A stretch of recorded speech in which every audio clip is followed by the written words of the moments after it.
Thank you, Folgers. These two redheads, love you guys a whole bunch. We love the red packaging too, just saying. There we go. So yeah, that right there. In order to participate in tonight's show, please head on over to the International Public Radio or UFO Paranormal Radio Network YouTube pages and subscribe, of course. I see Amelia's already laid down the ground rules.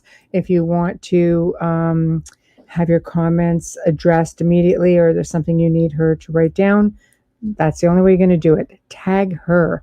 We're also broadcasting on 6 other platforms, being Twitch and Twitter, and I think 3 of the networks, Facebook, I guess, or pages. But we can't respond to you in there. But we can, however, see your comments here. Tonight, we welcome back Dr. Elliot Van Dusen. He's so much fun.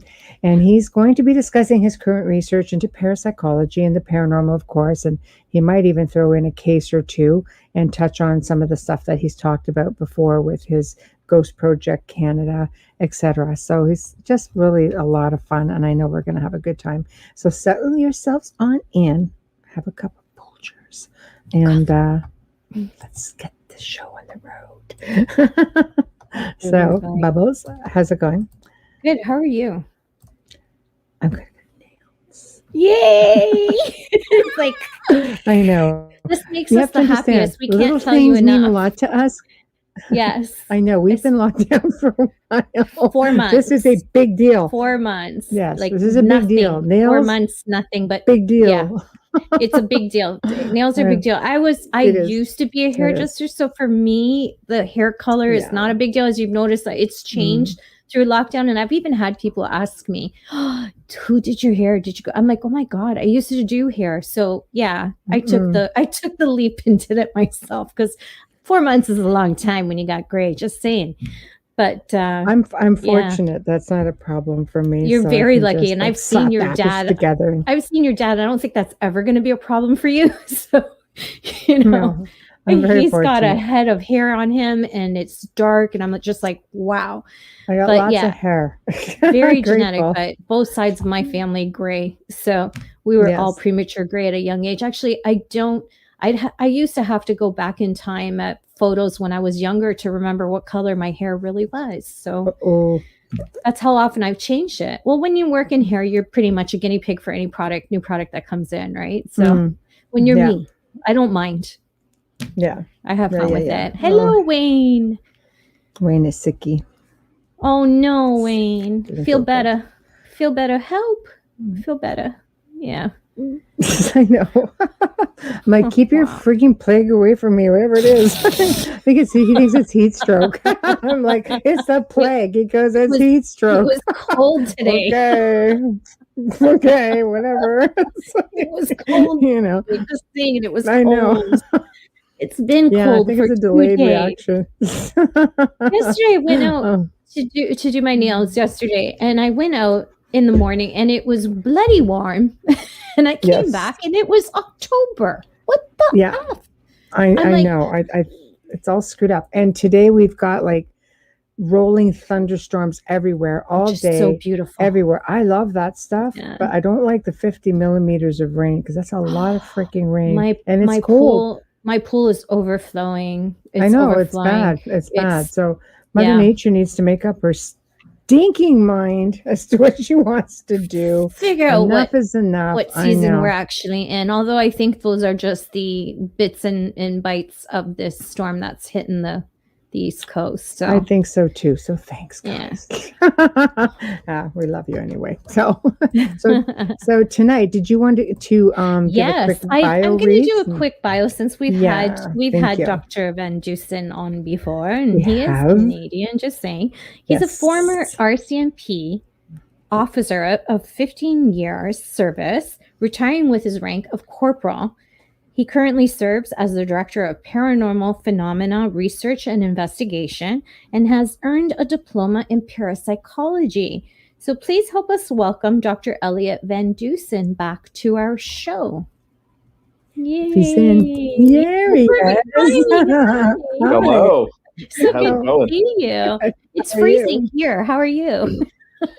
Today wasn't too bad. It was actually pretty decent today. Oh, no rain here. Is it just us? Is it just Ontario? We're supposed to get a tropical storm tomorrow night, so we'll have lots of rain tomorrow. That's us. Yeah, that's what we've everywhere. Had the past 2 days. It was terrible. I left the house yesterday, no word of a lie. It was bloody hot. 2.5 hours later, I come out, I'm talking to the owner of the salon, and she's like, holy crap, because she's in shorts. And we're both sitting there with our teeth chattering. I go, what the hell happened? Mm-hmm. You know, and so windy. There was no way my little dog could go out because he'd just end up like Toto, you know. It's like, whatever. Wow. Your dog just wants to spend the day being pushed around the stroller in the house. Okay? He does. I want your dog's life. Right? Well, he's 13. I told you, when I die, I want to come back as Versace with me as his owner. Let's figure that one out. I want to come back as that. But you know, how are you? What have you been up to? I'm doing great. That's me. Sorry. No, I'm doing great. You know, keeping busy. Still working on my next book, more supernatural encounters from law enforcement. Still getting the odd story trickling in from that. Very cool. Still working on Ghost Project Canada, which is an ongoing phenomenological project being done by Daryl Walsh and myself. It's a qualitative study where we're collecting all stories of the supernatural, so it doesn't have to just do with parapsychology. It could be UFOs, cryptozoology, whatever. Going around collecting all those stories, and eventually we want to put them into a database, and kind of like a online mapping system. So if you're interested in, you know, haunted locations in London, Ontario, you can come to our website and see what locations there are. Or if you're in BC and you're interested in UFO sightings, you know, we'll have UFO data in there. So Daryl ran an ad on Facebook probably a month or so ago. We got a few people responding with some stories about UFOs and ghosts and stuff. So it's been pretty busy. Oh, that's excellent. So, you know, a website that's got the full gambit, basically. Yeah. So my co-founder of Paranormal Phenomena Research Investigation, Spencer Collier, is a CEO of a web development company. So he's in the process of, Oh, it's very that really helps. So he's in the process of designing with his team a database for us where we can go on. Actually, people can come visit the website and input their story, and then it would be assigned to an investigator from PPRI to kind of go through and sort.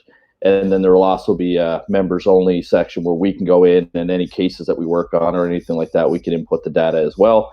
And then that way it allows us to redact anything for confidentiality reasons such as like people's phone numbers or names or specific house addresses, anything like that. So it'll be really slick once it's up and running. It obviously just takes a lot of time. You know, we're nonprofit. It's a big build. This isn't just a small venture. It's a big build to put all that information. A work in progress that just keeps, like, it's just never ending. It gets continuously added to, right? Definitely.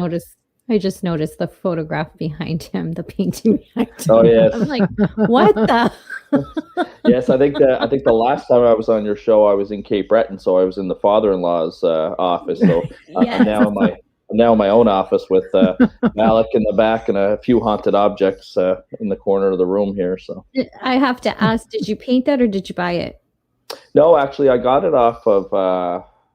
I think it was eBay, and it was somebody from the UK that produced like a high quality kind of canvas print. Yeah. Someone should do that for paint night in October. Seriously, they'd have people like crazy. Oh yeah. They did that for the paint night, painting and wine. I'm usually there more for the wine though, but that is a great print. That is, painting. It's amazing. Thank you. Wow. Thank you. Love it.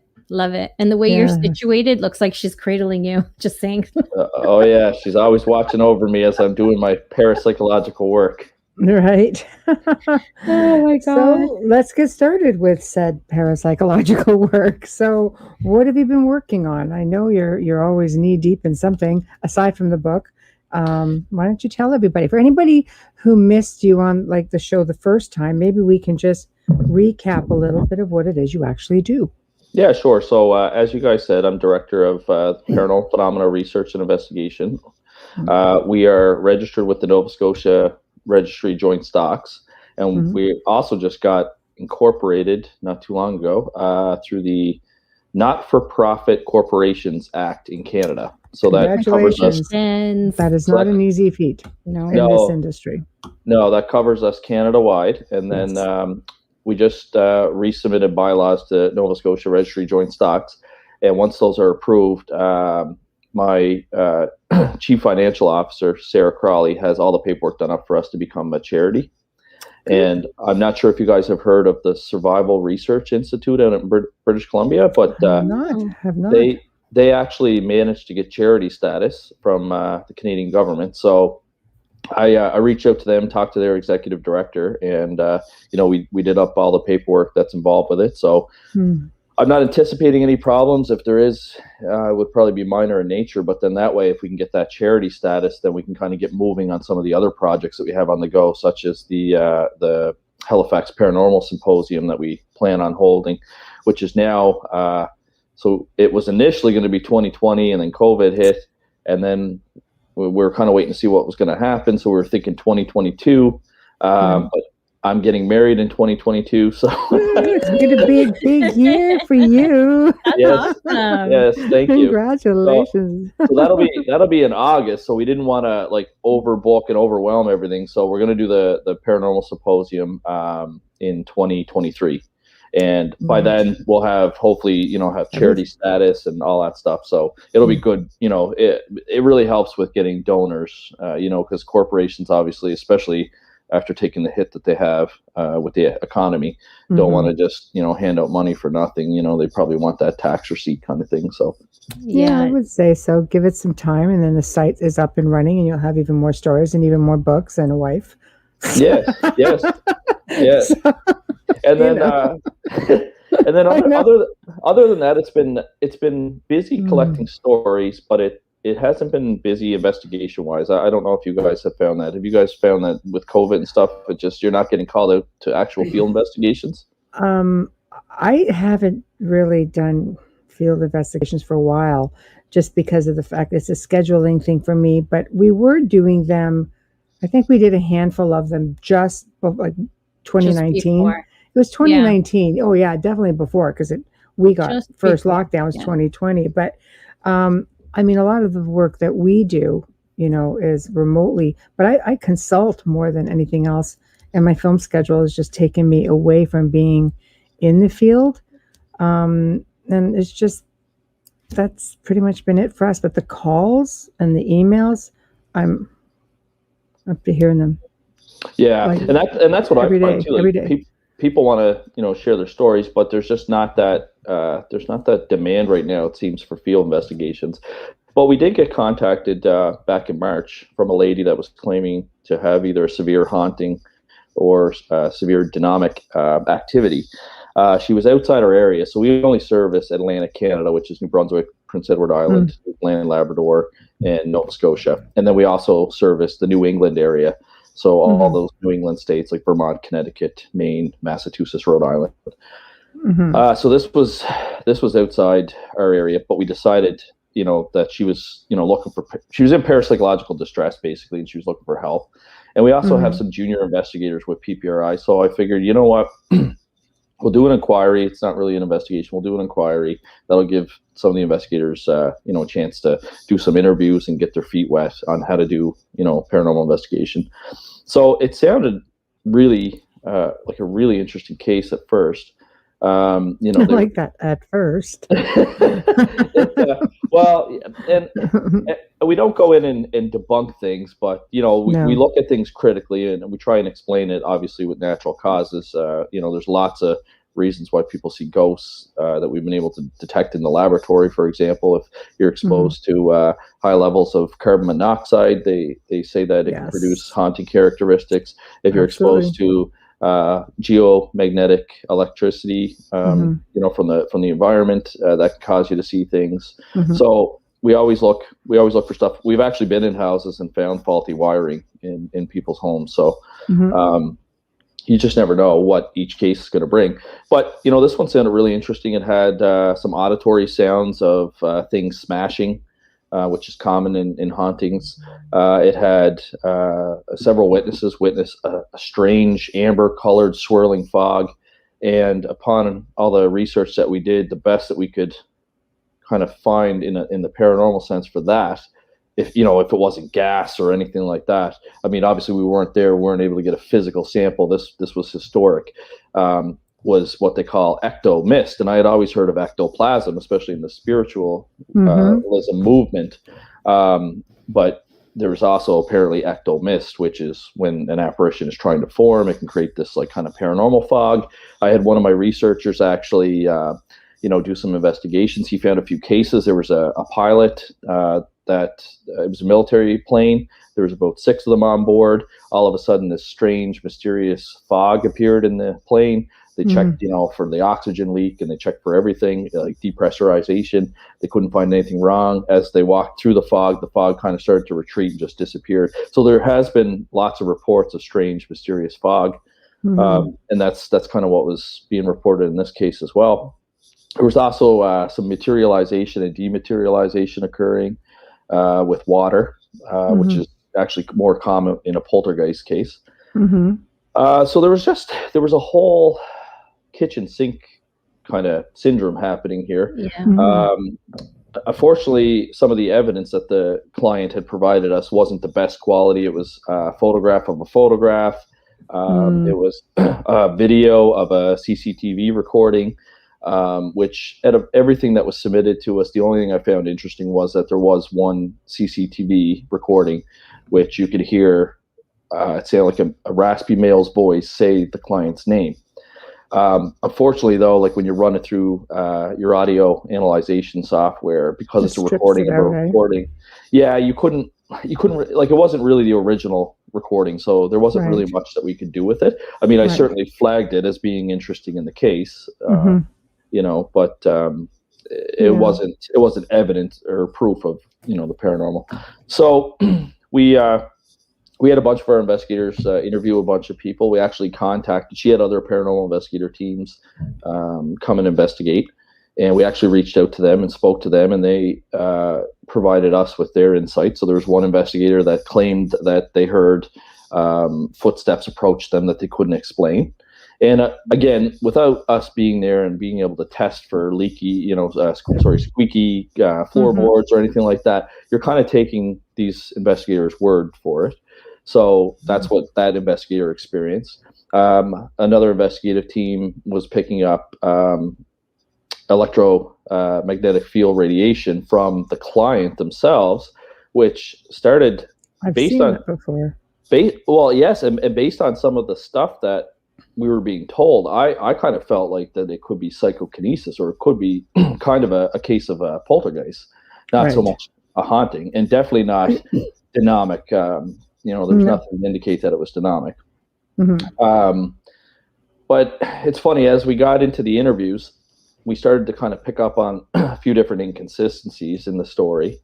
And so, for example, to give you an example, they experienced, an event at the house, and said that one of the individuals was grabbed by the arm by an entity. But then when we interviewed the third party that was not associated to the family, they actually said that the daughter wasn't there.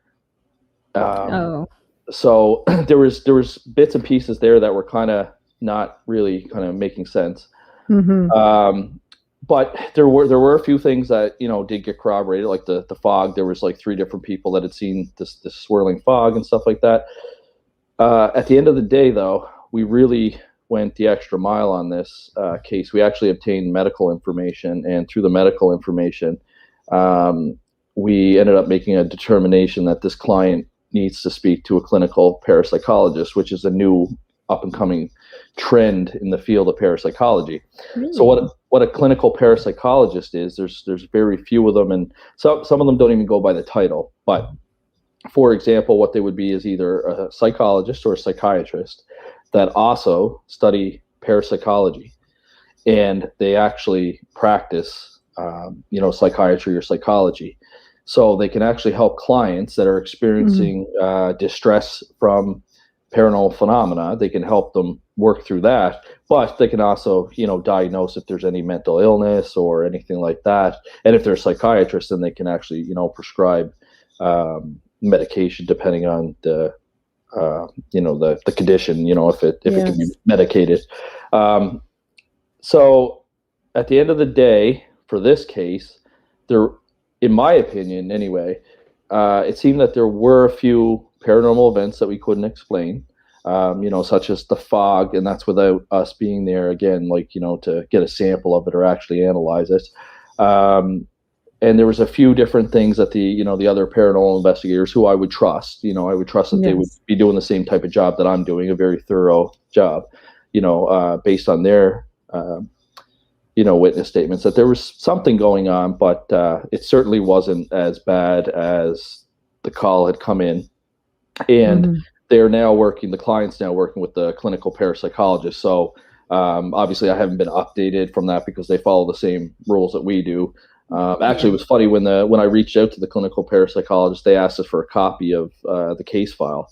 And I said, well, I'm going to have to check with the client, obviously, because, we're nonprofit. We do everything for free. We also assure, confidentiality. And so I checked with the client and they were completely fine with us releasing everything to the clinical parapsychologist. So on the other hand, too, it's not like I could just email him and be like, hey, what's going on kind of thing. I have to trust that he's doing his job and helping the client. But you don't normally see that, I don't think, on your surface level paranormal investigation group. At least I haven't heard of somebody going that distance for a client and actually reaching out. You always hear from clients say that these people came into my house, they tramped around, they had a bunch of fancy equipment, they said the place is haunted, and then they left, or they made the situation worse, and then they left. All the time. Yeah. I've always made a point of working, because I work in malevolent cases.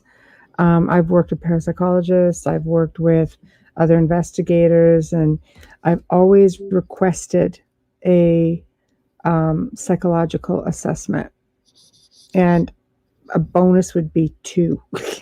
and most people have done it, just because if they're on medication, I don't, I always usually ask for permission from the doctor to work with them, and I always get it as long as I make sure that they, that they're not going off the medication. The key always has been if the medication doesn't work, and they've gone through different medications that's not working. So you sometimes have to be that guy and say, well, I'm sorry, but this is, because when I deal with people, it's, they're leaning on their faith. Well, there's if you're looking at I'm just going to throw it out there, like the Catholics, for example, that's a real fine line between a lot of, mental disorders and, oppression, things like that. So they're going to ask for all of that. Absolutely. And, when especially if you're working with malevolent cases, demonic possession mirrors, mental illnesses a lot. In fact, I just took Karen O'Keefe's exorcism and possession course that he was teaching online over in the UK there. And we actually went through 6 real cases, and out of the 5 of them turned out to be medical conditions. One of them was a legitimate case of possession. No, there you go. I find psychokinesis is a real big one. Poltergeist for sure. But, when you're looking at those type of cases, I'm sure you'll agree, you're looking at people under stress or, addiction, depression, anxiety, so many different mixes of things that can make someone project out that energy. And we see it all the time, like all the time. That's especially this last year with the pandemic. It's been a frenzy. And then for the cases that are actually malevolent, hauntings and what I call bullies, they're being fed off like crazy because no one can go in there. So and they're locked down and they're depressed and they're anxious from the pandemic. So it's really sad. It is really sad. And I actually had a friend that was telling me he was having a hard time because we went into lockdown for a second time in Nova Scotia. We're in phase 3 now, so things are fairly open. But he was finding it very difficult, and that was a person that I personally knew that was having difficult, because for me, I mean, I'm busy. I've got I've got a 1-year-old at home and a fiance that was on mat leave. So, I mean, I had company right here at home, and I was busy doing, paranormal work. But, some people don't have that. And they were, he was really struggling with it. So, and the other thing is that there's been lots of studies. It's kind of funny because when this case came in, my colleague, actually, Daryl Walsh, he's very skeptical. And he's like, you know what? He's like, this is just too crazy for me. He's like, I'm just going to kind of sit back and you guys handle it, kind of thing. But I kept telling my team, I said, there's lots of studies that have been showing that even people with mental illness can experience paranormal phenomena. And in fact, there was one study that actually found that a lot of people that had psi experiences have some sort of underlying mental illness, whether that's just something as simple as like general anxiety disorder or I could see that. Major depressive disorder.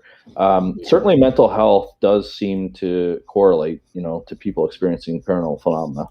As he's saying that, I'm hearing footsteps going into the other room. I'm like, it's like, okay. I'm like, all right, as you were.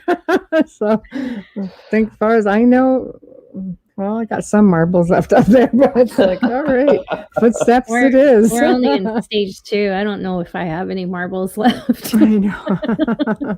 No, that's an interesting study. I think, I don't know that researchers should bear all that in mind.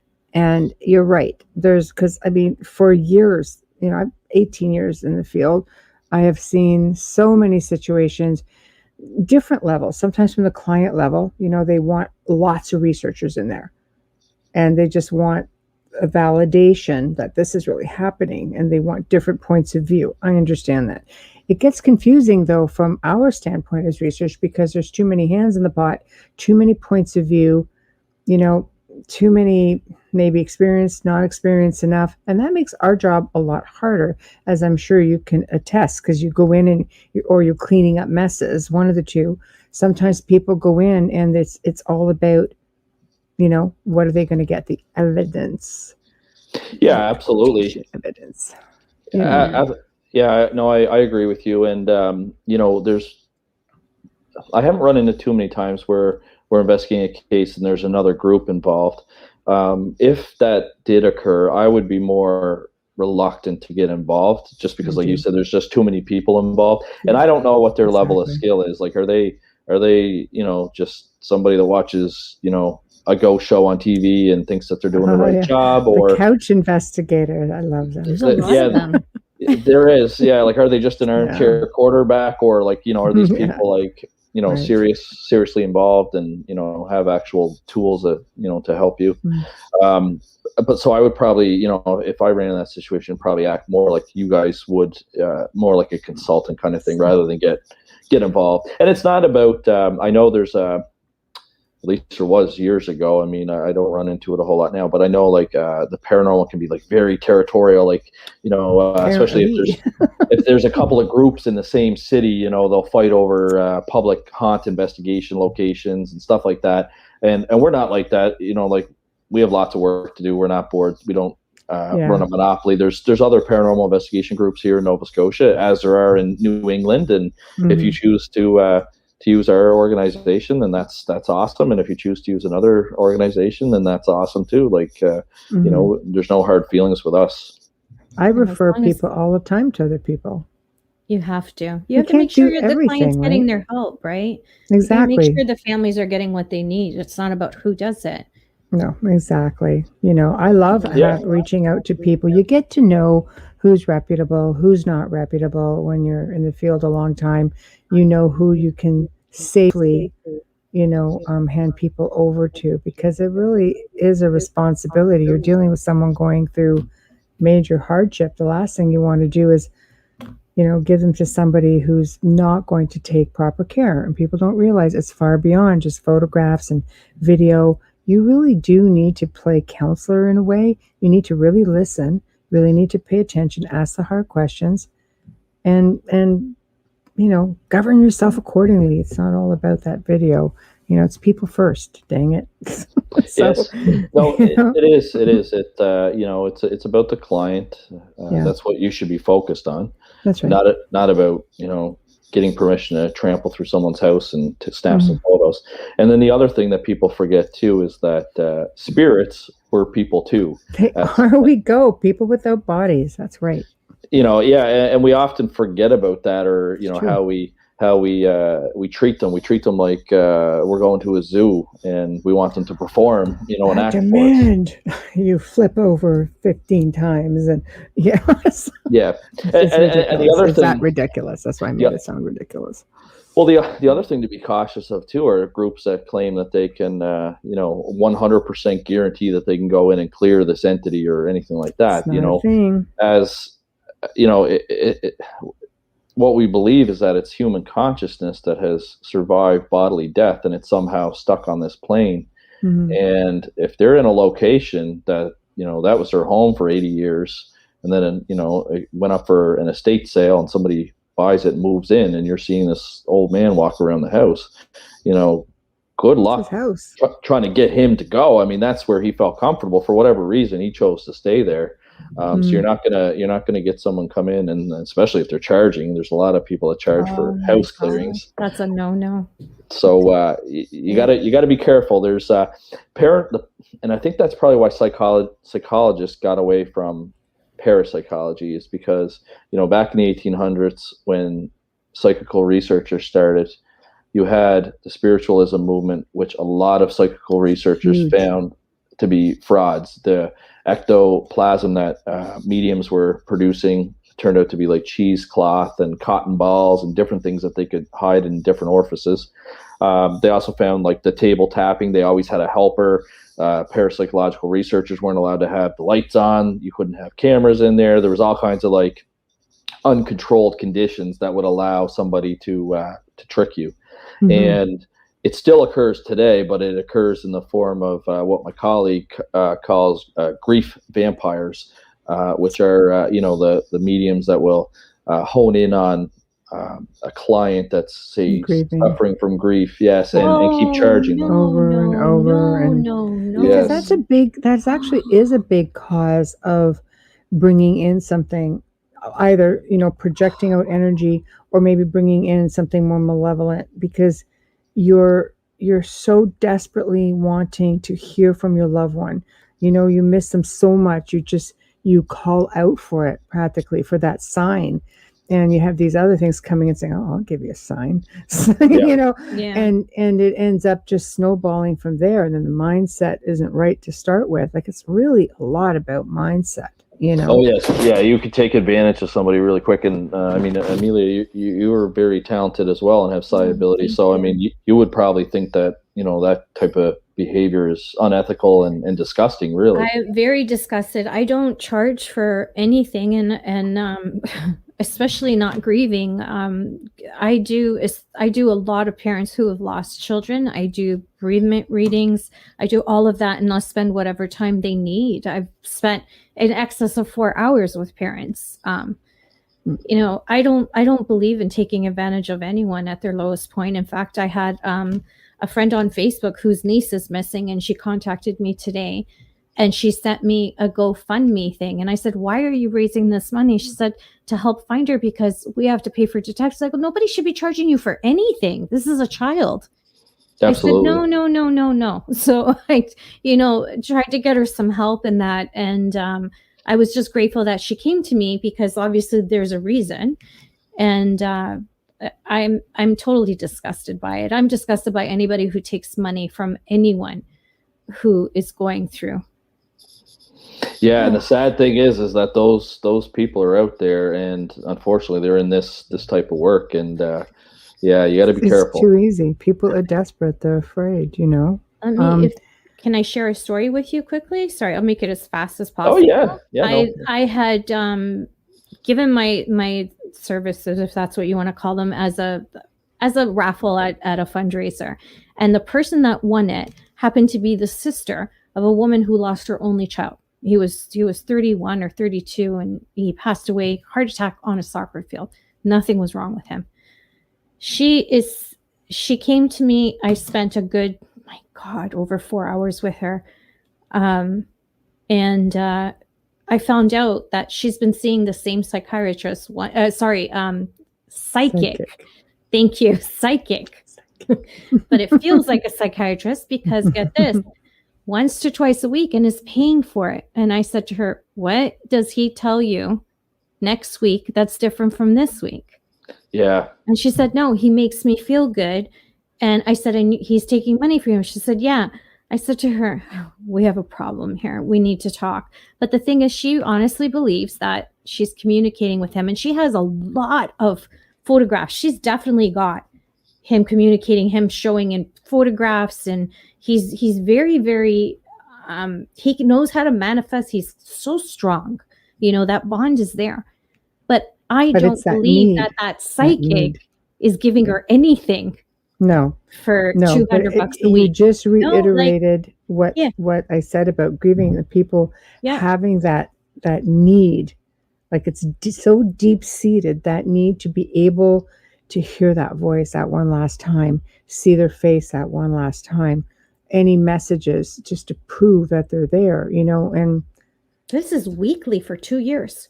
I don't know if she's still going, because I said to her, I will help you. You want to take walks wherever he was. We can do whatever you want, but please stop paying him. I'll do it for you. And she just feels like if she's paying, it's real. Right? I don't know. I thought it was really sad. Definitely sad. Yeah, for sure. And there's probably hundreds of people out there like that. And like Michelle said, like different people deal in grief in different ways. You know, I've lost people. I lost my dad when I was only 22, and you know, I went actually just talked about this on Daryl and I started our podcast, which I'll talk about in a minute. But I just talked about this with Lloyd Auerbach on our podcast. So I was working with the RCMP in Penticton, British Columbia, from 2005 to 2008. And my dad had gotten sick. He had contracted hepatitis C through the Canadian tainted blood scandal. Oh, and no. Yeah, he was a hemophiliac. Grew up in Ottawa. Actually, out of the four, he was from a family of 12. Out of the four brothers that had hemophilia, all four of them actually got bad blood through the system, and that's terrible. Only one of them is still alive today. I'm so sorry. Yeah, it was, our family got hit hard in that scandal. But, you know, what had happened is it was his 48th birthday coming up in June of 2006. And Penticton has leave restriction. So you can only get so much time off. And I was just a young constable at the time. Didn't have much money. That was my first career. Flights from British Columbia to Halifax were extremely expensive because you're going from the West Coast to Atlantic Canada. So the most they would give me off was like 6 days. And if they had just given me the last 2 night shifts off, I could have had my 4 days off. So I actually would have been home for quite a while. I actually had people offer to work those night shifts for me so that they wouldn't be short. But management, in their wisdom, decided that wouldn't be fair because, you know, just because you're getting people to cover your shifts or whatever, what if somebody else wants more time off?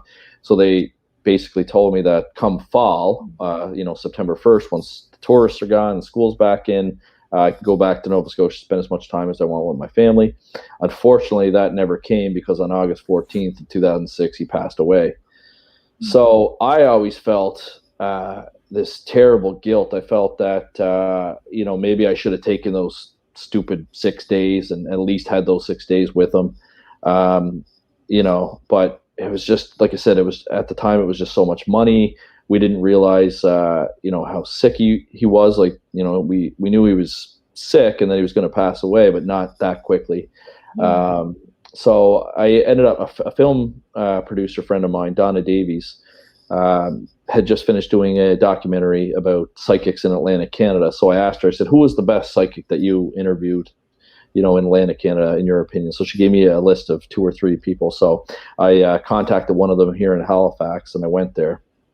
And without me explaining that situation to her, and she would have no background to kind of dig up, you know, that I was feeling guilty that I never came back and saw him. It should be that way. Yeah. She passed a message along saying that it was from him, saying that I just need to let let that go and not to worry about it. And that actually, like, for whatever reason, that was like the peace that I needed. And I had peace within myself ever since then. And like Lloyd and Daryl and I had discussed on the podcast, that's a sign of a good medium, whereas they could have honed in on that and said, oh, okay, this guy, is really having difficulty with this. Let's string this guy along. Let's get some more money from him, kind of thing. Mm-hmm. And that didn't happen in my case, which, obviously. You're fortunate. It was fortunate. It actually helped me deal with the grieving process. And, it turned out to be a very positive experience. Mm-hmm. I'm happy for you. You needed that, and he made sure that you found a way to hear it. Yes, and it was, like I said, it was just it was awesome. It's what I needed, because I always felt bad. I should have went for those 6 days and didn't. Can't go. What if Yeah, because there's just no way of really knowing. No, that's true. You just literally never know what's going to happen. You were talking about children passing on too. I'll share a story that's going to be in more supernatural encounters. A lady contacted Daryl and I after he ran that ad for Ghost Project Canada, asking if anyone had any stories. So a lady from Ontario had contacted us, and I called her and listened to her story. And so she used to live in Germany back in 1986, and she was pregnant. And she was about 7 months pregnant. And then Chernobyl had struck, and I didn't know this. Like, I knew what Chernobyl was, but I didn't realize like how many people got sick from the radioactive fallout and all the defective bursts that had happened and all that stuff. So anyway, she said that when she went for follow-up ultrasounds, they saw some deformities in the baby. And then the medical team tried everything that they possibly could to save the baby. But unfortunately, the baby was born in August. Chernobyl happened in April of 1986. The baby was born in August, stillborn. Oh my God.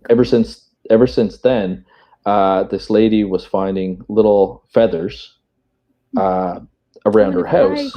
Oh my God! And she attributed that to her daughter.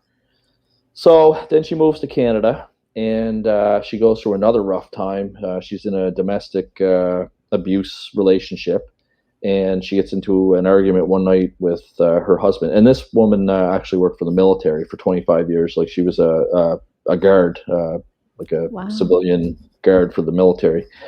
So, reputable person. So she gets arrested that night because in Canada, I'm not sure about the States, but I know in Canada, like the police, we used to be obligated to basically make an arrest during a domestic disturbance if there was evidence. And that's because of the high lethality that comes with domestic violence. So obviously something was said by her partner, and that caused the police to arrest her. So she was sent to a prison in London, which was terrible conditions. It was actually, there was a lawsuit against them, $325 million lawsuit for the type of conditions that these prisoners were enduring there. And so she said she was there. She was highly distressed because, and again, this goes to the mental health aspect of people experiencing paranormal phenomena. She was highly distressed, spent the night in a cold, freezing cell. And she said at 5:55 a.m., a correctional officer was coming down the hallway, and he was clanging a metal cup against the bars to all the prisoners and asking them if they wanted a cup of coffee for the morning. Okay. And she said at that time she felt a little hand touch her shoulder. And so she kind of like looked back, and she could actually see like a little hand. And then when she fully turned back, she saw what she said was her daughter with a man that kind of to her looked like, she described him as looking like Jesus. So when she got released from jail, she told her mother about this experience. She said, I saw my daughter and she was with this man that kind of looked like Jesus, but I'm not really sure. And the mother said, oh, that's probably your older brother that had also passed away on her, because based on the description, she said, that sounds like your older brother.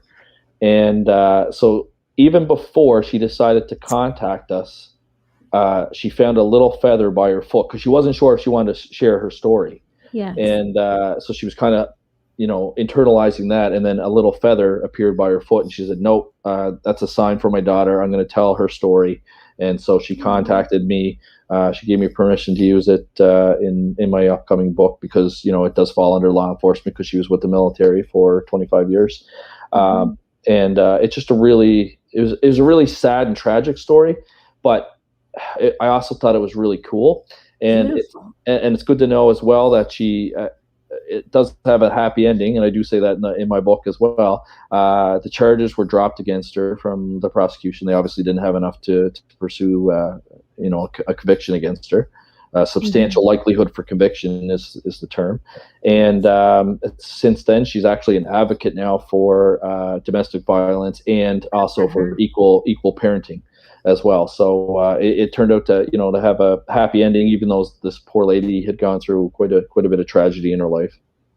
But sharing her story with you and you putting that in the book and everyone who reads it is healing. And like I had tears the whole time you were telling me, because I lost a child before I had my daughter a year before, and I was 7.5 months pregnant, and I know what that feels like. And to have that kind of hope as a mom who's lost a child, all those moms reading your book are just going to feel this super energy and this beautiful healing. You're doing a good thing. Well, thank you. And I was glad that she had shared it. And that's what she said. She said she wanted to tell her daughter's story. And I thought that was really courageous of her. Yeah. Make sure that, she's remembered that she's not just a baby. Like, people don't associate, if they haven't lived a life here, they don't have that same kind of feeling, which is sad because they're still babies. Absolutely. Especially a stillborn. You're already 9 months. Like, come on. I was almost there, so. Yeah. Nothing worse than going through delivery and then finding out that they're not alive. That's terrible. I'm glad that she had I can't even imagine. Yeah, absolutely. No. I cannot even imagine, because I have 2 daughters. I have Sophia, who's 11, and I have Meadow, who is 1. So I've been there for both births. So I understand that. What a woman and a father go through during delivery. So I couldn't even imagine that happening, or even as your child is older, something happening to them. And you can see how people would kind of maybe get sucked into the grief vampire route. Very, very easily. And I do love his coined term. Very easily. It's very sad that it's happening so often. It is, yeah, it is. And I mean, that's one of our goals in, PPRI, is to educate people. And, like there's institutions like the Windbridge Institute and the Rhine Research Center that screen, Lloyd was telling me as well, the Forever Family Foundation. I always struggle with that word, the 3 Fs, but the Forever Family Foundation, all 3 of those organizations screen their mediums. And, so if you can go to their websites and you can find, I guess, lack of a better term, a reputable medium, you can go to their website and find them, the ones that have been tested and, have been deemed to be, safe to use. And, some people don't know that. So, it's our job to educate people on stuff like that. I like it. I think that's beautiful. I love that Forever Family Foundation. I love the name. Yeah, I struggle with that just because of the 3 Fs, but no, it's a great foundation, and Lloyd is the president of it. So they do a lot of great work, and it's all free. Nice, as it should be, in my opinion, as it should be.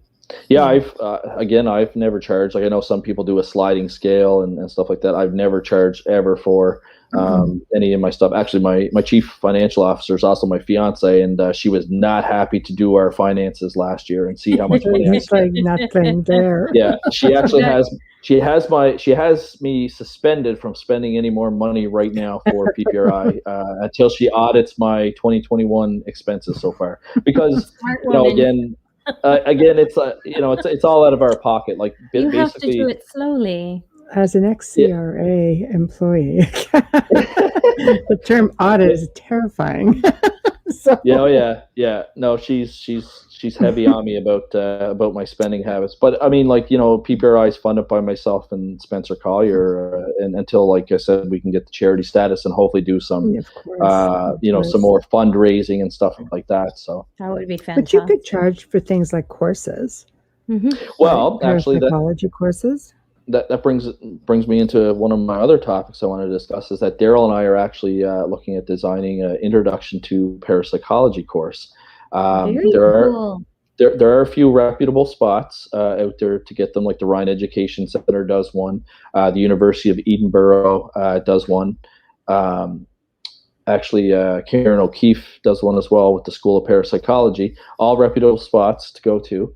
I guess they're in very high demand, though, and I don't know if it's because of COVID and people are at home. They have a little bit more time on their hands. But right now, all the paranormal courses. Because usually, don't you take that when you take psychology? You get 1 or 2 weeks of parapsychology. Like, that's as good as it gets. At least here in Canada. I know when I did my criminology degree, there was abnormal psychology, but that was more about like disorders and stuff like that. I think our university has a parapsychology course because my brother took child psychology. So I think they have it. There's a new field called anomalistic psychology, and that's actually all about parapsychology. It's about people's experiences with parapsychology. I couldn't find. I looked around to see if there's a degree for it. I can't find a degree program for it. And it's probably because it's like a fairly new field of parapsychology. The other type of psychology as well that deals with like spiritualism and stuff like that is transpersonal psychology, which is also becoming more and more popular. But there are those parapsychology courses. I guess enrollment is through the roof. So Daryl and I decided, Daryl used to teach at the Nova Scotia Community College. That's how I started my formal training in parapsychology. That was my first experience to it. I took 2 of his courses when they were taught there. And, he taught that for several years, at least over 12 years. And once I passed those courses and became part of his research group and he got to know me, I was an assist instructor on the course. So Daryl and I have the experience doing it. So we're in the process of designing an introduction to parapsychology course right now. And once we finish that, we want to kind of branch off and do a few more courses. It's a lot more time consuming than I thought. It's getting the material together. It's doing up your PowerPoint. It's doing your lecture notes. And but there's some other really cool courses that we want to design and will design eventually. Like I have an interest in demonology, so I would like to do like an introduction to demonology course. Daryl has interest in near-death experiences, so he would like to do a course just on near-death experiences. So we're hoping eventually that we'll offer several paranormal courses that people can take, and that's kind of one of the big projects that we're working on. I think people often get confused with the differences between parapsychology and paranormal, especially when it comes down to investigative techniques. Yeah, so parapsychology is only the study of ESP or extrasensory perception, mind-matter interaction or psychokinesis, and survival. And survival is my favorite topic. I actually used to hate whenever I was taking courses to talk about ESP and psychokinesis. And it wasn't until I got a little bit older and a little bit more mature that I realized you have to understand the basics of parapsychology before you go into an investigation, because ESP and psychokinesis all relate to survival investigations. But survival investigations include near-death experiences, out-of-body experiences, reincarnation, apparition sightings, residual hauntings. That's the field that I, am most interested in and probably have the most experience in. But I do find ESP and psychokinesis very fascinating, especially big time for me. Yeah, absolutely. Yeah, me too. And especially when it comes to poltergeist with recurrent spontaneous psychokinesis, I find that really fascinating because that is something that a trained paranormal investigator can actually help stop, because a lot of times the psychokinesis is coming from what they call a living agent or a person, and it can be multiple living agents. There's been some cases where there's been two or three different people that are kind of causing this phenomena to occur. But normally, once you address the underlying issues, whether that's you get them to go see a psychologist or a psychiatrist, or even just sometimes at the mere mention and explaining to these people, yes, of what psychokinesis is, the activity stops. Well, it gives them their power back, right? But do you just find, I find in the years that I've been dealing, people seem to find it easier to wrap their heads around the fact, that there could be a demon in the house. I'm sorry I'm laughing, but she's so right. It's true. It's just like oh when my you say God. to somebody, I've gotten very gentle. Now I'll just send a link. So psychokinesis and say, if you can see anything in here that looks familiar, we'll go and we'll discuss it a little further, because it's gotten to a point where it's hard for them to believe that you're a very powerful individual. We as people, our mindsets it can create these amazing things, but it's easier for them to think that, nope, it's a demon doing it, than it is for them to think I am this really amazing person. But there's obviously something that's going on with me for me to project all of this stuff, like, things like walking around or doors opening, or people can't get their heads around that. So how do you explain something like that to people?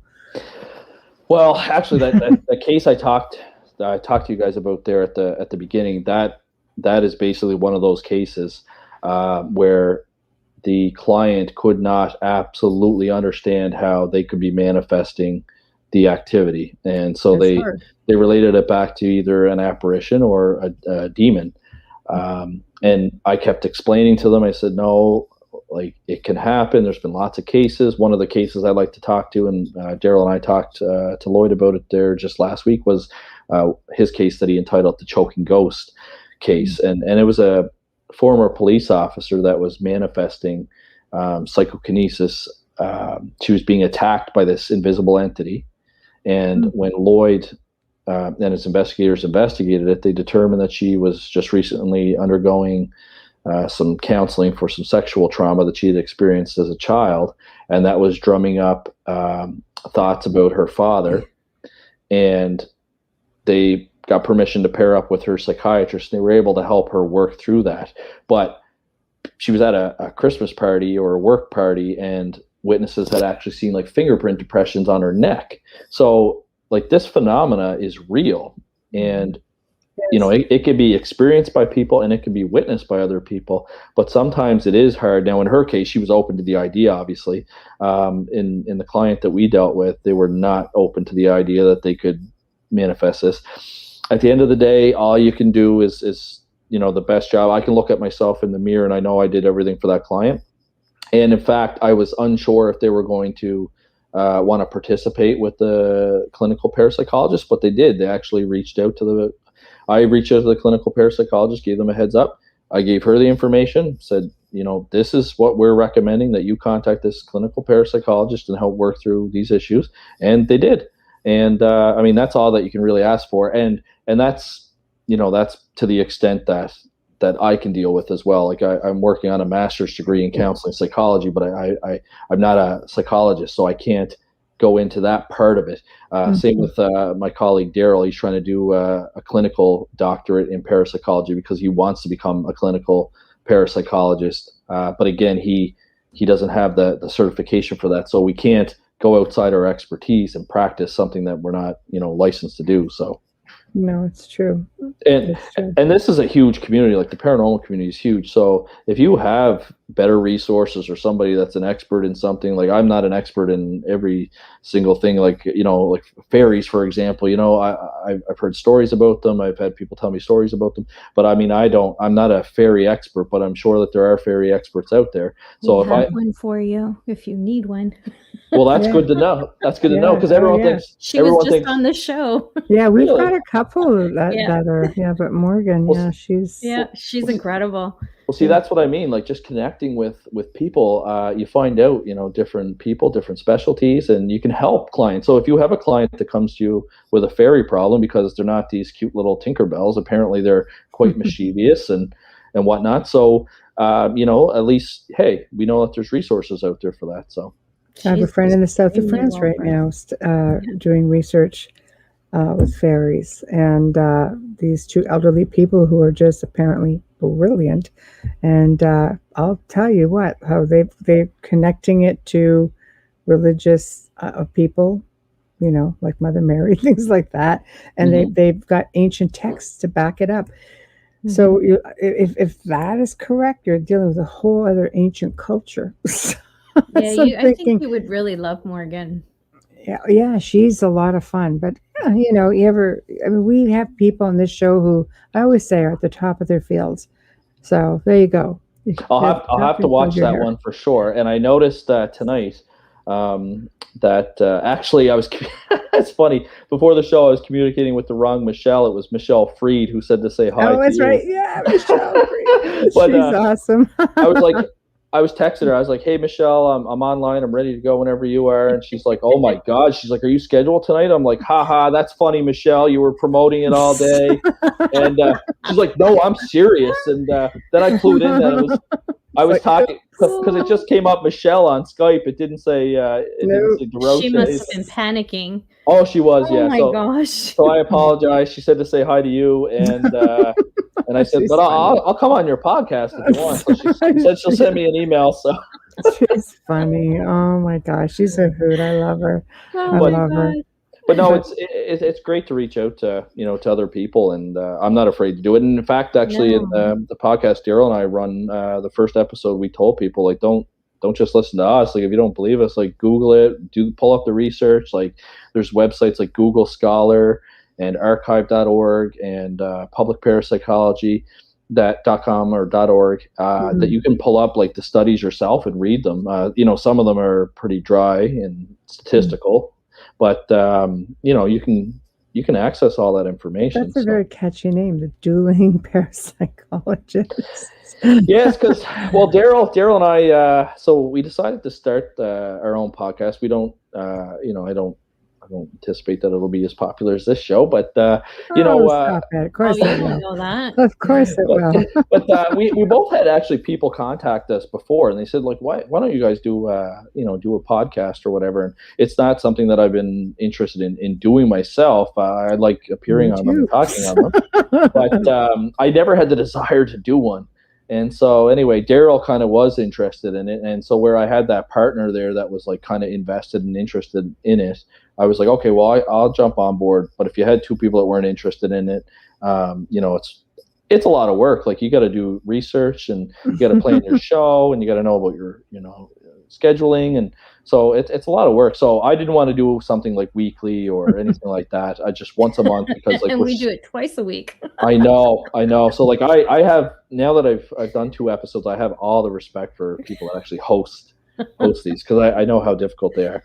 But we decided to try it. So the first episode was just kind of like an introduction to parapsychology, talked a little bit about the history of parapsychology and psychical researchers. And then the second episode, we had Lloyd Auerbach on there and we talked about poltergeist. So it's just it's another way, I guess, for us to kind of bring some education out there to people and some resources. And the other thing is Daryl and I don't always agree, and that's why we called it the Dueling Parapsychologist podcast, because like there's certain things I believe in, like I do like demonology, and Daryl, he's not really interested in that, but Daryl's like a Bigfoot researcher kind of thing.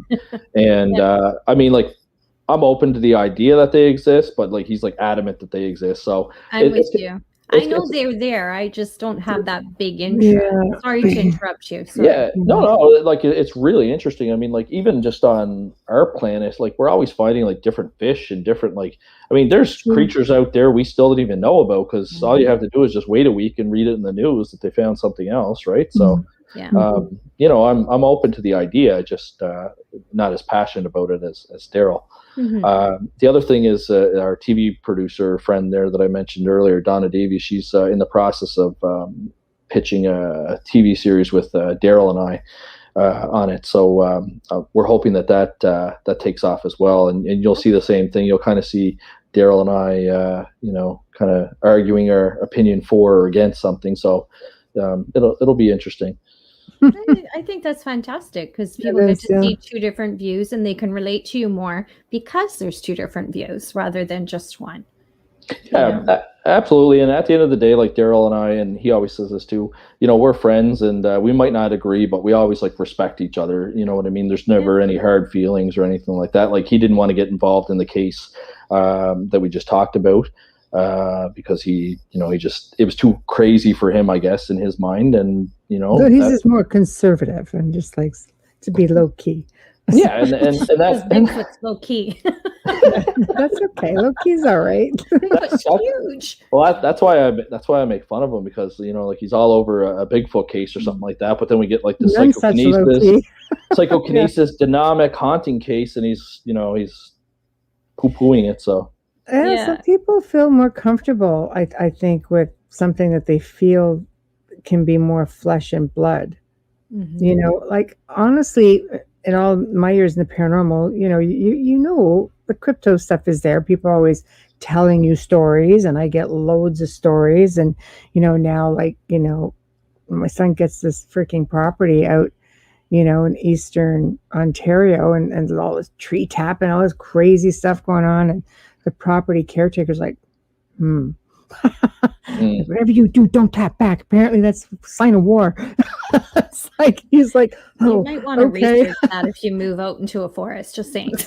Don't hurl any stones. Apparently that's a sign of war too. Keep it quiet. Go the other way. I've had Bigfoot people telling me this. So it's like, don't try to communicate by tapping things because they get really angry. It's not Morse code. No, but you just never know, I suppose, what they're going to be. This is up near Algonquin Park. I got 20,000 kilometers of nothing, especially since lockdown. Yes, yeah. So if there is anything out there, it's a great place to disappear. What's another 400 acres?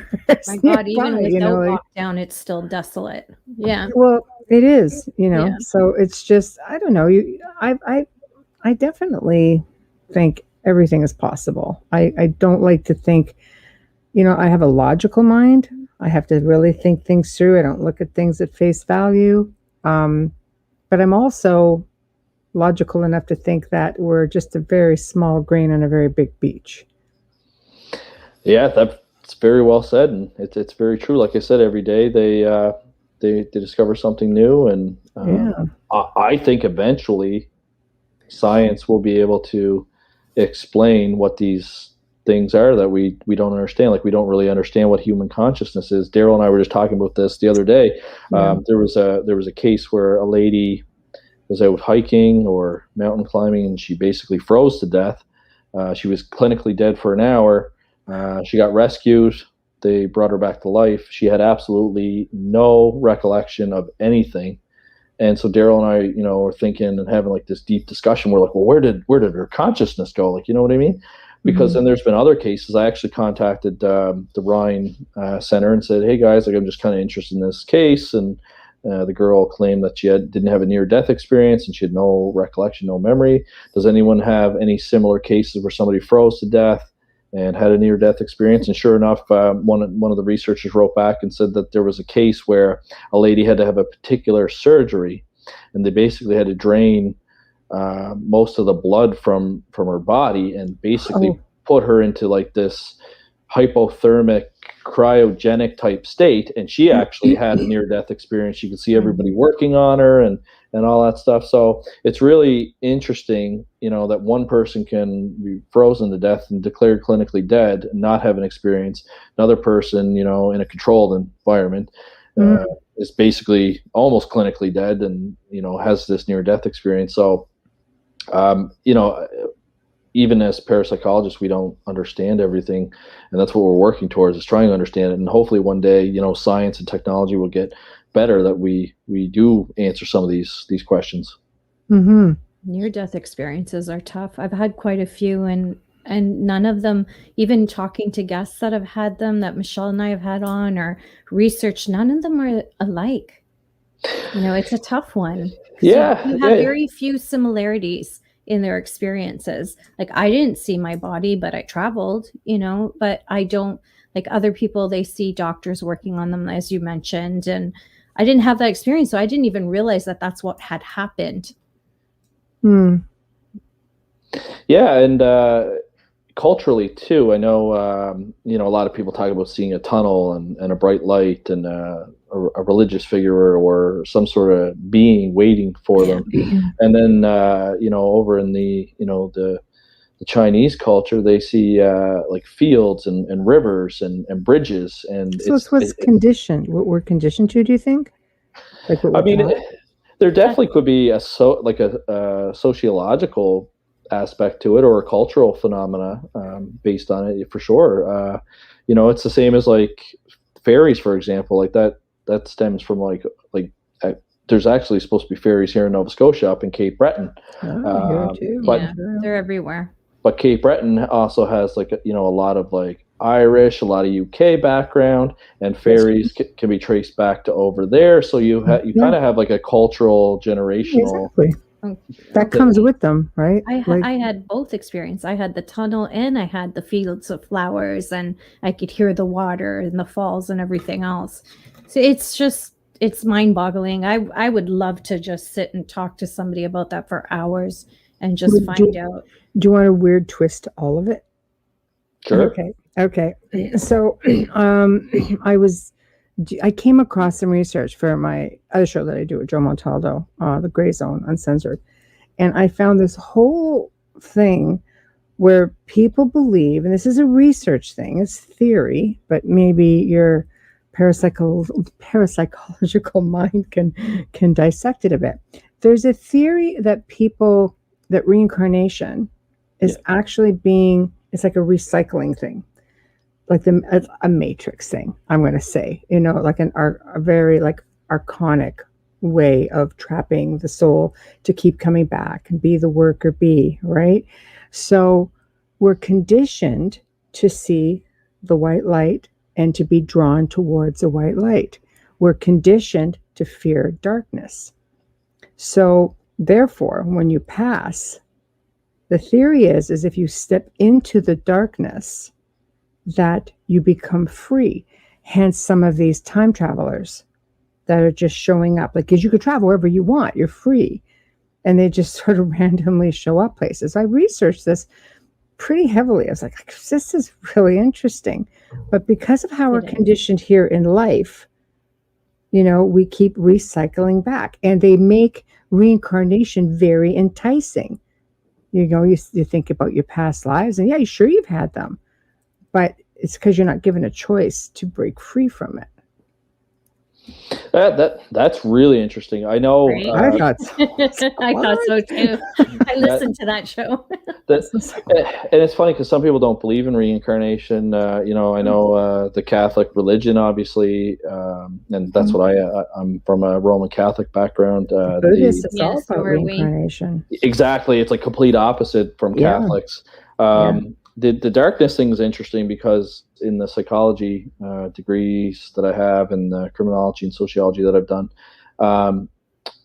the darkness is interesting because, I mean, that stems back from like hundreds of years when, you know, we were living in like huts and caves, and, you know, there was creatures roaming around. There's predators in that there darkness. Exactly. So the body, the human body and the human mind is conditioned, like you said, to fear darkness. And it's actually interesting because we had night lights in Meadow's room and all that stuff. But Sarah had been reading that a child doesn't identify fear in the dark until a certain age.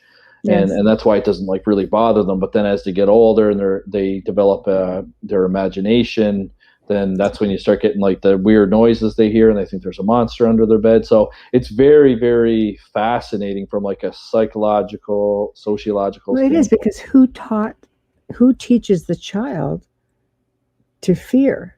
So how does it become embedded in instinct? Is it like a DNA imprinting? Is it like, you know, something like that? What is it? Is it mom carrying baby? Who it's because it's embedded into us, it becomes a natural fear that passes on to baby. Because baby's freaking fearless and sees everything as a mini little psychic up until a certain age, but all of a sudden there's a fear. So there is that conditioning. And like we're not going into, you know, Meadow's room telling her that there's monsters and stuff like that. Exactly. And, it's funny because that's probably about the same age that you have them out trick or treating. Just saying. Yeah, true. Just saying. That's true. All of a sudden the ghost stories and the little things that they do at school. I had a nightlight in my daughter's room so I wouldn't trip over my own feet. It had nothing to do with her. And my mother used to say that's why she had the light. It wasn't for anything but so that she could see me without completely waking me up. Where you just kind of change the diaper in what they're still in a mellow state and ready to go back to bed kind of thing, rather than shocking them with a light. That's how I always felt it. But I believe my belief is the fear coming from the parent. Yeah. I mean, certainly. I mean, like, if Meadow starts, developing a fear of the dark, we'll certainly, just talk to her. I'm sure if she came into like right now, she staggers into my office and she sees Valak behind me, and she sees, I have a haunted monkey in a case and stuff like that, but she doesn't have any association to it right now. She comes in and she's like throwing my books everywhere and just making a mess in my office and having a great time. Yeah, but in a couple of years, maybe she'll come down here and get all freaked out. But I find the whole conditioning of it fairly interesting, and that somewhere along the line, somebody came up with just step into the darkness. Yeah, that's step out of that recycling hamster wheel. Well, and that's the thing about reincarnation too, is not everyone, apparently not everyone goes through it, and then why, for example, like I have no memories of being like a past soul. Like actually, I know they talk about old souls and new souls. I feel like I'm a new soul because it can be so dense at times, maybe just because I'm tired or whatever. But you know what I mean? Like, I don't know. I don't feel like I'm like that old soul. But you do run into people where it seems like they're wise beyond their years. And it's almost like, it's like, geez, this person's been around for a while. Mm-hmm. Yeah. You notice it more in children. It's interesting. Yes, well, and the reincarnation work, that's exactly it. They say between the ages of, I believe it's 2 and 7, that you should kind of listen to what they're saying. Actually, we had our niece was talking about her other family, and I tried to interview her. But I didn't get like much details out of her. But her sister would always hear her talking about her other family and her other mom, and she was kind of like having conversations with herself, like in her bedroom and stuff like that. So it is interesting.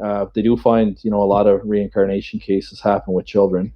And there's a lot of great work being done by the Virginia Medical Department. They have the Division of Perceptual Studies. They do a lot of work with children and reincarnation. Oh, I wish that was around when my nephew was little. Michelle knows my nephew when he's in his 30s now. When he was 2, he could tell you who was on the Titanic, who he believed he was the captain, and he could give you the stats of who passed away, who didn't, how many people were in first class, second class, third class, the layout of the ship. This is a child that the movie wasn't even on yet. Wow. And we would just be like, what the hell? That's really cool. Freaked out beyond belief, complete, total genius too. And I just couldn't believe it when he was saying, I wish that there was, an organization like that around when Tyler was younger. It's fascinating. Yeah. I'd like to, how do you tackle something like that? Because that, and to a degree, has got to have some degree of mindset. Like there's got to be some way to prove. Well, how do you prove something like that, really? But how does a 2-year-old know the stats on the Titanic? Yeah, no, that's 3 years old. They're barely speaking. Yeah, that's definitely interesting. I know there's been some good cases, like there's the one that was featured in I think it was on Surviving Death, the Netflix documentary, but it was the kid that said he was from Hollywood, and he kept talking about Los Angeles, and he was from Hollywood, and basically his parents ended up showing him like these old photos, and he recognized himself as one of the he was kind of like a B actor in it, and eventually they took a trip out to to California, and they tracked down like where this kid said he lived, and they talked to some of the family, and some of the family corroborated like details that the child was providing, like how the person died and when they died and all that stuff. So there is a little bit of investigation you can do with reincarnation cases, but again, it depends on the details you get. Like when I interviewed our niece just casually, wasn't like a formal interview, but just casually, I couldn't really get any details out. Like she didn't have a name or a location, didn't know, if she had died before. Like there was no details to follow up, and unfortunately, like in a case like that, there's not much more you can do. That's amazing. Really I just want to slide in with a station ID. You are listening to The Outer Realm with Michelle DeRoche and myself, Amelia Pisano. Tonight we have the amazing Dr. Elliot Van Dusen here with us. And we are United Public Radio. We're airing 107.7 FM and 105.3 FM in New Orleans, the beautiful city of New Orleans.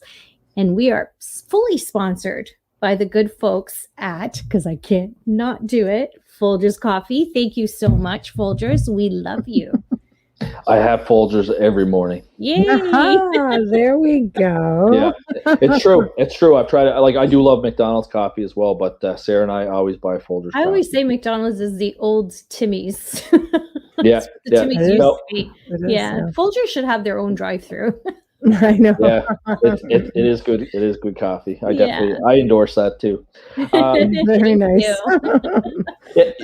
You guys had mentioned a few things about research there. So one thing that I just took a research methods course from the Rhine Education Center, and one thing I want to do eventually when I have time, I got to find the time.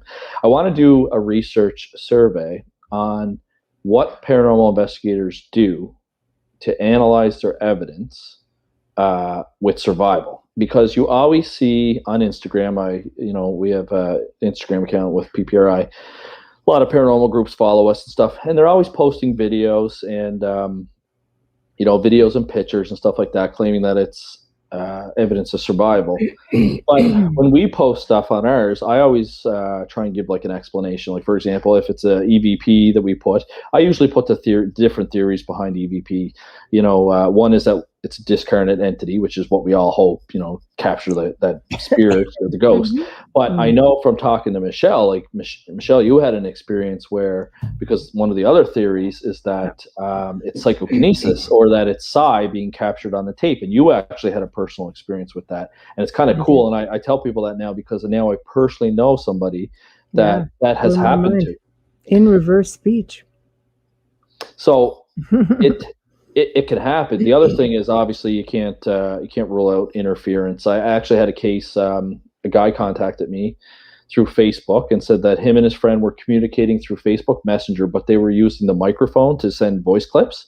Yeah. And so they were like doing that rather than typing out and all that stuff. So they were communicating through the voice clips, and in one of the voice clips, you could hear like this kind of malevolent sounding voice, like you couldn't make out what it was saying, but it was like talking over. Right now, everybody's going to be doing it.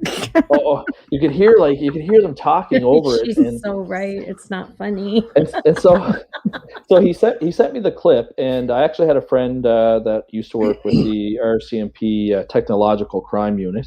So I sent him the clip, and I said, "Listen, can you analyze the audio and stuff like that?" So he isolated the noise, and he ran it through all this, the different software, and looked at the spectrograph. And at the end of the day, he said, "You know what?" He's like, "I think it was like some sort of crossover. I think it was like it picked up like a communication from somebody else, like through Facebook, because it was not your typical EVP. Like usually your typical EVP sounds like a whisper. It's hard to make out. It could be audio pareidolia, which is when the mind just tries to make sense of what something says, because that's how we're programmed. We're programmed to make sense of what we see and what we hear. But at the end of the day, he thought that it was some sort of like just interference that had been captured on that clip. That happened on Skype. Actually, there was a research being done. There was a guy who put 2 or 3 channels, crossover channels, on Skype. This is going back 10, 15 years ago when Skype was fairly new, because people were claiming that they were hearing like spirits and entities and growling and all kinds of things coming through. So he put together these channels that you could call into, and you could just sit there. And so course, as a researcher, I'm like, yeah, I'm all over it. I want to try. I want to see what this is all about. And it really was like you were hearing something else conversing. It sounded really, some of it sounded very gruff, but my mind's going, okay, it's some other idiot on the other side looking to do the same thing that I'm doing. But somebody did do that exact research on that. I don't know if those channels are still out there or not, but that's interesting.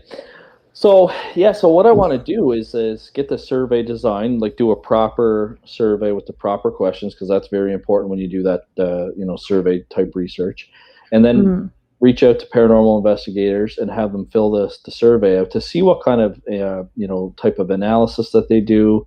Do they actually know how to use the software? Like, for example, I downloaded the Adobe software where you can make movies and stuff like that.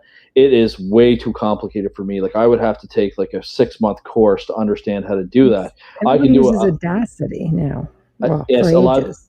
Yes, for audio they use Audacity to do like little movie type trailer type things. I'm okay at iMovie. I can kind of like fumble my way around there. Yeah. You know what I mean? So I'm interested in like what type of training do people have?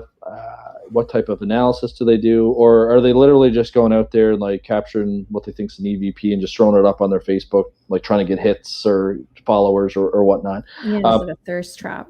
Because there's two things with that. Is one, it could be misleading to the public on what evidence of survival is, because I'm still seeing orbs, people talking about orbs being proof of ghosts, which is not true, and it's been determined that. Now I'm not saying like if you're in a room and you see a ball of light or something like that, that's different, but these videos you're seeing on the internet, I actually posted one on our Instagram. It was in a haunted house, but it captured a housefly, but it was glowing because it was in the infrared camera was on, so it looked like a mysterious orb. But when you actually slow the video down, you can see that it's a housefly. So I explained that, and I just find groups are not doing that. So I don't know, like maybe they are out there analyzing the stuff.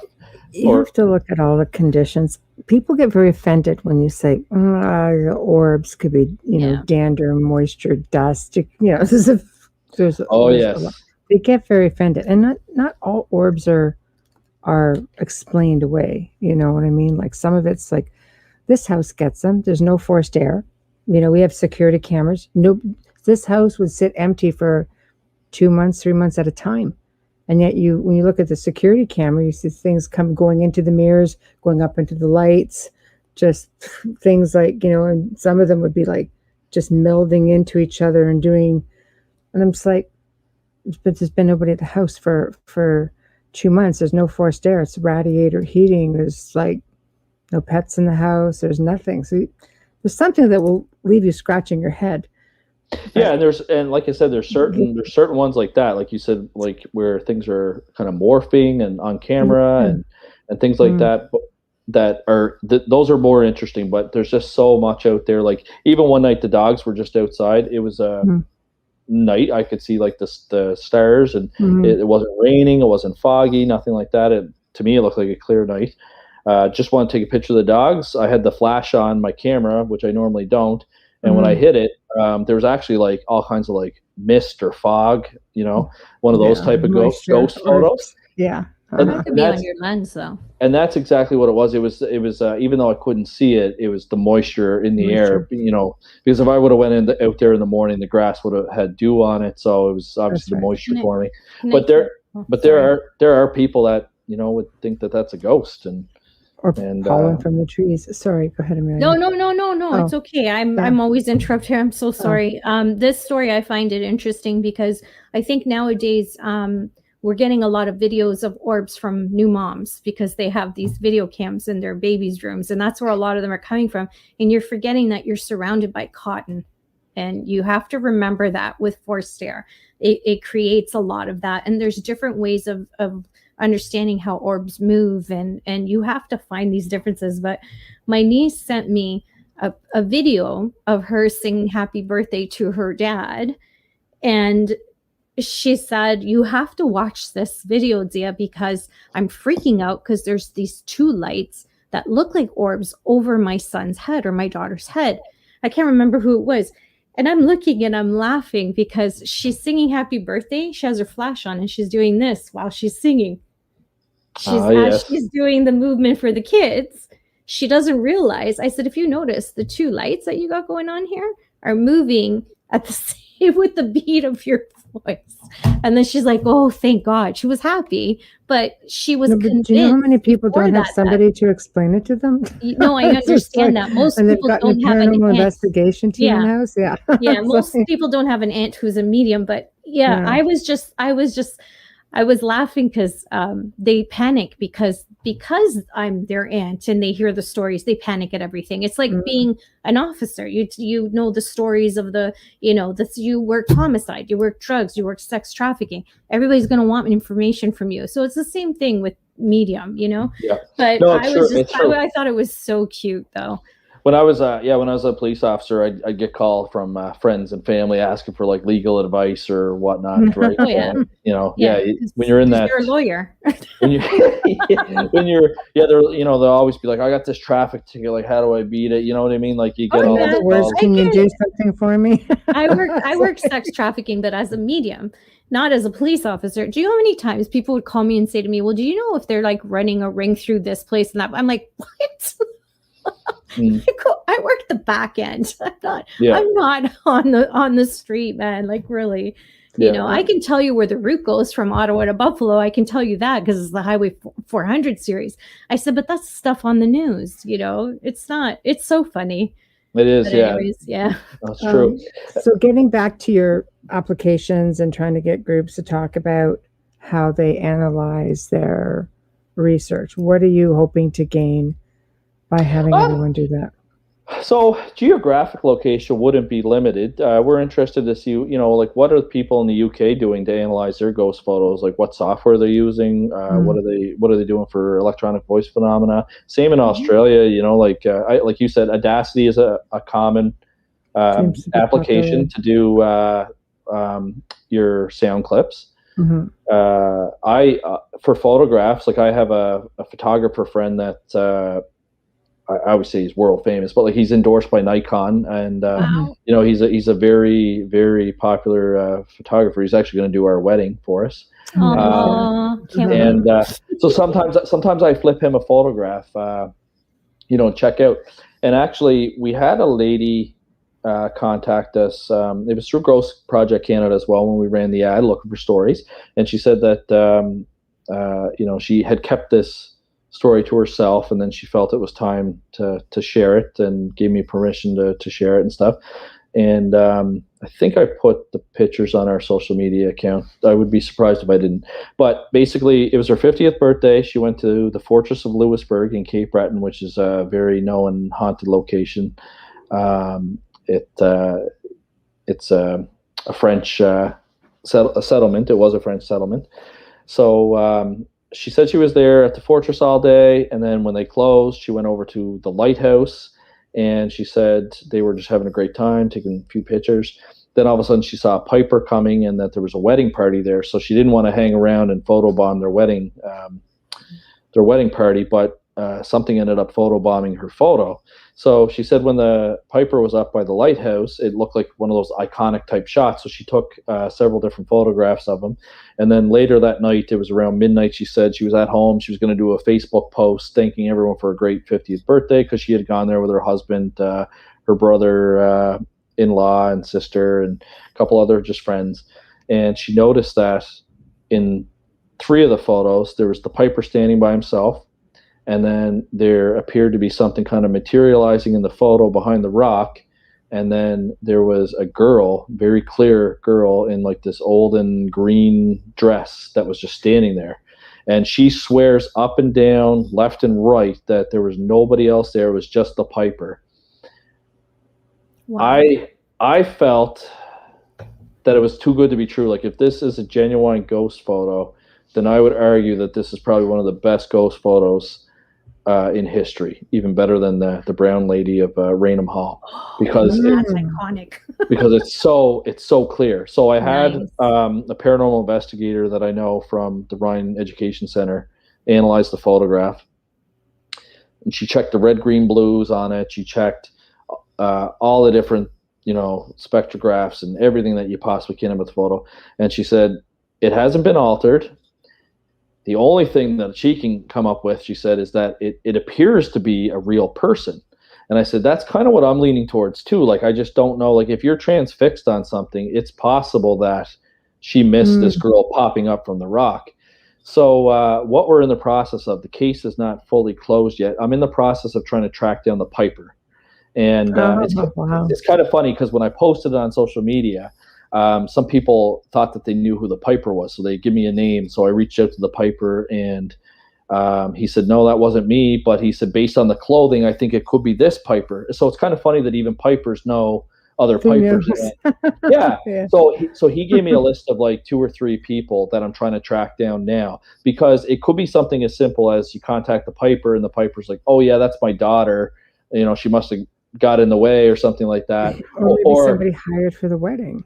Or you know what? I know that girl was at the wedding. I remember seeing her. Yeah. Or maybe we'll contact the piper and be like, geez, I don't remember there being anyone there either, or whatnot. Yeah. I mean, we don't know until we track down that piper, but it's still ongoing. But it just goes to show you like the effort that is put into this photo. It's not just somebody send you a photo, says it's a ghost, and you take it for its word, just post it on Instagram and try and get like a bunch of hits and a bunch of likes. Like, we're actually trying to figure it out. Like, is it a genuine ghost photo, or sometimes people have tunnel vision, and where she was rushed, it was the end of the day, she was rushed, she didn't want to photobomb the wedding, she was fixed on the lighthouse and the piper. She may have very well missed this person coming up from the rock, or it could be a ghost. It's one of the two.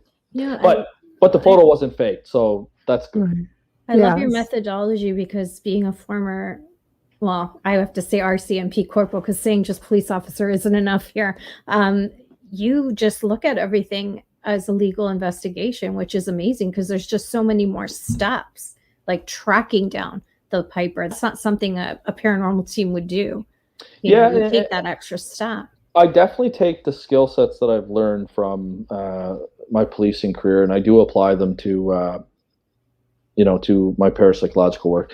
One thing as well is when we go on an investigation now, I've implemented, don't have like an actual policy book, but I have implemented that at the end of the day, there's almost like an exhibit custodian. So whenever the police do a search warrant or anything like that, or you're working a major file, they have one person that deals with the continuity of exhibits.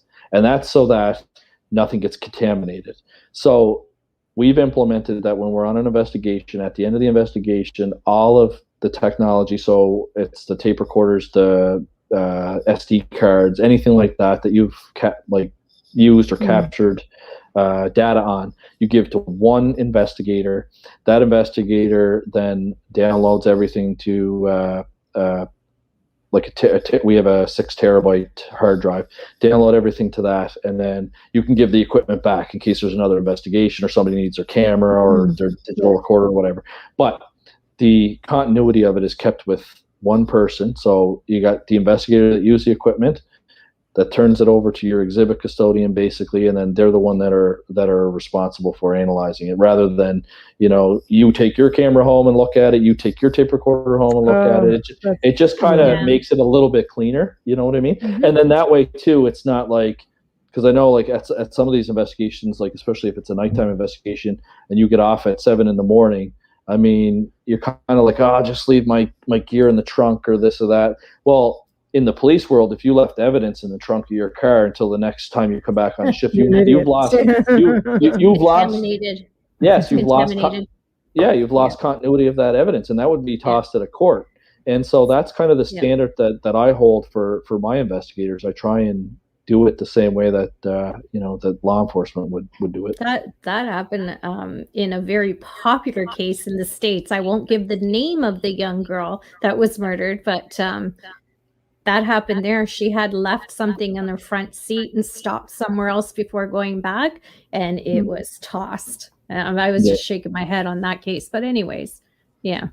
So it's just like an extra kind of step that we take, Good for you. Help secure Integrity. Yes, absolutely. But I think the research will be good, because, like I said, I'm genuinely interested. Like I'm not. I am kind of hard on. I am kind of hard on some amateur, ghost hunters, I guess. So's Daryl.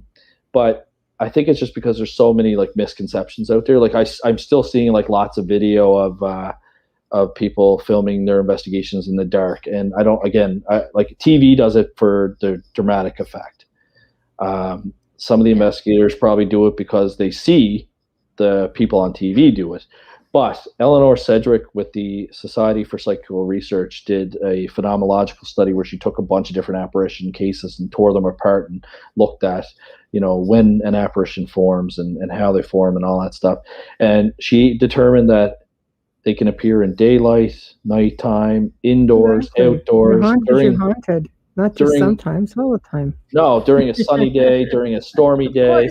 It can happen anytime. And so when you're properly trained to do an investigation, the only time you should be investigating in the dark is if your client says that something is only happening when it's dark or when the lights are out. So if you're in like the bedroom and the apparition only shows up when the lights are off, then of course, you're going to have to do your investigation. Certain times of the day. Sometimes it has to do with equipment also. Sometimes the equipment, if you're dealing with infrared, for example, probably would work better at night. But I think that's where people have to go back to the basics of research. Yes. Yep. And you're right. There are certain equipment that will obviously only function at night. But again, you have to look at, I guess, the lived experience of the client. Like when is the activity occurring? And common sense, because if they're saying to you, it happens at night when I'm in my room, well, are you in your room anytime during the day? Well, if you work all day, because you're working all day. Yeah, exactly. Well, then of course your experiences are at night, because that's when you're in there. At the end of the day, if you're haunted, you're haunted. You're haunted all the time. You're not just haunted. The person can only, base their experiences on when they're in the environment. Yep. And that's another thing that we're taught as well is, just because you go there for a night or two and nothing happens, it doesn't mean that the place isn't haunted. I've been in a very haunted house, the Evil in Exeter case that I worked, and there was times where there was a lull, whether the entity was recharging, like because they had dispersed so much psychokinetic energy by making, doors open and close and alarms go off and stuff like that, whether they're again recharging or they're just taking a break, or maybe they stepped out for a minute for a ghostly smoke. I mean, I don't know. But, you know what I mean? Like there are times where even the most haunted locations don't have any activity. So just because you're there for a night or two and nothing happens, I mean, you can't really say that it's not haunted. You have to go by the people that are there all the time, the people that live there that are living there 24/7. Yeah, those are the eyewitnesses. So let's say that you decide, okay, you want to offer demonology courses, because you're into demonology. How are you going to meld your parapsychology in with demonology? Because some people might kind of go, like there's a very different extremes. There are, and with demonology, there's a lot of different factors too, because parapsychology does fit into demonology in a way, because you see ESP or psi when the possessed person has knowledge of future events or knowledge of events that they should have no way of knowing. No, but that's if you get to the possessed state. That doesn't happen often. Most of the time you're under infestation or oppression, right? So and during the infestation oppression stage, you would see a lot of psychokinesis activity, because you're having things move, you're having things materialize and dematerialize. So parapsychology very much does fit into demonology, but I would like the course to cover like the history of demonology, talk about some of the different religions, because it's not just the Catholic religion that believes in demons as well. I actually had the Evil in Exeter case had a little bit of Islamic demonology with jinns, because there's good jinns and bad jinns. So it's not just the Catholic faith that has demonology. So I really want to kind of cover the history of it, where it came from, talk a little bit about the different religions and the differences and the similarities, and kind of go into like some current cases and things like that, or popular cases that have like Annalise Michel and those types of cases, the Roland Doe case that the Exorcist movie was based on, and just I think it would be very fascinating. Like I have a really interest in it, and I think that other people would too. So just trying to explain, I guess, and present a picture to people that they can make up their own mind. And some stuff you just can't explain. Actually, it was funny in the course I just took with Karen O'Keefe. I asked him, I said, so you have an interest in what he calls this religious parapsychology is what he calls this. When you factor in demonology, it used to be called Christian parapsychology, but he's really pushing to call it religious parapsychology. So I said to him, you interview a lot of exorcists. He said, yeah. And I said, have you ever heard that a priest, if they've done something wrong or sinned, that they have to go to confession? Because if they go to confession and they get absolved of their sin, that the demon can't use that against them. And he said, yes, I have heard of that. And I said, okay, so you're also a scientific parapsychologist. He said, yes. So I said, from a scientific parapsychologist perspective, how can the demon not access that memory? Because the memory should still be present. Like say the priest stole, let's just not go the sex route. Let's say the priest stole something and he got absolved of that crime. How could the demon still not access that memory? Because the memory of him doing it would still be in his mind, even though he's been absolved by the church. And it was kind of funny because I don't think he'd ever been asked that question before, but he basically didn't have an answer for it. He said that obviously the religious aspect of it must follow some sort of other supernatural set of rules, because he agrees as a parapsychologist, the demon or spirit or whatever it is should be able to still access that memory. But from a religious perspective, once they're absolved of it, the demon does not use it. Oh, it's a mindset. Because not all, we're probably talking Catholicism, Christianity. Not all religions have to have you confess your sins, and you know what I mean. It gets strange. Yeah. Yes. I don't know. And that would be from a Catholic exorcism perspective, because they have to undergo certain ritual before they even do it. They have to they can't eat anything. They have to drink holy water for 3 days. Now, if you ever want to talk to someone from the old Catholic Church, Bishop James Long is a friend of ours, and he is an exorcist.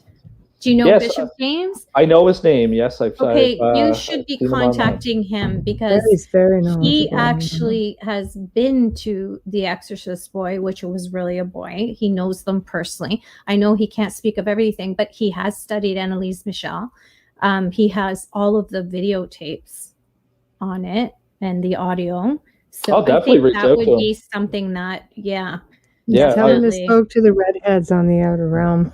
He won't. Yeah, he'll be like, what? Because he does so many shows. The redheads on the Outer Realm said I should be contacting you. Okay.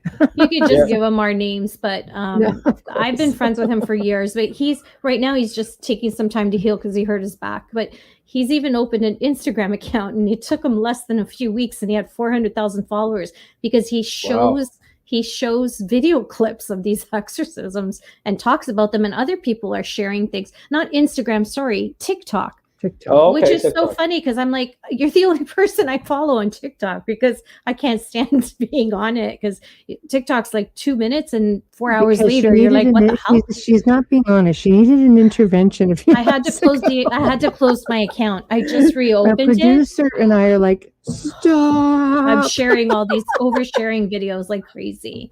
But that's so funny. That's the one social media thing I don't have is TikTok. But you know what? Just do it to follow him. Sarah has it, so I'll get her. Lurk hers.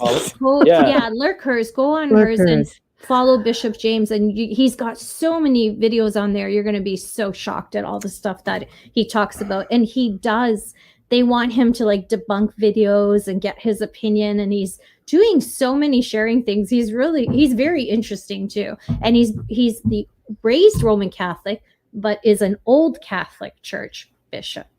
Awesome. Yeah, I'll definitely reach out to him. I have heard of him. I think he was actually teaching some courses. I took his course. Yeah. Yeah. So I'll definitely reach out to him for sure. Unfortunately, it's 11 p.m. Yes. The 2 hours is gone. Yeah. So tell everybody how to find you, promote yourself, what you have coming up, books, all that. Just throw it all out there. Yeah. So you can find us at basically ppri.net. So it stands for Paranormal Phenomena Research Investigation.net. That has my social media contacts on there. It has a link to the Dueling Parapsychologist podcast. Say that 3 times. We're on Apple Podcasts, Spotify, all that stuff. The only book that I have that I'm working on right now is the More Supernatural Encounters from Law Enforcement. I hope to have that out sometime in the fall. I don't have an exact date narrowed down. I'm still in the process of writing it, and there's still a few stories trickling in. So you can find that info again on ppri.net. I'm also on Facebook under Elliot Van Dusen, the author page. I have a personal account and the author page, and then PPRI-INC, because down in the States we're registered in Massachusetts as an incorporation. So PPRI Inc. for INC Incorporated. That you can find us on Facebook, Instagram, Twitter. Don't have TikTok, but I'll definitely creep Bishop James Lang on Sarah's for sure. Oh, he's so interesting. Oh, well, thank you again for joining us. It was just nice, laid back, super informative. And yes, it's always a pleasure, and I appreciate you guys having me on the show. Oh, absolutely. Let us know when you have the book out, and if you have any more interesting stories you want to share. Yes, for sure. Is it okay to just read 2 comments? Because I haven't been able to talk back because my phone died. Zachman wrote, "Fantastic show tonight. Much love to you, Elliot, and wishing you all the best in everything you do. Have a good night, my friends, and see you all next week." Wayne Mallows writes, "Great show. Thank you so much for coming on and sharing your experiences with us." Thank you both, guys. Yes. Yeah, thank you. Thank you very much. Those very kind comments. So thank you. And like I said, let me know when the book is up and running, and if there's any stories you can share, maybe we could do it again. Yes, for sure. In the new year now, because we're booking into the new year. Yes. Oh, I bet. Yeah, for sure. Yeah, when it's out, I'll definitely let you guys know. I'll try and send you guys both a copy there. I'll get your addresses from you later. Thank you. Excellent. Thank you. No problem. Thank you. All right. Take care of yourself and behave out there on the East Coast. Batten down the hatches for that storm. I will. I'll keep telling Sarah it's good for the grass and good for her well. So let it I pour. Know. I keep saying, I'm in the country. I say the same thing. Yeah. So let it pour. No, let it go. Right. I'm done. Water wings.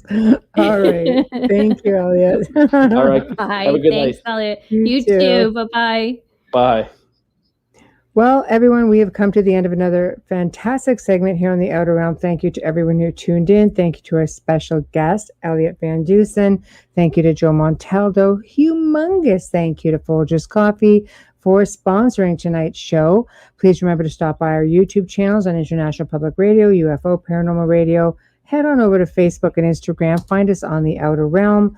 Contact us on the Outer Realm Contact at gmail.com. The Outer Realm Contact at gmail.com. Next week, tune in. We welcome 2 more amazing guests. Wednesday night, we welcome back Miss Vicki Monroe. So you guys are going to love her. She's just a sweetie. We just kind of ran out of time, and she's very informative lady. You guys will just adore her as we do. Thursday night welcomes back again Utu Witch Doctor and new to the show Kat Thagard. And of course, they're going to be discussing witches.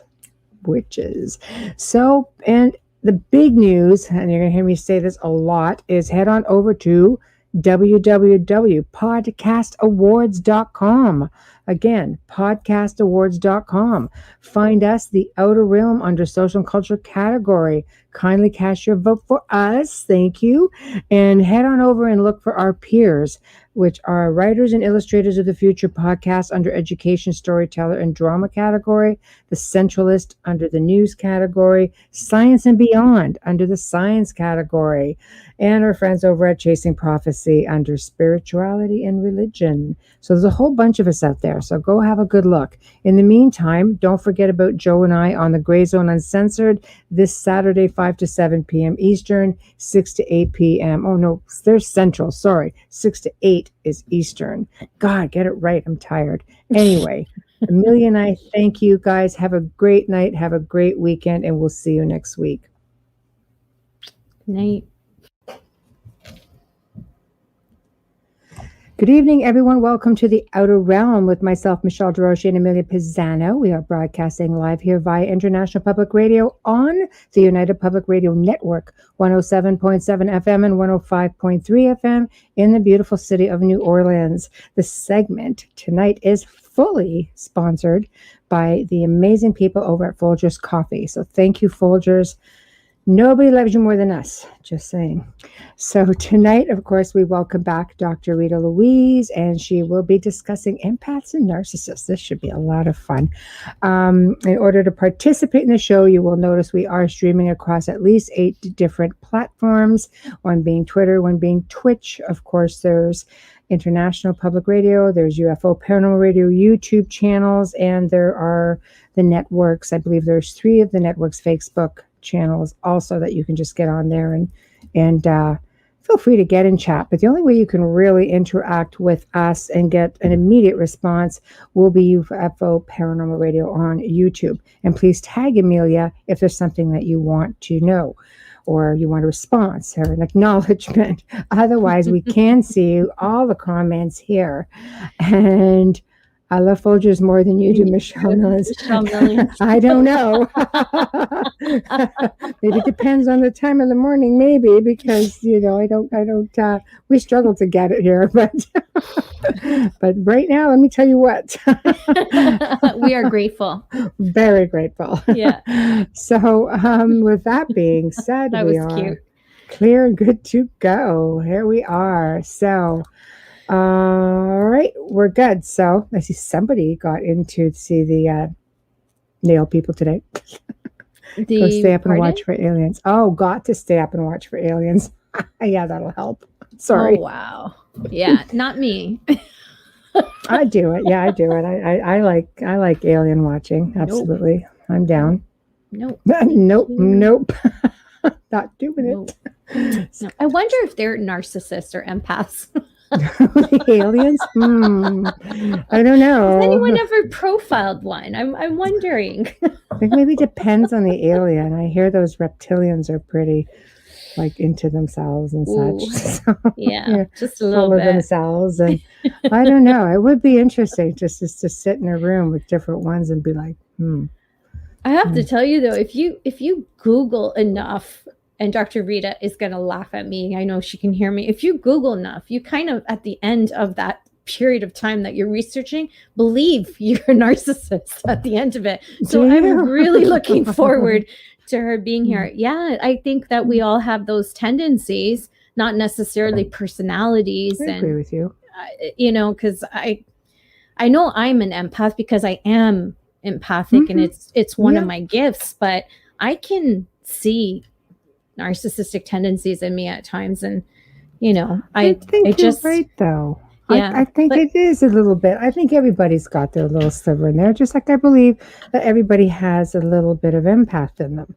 Absolutely. I tend to, except the narcissist. I don't know. I'm empathic, not overboard, but then I also learned at a young age to sort of just push that off, because I'm a little volatile as well. I think it kind of supersedes a bit, but narcissism, I think for sure. I think everybody, I was funny enough, last week having a conversation with somebody about that. And And he said, well, everybody's a narcissist to a degree. Everybody's got a little piece of them. Little bit, yeah. And, where you say something and you have to include yourself and this and this. And, oh, my God, I've done it. It's just, but yet I don't know, like cruel narcissists. Like, no, I believe some that people are hardcore. Yes, yes. Right? And empaths are, and we'll be talking about this with Dr. Rita Louise. The empaths, I believe, sometimes their fight or flight comes in, and that narcissistic tendency comes in as a defense. But we will be talking about all of that. It'll be interesting because I want to know if narcissists are attracted to empaths. Can they sniff them out or something? That's what I want to know. I think it goes both ways. Yeah, maybe. Seriously, it's true. Yeah, it would make a lot of sense. I can name more. And I hope you're all listening, family. I can name more. I can name more narcissists in my life than I can empaths, which is really sad. When you start to think, it's really sad. But I think I've learned over the years how to deal with them a little bit better. I look for peace. I don't think I'm confrontational. I have to be attacked. I have to be attacked or feel like you're being attacked. Or feel like I'm being attacked for me. But I will not go out and start something. Like I'll be in my family. I'm speaking for my family. How I am with other people, whole other ball game. Right. But I try to keep the peace. But I'm so tired of being picked at that I just respond now. It's just an automatic. Do you notice it more because, let's face it, we live in like difficult times, right? And we're going to ask Dr. Rita Louise the same thing. But just since you are empathic, and you clearly are surrounded by them, narcissists, do you think, are they worse maybe because we have lockdown and everything else and they're just not getting it out and spreading it around so they save it for you? Like, I don't know. I'm just trying to think of a way save it for like that one phone call a week. Like really? I agree with you. I think we all are feeling it. We just deal with it differently. Right. For me, it's more, you'll see, Michelle knows me so well. Like I'm very down with this lockdown, because I'm not getting that social time. And I see Michelle here and we work together, but we used to see each other all the time. It's different in person. You exchange energies. It's different, Oh, for sure. And at least when we're when we used, for those of you who don't know, we were actually in a radio station here too. So we got to see each other every week. Yeah. And Amelia used to bring me actually home cooked special food. It was right after dinner. So I'm like, hey, I'll just make extra. Don't cook dinner, Michelle. I'm bringing you dinner. Mm-hmm. Yeah. It was a joy for me. I enjoyed it, Yeah, me too. Tremendously. And now I'm kind of like, And now she's like, I'm really craving. I go, don't worry. I'm working on all these recipes for when we can have that big party, seriously. We're bringing out the French champagne, man. Like, I'm serious. Damn lockdown has just ruined everything. In more ways than one. Michelle's favorite wine is hard to find. So I've been buying bottles and storing them, for that big night. But it's just crazy, right? It's just, I think I honestly believe it's affecting everybody tremendously, but I feel and I think that some narcissists, maybe it's turning them around. I don't want to say it's making them worse. Some of them maybe might be realizing and seeing what's happening and humbling themselves a little bit. We empaths feel sorry for narcissists. Gets us into trouble. We feel sorry for everybody, Michelle, millions. Yeah. We feel sorry for everyone. Yeah. Yeah. No, we tend to let people rent space in our head for free. Empaths do that. Yeah. Yeah, this is true. I don't know. Like I said, I learned to really long ago how to sort of separate some of that. It's not that I don't feel it. I think my skin's just a little tougher. That and your circumstances in life are different too. Sure. I think for me, because I felt that role that I had to take care of everyone, losing my mom at 27, I think that had a big role. Like it was like, the trigger. Right. For me, that it just started to go crazy ass after that. Yeah. But I think that's what it was. Like I was always trying to look at why other people were reacting the way they were reacting rather than protecting myself And when you're empathic, you pick up on their feelings. So if they're angry or sad, you take that on and don't know it's not yours. No, it's true.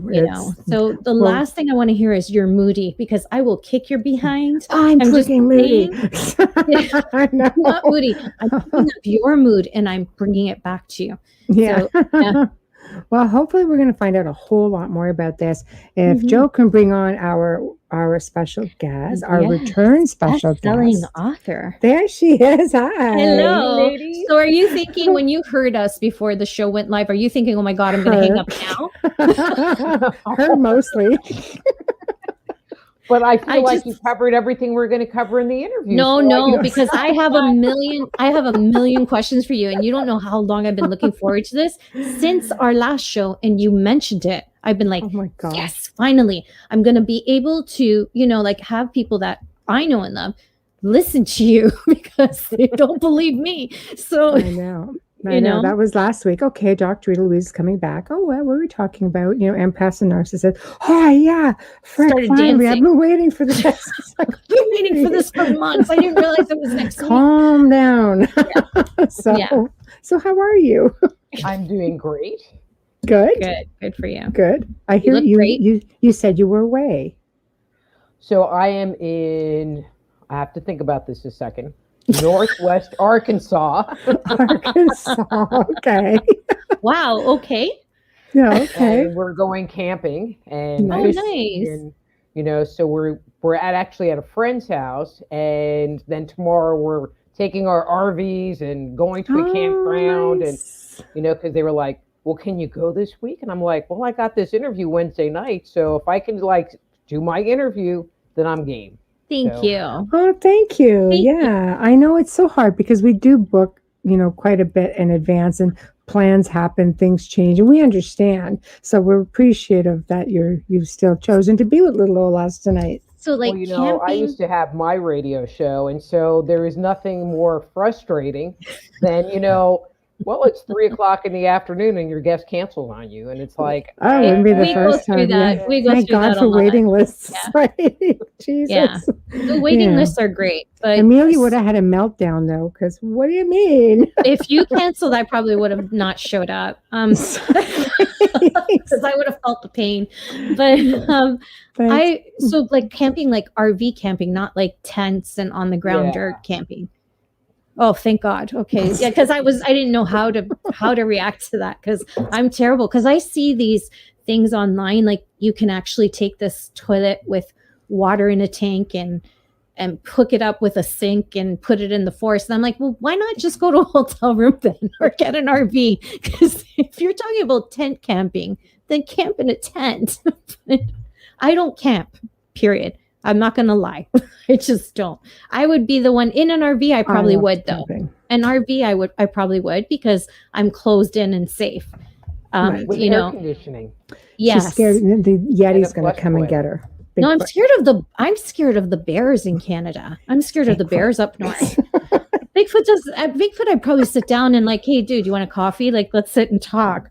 But but a bear? It's really different if you go off into the woods to go. That's what I meant. Yeah. And then you can run around in your pajamas or whatever you got on and go take care of your business.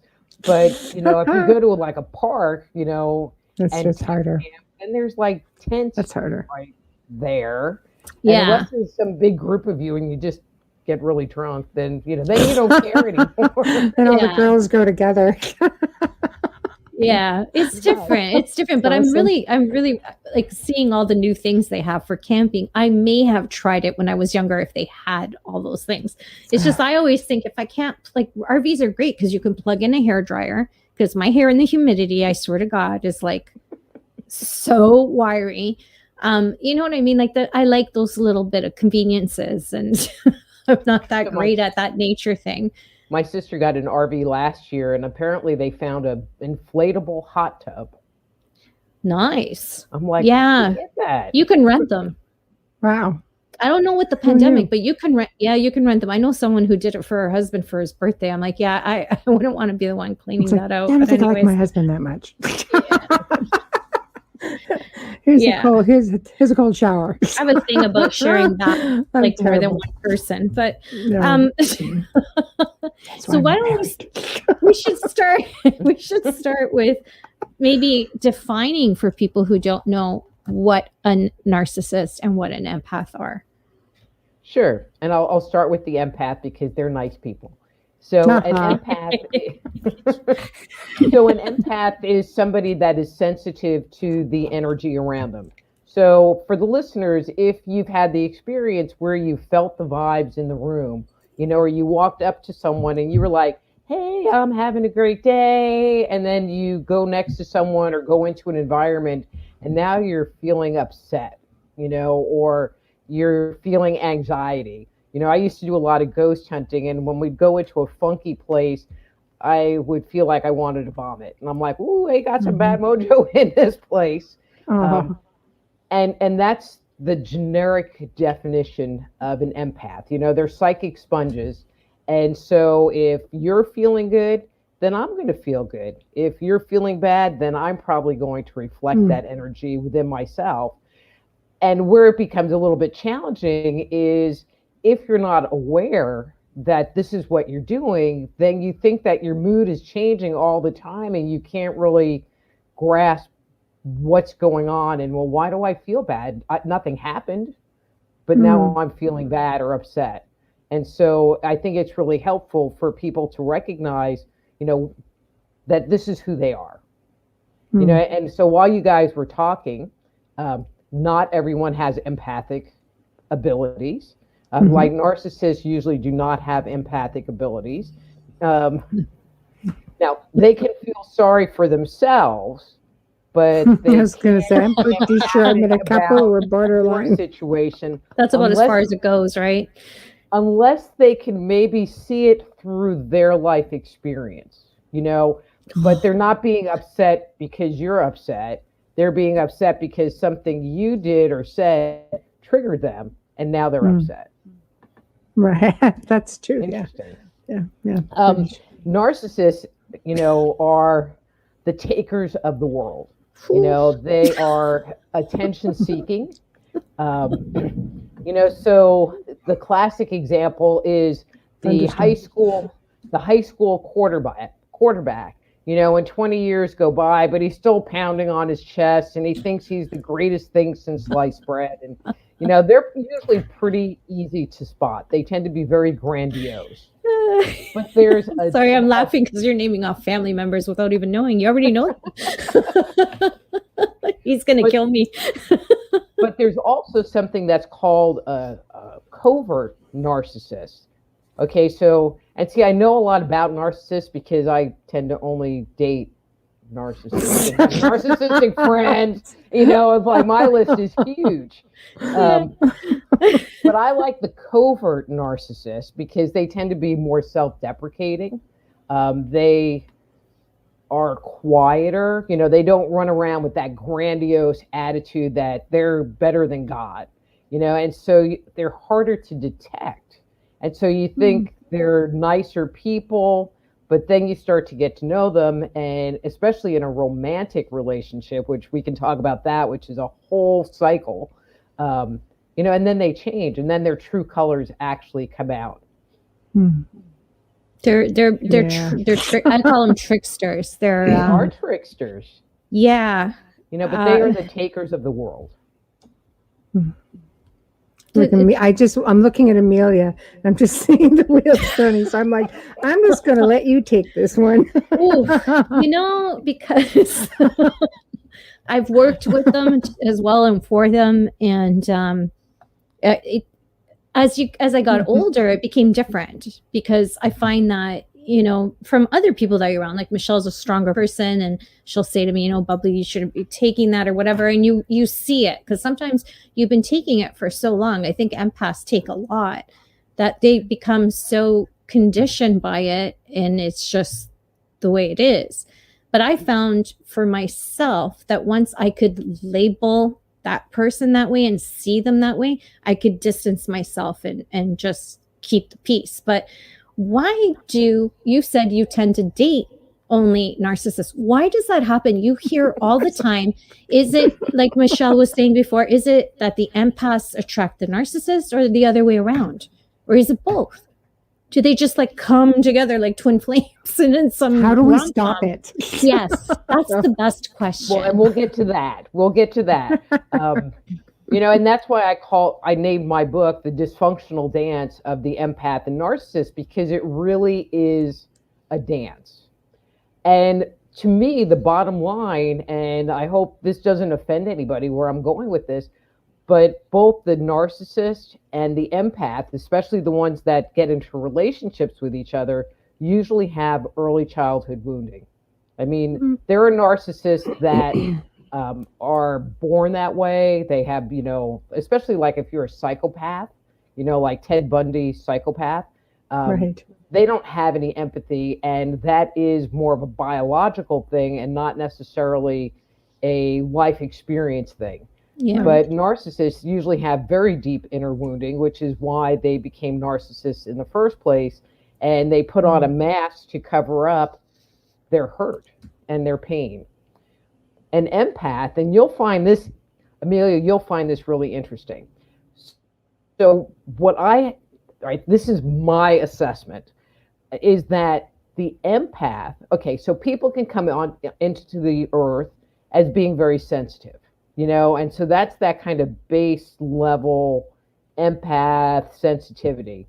But if you come from a home where there's been abuse or trauma or neglect, what the child ends up having to do is they put their tentacles out to make sure the world is safe, to make sure people are safe, that mom is safe, that dad's not drunk, whatever that situation is. Yeah. Well, I mean, it is the perfect training ground to teach you to be really kind of hyperreactive and hypersensitive to your environment. Okay.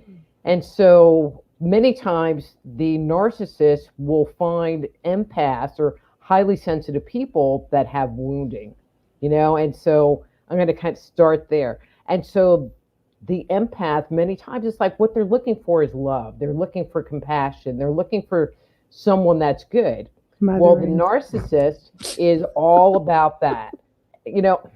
Actually, I'm laughing at Michelle's mothering. I'm going to make a little segue. So when I was working on this book, because I was working on my own personal healing, I was digging into all these different topics, and there is literally this whole vocabulary that is tied to narcissists and how they deal with relationships. And so I'm like reading stuff and I'm like, that's what that's called? And there's actually a name for it? I mean, It was really freaking trippy. So it was really weird. So one of She's being kind. I got stories, girl. One of the terms, when you first meet someone who's a narcissist, it's called love bombing. And so they will sit there and tell you, you are the best thing since sliced bread, and they'll make you feel like your soulmates. And they're like the perfect person. You sit up all night and talk, and it's just great. And you fall in love with that person. But at the same time, they're like pushing things forward pretty quick. Well, maybe we should move in together. Maybe we should do this, to basically trap you in a relationship. So not all of my relationships were with narcissists. I had one husband who died, which really sucked. He was married to a bunch of narcissists. And then so then we got together, and it's actually like pretty cool. And then he freaking died. So that like, I'm so sorry. Yeah. And his comment was, and true story. So we got married, and about a month later, he just looked at me and he goes, well, I'm waiting. And I'm like, waiting for what? And he goes, I'm waiting for you to change. And I'm like, change. I didn't even know what he was talking about. And he goes, well, we got married, and that's my experience. All right, I was wife number 6 for him. Okay, so that was and so I was like, this is it. I don't change. I might not like put makeup on every day, but this is it. And he goes, well, that's been my experience. Every time I got married to someone and they said I do, within weeks, they became a different person. Yeah. And so once they feel like they have you secured, you move in together, you have a child together, you get married, whatever that is to bind you, that's when the mask starts to come off and you start to find out who that real person is. And, but now you're kind of stuck, oh, well, you can quit your job and go back to school. It's like, okay, well, now I can't take care of myself and I'm not really in a situation where I can go. Isn't that awesome? And the gaslighting starts, and the gaslighting starts. When the gaslight, you're like, what? Yeah. And God forbid you give them, God forbid you give them even a touch of, I don't want to say a terrible criticism. No, if you even so much as criticize a narcissist, if you don't know what a narcissist is, just criticize who you think might be to their face and watch the flames come out, because they don't take lightly to that. You can't tell them they're doing anything wrong, even if you're trying to stop them from hurting themselves. You're stupid or you're crazy. That's literally what happens. So let's talk about that then. Yeah, don't stand for let's yourself. talk about one versus the other. Like, how do you identify that? How do you know? Empaths are obvious because they're usually, they're picking up on emotions. But what are the traditional things to look for when it comes to narcissists? All you empaths better be listening. They're all in the chat room. Bunch of you right now. They're all in the chat room. One of the first signs is that love bombing, where they're just right there. They want to talk to you on the phone. See, this was my big downfall, man. I would spend hours on the phones with these guys. I didn't know that was love bombing. Yeah. But then once the relationship starts to develop, they do things like start talking about your friends and your family to cut your ties off to them, or bring up things where now you're looking at them going, well, maybe they're really not my friends. And, maybe you're right, because you're still in that trusting place, because if you're a wounded empath, you're still getting the love, you're still getting the attention, you're still getting the adoration that you need to feel whole, because of your own wounding, and so it just becomes this open door. Plus, many empaths, especially the wounded ones, are people pleasers, and so they're willing to take care. See, I know you got me like so out there. Honestly, I'm like so exposed right now. Absolutely. But they start, so as a common people pleaser, you sit there and you start doing stuff, you do the dishes and the laundry and, because they're doing other things, but then over time, they stop really doing anything, and they stop doing anything they don't want to do. So I was with one gentleman, he did like doing yard work, and he took a lot of pride in mowing the lawn and edging it. And so I always had a nice lawn, but that was pretty much it out of him. But if you asked him to do something else, can you take out the garbage? It was no. I mean, it wouldn't ever happen. Your comment about criticizing them or putting up any kind of boundary or, saying something to them. I was taking notes when you were talking earlier. Before we went live or after, because I'm a little nervous. There's the blackmail notes, and then there's the show notes. She's got quite a bit for pre-life. But when you sit there and you make a demand on them, or so let's say the relationship is going and now work is really busy, or you're sick and now I'm sick and I can't take care of you. Yep. And they have freaking meltdowns. I mean, or they come and ask, like, I injured my neck. I mean, really bad, where I was like pretty much in bed because I was having a hard time walking around. And so the guy that I was with would come upstairs. I live in a big house, and it's like, I can't find the black pepper. And I'd say, well, it's over here. And I'm like pretty anal about like, this is where things go. And he's like, well, I looked there and I couldn't find it. So now I have to get out of bed. But isn't that every husband though, honestly? No, but okay. It was I'm just yeah. When I could, but no, I understand that. I understand that. I was just making a joke because the typical, it's in the fridge. Well, I don't see it, and it's like right there. Mm-hmm. Yeah. And so if you're not there and available for them to give them the attention that they want, or you have this baby, and so now you're nurturing and taking care of this baby, and they kind of take it as a slight that you don't love them anymore, or they try to find other ways to get attention, and we'll use that gaslighting to manipulate you to get what they want. And that's one of the other real characteristics, is that they are excellent manipulators. Mm-hmm. Excellent. And for people that aren't familiar with what the term gaslighting means, it came from a movie called Gaslight, where this guy is married to this woman and he's trying to make her think that she's crazy.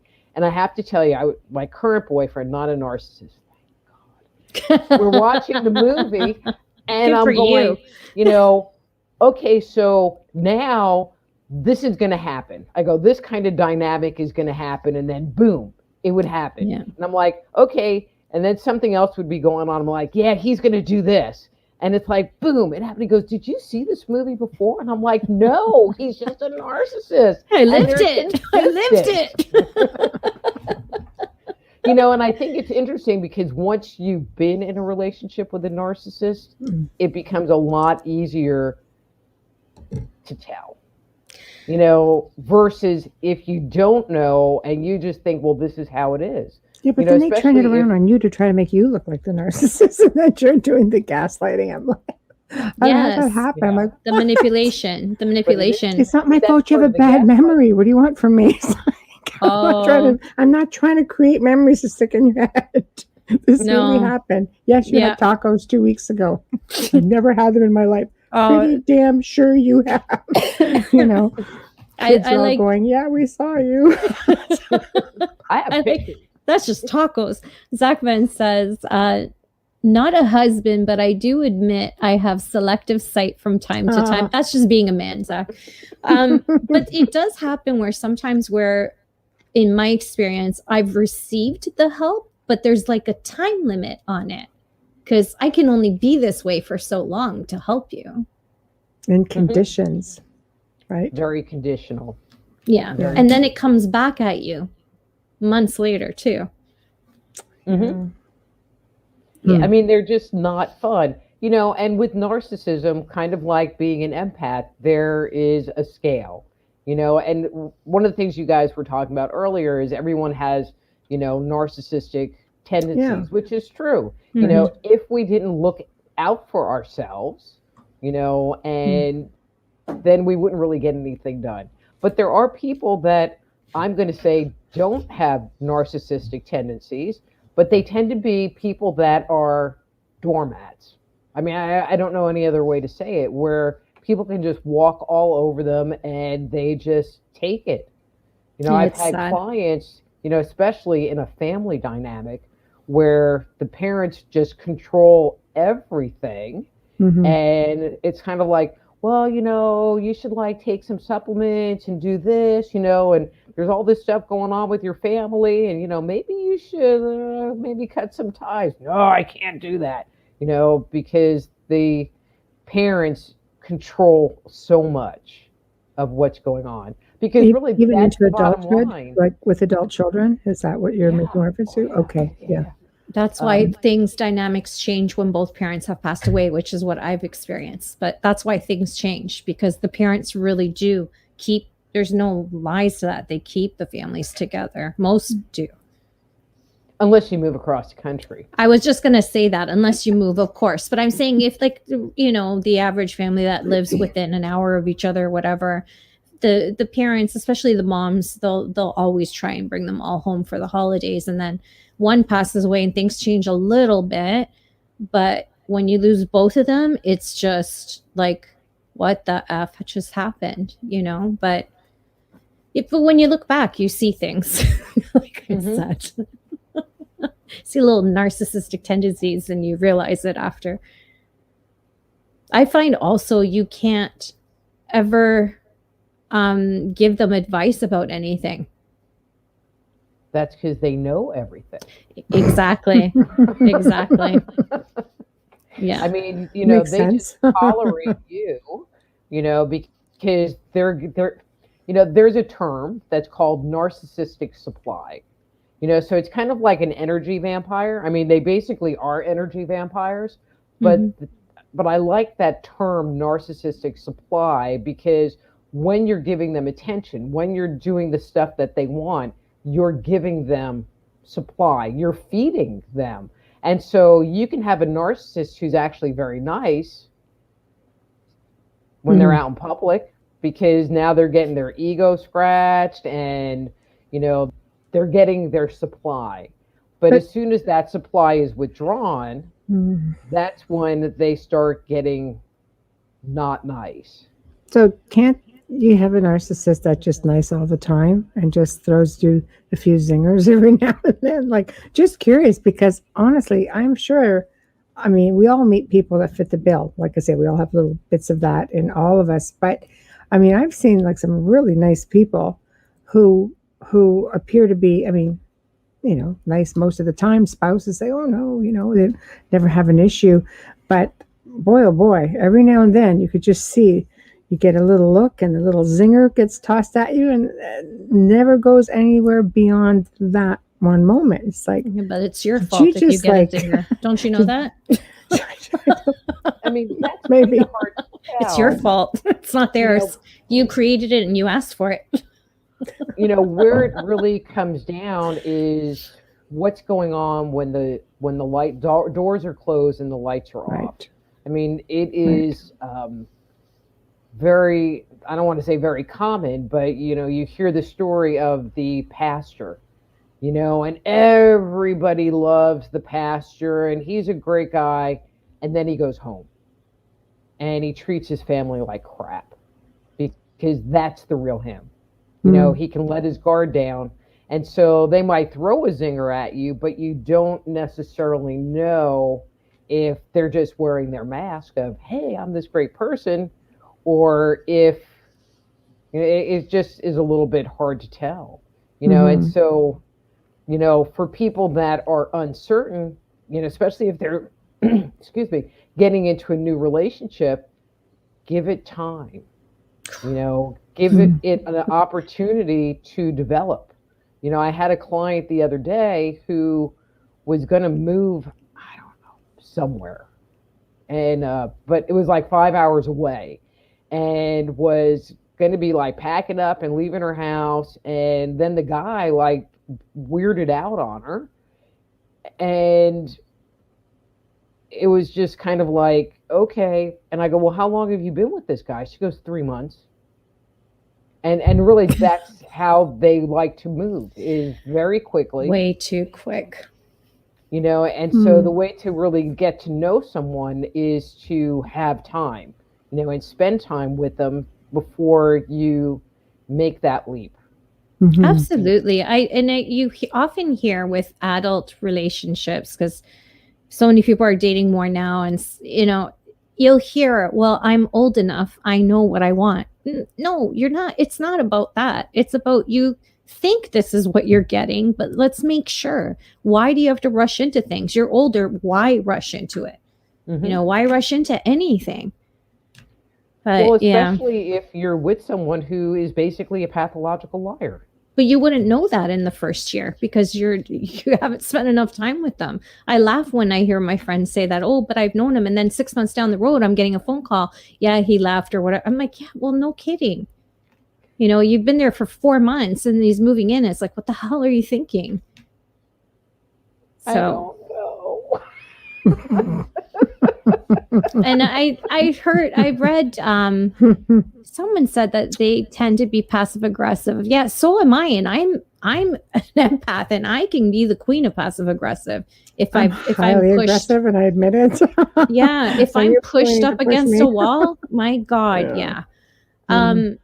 So But yeah, I'm going to put it, but okay, so it's more the covert narcissists that tend to be passive aggressive. So I'm a covert narcissist. No. I'm just kidding. Because you have to be pushed up against a wall. Absolutely. For them, all you have to say is, I don't want to do that. And then they're like finding ways to change things that they can get what they want. But they won't like say anything to your face. You know, so they use passive aggression. They use their passive aggressiveness, to manipulate. But you know, versus, all right, I'm at my wit's end and I'm putting up a boundary and saying we aren't going any further.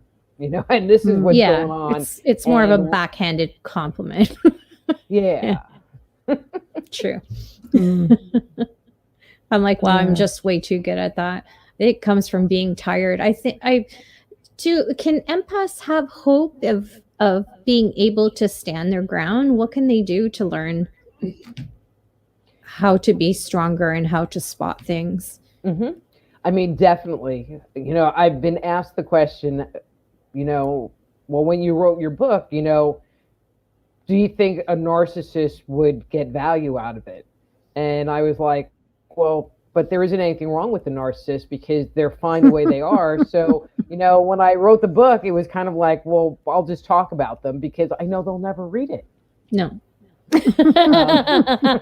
You're so right. It's true.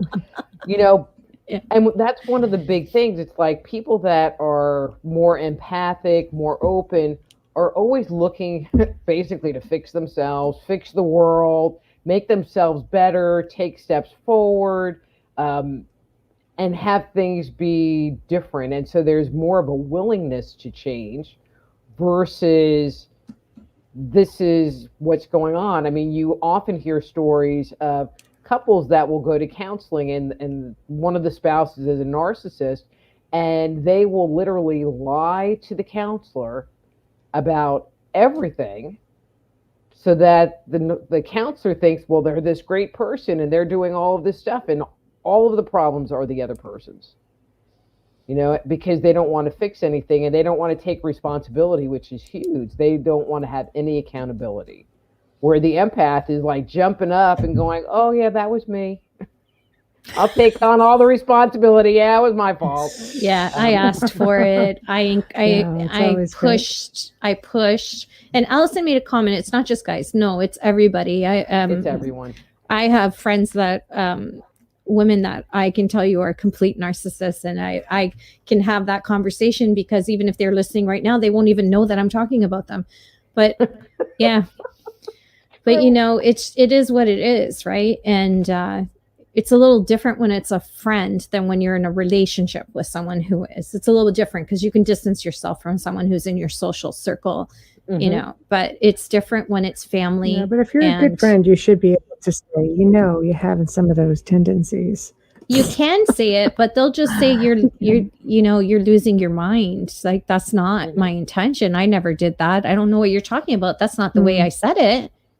That's not what I meant. I didn't do that. When did I do that? Oh, I can give you a million of them. But anyways, you know, but for the empath, I mean, there really is opportunities to change it and have it be different, you know. And, you know, to me, you know, the base is identifying and acknowledging that you have wounding, you know, and the way that they're getting in is because there's a deficit within you that needs to be healed, you know. So Absolutely. That's one piece of it. But many times people that are people pleasers, which is kind of okay, so there's the fight and flight response, our basic stress response. There's also what's called the freeze response. Are you familiar with the freeze response? Oh, no. Okay, so the fight response is like, I'm going to get angry and I'm going to fight with you. Yeah. The flight response is, oh my God, look what's going on, and I'm going to run away. The freeze response is something is going on and I'm going to stop dead in my tracks, kind of like deer in headlight kind of things. And so you're upset and you're yelling at me and I'm just going to stand there because I can't even get myself out of the room. So that's the freeze response. And then there's a fourth response that's not a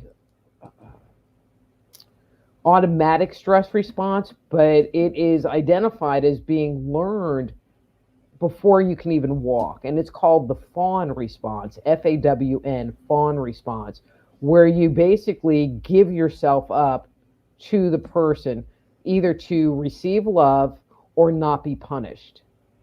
And so many, and that is believed to underlie people pleasing. And then the next level of dysfunction, kind of taking people pleasing to a more dysfunctional level, codependency, where you don't feel like you can be loved unless you're helping. And so addressing that within yourself, really needs to happen, because dysfunctional empaths, they want to give, and they want to fix, and because they feel that's how they're going to get love. And the narcissists are more than happy to take anything you're willing to give away. That's including your time, if you're listening. That's including your time, not just giving of like materialistically, but giving your time to them and always being available is something that empaths do as well. They're always available. It's hard because it sounds like it should be a give and take relationship. That's the idea. Give, take. You shouldn't have to even look at it and analyze it if it's normal. Really. But if it's not something that you knew, if you didn't know that wasn't right, that what you're doing and the behavior you're having isn't a healthy behavior, then you're just going to recreate that over and over again. That's true. I had to learn that. Yeah. And I think a lot of people want to know how to do that. It's important, but you feel like healing inside first, looking deep down and seeing what happened and why you respond that way is the first step. So why stay? Why stay? Why stay in a bad, if you know you're in a toxic situation, why stay? Why not get out? That's a great question. And there's a number of reasons why people stay. And I'm going to address this a little bit more to women, although some of it applies to both men and women. One is they're afraid of being alone. They're afraid that if I don't stay in this relationship, no one else will ever fall. I'll never find anyone else, and I'll never recreate another relationship. And this one for women in particular, they get themselves into a situation where financially they can't get out. And to me, that's one of the saddest ones. It's like, they have a couple of kids. Now they're a stay-at-home mom. They didn't go to college. They have no skills. Their husbands, there's something called financial abuse, where they barely give you enough money to buy groceries. And so it's not even like you can sock a little money away, to exit stage left. Sometimes there's so much abuse. I mean, because if you're a narcissist, and I'm not saying all narcissists are violent, but they can be, they can go into what's called narcissistic rage, where they kind of flip out on you. Not all of them do, but some of them do. And you're just scared, because you think that this person's going to come after you, and so that's a scary thing. But there's also something, it's like one of the things I love is everything has a freaking name.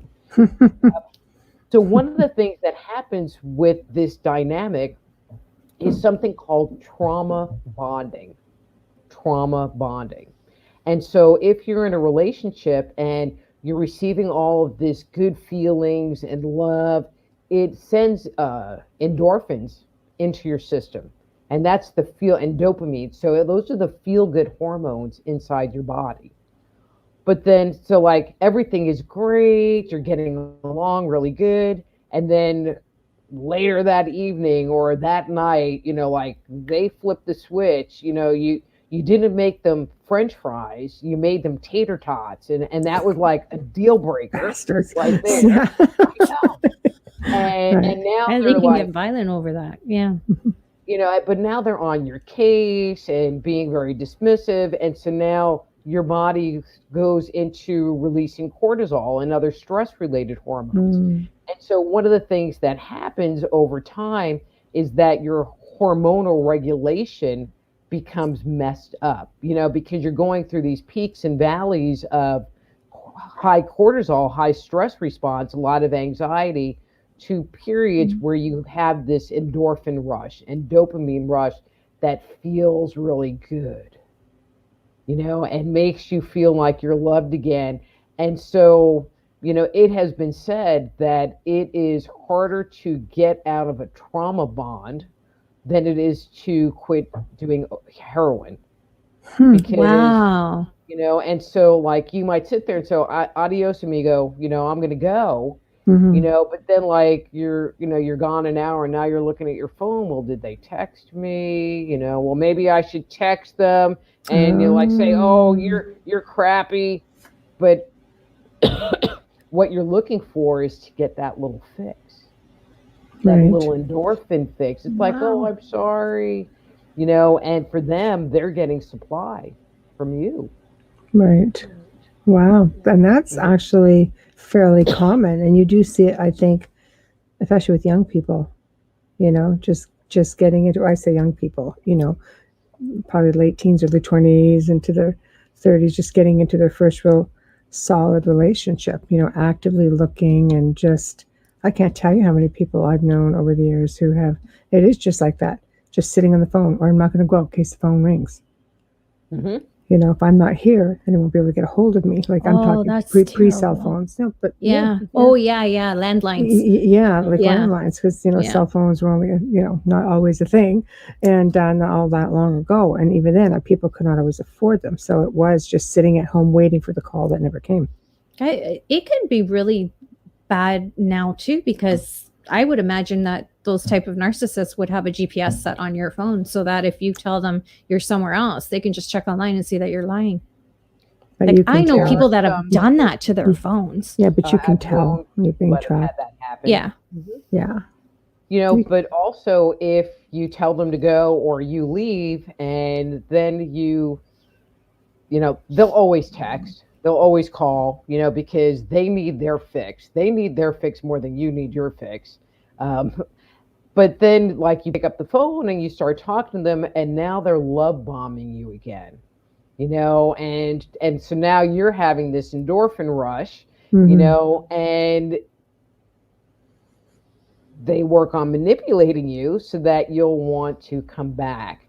And so it's not uncommon in one of these relationships for them to split up 7 times before the person finally makes a final break from the relationship. And it's one of the reasons why in relationships where there's physical abuse that happens, that you constantly hear, the victim going back. It's because they're trauma bonded. It's like, oh, I didn't mean to beat you up. I've been drinking. I'm not going to drink anymore. I promise I'll go to counseling. I mean, they'll tell you whatever they think you need to hear until you're back. And it'll last a couple of weeks, maybe a month, maybe 3 months that they're on like best behavior. And then the cycle starts over again where you make them tater tots again and they, blow a gasket. Right. We talked about how empaths are born. How are narcissists? Are they born? Is it something they learn? So,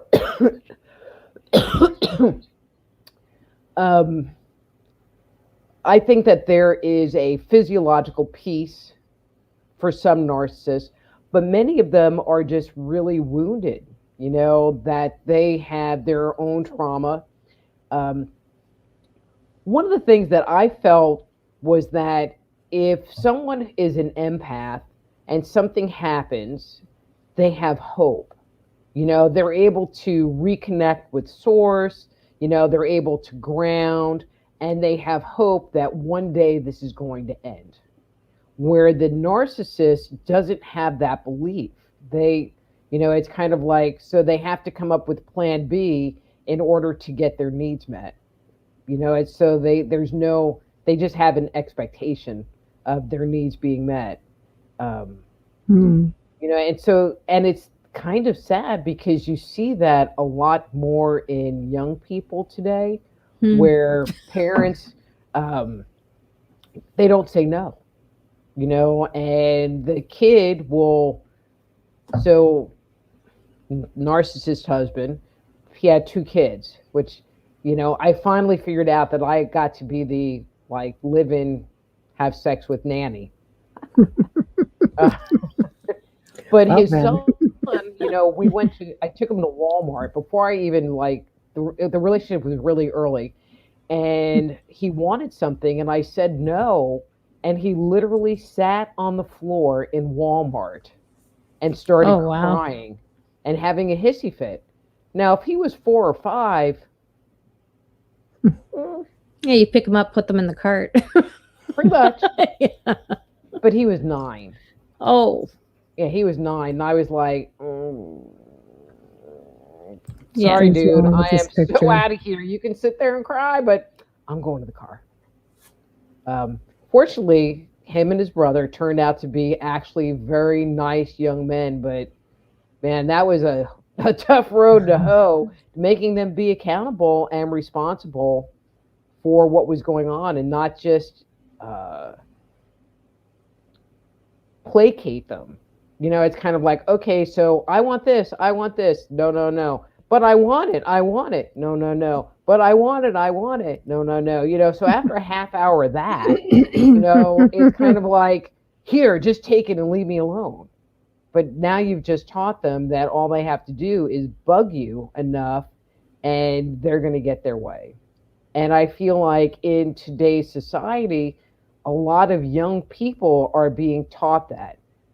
Everybody gets an award and everybody gets a prize, and there's not any requirement that you do anything or be responsible for not doing what you're not doing because everybody gets a prize.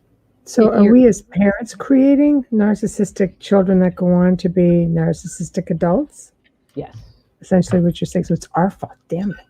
That's what I was going for. You don't hold accountability is a big one nowadays. No one takes accountability, accepts responsibility for anything. There's always a way out. Or they blame it on someone else. I mean, I've had some parents who would bring their kids to me for sessions. And, I remember one, it was a girl, she was like 19, 20, and she was so depressed, just depressed. And I looked at her and I said, well, that's because you don't want to do anything. It's like you graduated high school and now there's this expectation that you go get a job and show up every day and do the work and know after a month you're not going to be the president of the company. That's just life. And she could not do it. I mean, she just couldn't handle it. So she couldn't be a functional member of society, basically. It was just too much for her. Right. So take care of me. But it was really a choice. Yeah. Right. That's interesting. You're not doing anything good for your children that way. You have to teach them life skills. It's not just saying no. It's a matter of teaching them life skills. It's important. It's very important. Being accountable for your errors is you have to be able to do that to function in a job and working with colleagues. And, it's just part of life. So I have a hard time with, I often say this generation is self-entitled, and I mean it because I said it's all of our fault. I don't see people allowing their kids to work as teenagers. They might tell them to work later when the workload is even heavier when you're going to university. And I'm not saying I'm a better mom because I have very many faults. But, I started working at a young age, and I had my daughter because we have a family business working at a young age as well. And I think it's important to have that kind of responsibility and understand that it takes this many hours to get that, rather than it should be given to me. Mm-hmm. or it's teaching them, the responsibility, like, well, if you want this, so with the boys in particular, my line with them, and it's all about an equal exchange of energy. Now, I'm not expecting that if I give you $20 to go out to lunch or whatever, that I'm expecting the $20 back, but I'm not, but I'm expecting something. So what are you going to do? Basically, because if you're just going to sit there and want stuff, but you won't do the dishes, or I have to fight with you to do the dishes, then that's not an equal exchange. That's not working for me. And I told them early on, it's like, and if you don't buy me a Christmas present, you ain't getting jack. You're funny. I just was, I think it's just important to be real, with your kids, and so express what's going on. If someone at home is listening right now and they're starting to think, oh gosh, I'm raising a narcissist, how can they put a halt? How can they put a halt on this? What's something they can do to figure out if they are, and how do I change this? Hopefully the young person is, not in their mid to late teens, because pretty much by the time you're 14, 15, 16, I would think the damage is pretty much done. And I guess it could be maybe undone, but it would be a lot more challenging. You see these kids and they just like scream at their parents or hit their parents, and it's like, excuse me? But the parents, and those are the children that will end up being narcissists, because they think it's okay. They were brought up in the environment that it's okay to be disrespectful that way, or, well, what I want is more important than you.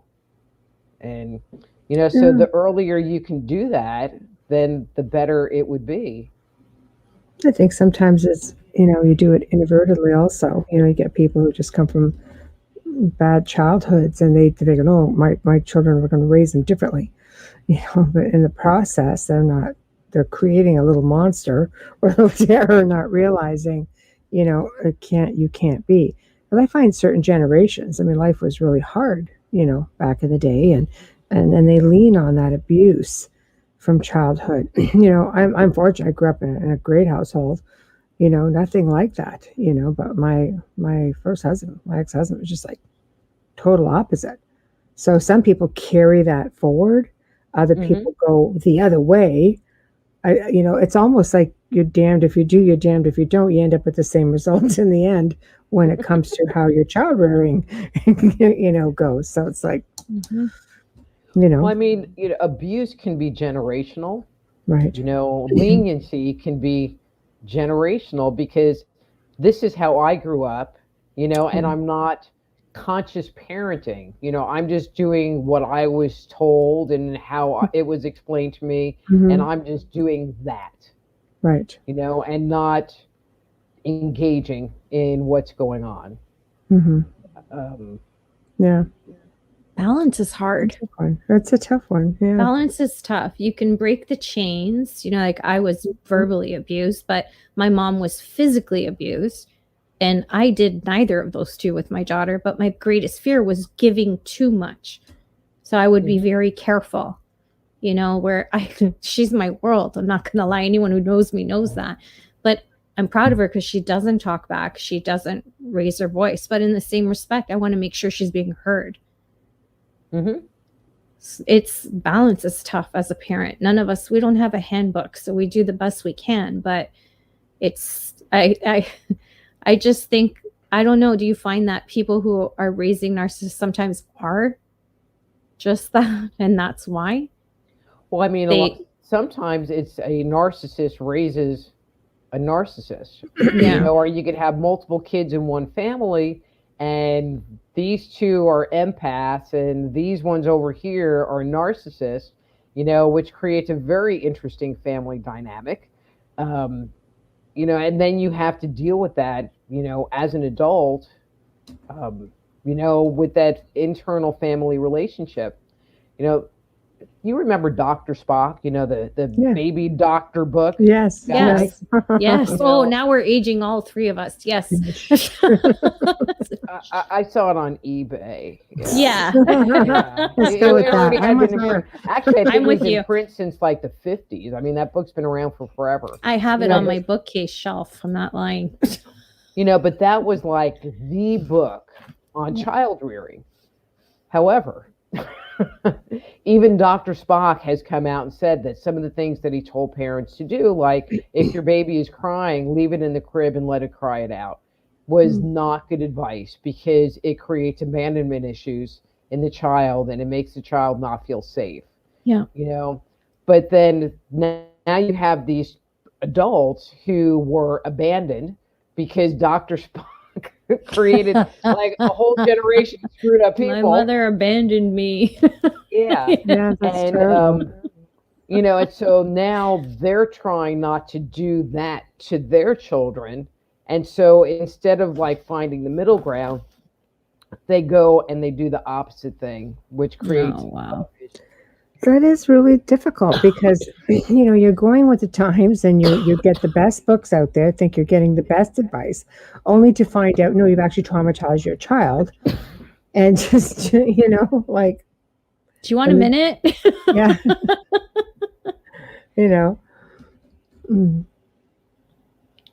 Child grows older and goes, I remember when you didn't come upstairs and I was crying and you left me crying for like half an hour. I was 4 months old. It's like, good grief. It was in the book.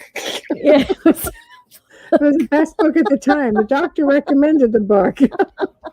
Jeez. I read that book and I laughed through the whole thing. I'm like, yeah, this isn't happening.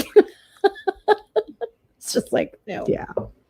I was that helicopter mom, but it also has a lot to do with what I did for work. So, yes. Yeah, it's wow. So let's talk about wounded healers. Okay. That's interesting. I have never heard that. So a wounded healer is someone who has decided, I'm sorry. Take a minute. It's all right. Take a minute. Well, and usually I have like little throat lodgers. All right, I'm looking on the desk where I'm staying. I just have an Altoid. There you go. What you got on her desk? Is there anything good? I'm looking for M&Ms or Skittles, just saying. But a wounded healer is someone who has addressed their previous pain and has worked through it and has emerged on the other side a wiser and more whole person. And so, if you started out at a disadvantage and you became successful, now you're a wounded healer, and so many people think that because you grew up in a situation of trauma that there should be shame around it, and you shouldn't tell anybody, and you sit there and you think, well, I have all of these scars, because of my life and life experience. But the reality is those scars tell the world that you survived, that you made it through this situation and came out the other side a much better and different person than you went into it in the first place. That's a tough one. It's do you think that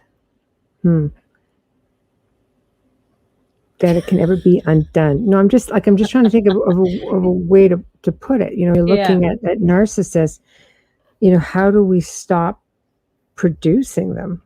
Like, everybody's wounded, really, some of us we do heal. Others use it as a crutch and they never heal. Right? So it's okay. We all have dogs. We all have dogs. All right. Bring the dog up to the camera. Let us all see. Get a cameo. Aww. Oh my goodness. Hello, you baby. Are so cute. Are you going on a trip? He's going to go swimming tomorrow. Yay. Are you happy now, puppy? You're part of the show. There's people walking around in this house and he's hearing them. What's his name? It's Raylan. Raylan. Hello. Say hi. There you go. Hi, yeah, you're part of the show. Hi, You're a baby. superstar. You should be happy now. My baby had his 13th birthday yesterday. He's 5 months old. Wow. I remember because last time you were on, you just got him. And you were potty training him. That's right. Yeah. Still potty training. Yeah, well, it takes 6 to 9 months, right? I don't know. I'm ready for it to be done. Well, when you're camping, you'll love it because he's always outside. That's awesome. Yeah. So how do we stop producing, a generation of narcissists? We're all wounded. It's either a crutch or you move on from it. How do you get away? But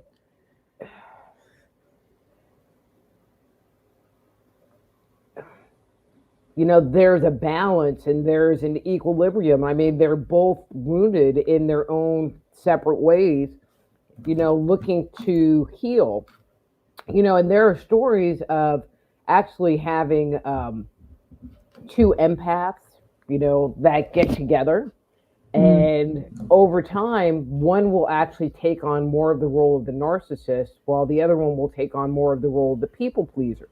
And so, because if I'm the people pleaser and you say, hey, well, let's go do this, but I don't really want to do it, I'm still going to say, oh, okay. So now over time, I'm teaching them that I have no boundaries and I have no self. And so they will move into that role. And so you can think, well, maybe that person really is a narcissist, but the reality is I trained them to treat me that way. Mm-hmm. Yeah, what it comes you back allow. to the boundaries thing, and so it really is about that balance, because you're going to look for someone that's going to create that equilibrium in you. So the more wounded you are, the more screwed up person you're going to try to find. Now, what about two narcissists? That would be very interesting. So you haven't seen it yet? I knew you were going to say something like that. That's like World War III. Because they would probably just fight with each other all the time. Maybe if they have like some narcissistic tendencies, and they can kind of get along. But if they're like hardcore narcissists. Yeah, because that would be constant tug of war, right? I'm in control. No, I'm in control. Manipulation on both ends. And I couldn't even imagine. But I'd like to sit in that room and just watch it, because I'm just so curious, because you say that two empaths, one takes on a little bit of narcissistic tendencies. With two narcissists, where you have one who's more hardcore, one who's less, that one that's less, do they take on more empathic? Yes. Okay. Yes. Makes total sense. So they try to balance things out. Mm-hmm. But in any relationship, you're always trying to find that level of equilibrium. With the empaths in particular, they're always looking to find that balance point. I don't know about you, Amelia, but I know for me, it's like, if there's a bad vibe in the room, I'm looking at trying to what do I need to do to have it not feel bad or have it not feel funky? Throw light. Throw light. That's where my people pleasing skills comes in. I talk a lot because I'm really nervous, and I try to make jokes. I make light of everything. I know that's what I do. Mm-hmm. I say the stupidest things at the most inappropriate times because you're just so uncomfortable, right? They just come out and it's like Tourette's. I just rather not talk to anyone. I just start people watching. Yeah. You're quieter. Yeah. I am. I just watch. I watch everything. I see everything. You just absorb it, I think, a little bit more. I absorb it, and I don't know how to deal with it, and it's like that. And anyone who knows me knows I'm uncomfortable. But people who don't know me think that I want the attention when I really don't. That I don't understand why I'm talking. Bubbles likes to talk a lot. It doesn't matter what the situation is behind it. I have a hard time with quiet. Quiet moments when there's other people. I have a really tough time. I do. Mm-hmm. It's I get anxiety. Yeah, but that's how your anxiety is presenting itself. So maybe when you find yourself in those situations where you're talking all the time, you need to stop and take a deep breath and go, okay, what's making me be anxious? Mm. You know, it could be one person in a room. I mean, I think with empathic people, there could be one person in the crowd who's, gives you that angst, and you could just center them out right away. You just have to zoom right in on them.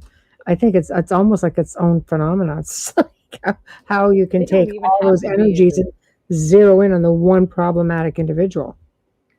They don't even have to be in the room with me.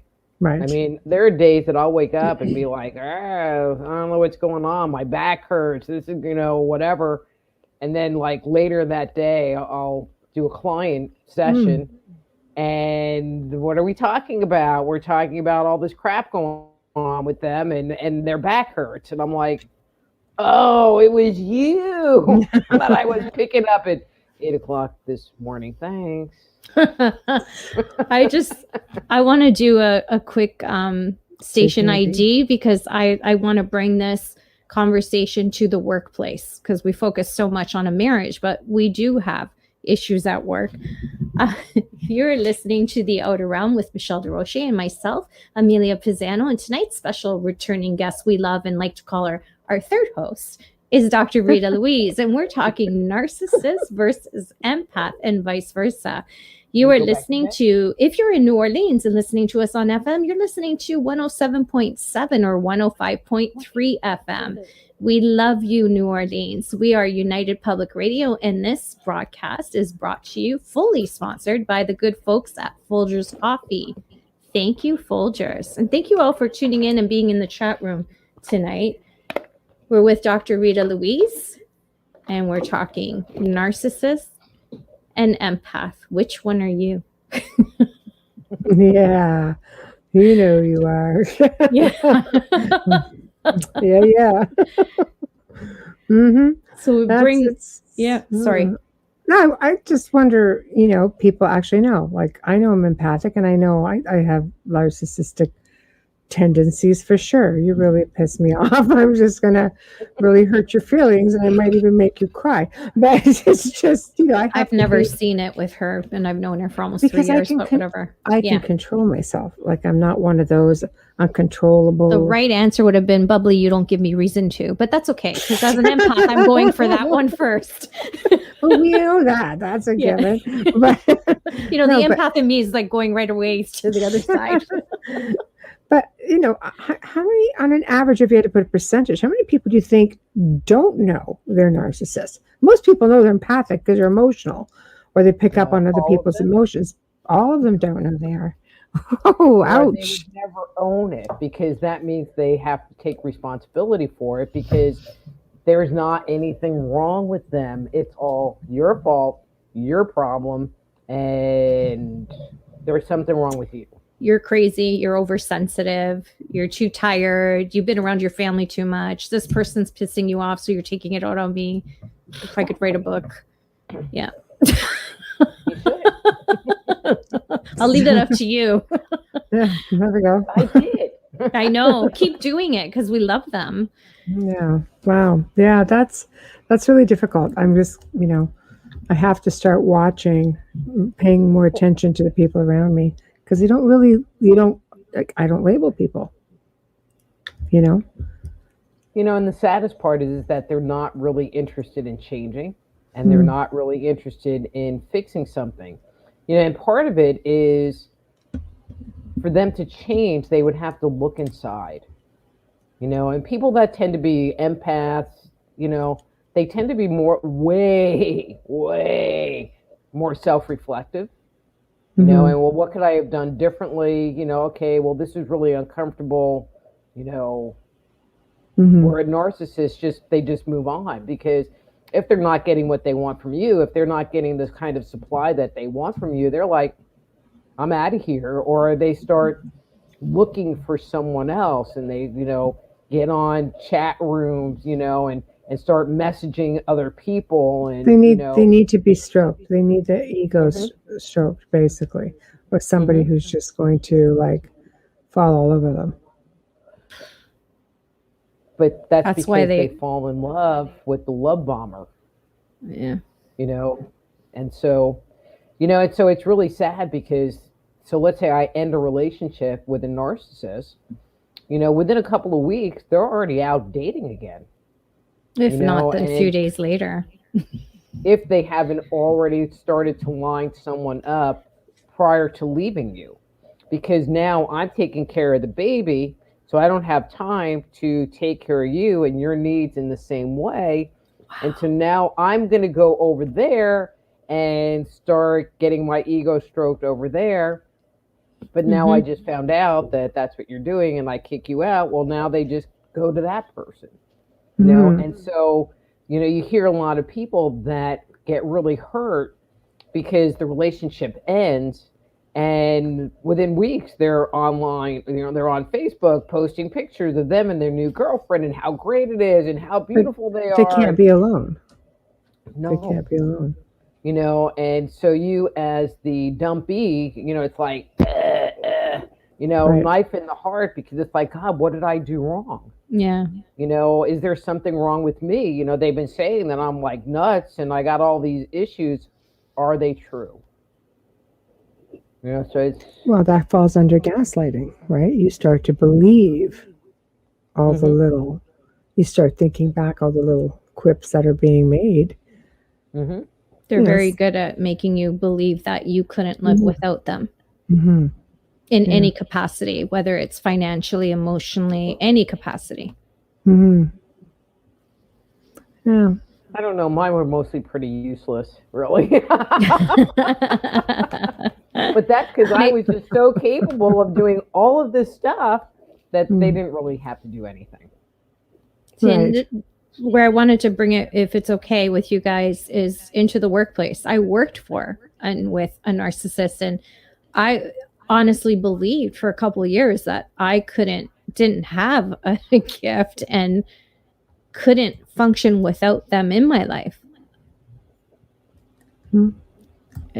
It's an awful feeling because as an empath, you want to please your employer. You want to please your bosses, your managers. You want to be the perfect colleague, the perfect person to have a desk next to. You don't want to cause any disturbance. How do you handle that in the workplace without, especially for women, break down a little bit more? But I mean, men have to deal with it as well. Narcissism, guys with guys and whatever, even female bosses, it's all the same. There's two choices: that you accept that this is what the situation is and you kind of back your energy out of it and just go with the intention of, I'm just going to go and do my job, and you take the emotional piece out of it, and like, I'm not trying to please my boss because I'm just here. Which some people will do actually in a marriage too. It's like, well, we have kids together, I'm just going to disengage. And the other choice is to leave. If it's really that bad and that uncomfortable, then leave, because it just ends up being abusive to you and continuing that pattern of abuse by staying, even if it is in the work environment. I had that a lot in work. One time I was very fortunate. She got fired. So it worked out great. But anyways, that's like the perfect blessing in a workplace.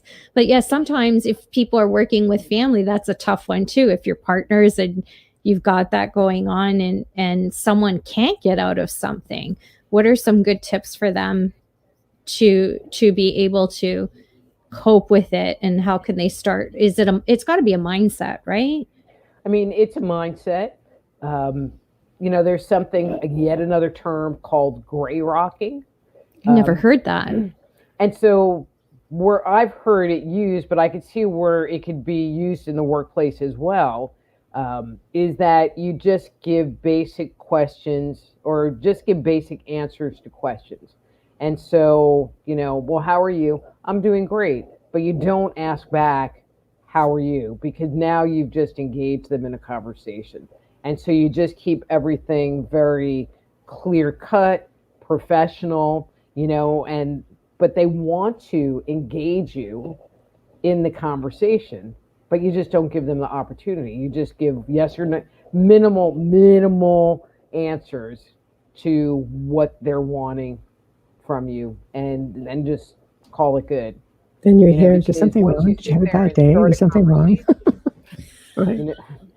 That's stuff you deal with after, yeah. But to keep the peace at work, like that one's tough. Some people can't leave their jobs. They have to stay there. Financial reasons, whatever, growth, whatever it is. It's like, yeah, I could imagine. That's okay. Everybody on the network's got puppies. So, yeah. So basically, it seems to me like we're kind of caught in a world of both empaths and narcissists, and it doesn't look like it's something that's ever going to come to an end. I think it's just, quickly trying to recognize, I guess, who they are, because you can't get rid of family. Well, family. You said that 3 months too late. Yeah. Dealing with family is like, graduate work.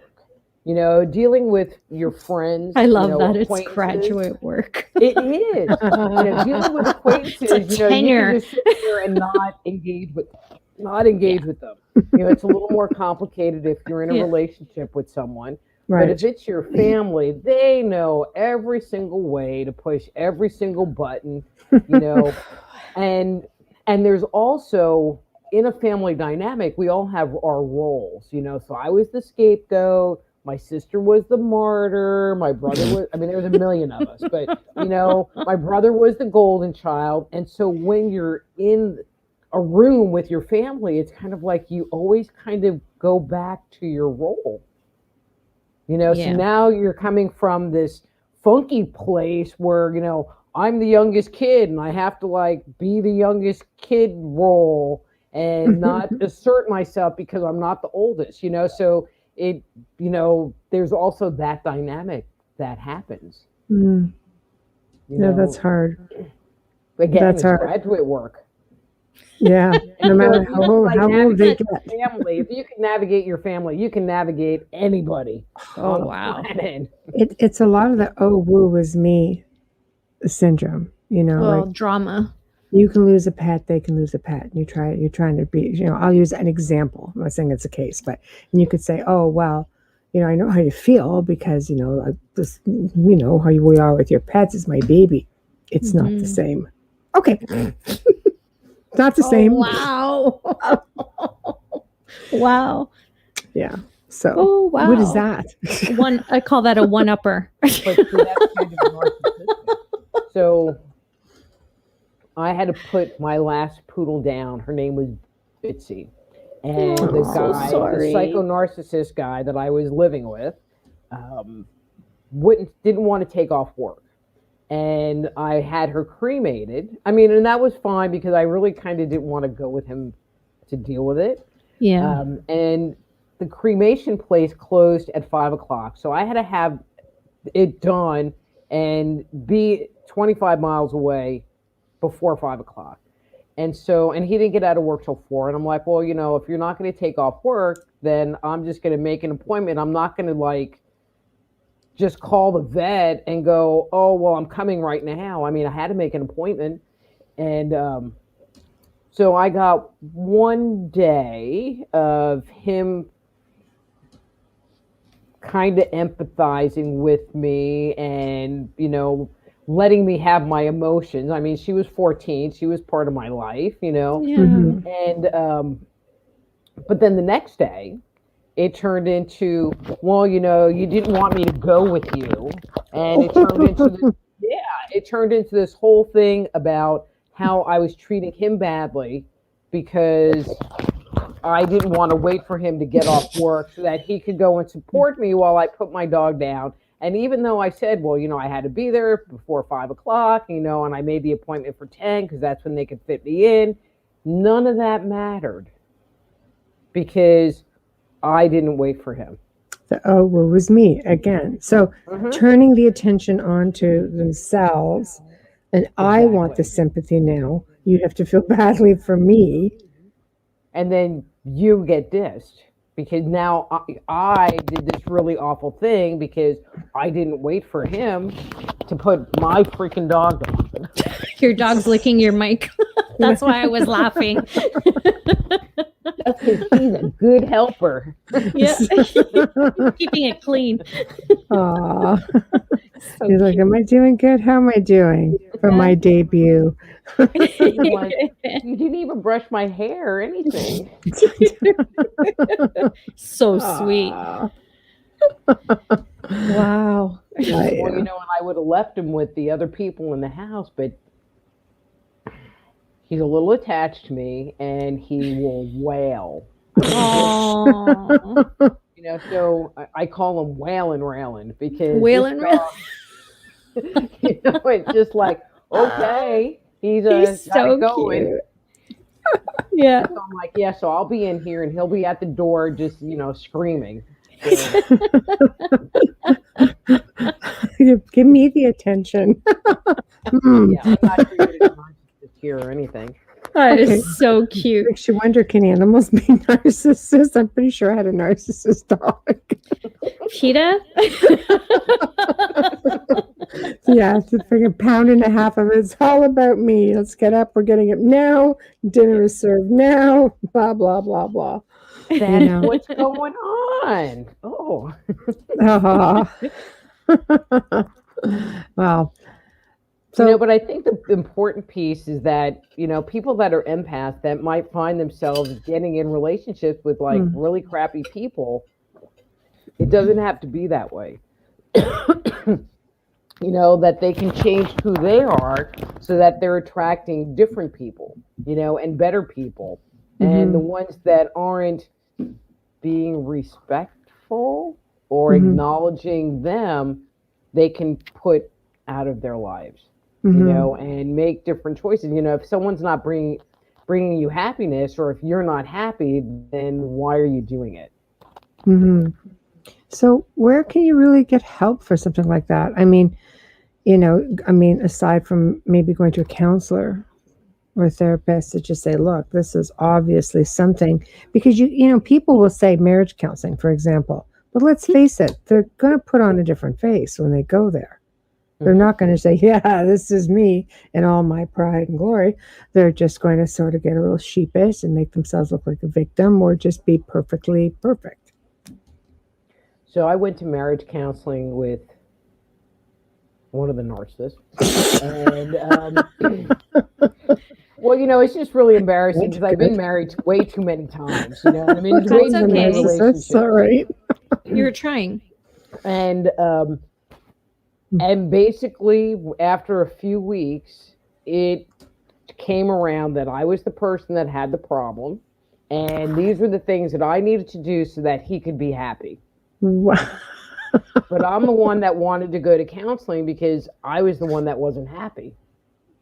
That's not a good counselor, though, if they can't spot that. Her. Yeah, she couldn't spot it. She's not good at her job if she didn't recognize that she was just being played by one. Mm-hmm. But that was before I knew about all the narcissism things. Yeah. So, but she should have known. Yeah, but that's what I'm saying. Like, right. What if you're in there and you're completely green about things like this? Most people don't even label. They wouldn't even think to label somebody. Well, you're a narcissist. You have no idea. You just look at their, mentally or verbally accosting me or emotionally abusing me. You don't look at it past that. So, how do you get out of that if you're going and you're taking the time to go to seek help? Mm-hmm.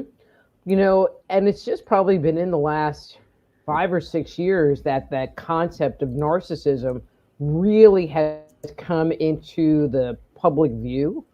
But if you go on like YouTube or search online, there is so much material out there. And so if you're not sure if the person that you with is a narcissist, just I'm serious, look on YouTube. Because there are tons of videos. Yeah. As well as videos about healing attachment issues, or learning to deal with codependency, or, dealing with mommy issues, or whatever it is. But I think understanding what is going on in that moment and looking at the patterns, because we were talking about the trauma bonding, and you go through those cycles of it's good, it's really bad. It's good. It's really bad. And so just starting to look at those cycles, is just one way of paying attention to what's going on, and raising your awareness about what's going on in your relationship, but ultimately, are you helping? He says, I thought I was giving this presentation. But ultimately, it's your job to make yourself happy, and no one else is going to do that for you.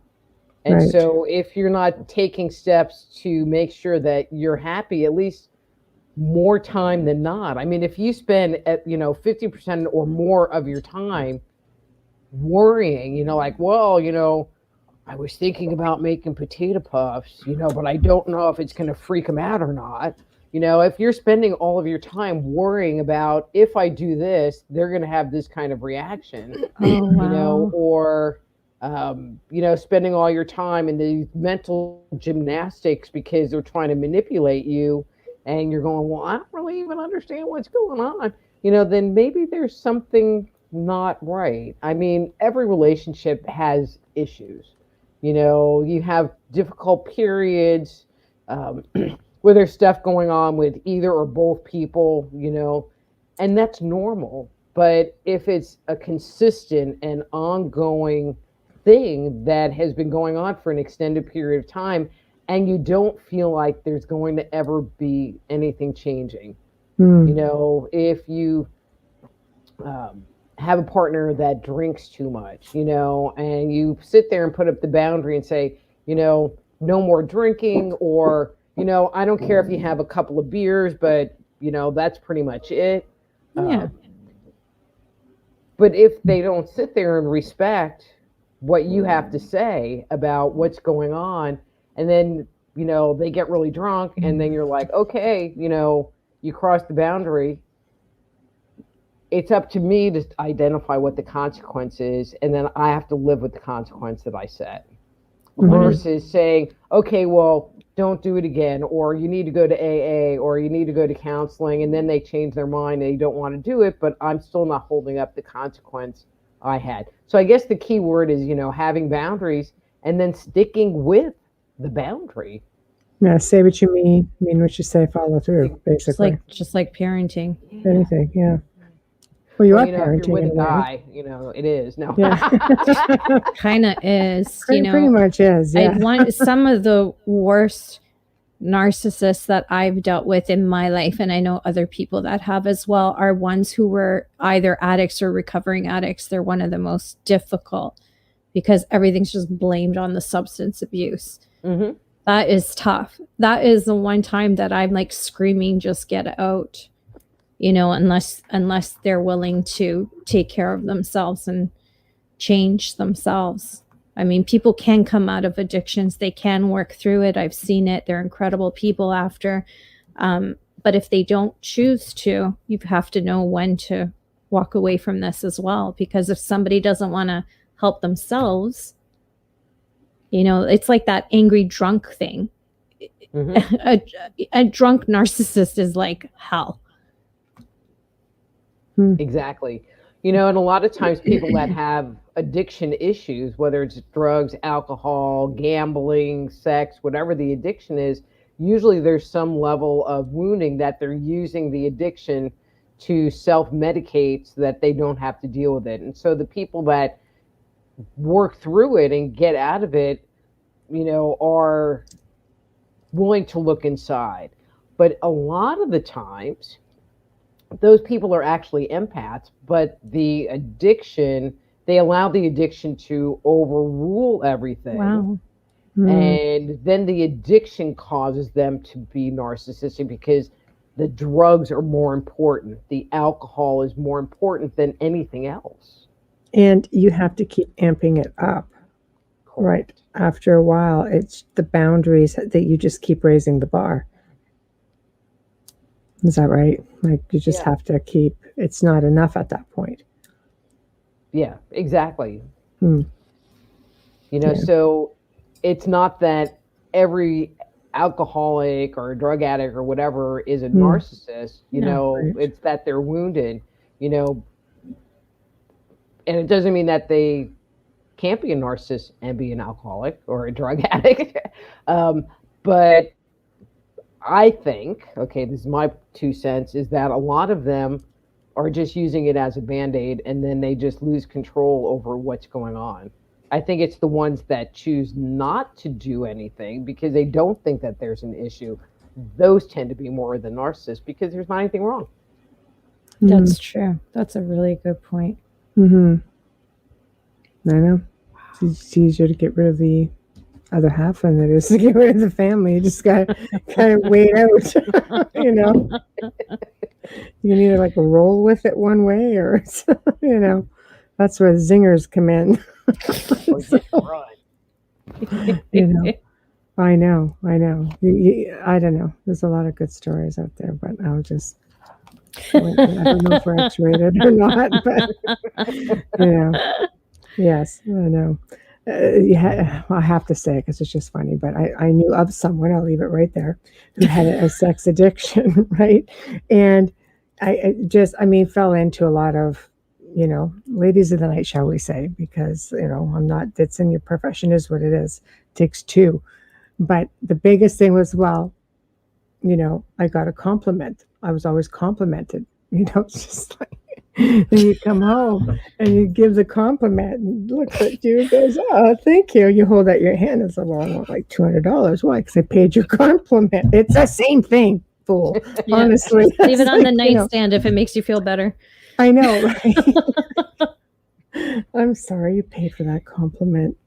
It's like, I don't know. That's too funny. It's sad. I thought it was hysterical, but yes, you know. It's so sad because they should be in therapy.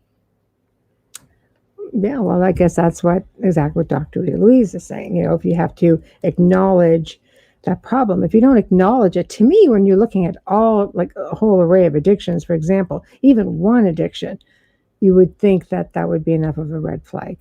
But for narcissists, basically, you're saying the biggest red flag is this need to move very, very quickly, you know, sort of wooing you and just taking you, treating you like the princess, putting you on the pedestal, and then rings on the finger and bam, honeymoon's over. The honeymoon might not be over like in a month, as was suggested. Right. But yeah, I mean, that's usually, that's the first, you know, that's the first move in the chess game is the love bombing. Well, you know, but your suggestion of criticizing them, you know, or having some kind of a boundary will usually set them off. Right. I mean, that will normally happen. There's a woman, Lisa Romano, and I don't know, and so she has videos on YouTube about codependency, and I guess her dad was an alcoholic. So, I mean, she's coming from this place naturally. And, you know, and her comment was, it's that people, you know, you're always ending up around narcissists. I mean, because they're just people, you know, or you might end up getting into a relationship with a narcissist. And so that you can tell the person that's healed versus the person that's not healed based on how long they let the narcissist hang around. Mm-hmm. You know, so if you're in a situation where it's not healthy, you know, and you're not being respected, and then it is, you know, your choice to either stay or go. And if you stay, then it's kind of on you. Yeah, it's like you're you know, accepting it. Right. I don't like it. So, word to the wise, but it's the best advice you can give everybody as we're nearing the end of the show. Love yourself, you know, and honor yourself, and, you know, internalizing, well, you know, what's right for me, or how does this make me feel? Because when you have boundaries, you honor yourself, you take yourself into consideration. If you're someone who's a people pleaser, which many unhealed empaths are, they don't ever take themselves as part of the equation. You know, it's always, well, what do they want? Oh, okay, I can do that. Versus, well, what do I want? And they just get the benefit of like hanging out with me. because it's not where they go to, where the narcissist just, well, this is what I'm doing, and you can come if you want. And so it's really about looking inside and putting yourself first. So that's the key, maybe, is self-worth, self-love. You can't change them. So maybe it's better to change yourself. It's the easiest fix, right? Yeah. Exactly. And if you, after all of this show tonight, still don't see it, if you're the peacemaker in any relationship, chances are you're highly empathic. But anyways, yeah. Wow. So, you know, I was giving a presentation to a Lions Club or Rotary Club or something. And so I was talking about the 4 selves. And so one of them was self-love. And so I made the comment about, well, it's important for you to take yourself into consideration, in the things that you do. And, Lions Club, Rotary Club are service organizations that help people do stuff. And oh my God, it's like these people had a heart attack because I was suggesting in their mind that they be narcissistic in taking themselves into consideration. But if you're constantly giving away the store to everybody, then you're burning out your own batteries, and it's true. No, and it's just important, that equal exchange of energy, having that and taking yourself into consideration is part of having that equal exchange. And the minute you take that time to self-care, you'll find all the narcissists around you just sort of, it's texting and it's like, why aren't you there? Like, what's going on? Is, not even, is everything okay? And then it's, well, whatever. She just doesn't want anyone there. I didn't do anything. Pretty much. Yeah. Also on Facebook, there's a bunch of like narcissistic groups. There's, empaths and suffering from narcissistic abuse. I mean, so if you're concerned, there's a lot of resources out there that are free that you can at least start looking at. Right. So you don't have to, if you can't afford a counselor, for example, then there are other ways where you can get self-help. Exactly. Perfect. Well, I have to say it was Dr. Rita's book. it was interesting because, like I say, I don't typically put labels like that. But when you put the label on and you explain it, it's like, see, that's why everything has labels. It all makes sense. That's why. So, but tell everybody how they can find you, what you have coming up, and just promote. Okay. So my website is soulhealer.com, SOULHEALER.com. And what we were talking about was my newest book, which is The Dysfunctional Dance of the Empath and Narcissist. Create healthy relationships by healing childhood trauma. And, the commentary has been, oh my God, or you made me cry, which I feel like I've done my job when I've made you cry. And basically you get to hang out with me, and it's a little on the sarcastic side.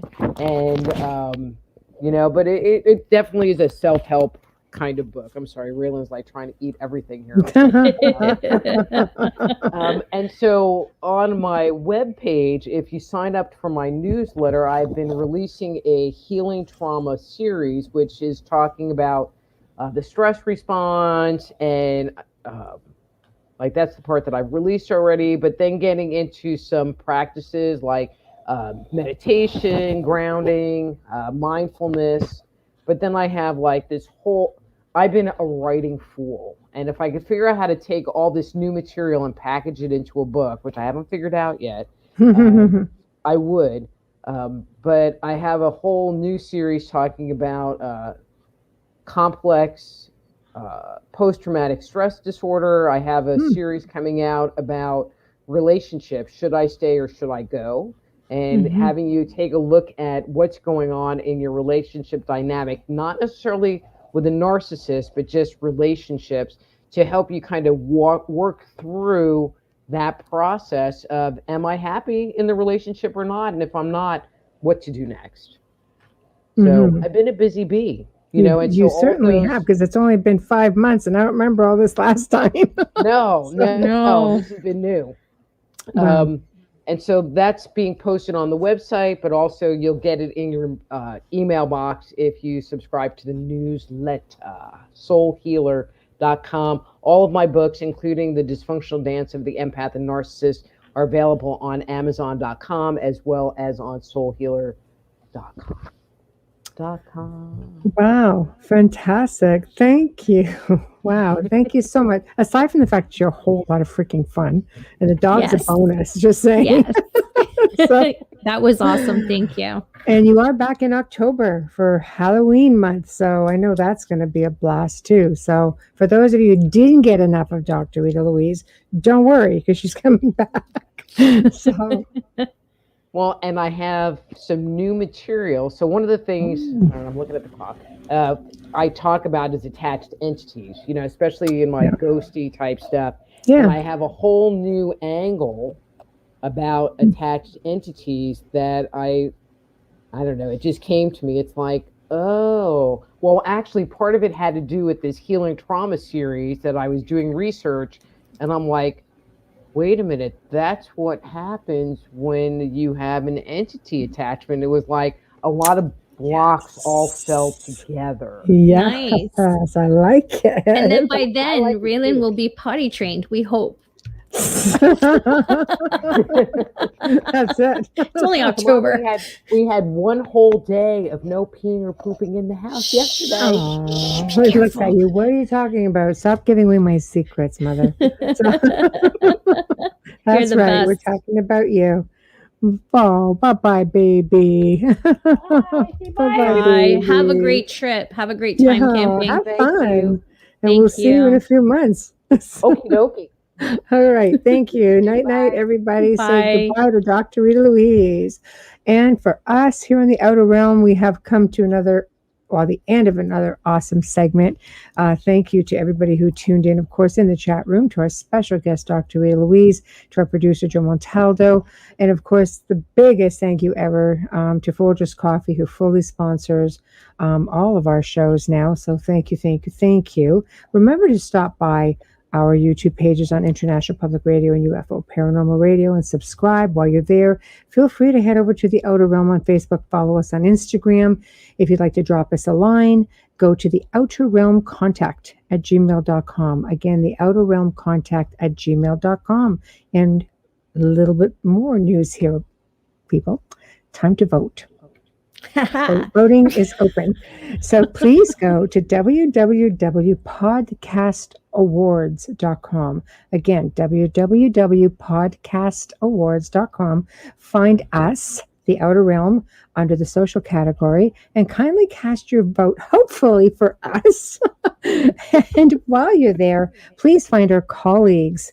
We have the Writers and Illustrators of the Future podcast under Education and Storyteller Drama category. The Centralist is under the News category. Science and Beyond is under the Science category. So go on over, show us some love as much as we love you.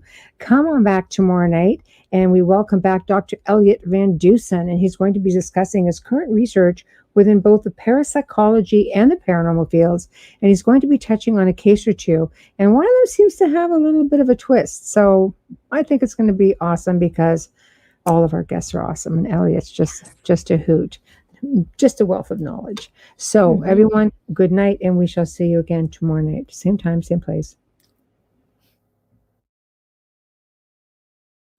All right, everybody, it's time for you to get out and nominate for your favorite podcast. There are 4 amazing shows I want you to consider for the People's Choice Podcast Awards, the longest-running premier awards event in the podcasting space, open to shows worldwide. You can vote at podcastawards.com and nominate the following shows. Writers and Illustrators of the Future podcast in the categories of education and storyteller drama. This show is based on the world-famous Writers of the Future contest created in 1983 by L. Ron Hubbard and provides writing tips and art advice from contest judges, winners, and industry professionals for writers and artists wanting to take their next step along with the needed inspiration to keep on going. Next one, The Centralist, in the category of politics and news. The Centralist is a much different news and political program. It is not opinion news, it's just the facts so you, the people, can make up your own minds on the different stories reported on. Listen as Joe Montaldo brings to you just the facts from trusted sources. Science and Beyond, in the category of science and medicine. Science and Beyond is a true science-based program that explores every aspect of science, from how things work to why we need science, and where science can't explain something, we go beyond to see if we can figure it out on our own how something works. The Outer Realm, in the category of society culture. The Outer Realm is a very popular show hosted by Michelle DeRoche and Amelia Pisano, with guests who are well-versed within their respective fields of ufology, paranormal, cryptozoology, and anything else that would be deemed otherworldly. Nothing is off limits in the Outer Realm. Michelle is an international public figure and has spent the last 18 years working in the paranormal. Her co-host Amelia is a remote viewing medium with 9 years experience working in missing children and cold and active murder cases. So go to podcastawards.com to vote for these 4 shows and any others you enjoy listening to. That's podcastawards.com. Good evening, everyone, and welcome to UFO Undercover. I know we've been going for a couple of weeks because we've been doing the Centralist here. We got a lot of stuff been moving around on the network, and Mike and I and a few others really needed to get some politics in because we had been missing it on Friday night because the Science and Beyond is up for an award. Matter of fact, I just got through voting for it a few minutes ago. Be sure, people, you'll hear the promo in just a second. Be sure to get out there, vote, because really and truly, guys, we all work really hard for these. We're up for these nominations. We have 5 shows up for nominations. We got Writers of the Future. We've got The Centralist, Science and Beyond, The Outer Realm, and Chasing Prophecy. All 5 are up for awards. I'm hoping to see at least 10 shows up next year for awards. So, anybody can sponsor a show to be up for an award. This is the crucial part right here. These are the nominations. So the more votes we get, the more nomination hits you get, the more likely you are to get into the final week of voting, which starts in August. So get out there and vote for all these shows. You can go right over to uprn.com. UFOtalkradio.com, and you look on the right side of the list, and right there, just click, and vote. And be sure to get out there and just vote, people. If you don't want to vote for all of us, that's fine. If you got a particular favorite you want to vote for, that's fine too. Just go over and vote. I mean, we've got a lot of shows to vote for. I'm really surprised a couple other shows didn't make it, but I'm sure they'll make it next year. Some of the new shows I didn't expect to make it. Let's just be honest about that. Even though one of them did get in there, which surprised me. Really. Some of the older shows that didn't make it kind of surprised me too, but people have personal favorites, and that's who they're going to nominate. So I'll get with my host that didn't make it this year, and we'll get a plan together so we can all make it next year. We do have a lot of shows on the network, and we want to get them all in there because the more shows we have in, the more likely we are to win. The more likely we get to go out to Vegas or to LA, wherever they're going to host this year, and have a good time. Getting our awards and stuff like that. I did get an iHeart Award this year for a national iHeart Award for. What do they call it for? What the hell do they call it? Now I forgot now. Having a heart. No, it was for having a heart. Something. I'll remember in a minute. When I do, I'll tell y'all. It was just. It was for. Honorable mention. I'm sorry. Damn, I couldn't get it out for some reason. And I got a little plaque coming in. So honorable mention just means you didn't win the top 10, but we were listed in the top 10. We actually were listed in the top 5. That's why we're going to get the honorable mention, but we didn't win. So, but still getting an iHeart honorable mention. It's a nice thing to have. We've got 2 best broadcasters in New Orleans. We won 2020, 2021. It looks like we're going to win 2022 as well. So it's pissing off these local broadcasters like WWL and WRNO. They can't understand why we're whooping them. These are multi-million-dollar stations, and here we are just whooping them left and right. And it's mainly because we have content. We don't just shit there all day and shit crap. We have content. And we don't take a side in most stuff. Every now and then we get forced to, but for the most part, we don't really take sides. In politics, we just tell you what we think is going on. We'll read you the news, give you a little commentary, and then we move on. Especially if it's Mike and I, we'll kind of bat the story back and forth just to knock the dirt out of it and see where it lines up. And for this Friday, there's a lot of stuff that's been going on this week. We're going to talk about like Afghanistan pullout and stuff like that. Some other stuff going on with Cracker Joe, so we'll be talking about all that. And also, Trump just leveled lawsuits against Twitter, Facebook and somebody else, man, he's suing the crap out of him. So we're going to see it. He's not suing the company. He's suing the owners. I'm dying to see how this is going to come out. And then, of course, we have to talk about Trump's little company being in trouble with the district attorney in New York, which nobody thinks is credible. That's the other part.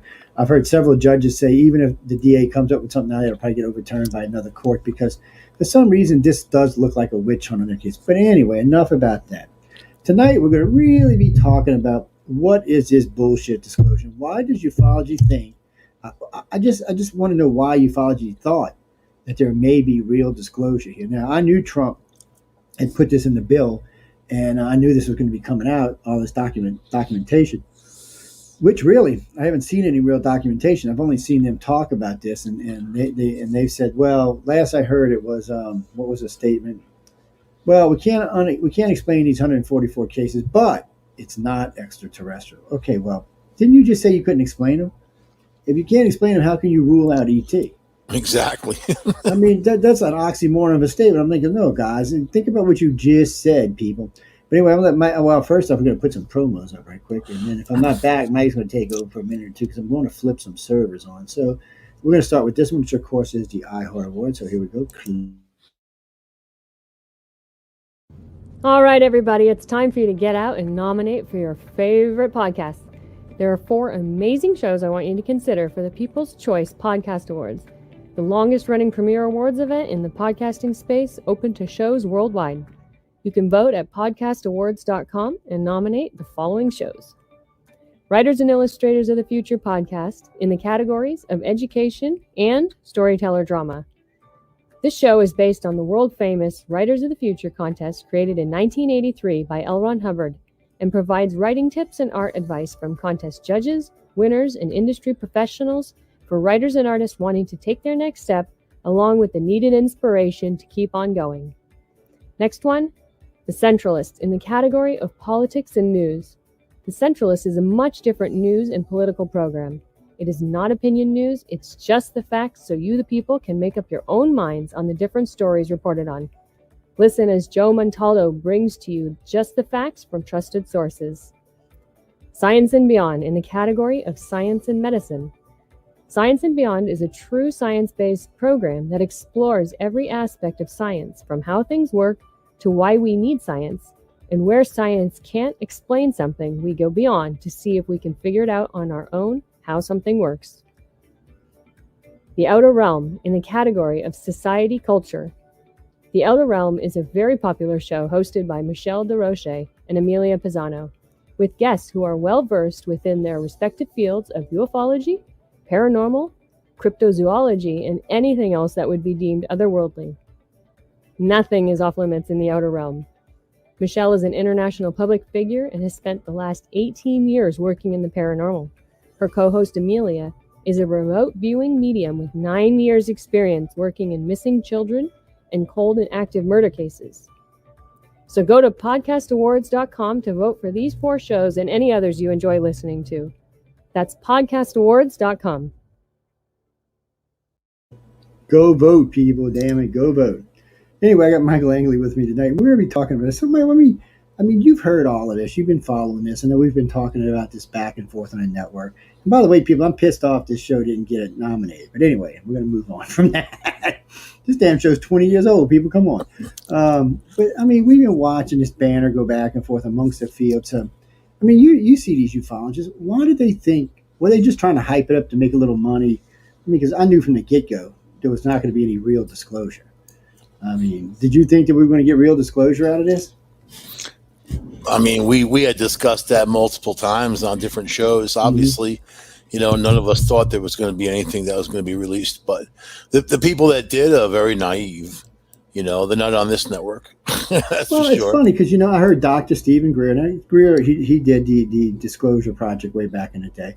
I've never been a big fan of Greer. I always thought he was trying to make money out the field, which he charges pretty exorbitant rates for different things. So, but here he is telling, people, we're going to get to the truth. No, we're not. I don't care who you think, and I love when he says stuff like, I have friends in high places. Ladies and gentlemen, I'm going to tell you a little secret about people in high places. I do have friends in high places. I have above top secret clearance of a class 10. It's way up there. So people can talk to me and know that I'm not going to say anything because if I do, I'm going to go to jail. So you're not going to go around telling someone who has no clearance anything. If you're a senator or an aide or someone in a key position, you're not going to blab to someone who can go out and say something and get you fired or get you put in jail for whatever reason. It just doesn't happen. It's not the real world. People don't take those kind of chances with their careers. And frankly, you know, I get tired of hearing these different ufologists say, well, I got friends in high people. Well, prove it. Prove it. I want to see it. Everybody knows I served on the NIMS. Everybody knows where I've been. I've talked about a lot of my stuff over the years, and I've brought in a lot of people to back me up. So, but I never see these other ufologists do this. I just hear a big talk and no action. You know, I thought that 2001 when Stephen Greer did the conference that was cool, but even then I knew nothing was going to come out of it because first off they started out with there are 57 different types of aliens visiting the planet. Really? Where? Will Smith has them all. Yeah, Will Smith's been smoking with them apparently. I mean, really? I mean, where did they get this shit from? There's no evidence of that of any kind. I mean, there's barely evidence for the 6th type that we mainly talk about. So I'm like, really? Where did you come up with this? Who told you this 56 different kinds? And let's be honest. If there was 56 different kind of aliens visiting, there'd be a lot more different aircraft flying around or UFOs flying around, or there'd be a lot of really busy stargates. But there is no evidence for that. Nobody sees 56 types of aliens unless you're saying they look just like us. And then really, are they alien or just a cousin of ours? I get irritated. Go ahead, man. I'm just yapping away. I think they'd be advanced enough where they could shapeshift, man, or something, you know? I mean, really, we don't know because we don't have the evidence or information. We only know what has been captured so far by individuals out there who are looking and investigators, you know? The government will never tell us anything. They don't tell us stuff that that basic stuff going on in the government. Man, they don't even share how much toilet paper is used in the Pentagon every year. They don't tell people anything. Yeah, they don't share that because each roll of toilet paper is like $50,000. Oh yeah, that's why they don't share that. But probably more like 5,000. But still, people crazy. It's the fancy soft kind, man. Yeah, it's probably got gold lace on and stuff. You know, it's gold. It's gold, electroplated gold, some gold plated. Because they have coddled anuses in the Pentagon. That's right. I'm just saying, it's got to be shiny and stuff. Yeah, so they can hit the hole. It's just look at this point. I just don't understand why. I hear all these ufologists. You know, one of my things is, and Stephen Bassett's a friend of mine, and I really like Stephen.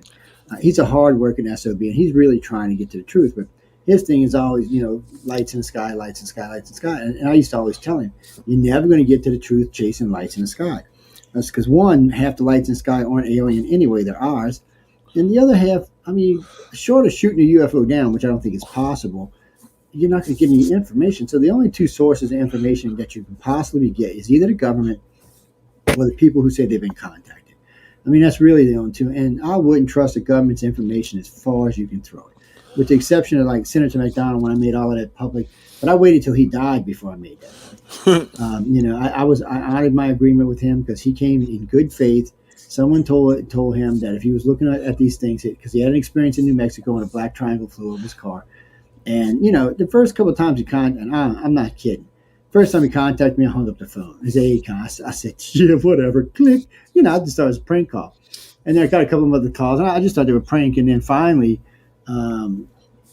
envelope showed up, a yellow envelope showed up at my house with his congressional ID and his driver's license in it. And I said, yeah, maybe. And then next day, I get a knock on my door.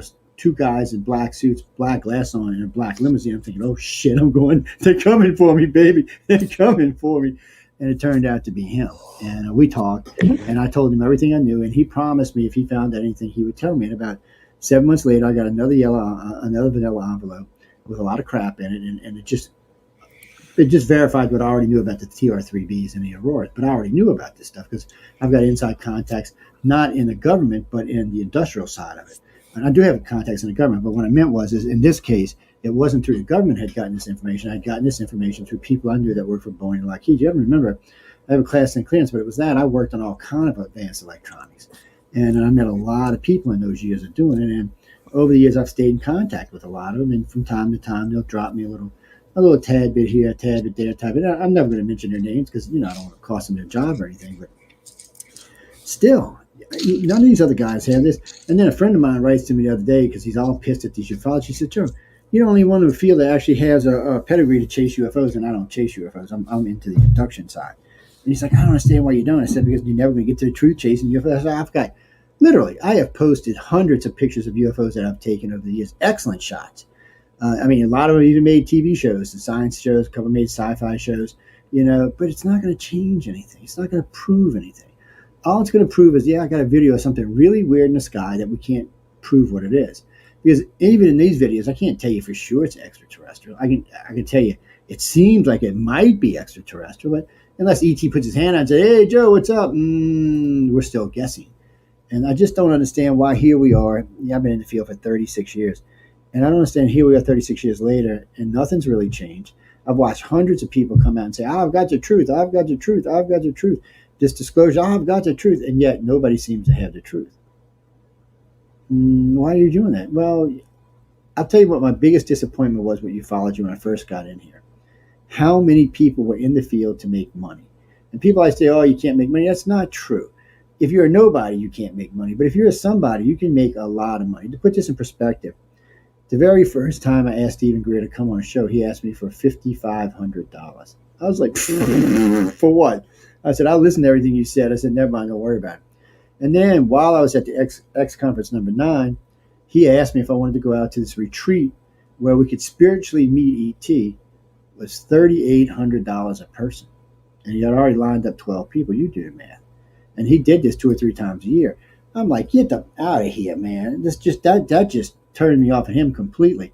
And then everybody I talked to said anytime you want him or anything's associated with him, it costs money. And even right now with his new the Cosmic Coast, it's $10 or $20 a thing.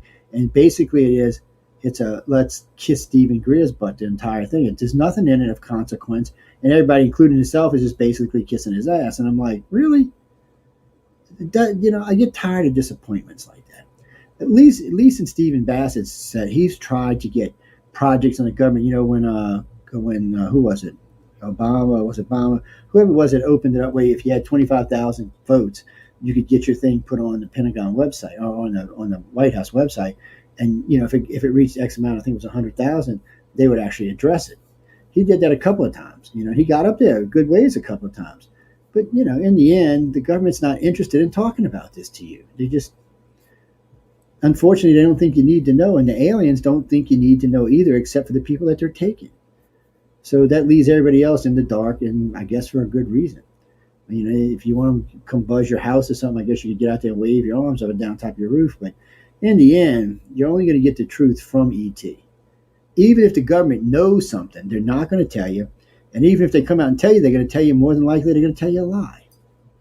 And that's nothing new. I mean, look at the stuff going on in Afghanistan right now. I heard Biden say, oh, well, we had to pull all the troops out because Trump made a deal. And I still remember the AP reporter putting his hands up and going, whoa, wait a minute. He also made all these deals that you reneged on. So what's the difference? So again, the government's never going to tell you the truth because it's not in their benefit to tell you the truth. It said Michael's big ass down there. They might tell him the truth, but even I'm thinking maybe not. They would just shoot me in the head. Yeah, pretty much. What are you doing here, dude? Now you don't belong here. Go away. I don't feel the environment for truth in our country, and not just in this, in anything. I get countless calls a year from people in the government, countless aides. If I had $1 for every aide that called me over the last decade, I could retire people. I'm not kidding you. And 4 or 5 times, every 3 or 4 months, I'll get an aide from here and an aide from there. Every now and then, I've had, like Bigelow's aide call me. I've had a couple of people call me from corporate places. And, they're like, oh, can you tell us about this? Or you can tell us about that? Well, yeah. And I got to be honest, I'm not stingy with sharing with the government. I will share some things with the government. I won't give them names of people because I know they're going to harass them, but I'll give them the information I know. I said, because, the government does need to know. I mean, they're the ones that's supposed to be protecting us. And from time to time, I do get calls. What about this? What about that? Just recently, about 3 months ago, I got a call from a junior aide asking me about a particular contact that we had been talking about. And he wanted to know if I could put them in touch with these people because they seem to have had advanced knowledge of types of craft. And they do. But I'm not going to give the people to them because they're just going to go mill-lab them and try to get the information. I mean, they're not even going to be able to retrieve the information because ET's going to probably step in and stop it. So it didn't seem conducive to the individual, the other individual, to give this up. But I did tell them what we thought was going on, what we thought was being done. But still, they really wanted this. And so what I've learned really in the last 20 years is the government doesn't know as much as I do on quite a few things. I'm sure on certain technologies they know far more than I do. But on a lot of stuff when it comes to actual contact and what goes on, they don't. And they have no idea what the agendas are. None whatsoever. I get this question probably 50, 60 times a year. Hey, man, you know what the alien agenda is? I said, yeah, well, I know about 30 alien agendas. But that, that's, we don't know what their primary is. What is it that brought him here in the first place? Was it really colonization by the human aliens or by the reptilians? Or was it something else? Maybe they figured we'd wipe out the planet and they'd get a free planet. But, if you look at our DNA, it seems like we might be related to one or more of these extraterrestrials. Because people ask me all the time, well, why don't we see alien DNA? Well, maybe we do, and we're just too stupid to realize it. I mean, let's not forget there's 4,000 pieces of junk DNA that we have no idea what it does. 4,000 pieces in our body, we have no idea what it does. It's just there. And we're learning every day, but still it's there. And some of it may be useless stuff, like the appendix and stuff. Some of it may be stuff that we're going to change into in the future. But right now, our science don't know what the hell it is. But maybe ET does. And maybe they know how to trigger it when we're on board their craft. They seem to have a keen interest in certain humans on this planet. But I have to say, all in all, they do not seem to care about the overall majority of planet Earth. I mean, not the planet itself, but the humans on it. They kind of look at us like, if we're not in the family line abduction thing, we're kind of like roaches or a virus of some sort that's just out of control, running all around the planet, wreaking havoc. It's not like they're going to wipe us out, because if they were going to do that, they'd have done it a long time ago. It's just like they just don't feel a need to tell y'all. And if they don't feel a need to tell you, why would the government tell you? For that matter, why would any of us tell you? Maybe I heard somebody the other day, a friend of mine, Tuesday Miles, she goes, well, I'm interviewing this abductee. Will this make me get abducted? And I started laughing like, no. I think she was interviewing Nadine Leash. I said, no. I said, they're not interested in you. If they were interested in you, they'd already be taking you. It's not like they just up and start taking you at 40. They take you pre-birth. And as far as I can tell, they don't miss anybody. I mean, somehow or another, they track us through our DNA, and they don't use implants or any of that crap. I was talking with Darryl Sims about this. Oh, we recovered this implant. Yeah, well, more than likely it was the government. I just don't see, unless it's one of them ones that move around, and that's probably ET. But for the most part, what the hell would they need an implant for? They know where you are. They bring you on the ship for any experiments they want to do, so they don't have to track you they track you via your own DNA, so, which, by the way, we're working on ourselves. So why would they need implants? But on our side, we need implants. We need implants to know where the individual is, what they're doing, what they're up to, what their body functions are, where they've been. We need the implant. So it'd make more sense if anybody's getting an implant, Uncle Sam's doing it. Or they're whatever. Doing it now. They're putting implants in people for medical reasons and tracking them. Yes, they are. Well, you get a V-chip. In case y'all didn't notice, ladies and gentlemen, you can go get a V-chip. They started this with dogs about 10 years ago. Matter of fact, Fiona has a chip in her for tracking. Then they offered it to prisoners. So when they let prisoners out with the ankle bracelet, they could put the chip in there so they would know where they are. It's not easy to remove either. Now they're saying, well, if you're a parent and you would like to get your kid chipped, you can. So this is how it starts. So they're going to offer you kids. Now, a lot of parents are going to take this up on, especially fathers with daughters or whatever. You got 5-year-old, 10-year-old kids. Kids get snatched all the time. Put a chip in them. So you'll be able to find them. You know where they all are all the time. That's why when you call your daughter, well, baby, where you are? Oh, I'm at the movies. And you're looking at the address, and she's at some guy's house or somebody's house. Well, she's busted because you can go over there and knock on the door now because she's right there. But the problem is at 18, some of these kids will go ahead and get these chips removed, but will all of them? No, they won't. And after a few decades, it'll just become a normal thing, and nobody will think about it, and everybody will be chipped. And we'll all be walking around with some little, well, I won't because I'll be dead and gone. But, our generation would never do that, man. Our generation would laugh. Better. But these younger people, they don't care. They don't care what happens. They're so lost. They're stuck in social media hell, man. And that, and the other thing, I was talking to a friend of mine about social media that day. I'm like, well, it says media. So how can they throw you off a post and something? Because media has got free speech. It's guaranteed under the Constitution. I'm not the one that named them social media. They did. So if it's media, then there should be no limitations on what you can say or you do. And Trump's suing him over that, so we'll see how that all works out. Matter of fact, I hear a couple of cases next year are going to be going to Supreme Court about this because they don't think you should be, that they should be able to tell you what to post. It always comes down to the same thing. Well, it's a private business, so therefore they can tell you what you can say and do. That's true to an extent. If you work for somebody, they can tell you if you got tattoos, they don't want to see them, that you have to cover them, that you can't wear your ear piercings or your nose piercings or your rings or stuff like that. They can tell you that. And they can tell you that you cannot curse. That's about the extent of where they can go. Can AT&T tell you you can't say certain things on your phone or Verizon? No, they cannot, no. Well, they're private corporations, right? Yeah, so yeah, that's what we're saying. So even though Twitter and Facebook and Instagram and them are hiding, and TikTok and all them are hiding behind this is going to go away, people. Because big companies are like, whoa. See, what happened was Google is a really hardcore left-leaning company. And Google owns YouTube. Not TikTok. Twitter is so left that he don't even know where he is half the time. Facebook is not as much as it is left as it is just somewhere in the middle, but they're just kind of going along for the ride. But I noticed Mark Zuckerberg has started to lighten up on this, and he had told the whoever it is that looks over it to be careful of the way they're going with this, because Donald Trump's suing him over this now. Because in the end, Donald Trump, the courts proved that he wasn't involved with any insurrection. So therefore, what Jack and Mark did was illegal. They suspended him for something that they shouldn't have done it for. So we'll see how much money Trump gets out of this, and we'll see where the Supreme Court goes to stand on this. Because every time I hear the Supreme Court, I've heard 2 liberal justices and 2 conservative justices say the same thing, that they did not think that Facebook and Twitter should be telling anybody what they could say. If they had a problem with this, maybe they should close their platforms and redo them into something else. Maybe a music platform or a sharing platform, but not this kind of platform, because this is all about sharing who and what you are.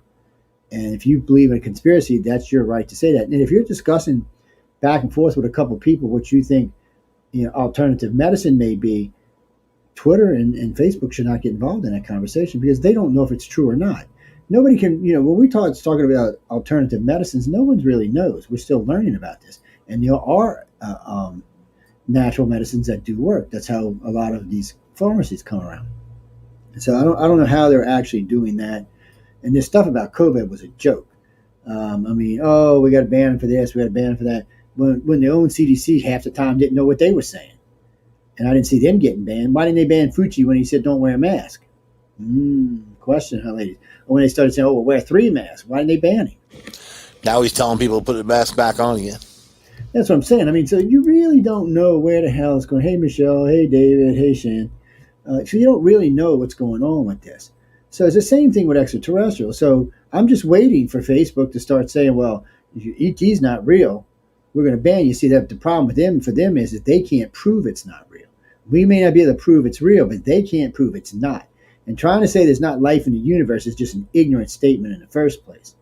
Unless you're a God-fearing individual, which I don't think these people are, you can't go around saying ET doesn't exist, because you don't know if they don't exist.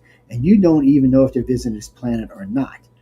There's as much evidence for as there is against, so I don't know how they're going to go around that one. People have seen these things in the air for thousands of years, man.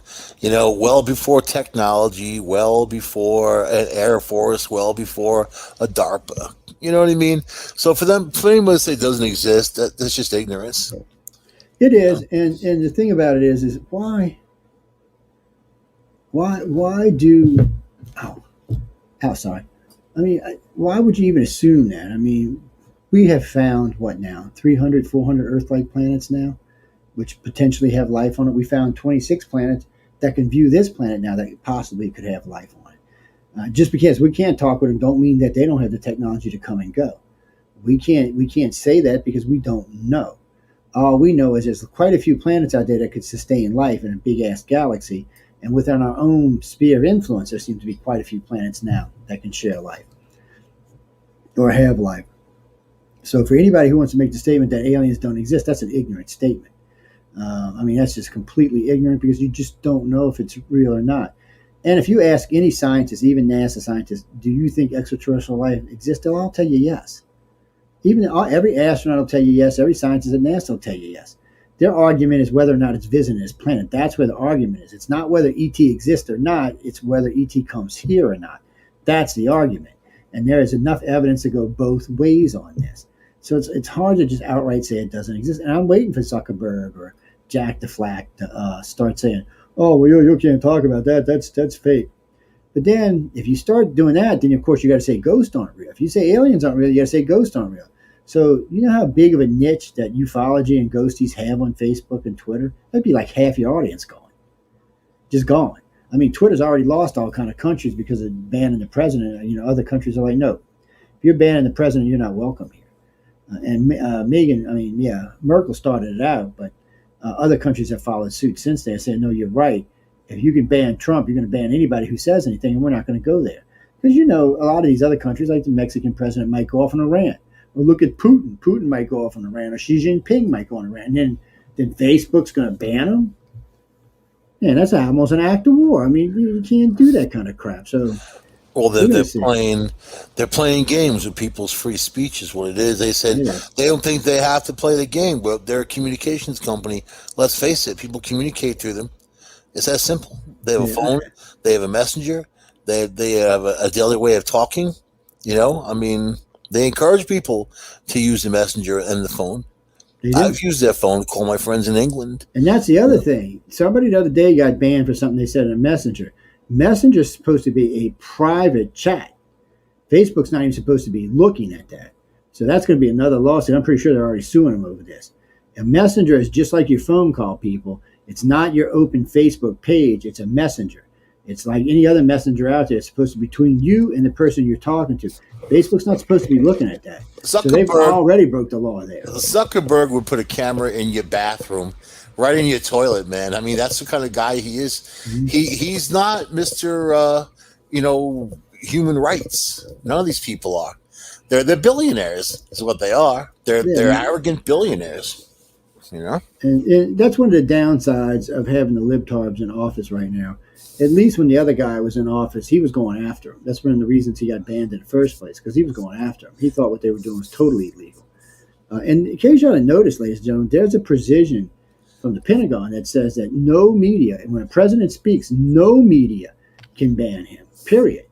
That his speech overrides anything in the country at any given time he wants to speak. So actually, Facebook and Twitter broke the law. So we'll see how that plays out, too, because I know that's one of the things he's going to go after him for. Because it clearly says that you cannot block the president of the United States from speaking, whatever it may be. And I don't know who Zuckerberg or Peter is to think that, and it wasn't even them. It was some little trolls on their networks that did it. It wasn't even Zuckerberg or Jack. It was just these little Facebook watchers that said, oh, no, the president can't say that. And I guarantee they're all liberals. And if he finds out they are, Trump's going to own their ass. Trump might be the new owner of Facebook when this is said and done. Because if they let some little company that's nobody's full of liberals do this, then they discriminate against the president of the United States. And I don't know how that's going to play out in the court, my friends. I wouldn't want to be losing into that one. Trump ain't got as much money as Mark does, but he got more pull than Mark does. So we'll see how it goes. And if you don't believe me, have y'all seen these rallies lately? Don't get me wrong, people. I didn't vote for Trump, if anybody writes to me. But have y'all seen these rallies? I have not seen Biden pull a crowd over 1,000 anyway, even when he was running for office. No, Every time I'm watching Trump in Miami, it's 50,000 people there. And then you also you look out in the ocean, and there's just 5,000 boats out there with people on. I'm like, Jesus. And he lost.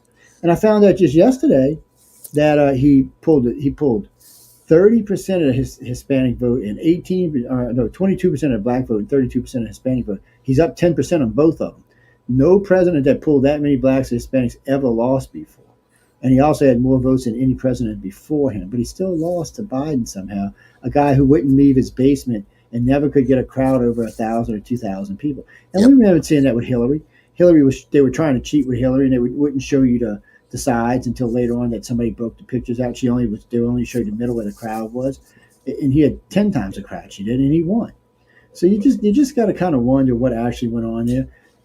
But in today's government, that's what I'm saying. This just proves what we're saying about UFOs. You can't even get them to come forward with the president of the United States, and you think they're going to come out with extraterrestrials and tell us the truth? No, they're not. I mean, you can't get the truth out of them about what's going on in Washington. We can't even find out why the Capitol Police were pulled off of duty during the day of the riots. But yet, when Black Lives Matter was there, they quadrupled the amount of police there. You just, and Nancy Pelosi's in charge of that. So you just got to kind of wonder what went on there. So if that kind of stuff's going on, what hope do we have of ever getting to extraterrestrials? I mean, none. I mean, maybe if we had a cleaner political system, we would have a chance. But God, maybe if they land somewhere and pop the hatch and say, you know what, well, we're ready to do some interviews. But even then, it's ridiculous. Yeah, even then they'll be saying, "Oh, it was fake. Look at that. Oh, Biden faked it. Biden faked it. Biden faked it." I don't know why he would fake it, but Biden's got his own trouble with China right now, and others, Russia, China, everybody. All these people when Trump was in there said, "Oh, it's gonna be World War III. We're all gonna die." And now Biden's in there, and he's actually the one who's causing all this trouble. But he's causing trouble by being weak. So it's not a political show. I don't want to get all political, but no, we don't. It's just. But that's what I'm saying. I mean, he can't handle that, but yet he's going to give us disclosure on ET. Right. I just don't see it. And remember, this was funny the other day. I heard, what's the redheaded chick? I never can remember. Zaki. Yeah. So she says the other day. Crazy name. So she says the other day, she said, "Oh, Biden's the one that released this UFO." Really? No, that's not true. See, that's what we're talking about, ladies and gentlemen. She comes right out and lies. First, she said last week that the other party wanted the police to get fired. No, we all know it's Democrats. It's been all over for 6 months. Right. So she came out right out and lied about that. And then yesterday she comes out and lies about the UFO thing, saying, no, Biden is the one putting this in. No, he's not. Trump signed it into the bill in the last $1 trillion disclosure package. I mean, the last health package. So I'm just saying, I mean, we can't even get the truth out of him about that, much less what ET's doing here. All right. It just only reason we brought this up, ladies and gentlemen, is to prove the point that, if you watch the political section of our country right now, trying to lie to each about what's going on between each other, there's no shot that we're going to get any truth about ET. I wish they would. Maybe it would be a distraction from the day-to-day politics in our country. Maybe y'all should look, if y'all listening to us tonight, maybe y'all should think about that. Disclose ET, and that will be a distraction for the rest of the world while you go off and do whatever the hell y'all doing. It would keep us occupied anyway, but that's not what y'all want. Y'all just want to keep everything a secret. Yep. Unless they truly don't know anything, but I don't believe that for a second. Well, I don't think they know as much as some of my fellow researchers think they do, because I've talked to a few people over the years that suggest that they don't. And then the other problem is it's so compartmentalized. So I was talking with Brandon Cooper, who used to be at the Pentagon, and we got to talking about this. He said, Joe, it's a nightmare. He said, I asked UFO, he said, go see Bob. So I go see Bob. Bob said, oh, yeah, I'm in charge of sightings. And he said, we might think these sightings might have legit. But he don't know anything else. And he said, well, then you got to go down and see Jack. So anyway, you have to go see like 100 different people and then put the piece of the puzzles together that you got to get a half-assed kind of picture. Because they got it so compartmentalized, they don't want anybody holding the truth. Yeah. Because they're scared. Like Paul Hellyer came out from Canada and started yapping. Or Nick Pope came out from the Brits and started yapping. They're scared that somebody from the U.S. might do that. Right. Which no one has yet. So I've always said this. It's amazing. The only country that might know the truth, no one ever seems to leak anything. But the countries that probably don't know the truth, we're constantly getting leakers out of the government. I don't know. Whoever said that, I don't think Brits know that much. I don't think they know that much. I don't think China does. I don't think the Brits know anything, man. I'm not insulting anybody there. I'm saying the government. I think that you know what? They know what we give them. I don't think they do independent investigations themselves. Maybe back in the day they started to. I know they had a whole division for it, and then it probably still exists in some level. But I don't think they divert a lot of funds to this kind of research. They more leave it to the U.S. It seems like we're in the forefront. We are. And this irritated Putin. I know to say this.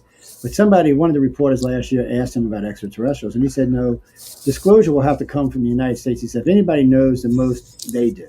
He said, they've been collecting evidence. He knew about Project Science, Project Grudge, Project Bluebird, and the latest one that we've got running. So, I mean, he's quite familiar with this. Well, we were trying to play keep up with them for remote viewing and all that when they got into it, and then we got into it, So that's the race, though. We've been racing back and forth, right? Yeah, well, we had, what was his name? Ed Dames, who was in charge of remote viewing for the U.S. government. And they did a good job. And then And I'd been saying this for 2 decades. Remote viewing is great, but it's not what you need. You need telepaths.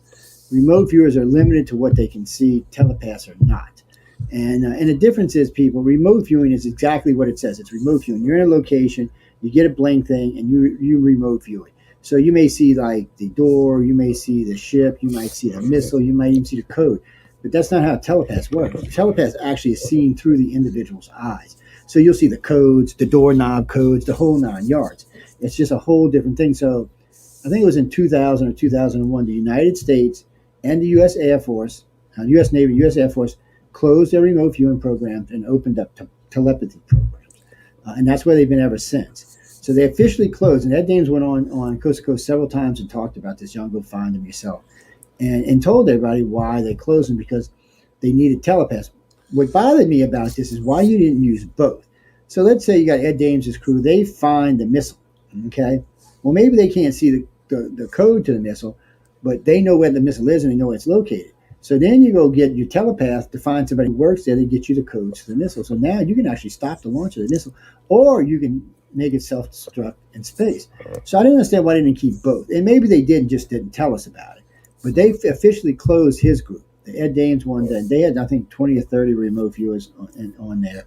And they officially closed it, and then they came out with the new telepathy program. I talked about him last night on Discovery Paranormal. He became a gambler, man, a remote viewer, and he would go, and I guess he was pretty successful. He and the other people on the team, they got left out in the cold. Yeah, they did. They just got tossed. Yeah, they closed the program. They're like, bye.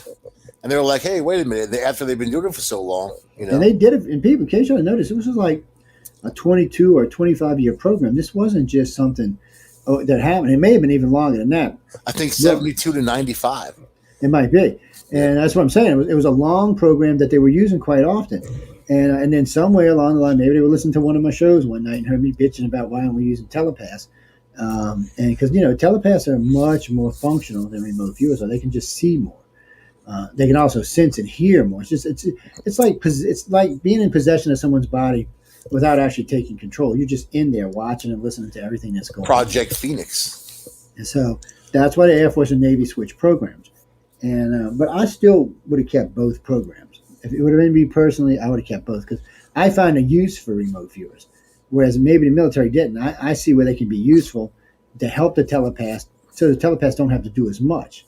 So, once you find something, a location of a base or a location of a missile launch or whatever, then you can send your telepaths in. But the remote viewers will have already done the legwork for the telepath. They might even be able to identify the individual that the telepath needs to hook up with. But for some reason, Chris Watts told me, and he's part of the program, he told me that the reason they did it is he said most telepaths can remote view. I said, maybe. I didn't quite feel as, because I know a lot of telepaths. One of the things we test for in an organization is telepathy and empath abilities. And I don't necessarily agree with that. Usually a telepath is just what it is. It's a telepath. They can listen, hear, see. But a lot of times, so if they're in the sky and they're walking around the base, they don't necessarily see where the missiles are. They might know what the codes to the missiles are, but they don't necessarily see where they're located, whereas the remote viewer will actually see the physical location. So I figured use both. The government knows more than I do, so they decided to go with one. Well, they use these remote viewers to map out the moon and Mars, other places to the Soviet Union. I mean, when the secret rooms and all that other stuff, Or maybe the remote viewers had used everything they needed. Maybe the government got everything they needed out of them, and that's why they switched to television. It's hard to say why they switched. I mean, I understand using television. I truly do understand that. But I don't understand giving up the other program completely. That never made sense to me. It really never made, because they're different things. I mean, people always want to put the two together, but they're not. They're separate, different things. Remote viewing is one thing. Telepathy is another thing. Just like being an empath is a separate thing, or telekinesis is a different thing. They may all live in that realm, but they're all individually different things that you have to have control of. And I've never met anybody that had full function of all of them. As a matter of fact, I've only ever met one person that was a telekinesis in my entire life, and their abilities were very limited, like sliding quarters or making spoons fall over, knocking glasses over, but they couldn't squeeze that artery in the brain to kill you. And this is how you know that telekinesis doesn't really exist on our planet, because Putin's still alive, Biden's still alive, Trump's still alive, Xi Jinping is still alive. Because if we had true somebody had telekinesis. What we would do is they would just all of a sudden, P.Z. Singh would have this shooting pain in his head, and he would have an aneurysm burst, and he'd be dead, and it would look like a natural thing. You couldn't blame it on anybody. He just you have thousands of witches that went after Trump. Then that didn't really work. Yeah, I don't think Trump even cared. That kind of made you witches look bad, by the way. A friend of mine said, "We got him out of office." I said, "No, you didn't." I said they cheated to get him out of office. I said, "You didn't get him out." He was voted out of office. I said, y'all have nothing to do with that. It was no mysterious thing. Yeah, I said it's not like y'all made his head explode or his wife explode or anything like that. If it wasn't for COVID, he would have won. Yeah, we would have won a landslide because before COVID, his ratings were through the roof. Yeah, and I'm not even sure if that's exactly what happened because now that they blamed him for the economy loss. They played the game. Yeah. But now that I've seen the the voter reports out of Arizona and Pittsburgh, it's looking like they may have been some monkey business going on. Pittsburgh. ET's out, and ET. That's another thing. Somebody asked me that day, well, why did ET intervene on who's going to be president? I said because they don't care. They have no interest in our politics at all. They just don't care. Do you care what goes on in an ant farm? You could give a crap what goes on. You might have a look in once in a while. You might check out the ants, but I still wouldn't care what their politics at an ant farm was. What the I don't even care what people do. Well, that's the thing. I don't really care about our care what they think, what they do. People get so because of the whole fake outrage era. People get so incensed when you dismiss what they say. You dismiss what they say, they get flipped out, man. Like, oh my God! I'm like, well, I don't take you seriously. You're freaking clowns, man. They don't come from any kind of knowledge. They come from these races. These ETs have been here a long time, taking care of people on this planet. Yeah. So, it doesn't seem. Maybe back in the Egyptians and Sumerian days, they may have interfered some. But since then, it just doesn't seem like they got involved. I think maybe gave a spark. A couple weeks ago, I did a show about the Ant people and how they took the Hopi Indian underground. And not just them, others too. Others, the people that heard the song in their head, and they went to a certain place and they took them underground. And then they saved them from the cataclysms, and then they taught them about stars and math and how to build. This is going back 17,000, 18,000 years ago, somewhere around there when people were using chicken bones as tools, So, this is like advanced technology, man, but take a look at the Hopi Indian, the Caco Canyon in New Mexico and the design. It looks like a spaceship. It looks like something from Star Wars, man. It's incredible what they built. And not far from there is the Aztecs. So look at these civilizations, I think, that they got to spark. People were shepherded into a certain direction, given rules on how to live, what to do, what not to do, guidance, right? It's pretty obvious. You've got at least a dozen Native American tribes talking about people from above and aliens. Almost all these South American Aztecs, Mayans, Incans, and the Toltecs all were into this. So, pretty much all of the Americas lean towards this. And if you go look at Africa and even in Europe and all, you're going to find the same thing. So, in Caco Canyon, that's where they all came together. And then the Anasazi, was there. And they also started relating to different tribes, the Navajo and the Apache and all the people from the area. It was actually a place for all of them to gather and do the meet and greet and get together and have their town hall, as it were, But all of this came from advanced technology. None of this happened before that. None of it. So think about that. And so you got all this stuff that from the ancient world that suggests visitation. And it always cracks me because I always tell people the same thing when they ask me where they should start investigating. I always tell them in the past. Because really, when you look at the Egyptians or the Sumerians or even the Chinese, a lot of the tribes out of Africa, a lot of the stuff out of South America, you have the Naztecs down there building these great lines and these things you can only see from space. And then they started boarding their children so their heads would look more like the gods, the extraterrestrials. And it's just weird to me that people don't pay attention to that. Right. First off, why do you build anything you can only see from space? Because you can't even see them from the mountainside. You can only see them from an aircraft. And so they've got all the petroglyphs in New Mexico around about these aliens. They drew aliens, man. They look like spacesuits, So you just got to wonder why no one pays attention to this. Why aren't they, okay, that makes sense. That could be ET. Honestly, I think for most part, most humans do not want to think that we're not alone. People always tell me, oh, I wish we knew we weren't alone. No bullshit, you don't. You're scared. You're scared that there might be a more advanced race. Alone. I'm alone. I'll tell you though, man, when you listen to these elders talk and they from these ant people, from these people that look like ants, obviously, they tell the story on the two paths that you can take. And then it was important. The ant people stressed the path that stays away from the megalomania and the desire and all the big money and all that, the whole greed to exceed thing, and stay on your spiritual path. But if that's the message from this ET, stay on your spiritual path, that's pretty intense right there. And you know what? Some contactees say that's what it is, and some contactees say that's BS. And it's hard to say because, if you, this is the hard thing. And I always tell people all the time about this. You have to judge aliens by their actions. Okay. So in some actions, they seem like they're here to help and keep us, safe.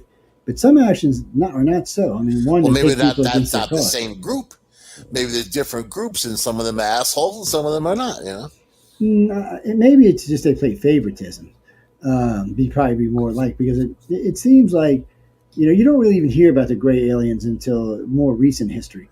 The reptilians and the human aliens you hear about since the start of man. You hear about them all through there. I mean, the reptilians, matter of fact, this is what's so weird. In the old world, the reptilians were the bearers of good stuff, not bad stuff. Even the Mesoamericans and the Europeans and the Native Africans believed they were the bearers of good stuff.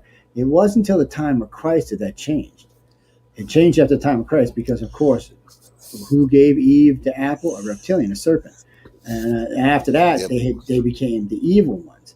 But if you listen to the Dogon or the Egyptians or the Sumerians or anybody else, the Toltecs, the Mayans, the Aztecs, they didn't believe that. They really believed the reptilians were here to save us and help us.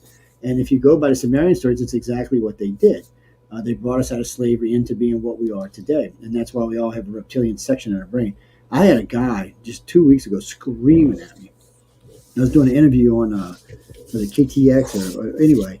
I was doing this interview and this guy's just screaming at me. No, man, we don't have a reptilian section in our brain. I said, oh, yeah, we do. I said, every human on this planet has a reptilian. I said, it's what makes you who you are, dude. I said, it's not necessarily what makes you aggressive, but it's what makes you who you are. It's what makes you get out there and challenge the universe and say, hey, what the hell are you screwing with me for? Or why am I here? That's where that comes from. And we don't like to talk about it, but it is true. And he's just screaming, no. I said, look, dude. I said, you got a computer in front of you? He said, yeah. I said, type in reptilian section in your brain. That's all you got to do. So I hit him. I said, what's the matter? He said, oh. I said, dude, what's the matter? I said, come on, dude. I said, I know what you're reading because I can see it on my screen. I said, tell me what you're reading. He's like, God, you're right. I said, of course I am, dude. I wouldn't even brought it up if it wasn't. I said, I'm not like your fellow ufologists out there. I'm not going to bullshit you. I'm going to tell you what I know, and you can check it out for yourself, and that's what it's going to be. I said, I'm not going to tell you information that's not real. I said, it's one of the reasons my organization still has respect. It's one of the reasons my company still has respect after Katrina. I said, because I'm going to tell you like it is, and then you can take it for whatever it is. And unfortunately or unfortunately, however you want to look at it, we do have reptilian section in our brain. And it is important to us. It really makes a difference in who and what we are. According to the Sumerians, before the reptilians came along, we were a very placid civilization. We did what we were told. We could plow the fields. We could procreate. We could make meat and shit like that. But we never asked why we were here or why we had to do all this. We never challenged them as a slave race. We were just a slave race. And the reptilians changed that. According to the Sumerians, they used to come in and steal the women, rape the women. The women would have children, and those children were born different. They were more aggressive. They were more self-aware. They wanted to know why they had to be doing this. Why couldn't y'all do this? Why did they have to do it? And eventually they overthrew the Sumerians. Part of the Egyptian race. The Egyptians say the same thing. So did the Dogon. You got three civilizations that existed for almost 6,000 years, and they're all telling you the same thing, that these two races were here. But yet we're still going to argue about it 6,000 years later. And maybe it's the onset of religion. I mean, a lot of stuff gets blamed on religion. You know, everybody says because of modern religion, it held us back 1,000 to 1,500 years, which may be true. The Middle Ages alone set it back 500 years. The burning of Alexander set us back almost 1,000 years. So if we'd have just let ET have its way, we'd be at least 2,000 years more advanced today. But no, we cow and bow to religious sects. Now, I'm not telling you your religion is wrong or not true, or your God or your demon's not true. But because of them, we are behind, way further than we should be. Ignorance, man. It's ignorance. I mean, look at them in the Middle East. They've been burning books and monuments in the Middle East for 4 years now. That's setting everybody there back. They're not going to know the truth. None of these kids are going to know their history now. They're going to be taught whatever the hell the Taliban or whoever's in control wants to teach them. They're trying to do that in our own country. They're trying to do away with history and rewrite it. No, man, no. You don't do away with history, because if you do away with history, you don't learn. You forget and you repeat your mistakes. Yep. So why do it, people? Because people are stupid. I'd go out and shake E.T.'s hand if I was y'all. Welcome into your house. Tell them, come on down, and leave them some cookies and milk. They prefer chocolate chip, by the way. I'm just kidding. I have no idea.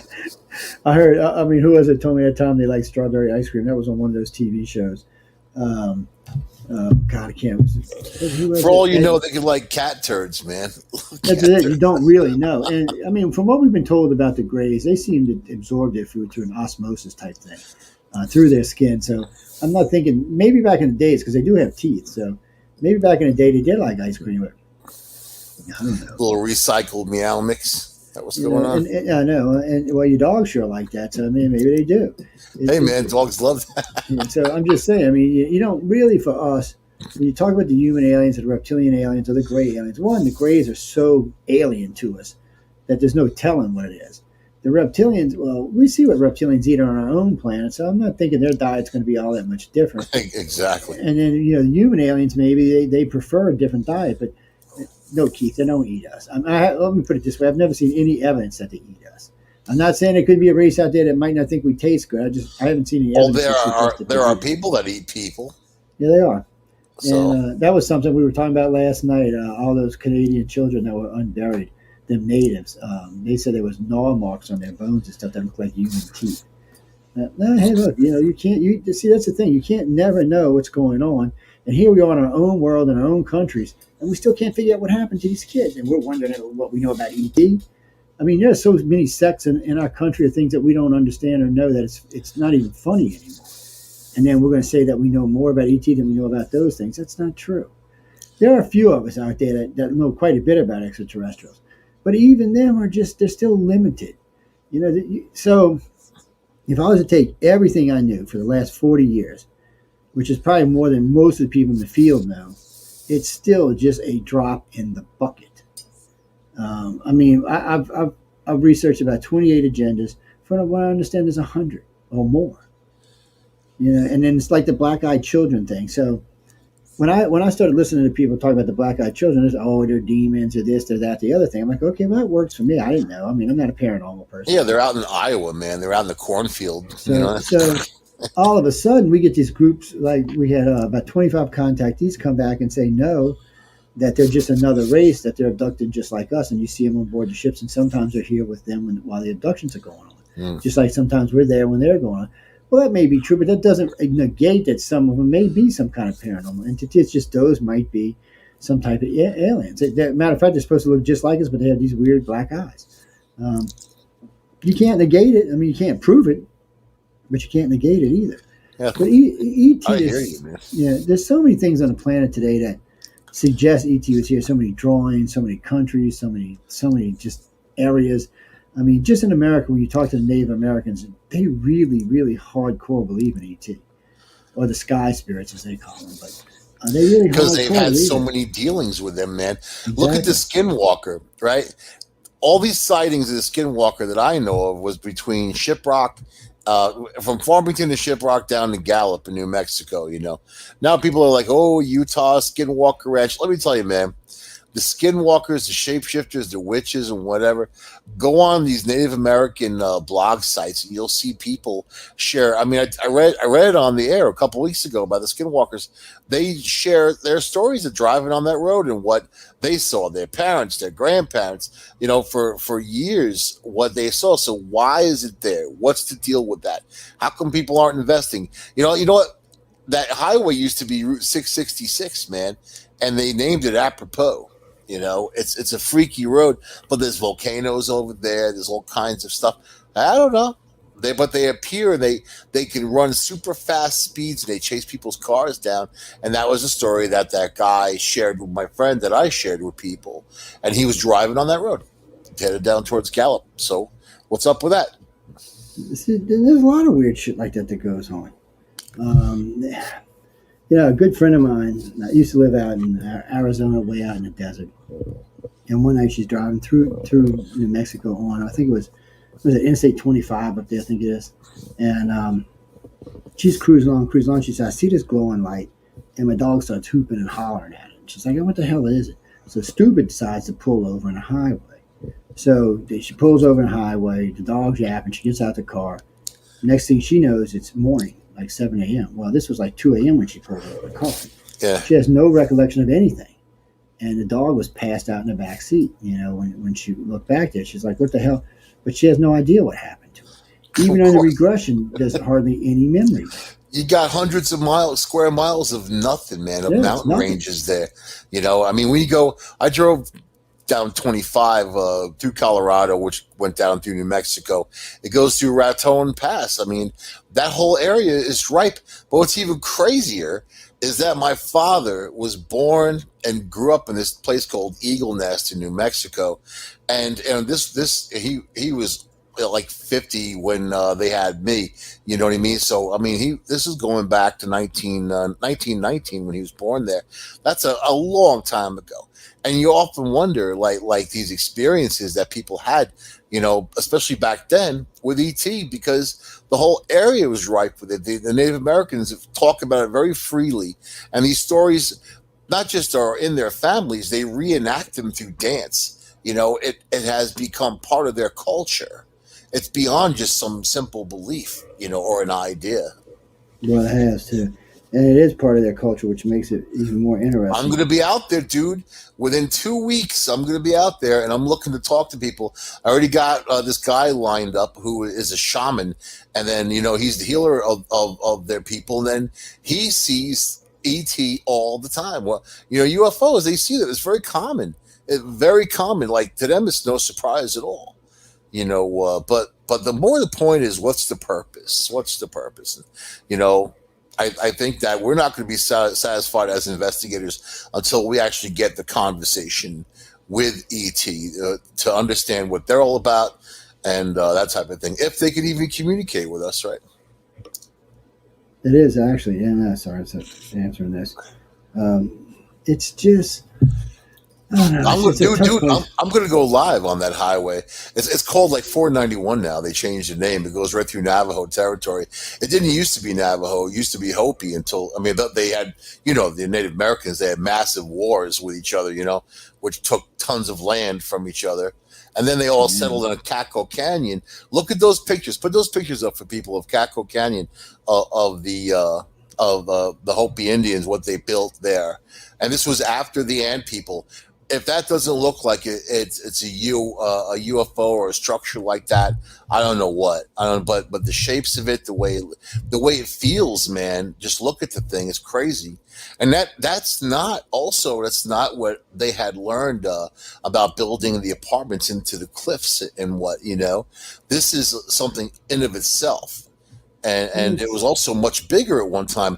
It almost looks like it was made for something to land on top of it, because it's got these huge circles that don't seem to have any rhyme or reason. And the thing is enormous. It's enormous. Yeah, I just put it up on the screen. It is. And when you go through these, see, that's looking at it from a different view, but there's lots of these. And you could say they were different things. And some people say, oh, well, they were sweat lodges, or they were for storing grain and just the tops are missing. And I would believe that. But if you look at this, there's no place for a top. This was the design that they were taught when they came into this current world that they're in. After the Ant people, this is what the Ant people, they didn't build stuff like this before that. So this was something that they learned that happened after the fact. And the shapes, the geometric designs, I'm telling you, this is well beyond the Hopi Indian at that time of those thousands of years. And then it became the meeting place for these tribes. And the Anasazi is very big. If you look at Ancient Aliens, they reference the Anasazi all the time. Like this one's got inside support walls. It's got for extra support, like something was sitting on top of it. You got different shapes, you got different ones. It's a shame that so much of it has gone, to the wayside over the years. But it erodes, and they're not far from there. There's Aztec, an Aztec a little northeast is Aztec development that I'm going to visit also.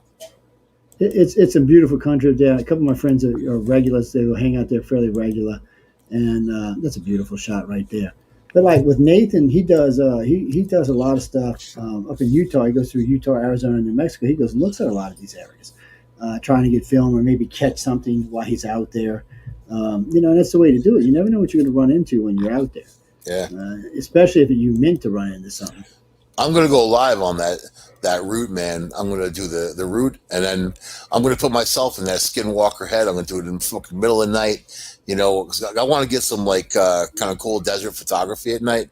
I have really fast lenses, so it captures all the light around. A fast lens just means that it has a really low f-stop, so it can catch a lot of light. But you can get the stars and all that, and it's really cool. So.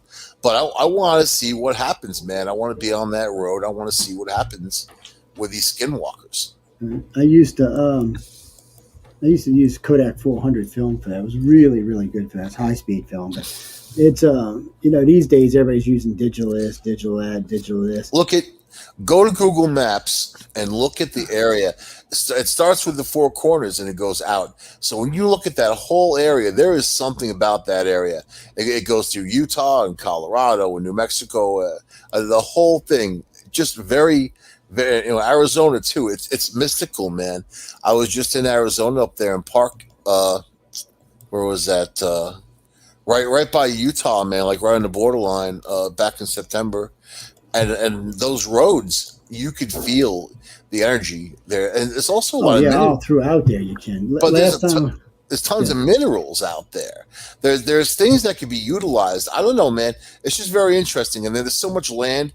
Nobody knows what's out there all in those canyons. All in all, I mean, a lot of it hasn't even been explored. Really, it's not accessible. It's inaccessible, especially in Utah. So to me, it's all been strange because anytime we go out there, we were in Colorado about 3 years back, and I stopped by to check on some of the Pueblo stuff while we were out there. I think it was in Pueblo Cameron somewhere. But while we were there, an old guy comes riding, an old Indian guy. He goes, "Hey, Sean." He comes up and just starts talking to us, and he starts telling us about the area, what's going on. Out of the blue. Didn't know me from Bean. I could have been an axe murderer as far as the guy knew. And he stopped. He spoke really good English, definitely Native American. He said he was descendants of the Pueblo, but now they call themselves something else. But it's Pueblo. And he goes, he's just going on and on and on and on about the area and the different things they used to see. And I forgot who it was. Joe says, "Have you ever seen extraterrestrials or ETs?" He said, "Yeah, they used to come all the time." He said, if you listen to our ancestors' lores and speech, he said they talked about them all the time. They used to come on a regular visit. They would come out. Because he said they used to come visit because they considered them non-aggressive to the aliens, not necessarily non-aggressive to each other, but they were non-aggressive to the aliens. They wanted to intermingle with them, and he talked a great deal about it. He said from time to time they would take I guess it would be like the guy who's going to be the next chief. Sometimes they would take him somewhere else. He said a couple of times he felt.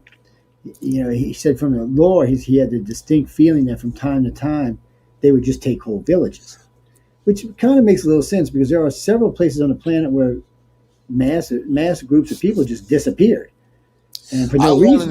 I want to know where they went to when they went underground because it's around there somewhere. It's out there somewhere, and I'm sure that they covered it up and whatever. I mean, shiprock is the rock that sticks out of the ground is actually a pyroplastic plug down to the volcano, and it connects to that super volcano out there. So think of the energy think of the energy that comes from something like that, But think of it as a different way. Maybe they were bringing them underground when they went to sleep. They just beamed their asses off to somewhere else and then brought them back later on. We don't know. I mean, I'm just because every great leader had a visit.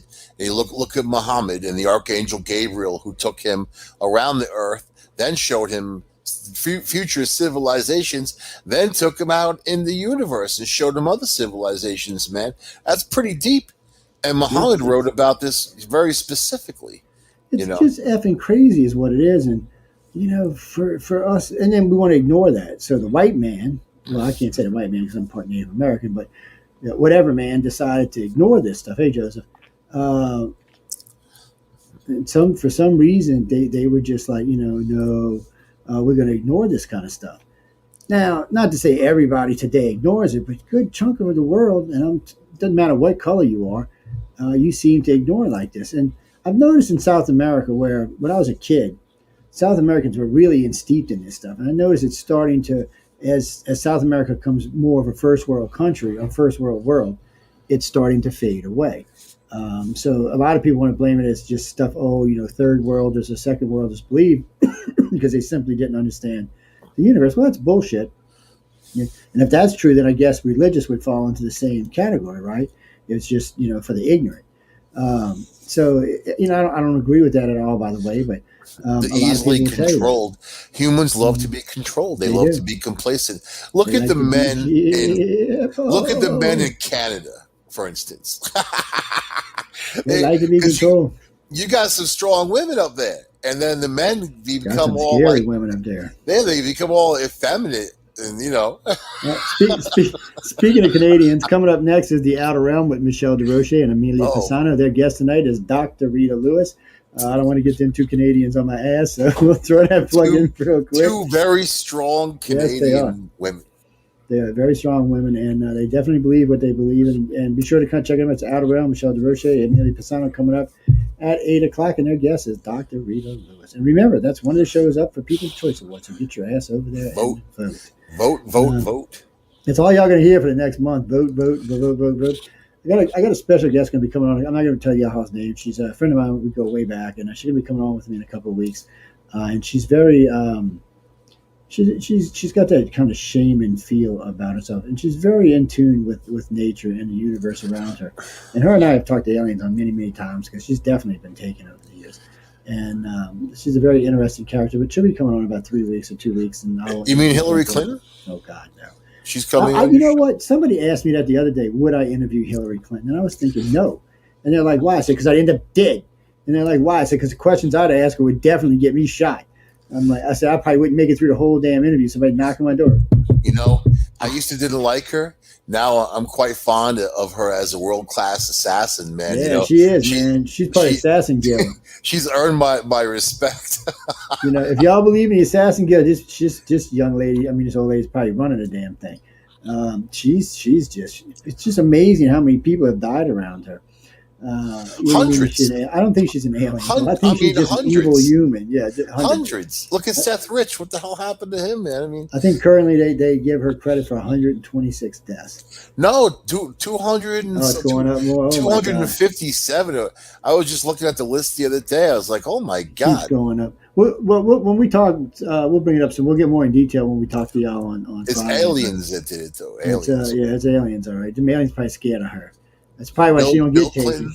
Bill's an alien. He was actually the last decent president we had, honestly. He was. Him and Reagan seemed to set the world together and change the world. And then for some reason after that, it's been just shit after shit after shit. In the toilet. I can't tell y'all.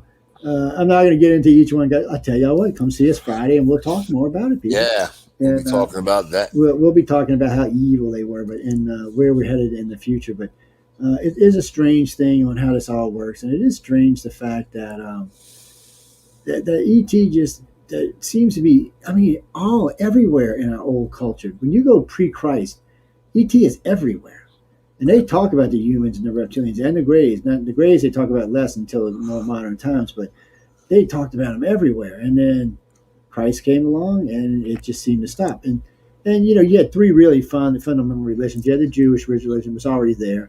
You had the Muslim religions, and then Christianity broke itself into, Catholic and Baptist and 5 or 6 other things. So it's a dominant religion. It's almost 2 billion followers, and the Muslims are about 1.25 billion.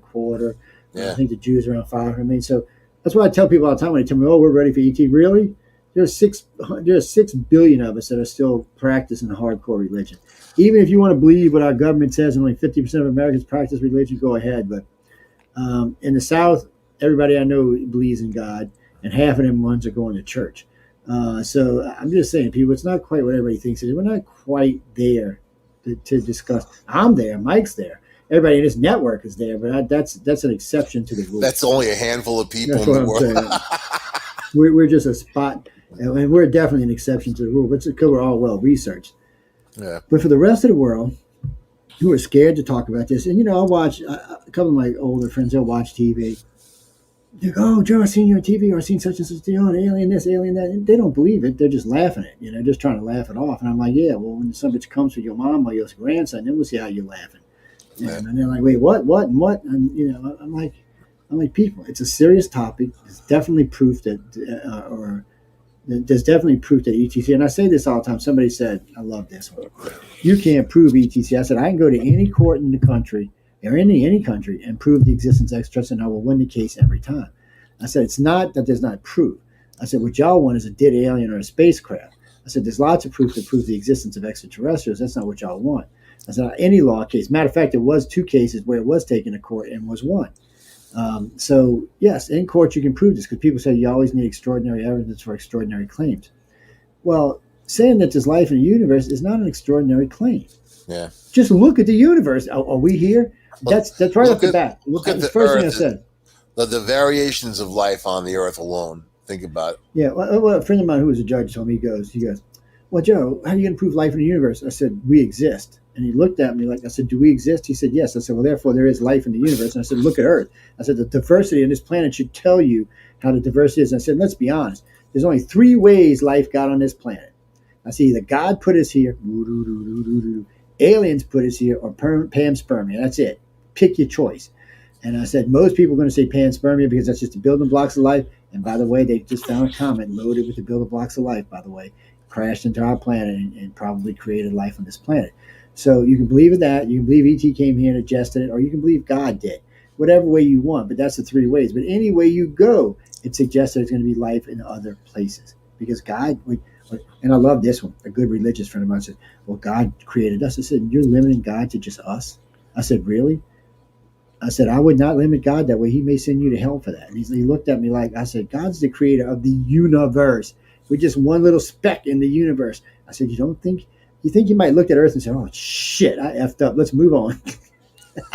Let's try it over here, or try it over here. I'm just. Well, what do you think would happen if truth did come out and all of a sudden there is no God? It was a science experiment, and these are ET that came from another place, and they trying to lengthen their lifespan, and they mated with humans and whatever, right? Or whatever, man, like something like that. What if it's like that? What do you think would happen with people, the billions of people that are so immersed? Well, in one, their they're not going to believe it, and 2, they're going to start a damn religious war. But at least it'd be one thing: all the religions would probably get together against the people who believed in aliens, which means we'd all get massacred. But still, yeah, it would be fun. It's just, and that's a good preacher friend of mine. In the old days when we used to run the support group on Pal Talk, the Alien Phenomena group. It was funny. They had these 4 pastors that would come in. They were always trying to debunk it. And one day they were all 4 in the room at the same time. And I said, let me ask y'all something. And they said, what? I said, are you telling me that the creator couldn't create life somewhere else? I said, are you really limiting the creator to just us? Yeah. And when I said that, all 4 of them changed their minds. It was so funny. Matter of fact, they started reteaching. They were sending me what they were saying in their different things. And they said it would not be good to limit the creator just to us. Because if you look at the universe, it's vast, it's huge. And more than likely, God did create more than just us. So he'd be just kind of bored with us by now. So it is true. You can't limit the creator. And then we know about panspermia. We know the building blocks of life are in these rocks and in these comets, and they're crashing not into just this planet, to planets all over the universe. So trying to say we're the only thing alive in the universe is just ignorant. There's no other way to put it but that way. You're just ignorant if you believe that.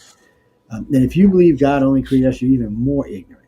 Ignorant, yes. I think you got to go back to Noah, and you have to understand that Noah wasn't from the earth. Noah was from somewhere else, And there's a really good argument for Mars, man. I made it on my show a few times, and I did my research. Very interesting stuff. And I even used the report from the CIA from Project Stargate that they put online about this mapping out of Mars and how they went back a million years and all this other stuff. Very interesting reading, man. Very. It is strange. And, Mars gets me in trouble all the time because somebody said, well, I said, you do know the human clock is set on 24 and a quarter hour days. And they're like, well, yeah, that's what it is. I said, well, Earth's only got a 23 and 3/4 hour clock. And you can see their face go like, huh? I'm like, yeah, Mars has a 24 and a quarter hour day. It's the only true 24-hour day planet in the solar system is Mars, not us. I said, that's why we have a leap year. I said, we can make it up. And I said, but our biological clocks are not set that way. Right. I said, and then there's another problem. I said, the optimal temperature for humans to work in is 73 degrees Fahrenheit. The average temperature on Earth is 83 degrees, but Mars 53 million years ago, they do estimate was 73 degrees Fahrenheit. Now, how can that be? So that suggests that maybe the building blocks of life came from Mars. Maybe it was a ship that came here with colonists. Maybe it was just simple shit that Martians sit here because they knew they were going to die. Whatever it may have been, it is a good possibility that life here started there. That report, they said that a ship had left Mars with about 10 people on it, and the guy even described the ship, what it looked like, and then they were going to a planet that was close by, that was it was turbulent, it was like volcanic, all this other stuff, but the one difference is that the planet they were going to had plant life, which whatever happened to Mars, there was some major cataclysm that happened that geologically destroyed the place. And this is why they had to leave. They had to leave, otherwise they were going to die. Well, it's interesting you said that because when Neil deGrasse Tyson was on with me, I brought this up to him. I said, I find it interesting, Neil, that Mars, Earth, and Venus all went catastrophic around the same time, between 55 and 65 million years ago. I said, did you ever stop and think that maybe something came through the asteroid belt? Or maybe when the asteroid belt, whenever the planet was that blew up, it took big chunks of rocks out. One hit Mars, because we know that's what created Olympus Mons. If you look at Mars, ladies and gentlemen, if you look at one side of Mars, there's a big, huge impact crater. On the other side, there's Olympus Mons, which is the largest volcano in the solar system. What it looks like is it smacked and killed the core and sent it out into space. So they probably had to leave. Well, Venus is a lot like Earth. The upper atmosphere is identical to Earth. But they're pretty sure that's what happened there. A rock smacked it and sent it into global warming. Well, we know what killed the dinosaurs in the Yucatan Peninsula. There was a major impact 63 million years ago, approximately. So it's interesting that these three planets, this could have been intentional too. It could have been a war of some kind. We don't really know because nobody was around back then. But it would suggest that if Mars had life, intelligent life, and that did happen, they would have came to Earth. It would have been the next logical place to go because Venus was screwed. Here, it would have been rough in the beginning. And that could have been Atlantis. That ship, there could have been a big colony ship. It could have landed in the Atlantic. It could have been Atlantis. It could have landed on a continent there. And it would explain a lot of things when Atlantis sank or blew up or whenever the ship was destroyed. That's why the Egyptians and the Mesoamericans have similarities from pyramid building to several other things, because some of the survivors would have made it to Africa, and some of them would have made it to South America. And it would have made sense. There would have been parallels in evolution. There would have been sense, too. There would have been parallels in their gods and demons and things like that. And they just had different names. But there was a lot of parallels between the two. So it's not a proven thing by any means. But we do know that there is the sunken city off the coast of Cuba. We're sitting in 2,000 feet of water. And they say the pyramid there, all of the Egyptian pyramids combined could fit inside this pyramid and still have space left over. Well, apparently in Egypt, it was all plush and green. And they have the Pyrrhus Reis maps, which show it all plush and green. It also shows Australia not as an island, but as part of the whole peninsula down there. So obviously there was a culture at least 1.2 million years ago, before the Ice Age began, that had the technology to have hyper accurate surveys of the Earth. And then you have the Black Knight. And apparently there's two that are on polar orbits, man, and nobody can ever get near them, right? And then that's the stuff that they deny. That's the stuff, it doesn't exist, or there's no such thing. And there's lots of pictures of them, too. Lots of satellites have caught them besides ours. There's been lots of people over the years. What gets me is a lot of private people, a lot of private satellites will release those. Governments won't, but the private satellites will. So you can't deny that they're there because we've got them from at least a dozen satellites. What about the bases on the dark side of the moon? Which is a very common thing. People talk about it very freely. The ones who were in the know, the ones who actually worked in NASA back in the days, the people who saw it first in the 60s when they were sending satellites around the moon when they first saw it. Yeah, but they're not going to share that. Well, Neil Armstrong came out and said that there was a colony inside a large asteroid there. There was a bunch of dome things. And when the aliens came out, they warned them not to come back. Asteroid? He said, but Neil didn't say not to come back to the moon, just not to come back to the Not an asteroid. You mean no, it was an asteroid hole, a crater, yes. A crater, yeah. Big-ass crater, too. And he said they were parked like a parking lot watching them. But since then, though, it looks like they've left. Or they went underground because I can tell you this. There are now 7, 8, 9, 10, 11, 12 countries that have satellites orbiting the moon. But as we grow, they have to kind of hide, as it were. But now they're starting to show themselves. I mean, if they're floating above an aircraft carrier, that's pretty intense. But you notice, though, they're not really screwing with anybody but Americans. The Chinese and the Russians. I was just going to say that. Isn't that weird? It's not that China. Don't get me wrong, ladies and gentlemen. China and Russians have had reports, but not like the Americans do. It seems like, and it really seems like to me, and this makes sense to me, because when they said that Germany was contacted in the 1900s, the century before last, Germans were the most advanced country on the planet. Today, America is the most advanced country on the planet. If you were going to contact someone, if you were ET, who would you contact, honestly? The safest country, the country that has the less likely to blow your ass up, and that's us. Yeah. Because the Russians and Chinese would instantly try to get their technology. They would manipulate the technology and use it against us. Yeah, where Americans would want the technology, but we're not going to go wipe out aliens and get it because we would fear reprisal. If we had it, but we wouldn't use it against other countries. We already actually rule the world.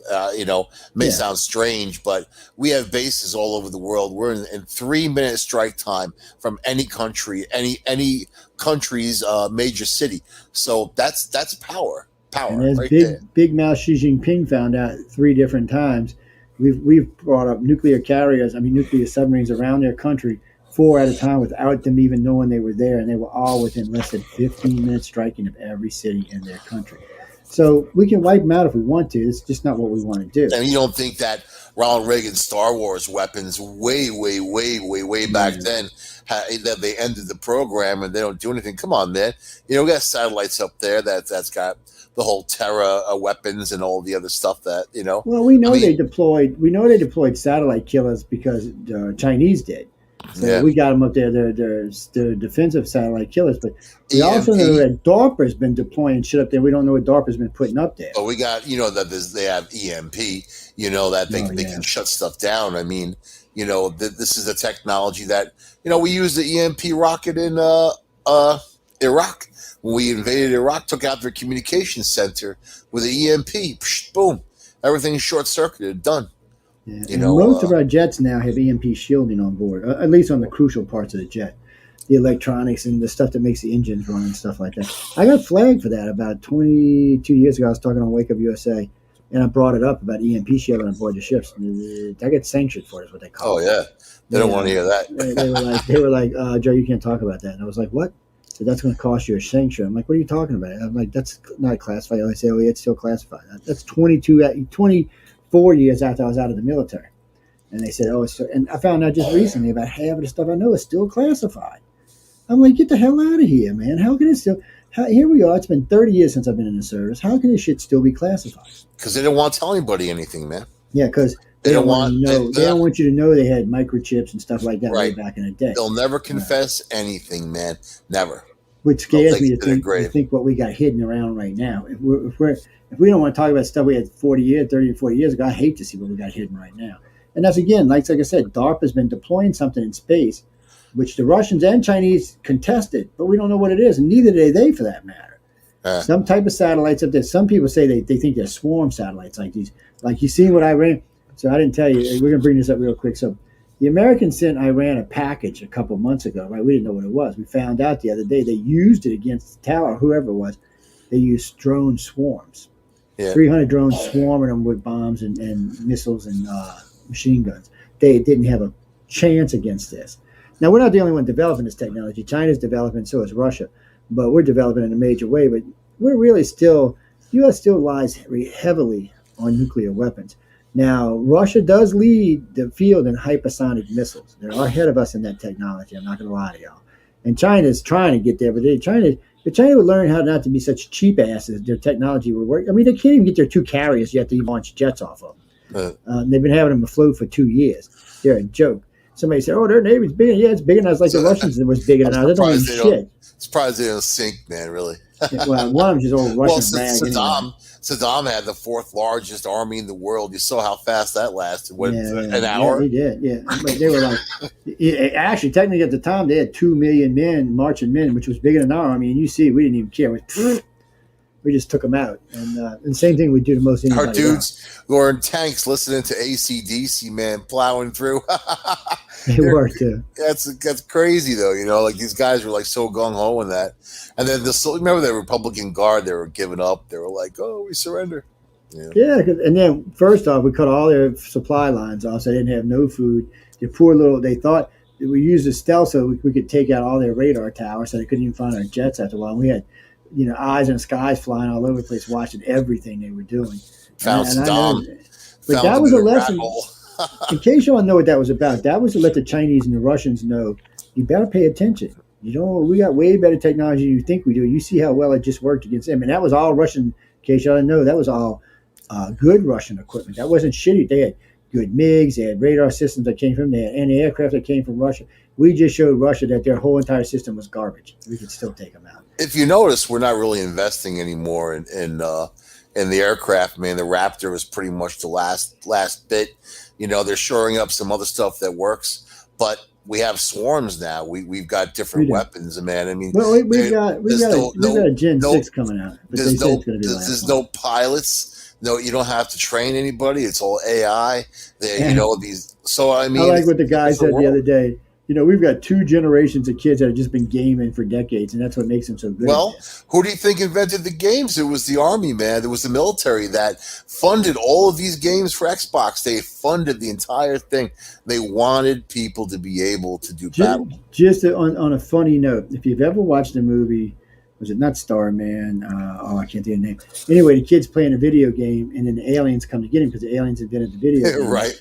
This is actually a true story. The military has games out there. Last Starfighter. Yeah, Last Starfighter. If you break certain high scores, they come knocking on your door and recruit you. And the reason I know this is I know 2 people have been recruited. And they will come in and recruit you because if you can fly like 20 and 30 things at a time, they want you because they know they can send you over there. And remember, people, we have drones now that can go faster than the speed of sound up to Mach 3 and 4. And they are they don't have any man, which means they can do maneuvers that a regular plane can. But there is a 6th gen coming out. We are putting one more 6th gen stealth fighter out there. One of the best things we've ever built. But that's it. After that, from what I understand, everything's going to be remote. Oh, you mean a bomber? They got a new bomber fighter. No, they got a new fighter bomber. Yeah, but they got a new 6th gen fighter coming out. It already came out. No, not this one yet. This is about 2 years out before we'll see. I don't know. It's a new fighter. Yeah, they got a bomber fighter that came out. But this is something they say makes the F-35 and the F-22 look like old hat crap from the 60s. But the reality is, man, we've always been ahead of. I mean, the MiGs are bullshit. You know that. They're always bullshit. We've always been ahead. Our F-16s and F-15s, F-14s, they blew that stuff away. The A-10, look at the A-10. Oh, the Warthog was a beast. I got to work on them. You can't, you know what? You can't even shoot them out of the sky. I mean, the gas tanks are protected. I mean, they can be riddled with bullets. They're still going to function and operate. Yeah, people, the A-10s are tank killers is what they are. When they hear that, those soldiers hear that sound. When they heard that sound, man, oh my God. What about the gunships that fire the cannons? They could just kind of circle around. Well, the Warthog has 2 20-millimeter Gatling guns on it. They are beastified, and they got armor-piercing rounds. They'll cut a tank into shreds in seconds. And then the most devastating, honestly, is the Apache helicopters, man, because they can get anywhere. They can see over hills. They can hide. They can fly silently, basically. We got a new helicopter coming out in 2 years, too. They got silent helicopters, man. So, oh, yeah, we do. We've been having them for a couple of years now. One flew over my house about 5 or 6 years ago, dude. And I saw the thing coming in. It had a blue light on the front, right? Like it was real bright. coming down the lake, and I was watching this thing for a while. When it flew over, there was no noise. There was a very low vibration, like boom, but there was no noise, helicopter noise, nothing. I went outside. We hear the silent ones every now and then. They're cool. Jack, what do you mean? Do I think any of these are? No. What we're talking about right now is probably not alien technology. Maybe in the beginning, way back in the day, we might have used it to get to where we are today, but these are just progressive technologies that we're constantly working on, that these big tech companies are working on to sell to us. Well, about lasers, man. Look at the lasers we have. Oh, yeah. Now, this is what bothers me. So was it Clinton? What was it, Clinton? Yeah, I think it was Clinton. Who came out? Either it was Bush or Clinton.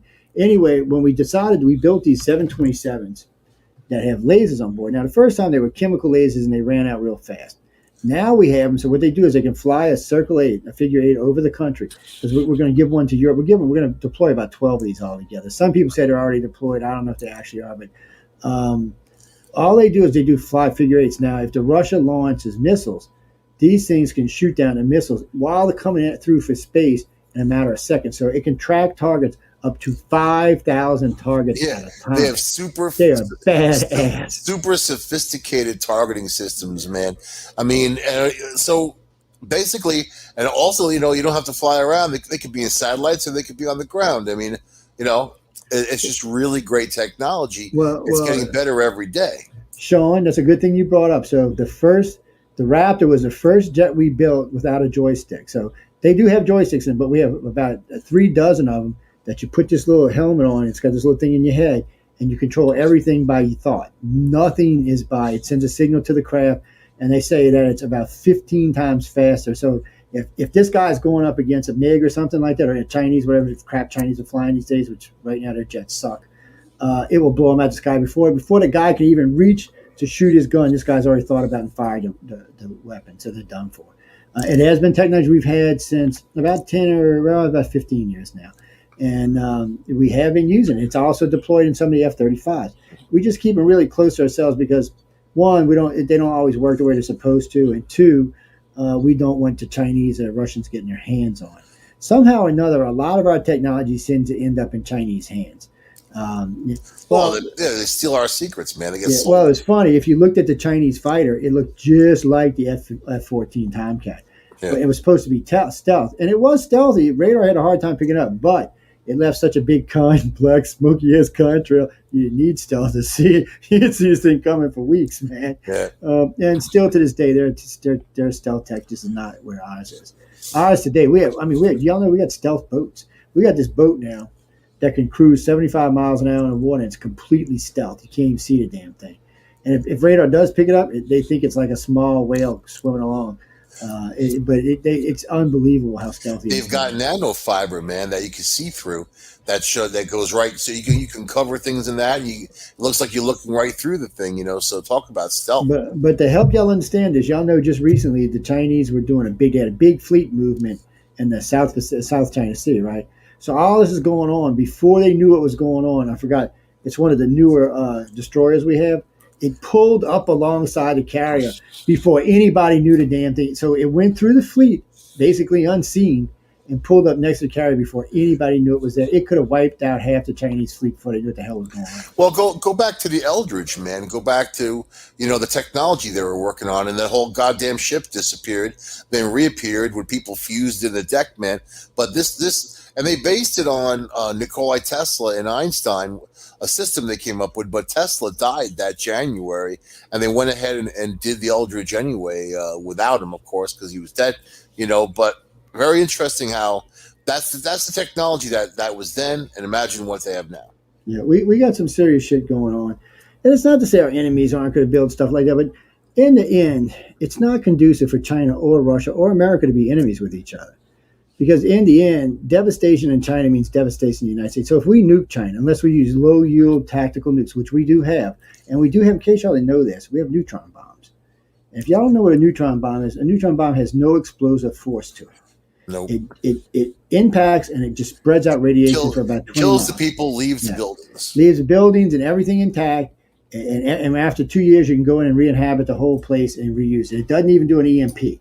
So it's not even wiping out the electronics. So It is very deadly. It's very badass, and we're the only country that possesses them.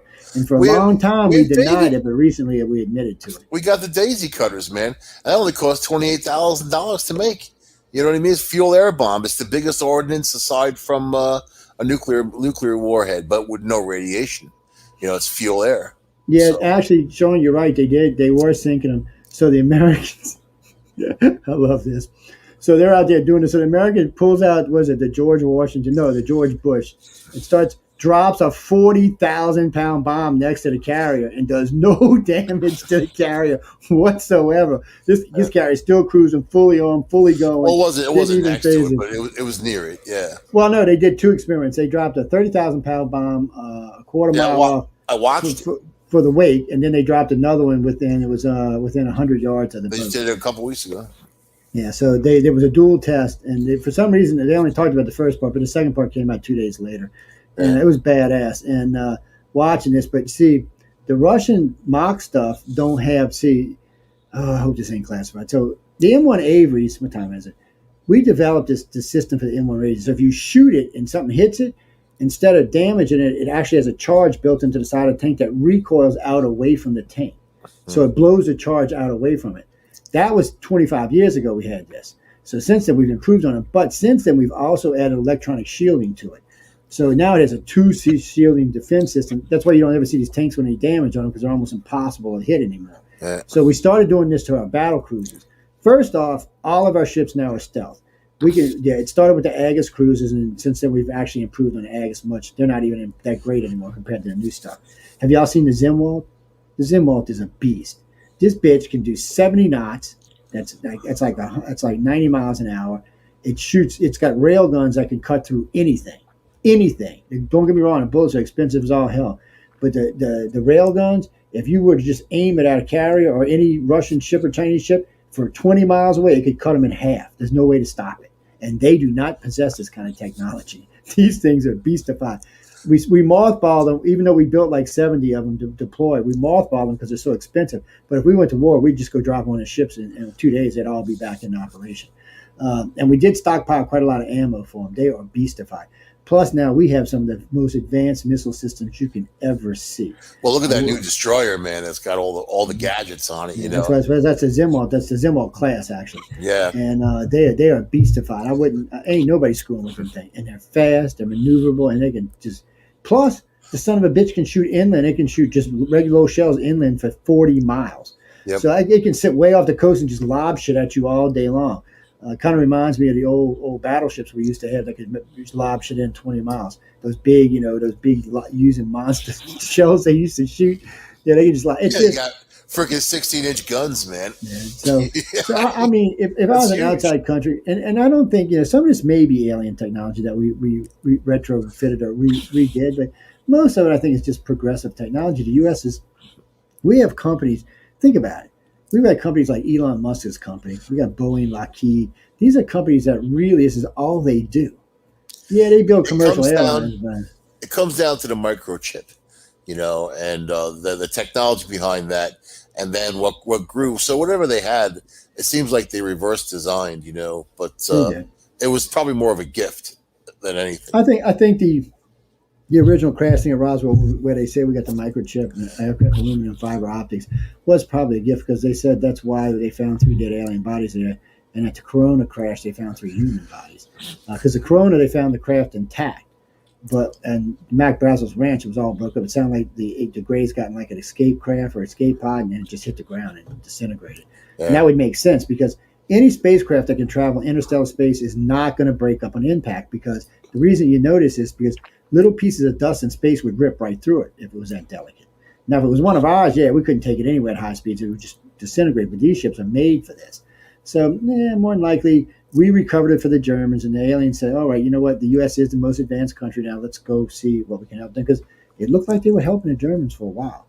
The Germans were seriously more advanced than anybody at World War II. I mean, they were way ahead of us. Because Hitler thought outside the box. He wasn't limited in his vision. He went after psychics. He went after mediums. He was all into the mysticisms behind the Bible and looking for the Ark of the Covenant and all that. Mm. I mean, this guy, there was missions all over the world, right?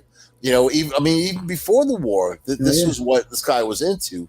But if he would have limited himself and stayed friends with Russia and curtailed his African thing a little bit, he could have conquered the United States. He could have conquered all of Europe and the United States. They got their unified Europe, didn't they?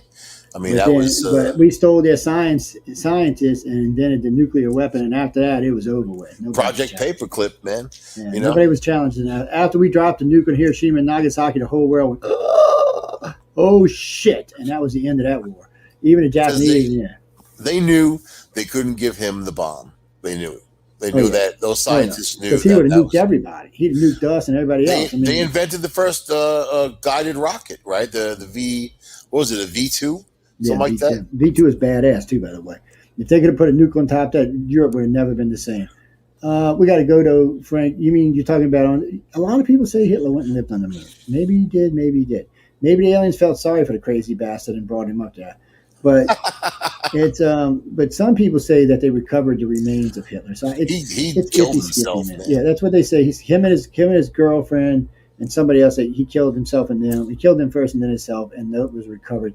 The Russians actually recovered him, but they did turn the remains over to the United States. So that was what was said. Whether that is true or not, I don't know. Well, he was insane. He was clinically insane. Yeah, he was. He was brilliant and insane all at the same time. And remember, he's the guy who said in the book Mein Kampf, he said, fair-haired, blue-eyed angels used to come speak to him in the evenings, floating in he described, just like we described the human aliens, that they used to come there and tell him how to do these different things. Remember, you got to remember, the aliens would have came to the most advanced race at that time, which was the Germans, not us. Nobody was as advanced as the Germans at World War I and World War II. It wasn't them. It wasn't us. It was them. So, and he describes these aliens coming to visit him. But somewhere along the line, he just lost it. He just overextended himself, and we took advantage of it. And then, the Britons were pissed. Everybody was pissed because he was well on his way to conquering Britain. I mean, not China. Italy had already been taken over. France had been taken over. Most of Europe had been taken over. Britain was barely holding out. And if America wouldn't have gotten the war, Britain would have fell easily. He would have controlled Europe. He knew, because that's why he gave orders not to be disturbed on D-Day. Not to be awoken. That was a very important thing, that don't wake me up, and they didn't. I forgot which one it was. I always get confused with the Lithuanian was the first war. They sank the Lithuanian. That's why we got in. But anyway, I forget which events it was that got us into the war. But it wasn't because they were bombing the shit out of Britain. That World War II. You know what? It was Pearl Harbor. That's what drew us in. Oh yeah, that is what drew us in. Pearl Harbor. We weren't going to get involved. That the first time it was that ship that they sent across the English Canal that they knew there was people on that were just civilians. I love that. What's his name here? I can't think of the admiral's name. I remember when he said this. Everybody's got this in writing. He warned the emperor not to wake the sleeping giant. He said, just leave America alone. If they're going to stay out of this, leave them alone. He said, we can conquer the Pacific. They can conquer Europe. And later on, we can go after America. But he warned them not to wake us. And when they woke us, it took us a year to get our shit going. And after that, we was just kicking ass all over the place. China's communist because of us, and Japan, because it was Japan that they had the imperialism, and then they controlled China, man. They demoralized those people and treated them like that the Japanese conquered Japan by hardly firing a shot? They were giving bowls of rice out in trade for guns. Yeah, Japan was giving China's people bowls of rice for guns. Yep, that's how bad off the China was. Yeah, and so Japan should have kept them. Or the United States should have just kept them. Now World War II, where Japan agreed to pull out, that's when the communist government in China, it was Mao Zedong, it was the only strong government that structure we should let Japan keep China, and when we took over Japan, and we'd own all of that now. Right. We all friendly. But anyway, we got to get out of here because we only got like 3 minutes. And the Middle East, by the way. We could have kept the Middle East for ourselves. Actually, there's a map. If y'all want to go look at a map at the end of World War II, what territories the United States controlled, it was 2/3 of the world. 2/3 of the world. If we'd have kept it all, the world would be a united place today. We wouldn't have all this bullshit going on. So sometimes maybe we were wrong about our give back policy. But anyway, we got to get out of here. Didn't work for Hong Kong. Man, it didn't work for a lot of people. People, don't forget Out Around coming up next with Amelia de Blasio. Amelia de Blasio. The mayor of New York City's wife. Shit. All right, anyway, coming up next, the Outer Realm with Michelle DeRoche and Amelia Pisano. Their guest is Dr. Rita Lewis. Y'all enjoy. They'll be on in about 10 minutes. Mike, thanks for coming and hanging out. Y'all can catch him on Tuesdays and Thursdays. And he'll be with us this Friday, too. So y'all watch out for the Centralist. Yeah, he'll be on tomorrow. And I think that Chase and Truth asked me, I think they're doing Roswell tomorrow, so I think I'm joining them. I forgot to write them back, but I will in a little while. But again, on that note, goodbye, and stay tuned for the Outer Realm. And don't forget, vote. Go and vote. Hold on, I'm going to get us in. Hold on. Good evening, everyone, and welcome to Paranormal Talk. See, I get to use my good voice when we're doing paranormal. I can't use that voice when we're doing the Centralist. People are like, what is this, some kind of weird sci-fi show? No. Anyway, real quick, since I brought up Centralist, if y'all caught it last week, Michael and Jay and I were in, God knows how we didn't get in any trouble. Y'all should go listen to that church. Well listened to, but really, y'all should go listen to it. I'm not sure how we didn't get thrown off of half the networks we're on, but we must have skated very closely there. But tonight we're in Paranormal Talk. We're going to get into some scary, hairy kind of stuff. I don't know nothing about paranormal people, so I have to refer to the crowd here that I'm with. I just go along for the ride. But anyway, I'm going to turn y'all over to Michelle for a couple minutes while I go flip some servers on, and I'll be right back. There we go. Good evening, everyone. Welcome to the Paranormal Talk panel. We are broadcasting live here on the International Public Radio via United Public Radio Network, 107.7 FM, 105.3 FM in the beautiful city of New Orleans. Tonight we will be discussing, I guess, a little bit of spooky stuff. We're going to talk about researchers who have run into problems with things following home. We're going to talk about people who have gone out to sort of explore their thrill of adventure, I guess. Everybody wants to go check out the spooky place and don't think about what comes after that. So with that being said, we can slowly get started. So, and I think we lost our commander-in-chief here. So that doesn't there he is. Hey, what the hell was that about? Yeah, I don't know. You were there, you weren't there. By the way, we got more books to give away. We might give away some. Y'all can see them back there behind me. Right. I've been giving away a lot of these L. Ron Hubbard books, the Writers of the Future Awards. Matter of fact, when this year's version comes out, we're going to give out about 10 copies of those as well. I'll be at the award ceremony this year, so y'all be forward to seeing me. Don't forget, before I even get started on this, and you will hear the commercial later on, vote. We have 5 shows up for People's Choice Awards, so get your asses out there and vote. If you know somebody that's already registered, get their asses to vote. No, I want y'all to vote for me. I don't care about the rest of them. Don't vote for me, man. Look, Outer Realm can fend for their damn self. What? He's just scared. Man. Well, he's just scared. He's scared they're going to beat him out. There's some he must be. Look, yeah, he's just scared. It's bad enough we got competition on our own network. Now we got competition from everywhere else. I was looking at some of the shows. Y'all might have a really good chance. I think y'all might make the nomination.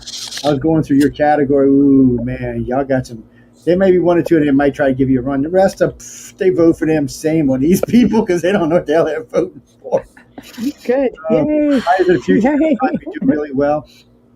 Chase and Prophecy told me they put themselves in religion and spiritual, so that's a tough category there. You know, God is God. You're going to vote for God, so I don't know who's going to go in there. I'm hoping to see all the rest of our shows in next year as awards come back around again. I'd like to see the whole network in there, so I've been pushing some friends of mine to nominate us next year. I said, look, just nominate everybody. Because, in case y'all didn't know, it actually costs to nominate shows, so, we just want to get, hey, Jenny, we really want to get people in there. We want to get our shows in there. The more we get in there, the more chances we have of winning. The more trophies we get, the more plaques I get to put on the website and pick on my competition. Just in case y'all didn't know this, because this is our second year one of the best podcasts in New Orleans. I will call into a radio show from another network like WWL or WRNO, and I'll brag. Well, what's the matter? Your little big network got its ass kicked yet again by my little bitty network on the internet. Ooh, shame on y'all. You're bad. Karma will get you. Bad. To throw me off his show. I'm like, it's true. We whooped you. And I mean, it's serious competition we're whooping. Yeah. Serious competition we're whooping. And I hate to see it. It's just fun to pick on. And a good friend of mine works for RNO. He's like, you keep whooping us. I said, because we have good content. Y'all got, I don't know what the hell y'all got. I said, some of y'all just playing music, so you're not even in the running for best network when you're playing music. Music's great, but really, it's the talk stations that are going to win. It's not going to be the music stations. Is it ever? It's music songs. They win for music stuff, but yeah, because it's a podcast award show. Well, I'm not talking about that. I'm talking about for best broadcast in New Orleans. Oh, so it's all the networks combined. All 36 of us are all up, and this is the second year we whooped them, and it just makes them mad. And then a friend of mine's like. He's like, you're cheating. You're paying somebody up. I said, y'all got more money than I do, people. Come on, there's no way I'm paying anybody off. I said, we're winning because we have good content.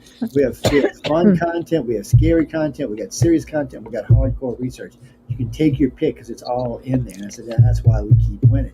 And I said, you know what? A little birdie tells me we're going to get a win in 2022. So you better be ready. They're always like, you can leave now if you like, Joe. You just go on your merry way. But anyway, ladies and gentlemen, we have Michelle DeRoche with us tonight from the Outer Realm, and we have Lori Poppin with us from Angel Rock, and we have, who's this person down here? Oh, we have Amelia Passano from the Outer Realm, and we have Michael Angley from Red Pill News and from Discovery Paranormal. And so he hosts both shows, so before anybody gets confused. Hello, Peter. How you doing, man? Nice to see you from wherever you're coming from. My split personality. Yes, he does have a split personality. You can understand last week. But again, we love him. Again, people, y'all should go check out the Senseless Like It was really, really good. And to answer our question that came into me 2 days ago about Science and Beyond, no. Science and Beyond is hardcore science and beyond. It's just the last 3 shows are really more dealing with the award ceremony and the awards and what's going on with that, and the gala that I'm going to be speaking out for Writers of the Future. That's all wrapped up in there. So I'll go take a listen to that. You might actually learn something. So, anybody ever had a scary experience? I haven't. Go see something scary, man. Do you know who I work with? But I'm just saying, I live in New Orleans. I've been in haunted houses. I've been in haunted graveyards. As a matter of fact, I'm going to call a lady right after the show to talk about this again. But I have seen some stuff that's challenging. Like we'll go to this is a 330-year-old graveyard. It used to be in the city. NASA bought the land and tore everything down but the graveyards. And they keep maintaining the graveyard. I don't know if they're still burying people there or not. I think they are, because I do see mounds of sand from time to time, so that usually means they're still burying people. That's how you get haunted rockets. Just saying, man. Just saying. Yeah, but and it's scary because there's like 6 of these graveyards inside the NASA thing. It's a couple of private ones and a couple of big ones. But so, we decide one night, I think there was like 12, 14, 15, I don't know, it's a bunch of us. So we head out to this graveyard. It's like 2 o'clock in the morning. And so we're like, all right. So we get out there, no fog, beautiful sky, nothing. So we pull up, we line up the cars, we go in, we jump the fence, a little chain link fence about chest high. We jump in there, we start walking around. And as we're walking around, it's like the fog is coming out of the ground. It's just kind of lifting up. Because you could see where the cars were, there was no fog. But where we were, it was about ankle deep, and then also it was about waist deep, so you couldn't see the headstones anymore. And then you started noticing the fog would just like roll up and go under, and then roll up and go under. I'm like, stupid me, I'm going to go over there and look and see what's making the fog do this. I see absolutely nothing. And then you start hearing these weird sounds. First, it sounded like an alligator yawning off in the distance. Not a big deal. What does that sound like? For us Northerners. I can't repeat it. I will found one. I will find one. At least 4 people here that have no clue what the hell that sounds like. It's kind of eerie and scary sounding. It's this weird growlish yawn. And when you're in a graveyard, it kind of catches your attention. And I'm thinking, no, that must be an alligator. Maybe not. And then you hear the fence start jiggling. I'm like, wait a minute now. So I had Sam with me, my business partner. He jumps the fence. He's from the woods anyway. So he jumps the fence, starts walking outside the fence around, looking for something that might be jiggling the fence. Nothing's jiggling the fence. So he comes back in, and we're standing there. A couple of hosts were with us from the network. We're down there. Gia Scott, and Greg Miller, who both used to host on the network, they were with us, and a couple other people besides that. And all of a sudden, you see the headstones. It just does this number. It just like falls forward, like it's going to fall over, and then it pops back up straight. I'm like, maybe it was aliens. So I said, it's time to go get the gun out the car, like a gun's going to shoot a ghost anyway. Like it's going to have anything to do with the ghosties anyway. So I'm walking along, and then I see somebody start hollering like something grabbed their foot. They're freaking out, jumping all over the place. And I'm like, what the hell? So I run over there, and I'm pulling on because they're hung up on something. So I'm pulling. You can't see anything. It's fog. So stupid me reaches down there, and I come up with a handful of vines. I'm like, okay, that's better. That's better. So this so we're going on. We go through this. They're filming everything. So we found these chairs, these benches. So we went and sat down just for a few minutes. And the fog receded. It just started to recede away. As we got quieter, the fog kind of went away. And as it went away, you started seeing all these gravestones. Everybody's freaked out because the first thing you see is about 120 of these graves are about this long. You can see about this long. They're not really, the kids' graves, but they are. 1770, 1771, somewhere up in there. No. So that's a bit of plague that went through or something. There's a bunch of baby graves. So I'm talking about this. And I didn't hear it then, but on the video, you can hear someone crying. And I mean, crying really good, too. I mean, then you hear someone else, like 3 or 4 people crying. And you could hear on the video really, really well. I didn't see anything the whole entire time, didn't hear anything the whole entire time. Now, 2 of the psychics with us was just freaking out. They wanted to leave. They just couldn't handle it. They wouldn't actually got back in the vehicles and closed the doors. But whatever it was making them crazy. So we hang out for a little while longer. You see a couple of weird things. So we went home, and that's when the shit happened. 2 people must have bought something. They just flipped out.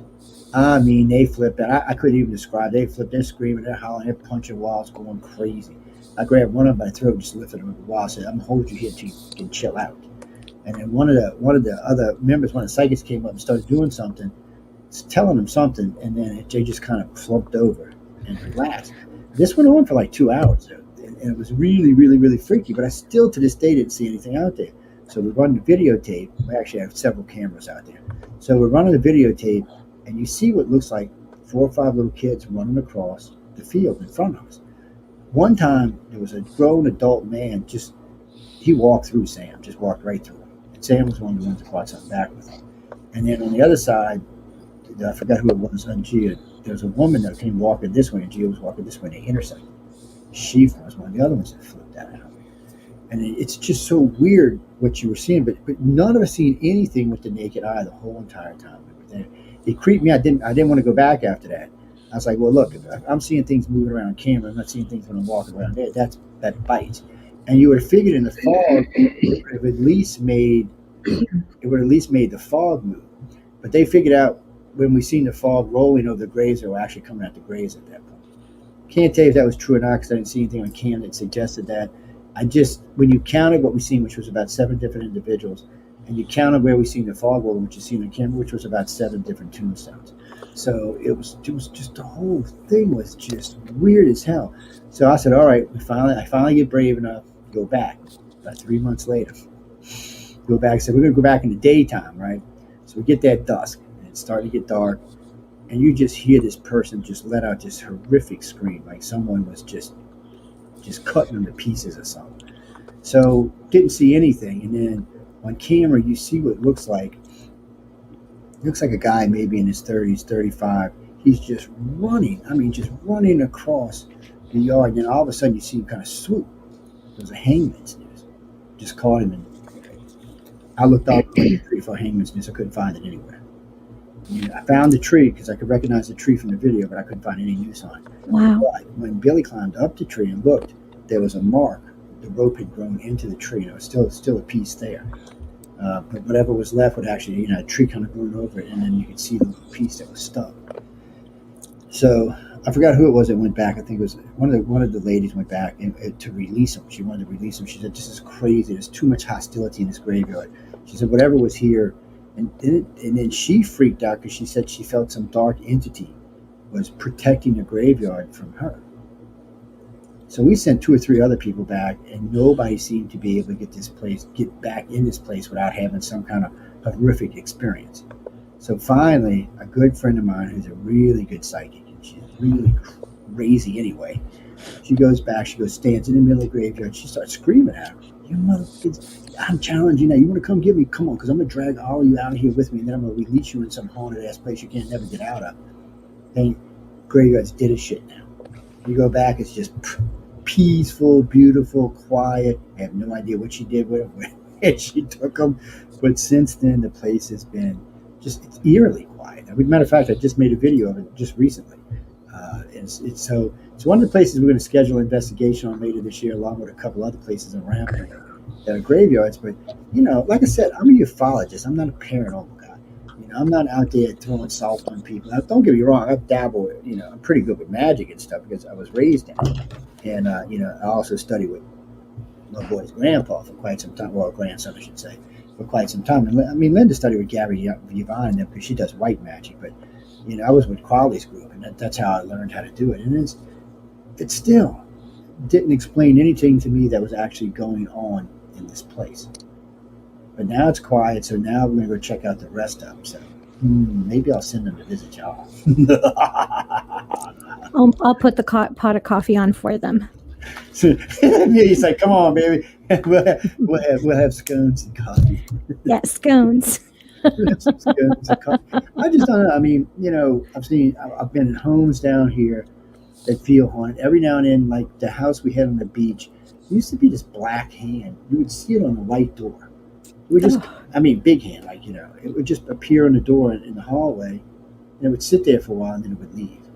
And it was weird because we had nightshade growing outside the house, and had a really pretty flower group, these big white flowers. It was nightshade used to grow right there inside the house.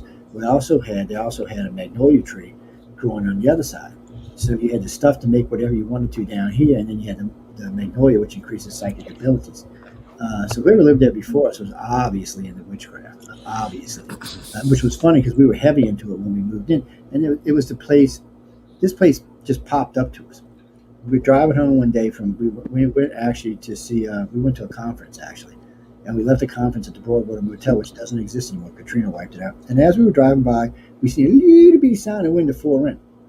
We pulled in. The guy says, yeah, it's $450 a month, cables included, water's included, and the lights are real cheap here. So I gave him the deposit right then and there. So yeah, we'll use this as a weekend cabin. It was cheap. So we move into this place. The first night we move in, this storm comes up out of nowhere. It's shaking the house, rattling the windows, lightning bursting down in the grass and shit. It was crazy. And then after that, we stayed there for about 3 years. That house is extremely haunted. Anybody who came there had really weird dreams. All kind of weird shit happened there.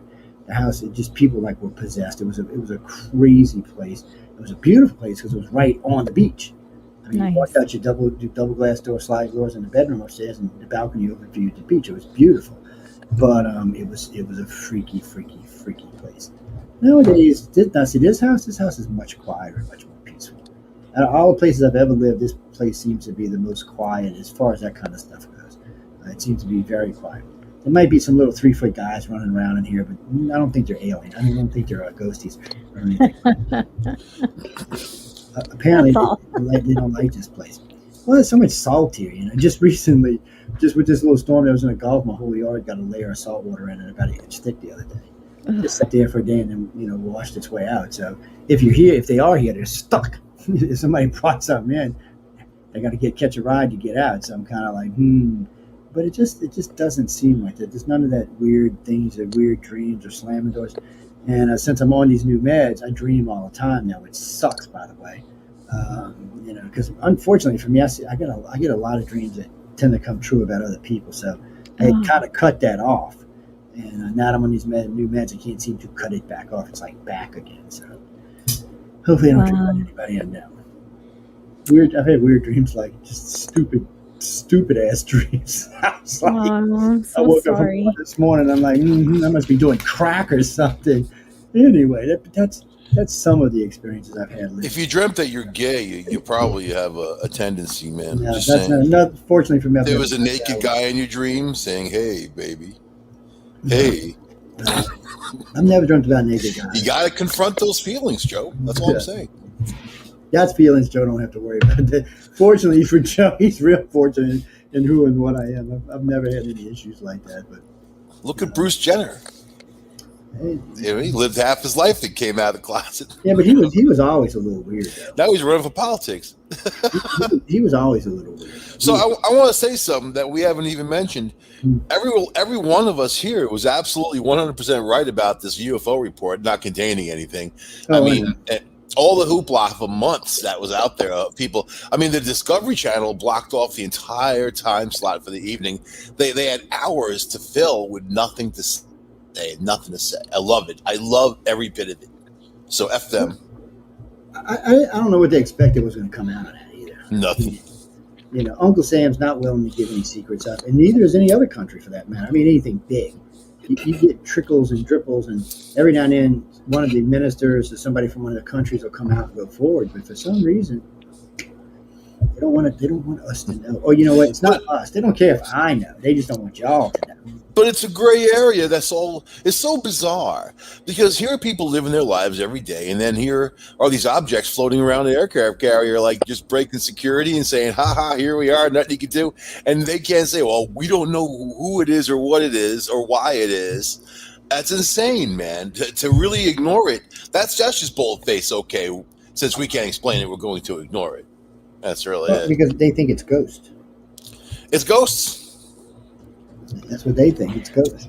Really? It's dead sailors from the past coming in and haunting. All energy is interconnected, buddy. It doesn't matter if it's ghost or alien or whatever. And aliens die too. Everything is energy, and all energy is interconnected. Yeah, but they take a lot longer to die than we do. I don't know that. Way longer. I can't say. I've never even met one. Yeah. Talk to a contact. Unless you're an alien, Joe. Well, but I've never met you in person either. You never know.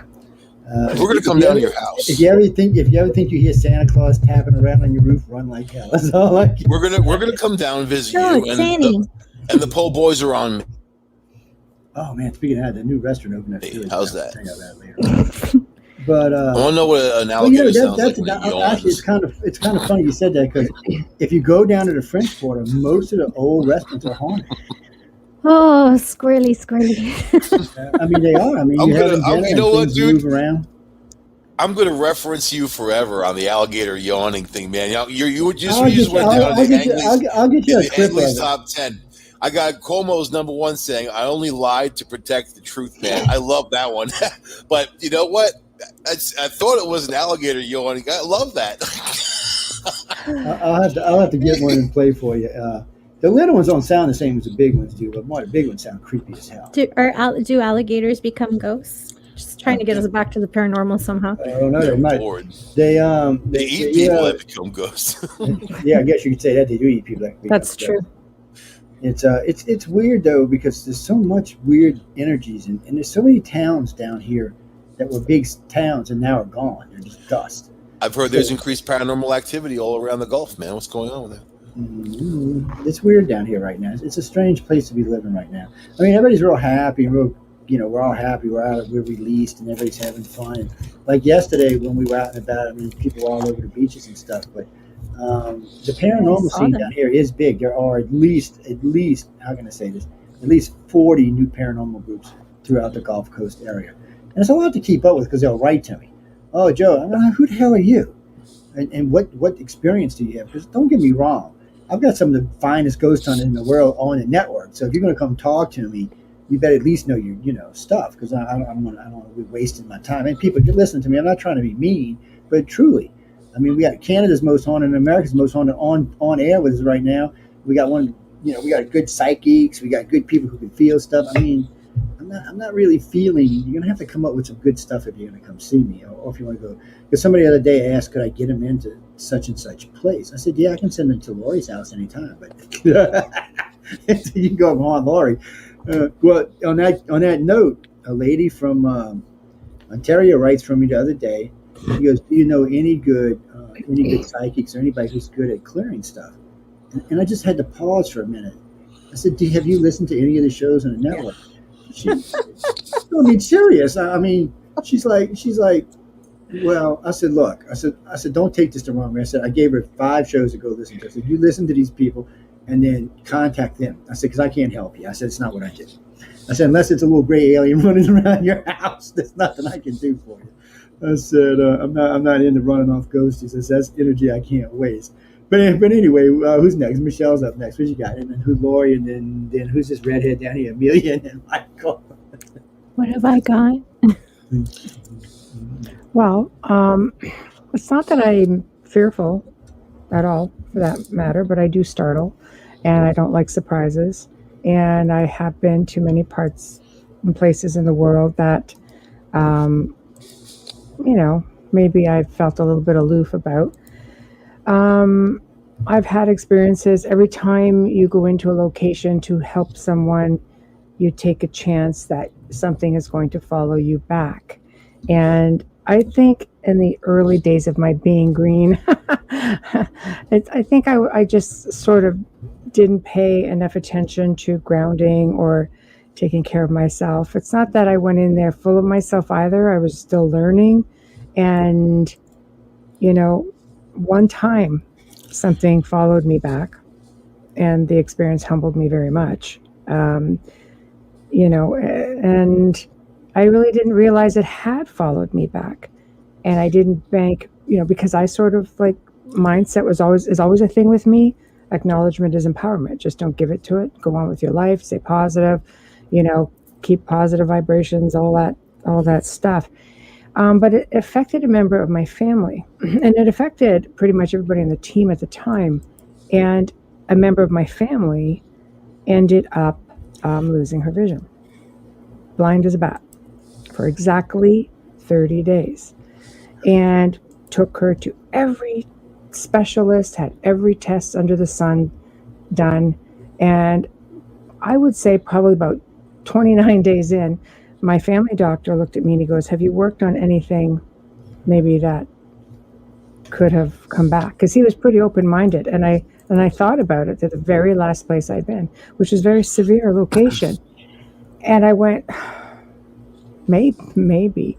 So I just threw it out there and, meditated on it and sort of popped into it.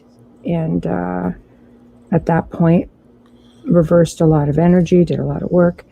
And literally within a few hours, she came down, looked at me and said, "I can see."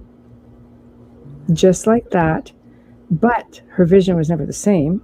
It wasn't like that miraculous, but it was something nonetheless. And that humbled me, and it changed the way I did my research from that point on, which was with a great deal more respect. Like I said, it's not that I went there cocky. I just didn't go in there thinking it was going to be a problem at all. To be honest, I had a job to do, and it was to help these individuals, and that's what I did. So I think as researchers, we have to bear in mind that we may not really get affected because maybe our head is right, maybe we ground, maybe we find ways to protect ourselves, but things still have a way of working their way into your life, into your families. They will look, for the weakest link. They will go for that. They will work, you're the way in, basically. So that for me was terrifying in a whole different way because my safe place was infiltrated. And it was done so very slowly, very cunningly, to the point where I didn't even see it coming. So not so easy to do that anymore, let me tell you, after that experience, which was probably my second year in the field. Now they would be hard pressed to try, and if they did, they would have to really run. So that's my main story. What's up, Lori? Powerful. It's pretty powerful. Yeah, thank you. Yeah, live and learn was an experience I'll never forget, and I'll never repeat. Well, you know what it is? I say to many people, especially you can usually engage when talking to somebody where they're kind of in their experience with the paranormal.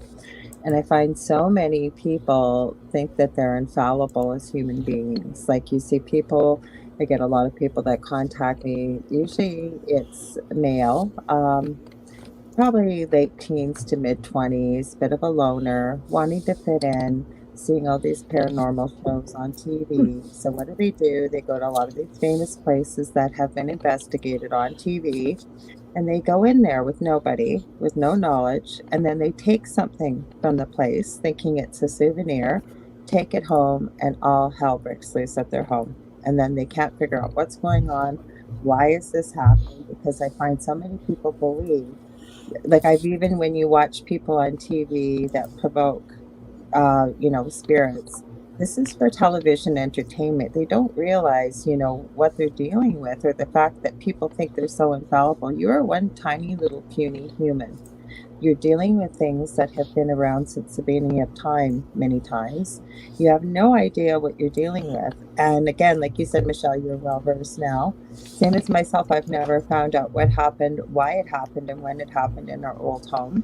I worked in palliative care. I worked out in the community. I worked in a very low vibrational area, a lot of murder, a lot of suicide, drug abuse, violence, and was there when spirit passed. Now, did somebody have an attachment that followed me home? Because I wasn't aware of my gifts at that time.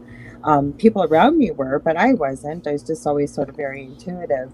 And it took a long time and speaking to a lot of people, but I agree with everything that you've said, that, grounding yourself, understanding how energy works, maintaining a high vibrational energy, which is not a match for something lower vibrationally.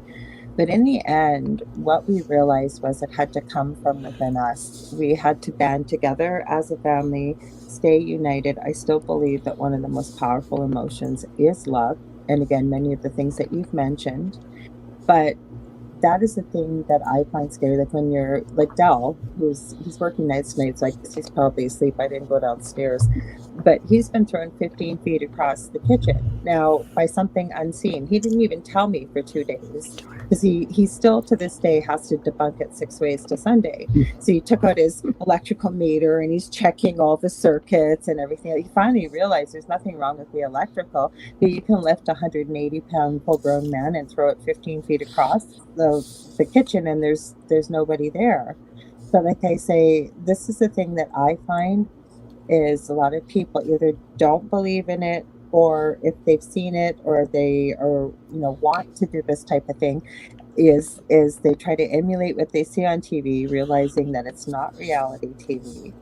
Second of all, and if I always encourage people that, yes, it's great to have new people wanting to learn and stuff, but see if you can find a reputable team around you that is willing to mentor and train you. And even someone as gifted as yourself, look, like you said in the beginning, look what happened. And it can happen, and it usually bites us in the butt somewhere. I was 2 years in it, working with someone who had been in the field for 10 years already. Mm-hmm. That's what I think I've learned. It doesn't matter how much you think you know.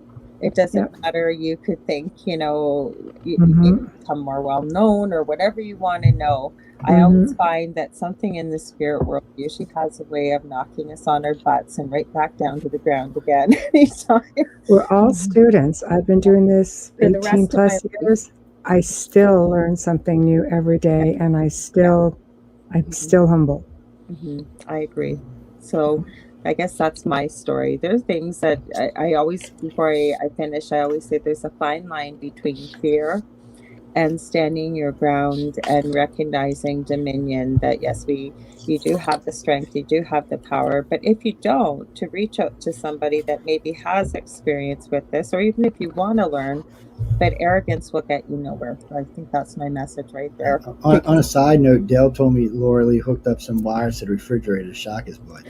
Sure. Okay. I haven't got a clue. I'm just kidding anyway, if anybody takes it serious. I haven't got a clue.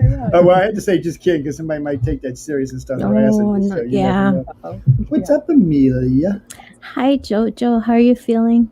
Yeah, we're getting there, slowly but surely. I hope you feel better soon. As long as I can talk, I'm okay. There you go.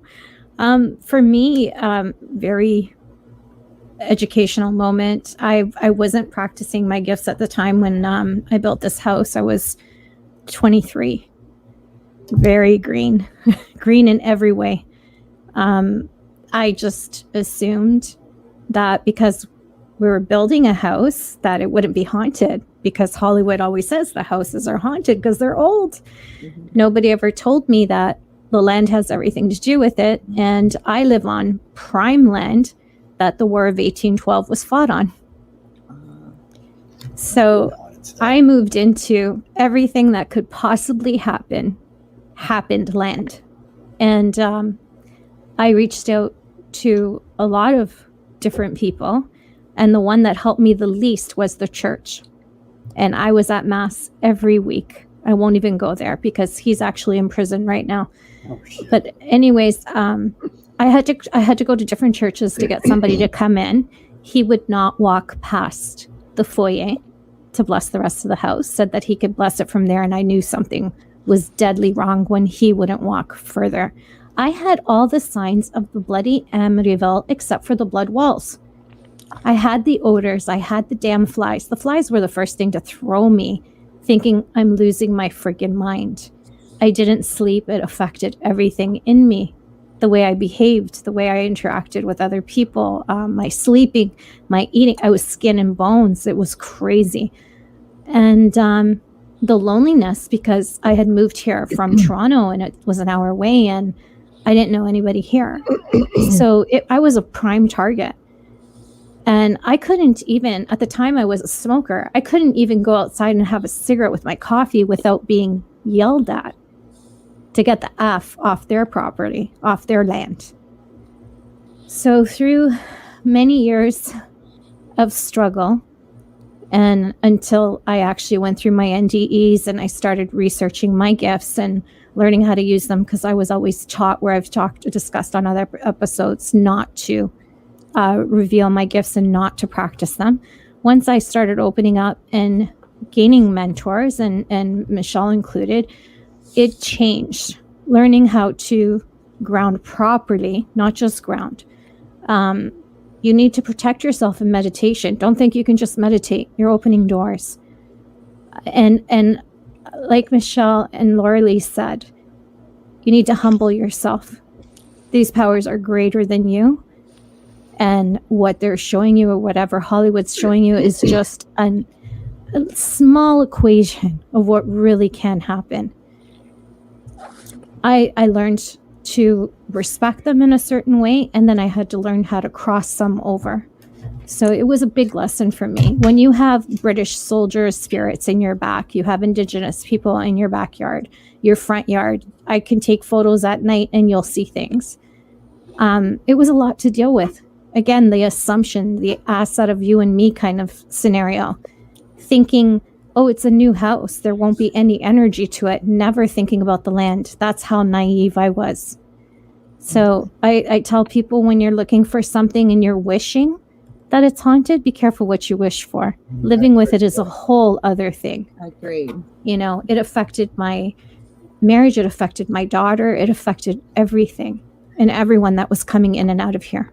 So I can see that scary ass shit.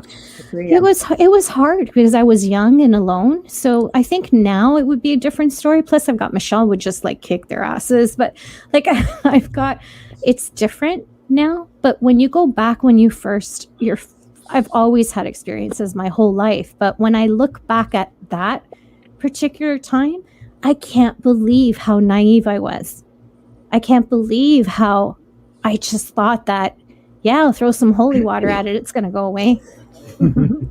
Just made it even more angry. So yeah, you know, it's important to research the land. If you find yourself in a place like this, it's important for you to research the history in your neighborhood and anywhere within, I would say, 50 kilometers or 100 miles. You know, it's just so important, especially if you're gifted, because you are like a beacon of light to them. And you need to know and learn how to dim that light so you can stay safe. And your family, because they'll go after your family first. Joe needs to dim his light right now too. It's distracting, isn't it? It's distracting. It's very Mardi Gras. So there we go. No one's lifting their top up, Joe. No one's lifting their top up. You can keep the beads. That's a good I'm so glad explanation. that you said that about that it goes after your family, because I would have people that had worked in a paranormal field say, "You send that to my house, I'll kick it right in the butt," and I'd have to say, right. You need to realize that it doesn't do what you say. It goes after things you don't control. Your health, your finances, the young people with any children, your loved ones, young people. It doesn't come after you, and even weakest link. that have said, well, leave my children alone. Why don't you come after me? Well, you've just revealed your weakness now for sure. That's exactly where it goes. Same thing. My kids were affected. One with autism still asks me in this house, Mom, there's no ghosts here, right? And I always ask him why, because why would you bring that up out of nowhere? Yeah, it's highly sensitive. Yeah, that's scary. It's highly sensitive. Joe would say, "Oh, my little bug-eyed friends came to visit." I'm like, what? So don't be saying it. So I don't want to get that crap. Like, what you got down here, babe? You know what? I'm listening to all this talk. You guys are very sweet. And I think that your nature dictates how you are in situations. Like, I'm kind of a douche when it comes to ghost hunting. And when I go into a place, I don't let things take control of me. I take control of it. And we've been in some heavy, you guys too. You've been in some heavy places, man. Serial killers, and and what Amelia said was great, because tomorrow I'm actually going to be talking about hauntings that are tied to the land. You actually said it. You actually took everything I was thinking earlier and kind of put it out there. Don't tell anyone. Because the Amityville Horror House, I just read an article the other day on how Amityville is trying to distance themselves from that horror house and the whole thing. And they're never going to do it. There is no other town on Long Island. There's no Sayville Horror House. There's no Montauk Horror House. It'll always be Amityville. So they should embrace it, right? They should be like, hey, but at the same time, they still sell their permits to people for filming and that type of thing. So I don't know. I don't think they want too much distance. But it's been a long time that I've always felt that the energy there was tied to the land, and it was that DeFeo, and he just died in March, and I believe that he died in prison. I believe that he went right back to that house upon death. I mean, that's usually what they do, and the house is still active. But check this out. The whole land, I don't know. I won't go into all the specifics, but of course there was Native Americans there, and things were pretty friendly between them and the Dutch and the English back in the 1600s, early 1600s. But there was a lot of suffering. There was measles and whatever, because the white man brought all these diseases that the Native Americans didn't have an immunity for, and then it decimated their whole culture. I think by the late 1600s there was maybe 125 Native Americans left on Long Island, which is insane. But when things are tied to the land, you need to know the history to fight that. And I think that that DeFeo, whatever it was, influenced him to do the murders, and he went and killed that family. And I don't believe that they all slept through a 30-06 going off, a 30-30 he used. You know how loud 30-30 is, Joe. You don't fire that multiple times without helping people wake up. So there was something going on there in that house, and there was rituals. I feel rituals, but yeah, man, the land is hard. It's one thing if they died in a home, you can isolate the person, but the land is a different story, and it's deeply rooted, and you have to go to that root. And so there was a well there or something that was tied to. So Amelia, what did you do to chase them away, though, or to neutralize the place? I did a few different things. I had met someone who practiced shamanism, and they told me to paint a plaque in memory and thank them. Trees is something that you can do, but I had just planted a whole bunch of trees, so I wanted to do something different. And I went out and I thanked them. And I poured water on the ground and put fruit on the ground as well. And then I did the Catholic route. I tried to touch every area. I did the Catholic route of getting another priest in here. And then I did the anointing of all windows and doors on my own, reciting the St. Michael's prayer. And I hate the smell of sage, but I took that route because I knew that I had Indigenous people here as well. So I was trying to respect everybody that could have crossed the land, any type of religion, and give back to the earth in the same way.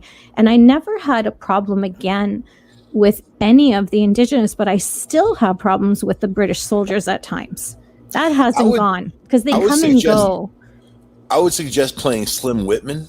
that one particular where he's yodeling. Oh yeah, get rid of anything, man. Wasn't that in Mars Attacks? Yeah, that's what killed the aliens. Oh my God. Slim Whitman. Well, I believe in that, though. I believe that there are sounds that can drive things out. I mean, yeah. Well, Michelle and I have cleared the property as well. Quite often we stay on top of it and we keep it protected. But it's also there's when energy shifts. Ghost in hell waiting for Michelle. She got her own fan club going on down there. Who says we send them back to hell? No, they're not crossing over. They're just being pushed back. Like, look at Gettysburg, right? And right now, there's all these people there reenacting. Don't you think that draws things out like crazy? That's a problem here, Michael. They do a reenactment just down the hill for me, like at the bottom of the mountain. Yeah. It's provoking. Yeah. There are some researchers who specialize in reenactments to draw out activity. So it's definitely something that works. Might even be able to perceive it as mocking. Well, they might. It angers me when I see that's the one thing with the pandemic these last 2 years, because it's June 5th when they do it. They haven't been able to do it. And Michelle and I have noticed it's a lot quieter here. But there's also residual hauntings, and those you get used to, and they're there. So it's okay. But when you have a spirit manifesting itself from combat boots up, you get a little uncomfortable. You guys have ley lines running all through there too. But you know what? Talking about soldiers, I'll tell you a quick story. My friend's nephew, Little Russell, was going. That's Lansing, New York, right? And around the lakes there were soldiers. Of course, there was Sullivan's March and all that, right? He was going into the elementary school. He looks out into the field, and there's two soldiers running at him in full gear, right? And they had muskets or whatever, and he's like running it. He's a little kid. He ran into the school, and he said they ran right into the wall and they were gone, which was amazing. And then my friend Nicole, her father bought this house upon the hill, or land anyway. That land was the first aid station, and they treated a lot of people. A lot of people died there. She had the room downstairs, and we'd be hanging out. And she had a full length, from floor to ceiling doors, sliding doors, and have these slats of shade. You'll see people walking past there at night. There was shadow figures walking past constantly. Wow! And at 11:04 every night, somebody would knock on the door in the garage, feverishly, like bop, bop, bop, bop, bop. And then they'd open up the door. There's nobody there. How cool is that? Not if you're living there, but it's cool. I would like to make reference to a comment that you made, Michael, with respects to being aggressive and not putting up with this or that, going into an investigation. I'm very unorthodox in the way I do things, and I don't take any crap. And I didn't even on that night. But I've seen even some of the most seasoned researchers with the same mentality end up with something following them back. Because things like that tend to look at it as, a challenge.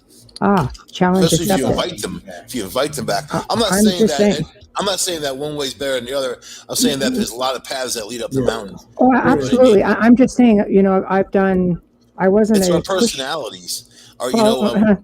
Well, I guess you have to investigate with me one day. You would have to investigate with Michelle. She doesn't take any crap. I've been there. This is what draws us in, though. Gettysburg. But before I do that, I'm thinking about Saskatchewan first. Recently, we get all these weird ass reports from UFOs to ghosts, Chinese, to all kind of shit. Well, I was talking with Laura Lee about this a couple weeks ago. There's nothing up there. So there's trees. I'm trying to figure out what the hell it's trees and a pipeline waiting to be cut into. I mean, there's moose up there. Yeah. Well, I mean, I get all these reports of these weird things of people seeing on their phones that they've been there, and then I've been getting reports of things walking through the woods, and so I'm kind of curious. Gettysburg is interesting because last time I was in Gettysburg, which is a different place outside of D.C., a couple of friends of mine said, let's go to Gettysburg right quick. And I'm like, it's not exactly right quick. It's like 4 hours. The Family Dollar version. So we get in the car, we drive out there, right? So we get there, and it's kind of a little foggy that day. I'm sitting out there, and all of a sudden you see a bunch of Confederate soldiers walking towards you. I'm thinking, oh shit, we're going to see ghosts. And they drove it down. It was a reenactment. Nothing to do with ghosts. They all got their cameras. I taking pictures. Like, some guy eating a sandwich. You're like, it's a ghost. No, it was funny. That ghost has a po' boy. You showed yourself to me. No, it was just too funny because I was with some serious investigators, and they're all like, "Look, we're gonna see it. Look at this."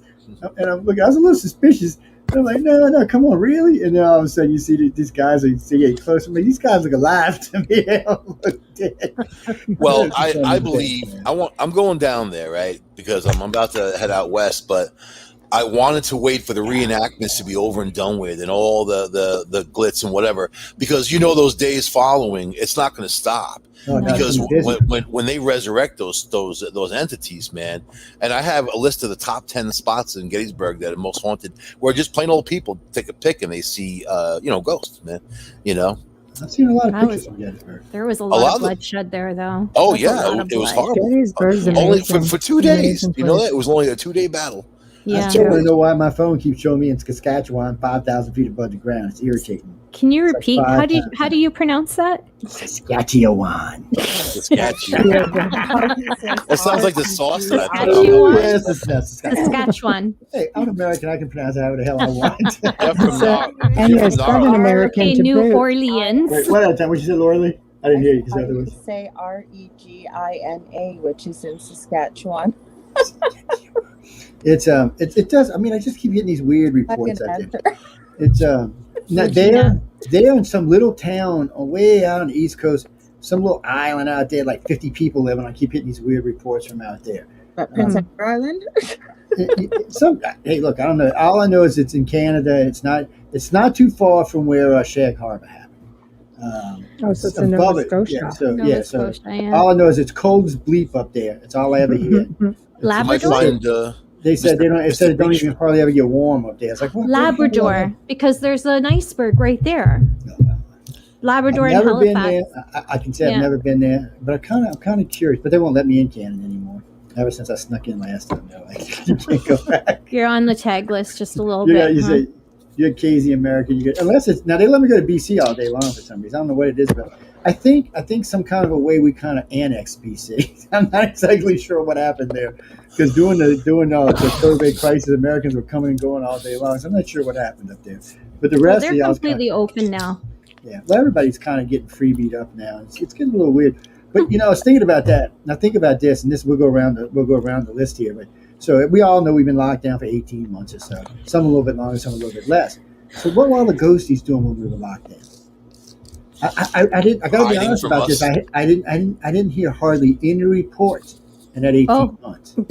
I'll let Michelle speak for us. Okay, Michelle, you got it. Activity. Man, I didn't personally. That's why I'm asking. Oh Michelle, my you can go. God.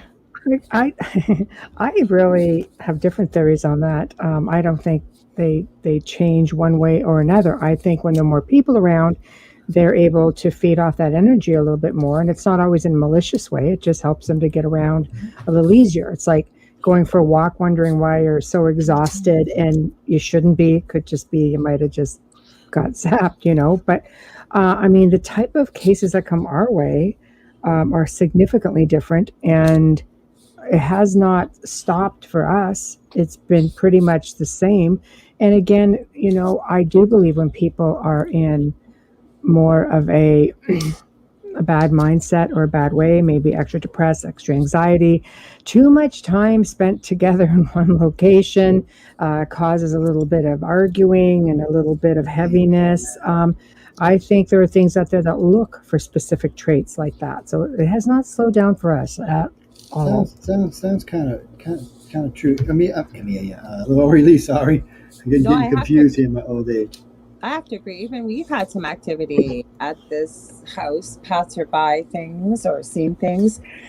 Excuse me, even in my group on Facebook or wherever else. I'd say lots of people have seen lots of activity, and a lot of people asking why. And I have to agree with you, Michelle. What I usually explain is collectively around the world, between the anger, the fighting, the depression, the amount of suicide, there's such a low vibrational energy collectively around the world. So if anything, I've seen just as much. I haven't had people say they've seen less. I've actually, and it seems to be just a little bit more violent in certain areas too. Military helicopter, sorry. They love you. They come Yes, and they listen. do. They're like, Sorry. what is this talking It about was so tonight? loud, I was wondering if you guys could hear it. We got this new system's got Sorry, Lori. a lot. That's okay. What? I can't hear How you. important. Yeah. I have come from you. No, so I have to agree with you. No, Aliens. I have not seen less. Definitely have not seen less. If anything, more or at least the same amount. But again, I have to agree with you. No, they don't just go away. They don't If go- anything, if you're home and you have ghosts, you're going to notice them more. work. I mean, I always work from home, but we're always pretty aware of what I meant. What I meant was all these haunted locations, no one's been visiting them for months. Actually, we're for bored. years. We're waiting. So I mean, it must be lonely. I was thinking, I mean, wouldn't they be more active now that people can actually go back to, hey, look, it's people again, all right. Well, they can be anywhere. They might show off more now. But they can pick up the energy collectively around the world. I'd say they had a steady supply of, if there's something more lower vibrational, definitely had a steady supply, if you want to call it food or whatever. So I think haunted locations, anybody going back to some of these places to do tours, for example, might be in for a real treat because they might be a little bit excitable. It's like, that's what we're hoping, because there's several groups down here going to start opening up. I know Dark Matter's going to get into it. I heard Bloody Mary's getting into some stuff. One of the ladies we're talking about bringing on networks getting into some stuff. It's it seems like everybody's expecting the activity to be heavier now down here. And I guess we'll find out as the groups start to get out and investigate and stuff like that. Because I get these people that call me and say, can you tell me the best place to go? I'm like, no. I said, John, no, you know. I said, yeah, I do, but I'm not going to tell you. That's how you know who you are. I said, I can't be sending people where you may find yourself in danger, because some of the places we go, really, if you're not a pro, you shouldn't be going in there. Something's going to get you, something's going to mess with you, something's going to mess with your family or something else. So we don't necessarily recommend for rookies to go in. And I got to say, when I was younger, that was different. I just say, I feel that way about buffets, man. Yeah, we should feel that way about buffets. You know what? Like, it's been my experience that a lot of these they don't have a sense of time. You know what I mean? So if something doesn't happen for a length of time, they don't really know it until you're there again asking them questions. And once they realize you're there for them, we start talking ghosty, shit starts moving around in my office. Of course, man. that gun you got may go off, man. You better unload that. Martha is haunted. Martha has its own spirit. That's why I'm waiting for you to shoot a hole in the roof, man. When you raise that thing up, Martha don't play, man. Oh, you ought to see. I'm getting Martha a mate. So we ain't gonna get into that right now. We'll save that. Oh my gosh. We'll save that for Friday. My biggest concern with haunted locations and people visiting them without experience is how many of them are decrepit and falling apart, and you're going in there alone. And I know people who have gone in alone. I'm like, what if you fall through a floorboard? Like, you're in the middle of nowhere. Are you crazy? Just that, not to mention you are trespassing. So there's another charge. And it doesn't mean it's haunted. It's because it's abandoned, right? No, it doesn't. I'm glad you brought that up. Thank you, Michelle. It's a good point, because Nathan, a friend of mine, Nathan, who was bringing me out to Area 51, this is when I was speaking at Utah a couple of years back, we stopped at like 6 ghost towns. I'm serious. These are ghost towns. These things are dilapidated, falling down. And, you could even look at some of these buildings. You did not want to go walking in some of these buildings, especially at nighttime. No. Bad enough walking around these things in daytime. You'd step in here. It might be haunted, it might not be haunted. Even if it's not, it may kill you, and you might be haunting it next. But you do, and at least 4 of the towns we went into, if you're empathic at all, you really felt a heavy, heavy feeling in these towns. Not enough for me to want to go investigate them, I'm not going to lie, but enough that if you're a good researcher, you would have known there was something in these places. And Nathan talked about some of the stuff he's seen, but Nathan also explored a lot of Native American spots all out through Arizona and New Mexico and Utah. And he told me a lot about a lot of these spots, a couple of spots up on top of mountains and places. And I'm sure some of these places are going to be seriously haunted, especially the way the white man treated the red man for 100 years. And there's no doubt that you're going to find things. But that's also the reason why things like a lot of these plantations are haunted down here. Because of the way we were treating particular individuals at the time. People were killed there, hung there, shot there, all kind of nasty things, vivisections and things along like that. And then, ladies and gentlemen, if you don't know what vivisection is, look it up. I'm not going to tell you how big. You hear a lot of these stories, but what's funny is, or I should say it's funny, down here, some of it's not true. So some of the plantations did not treat their slaves that way, because slaves were like buying a Ferrari back in the day. You didn't want to chop your slave up, beat your slave up, because you just wasted all that money you just spent. Slaves were not cheap. They cost a lot of money to buy. That's what people didn't realize. People always say how they were treated. Well, it's not necessarily true for all of them. And then there was another problem. When we freed the slaves, well, most of them had been used to being taken care of, so they didn't really have an idea of how life was going to work after that. So there was a lot of weird stuff that happened to them after that. A lot of their own self, even a lot of them bought their own slaves. It was a strange, strange thing back in the day. So there's not a lot of truth to a lot of the history we get. But there are, like the Myrtles. There's no doubt the Myrtles is haunted. Anybody who walks through that place for 5 minutes knows it's haunted. It's beautiful too. Loretta Lynn, it's the same with her plantation. Yeah. And Crazy there's several, Louisiana. you know, a lot of people focus on the Louisiana plantation, but they forget they were in Alabama and Georgia as well, and even in Florida. So you can find these. Well, they're not as known as the Myrtles or a couple of the other ones that are down here, but they're just as haunted, and they're easier to get to as far as getting to stay and stuff like that, because one, they're not going to be as expensive. The Myrtles has made a business out of this now. I mean, they make a business out of everything, but they have made a business out of of the haunting part. And I have personally seen, I guess you'd call it a Victorian woman walking across the promenade. Looked like a very beautiful woman, very young though, probably in her mid-20s. Obviously, something killed her. You couldn't tell; it didn't show in the way they looked. But I've heard about slaves walking around, other people walking around. But for some reason, the ghosts of the Myrtles don't seem to be hostile. At least not from anybody I know that's investigated them. They don't seem to be vicious or malicious or things like that. Matter of fact, a very good researcher, my fairly famous one, we were talking one day, he goes, he kind of reminds me of Casper. I'm like, what? I didn't know what to say when he said it. I'm like, Casper, what the hell are you talking about? Benign. He's Yeah. kind of playful, kind of energetic, but not really harmful. He said, I haven't had equipment destroyed yet because he did an investigation in Antoine's and had almost $7,000 worth of equipment destroyed. Mm-hmm. And Antoine's is, of course, that's where Anne Rice says that the vampires live, because when you walk into Antoine's, there's a hallway you go into to the restaurant. And down the hallway, there's a picture of all the former owners. It's about 200 years. And when you look at them, they're all dressed in period clothes, but they all look the same. It looks like the same person.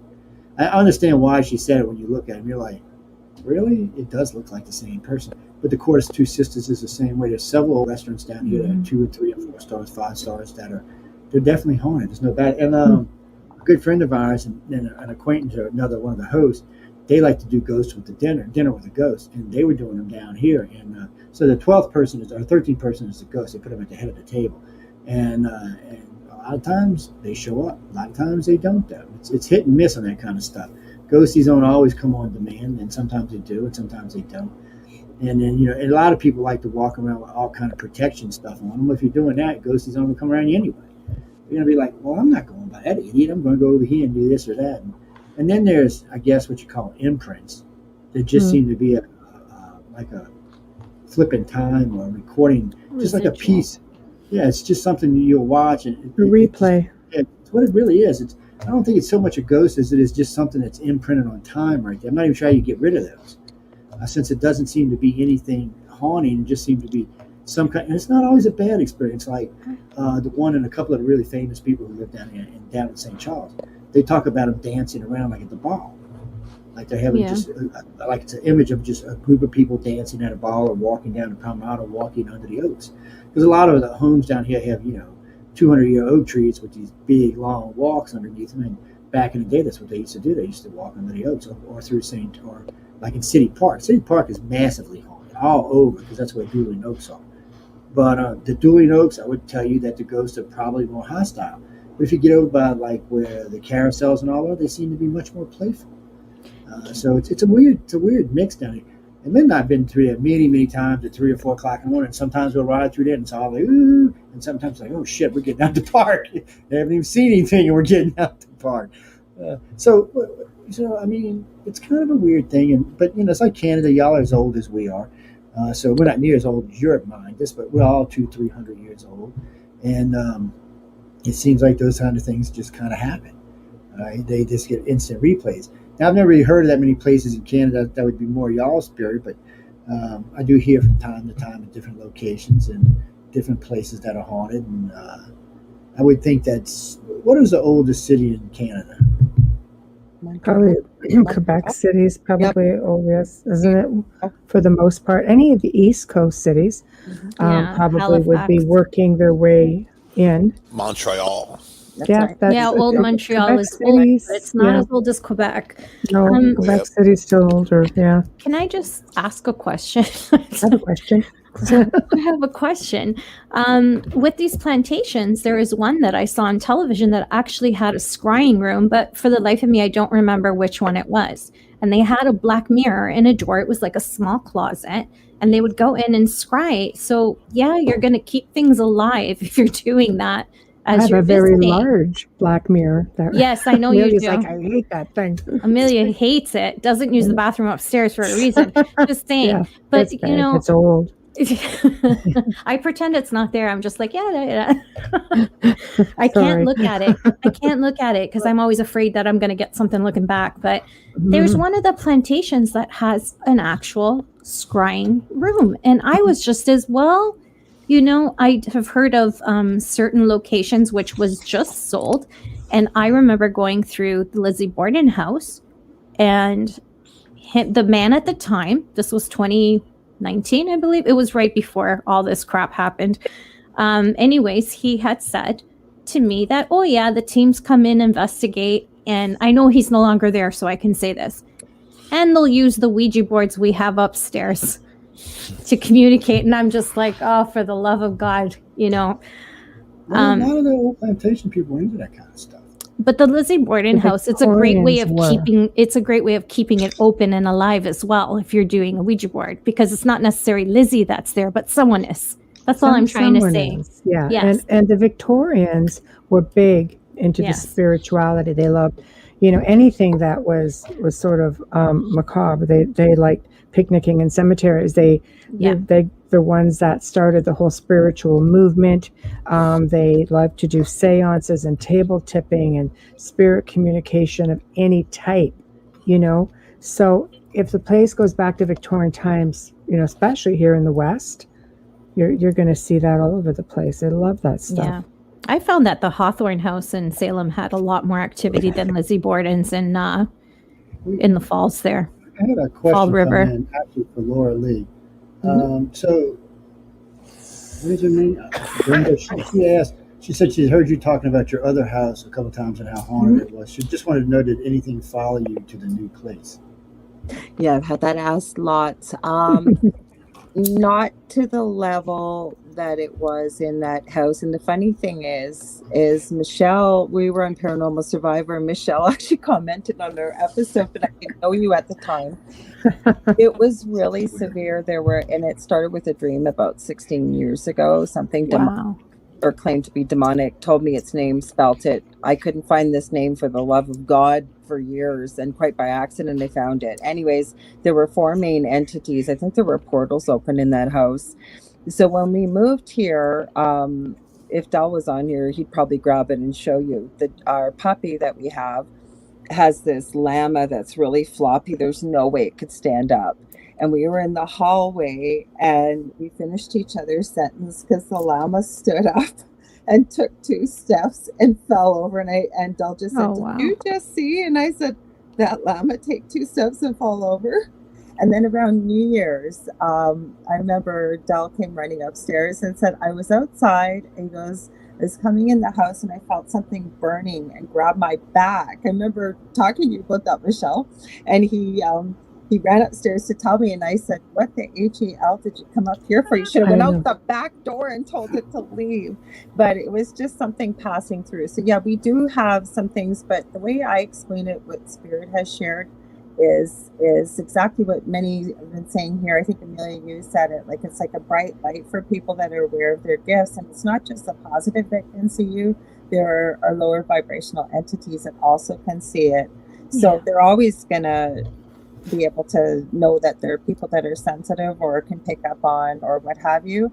But to answer the question fully, knocking on wood, nothing as severe as what was in the previous home whatsoever. That's a plus. That's good. That's a plus, because, you know, over the years I've seen some weird shit go down. Yeah, I was thinking when Marie Laveau was alive, black arts were big in New Orleans, really, really big. They still are.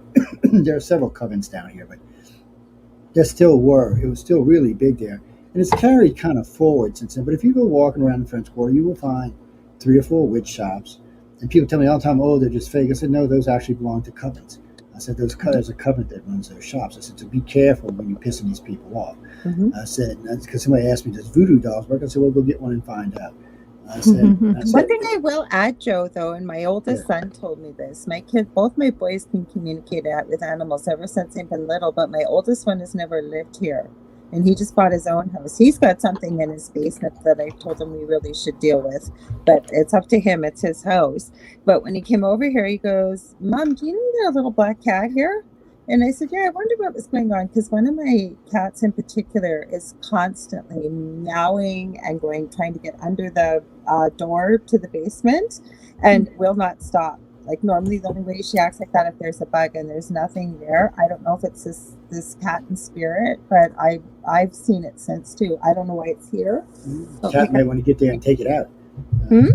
Some cats can scare off demons and spirits. That might be what she would. I will tell you, I've had some strange stuff happen on the outside though. I've had this very strange looking cat desperately trying to get into the house. I mean, I've got a German Shepherd here that's right at the door. There's no way any cat, I don't care how much like dogs, would want to be running into a giant, huge black German Shepherd, because I don't think she'd let it in the house.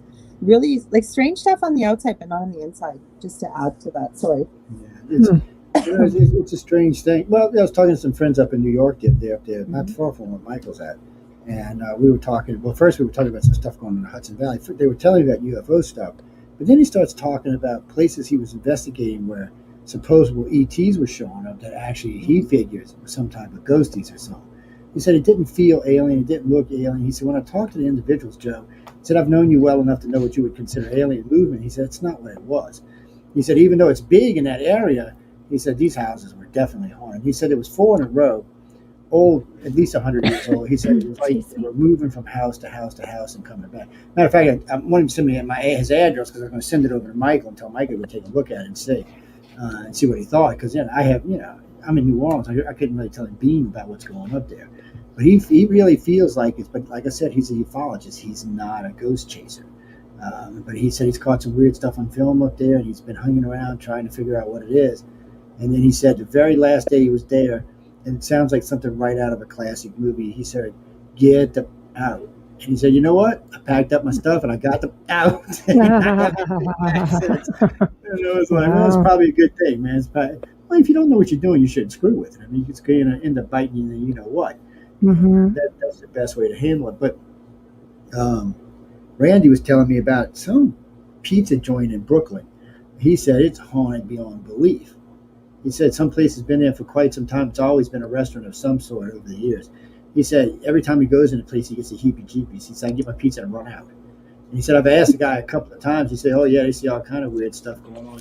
He said when he first got there, the first time he put his pizza ovens in, he said the very next day, he said pizzas kept sliding out on the floor. And he said, what are these ovens on A's? What the hell's going on? Because he thought maybe the oven was tilted. Obviously, you could have seen the oven tilted enough to let a pizza slide out. That's crazy. And he said, really? Piss anymore. So he got what a waste. He got those childproof kitty things and put on the arm of the door to keep it from doing it, and it still was doing it. He was like, because they're saying that pizza was no good. It deserves to be right. on the floor. So, I don't whatever they cut out of their ingredients, whoever it was, man, they didn't agree. There you go. It was things run. Italian ghost. That's it. He didn't say they were vicious other than that. He said they like destroying. He said, but they were like sliding pizzas out. And he said it lasted for about a month. And he said he got a Catholic priest to come in. A Catholic priest said, "There's nothing I can do for you." Turned around, walked out. See? It's not like on TV. They don't come in willingly. Oh, they don't always. No. Only if there's some kids hanging around. Yeah, that's about right. That's a scary part. Maybe they went back to the original recipe. I don't know, but he said it hasn't happened in a while, but he said he likes the pizzas there. But I asked him if it was Brooklyn style pizza being where he's at. He said no, it's like pan pizza and thin crust pizza. And I was like, well, send me something. I'll see if it's haunted. I'll put a haunted meter on the pizza. Haunted pizza. Oh man, it was just under the cheese. But I've heard that in Chicago too. There's a place in Chicago, underground place in Chicago, that they say they have the same problem with it. Food gets thrown around from time to time. That's common though in bars. Glasses fly around. We did a bar, man. There was like glasses sliding off of the thing and flying across the room. Very common. Yeah, I've heard about that in English pubs a lot. A good friend of mine over there said, "This is a pub I'm talking about." He quit drinking over. He said in England.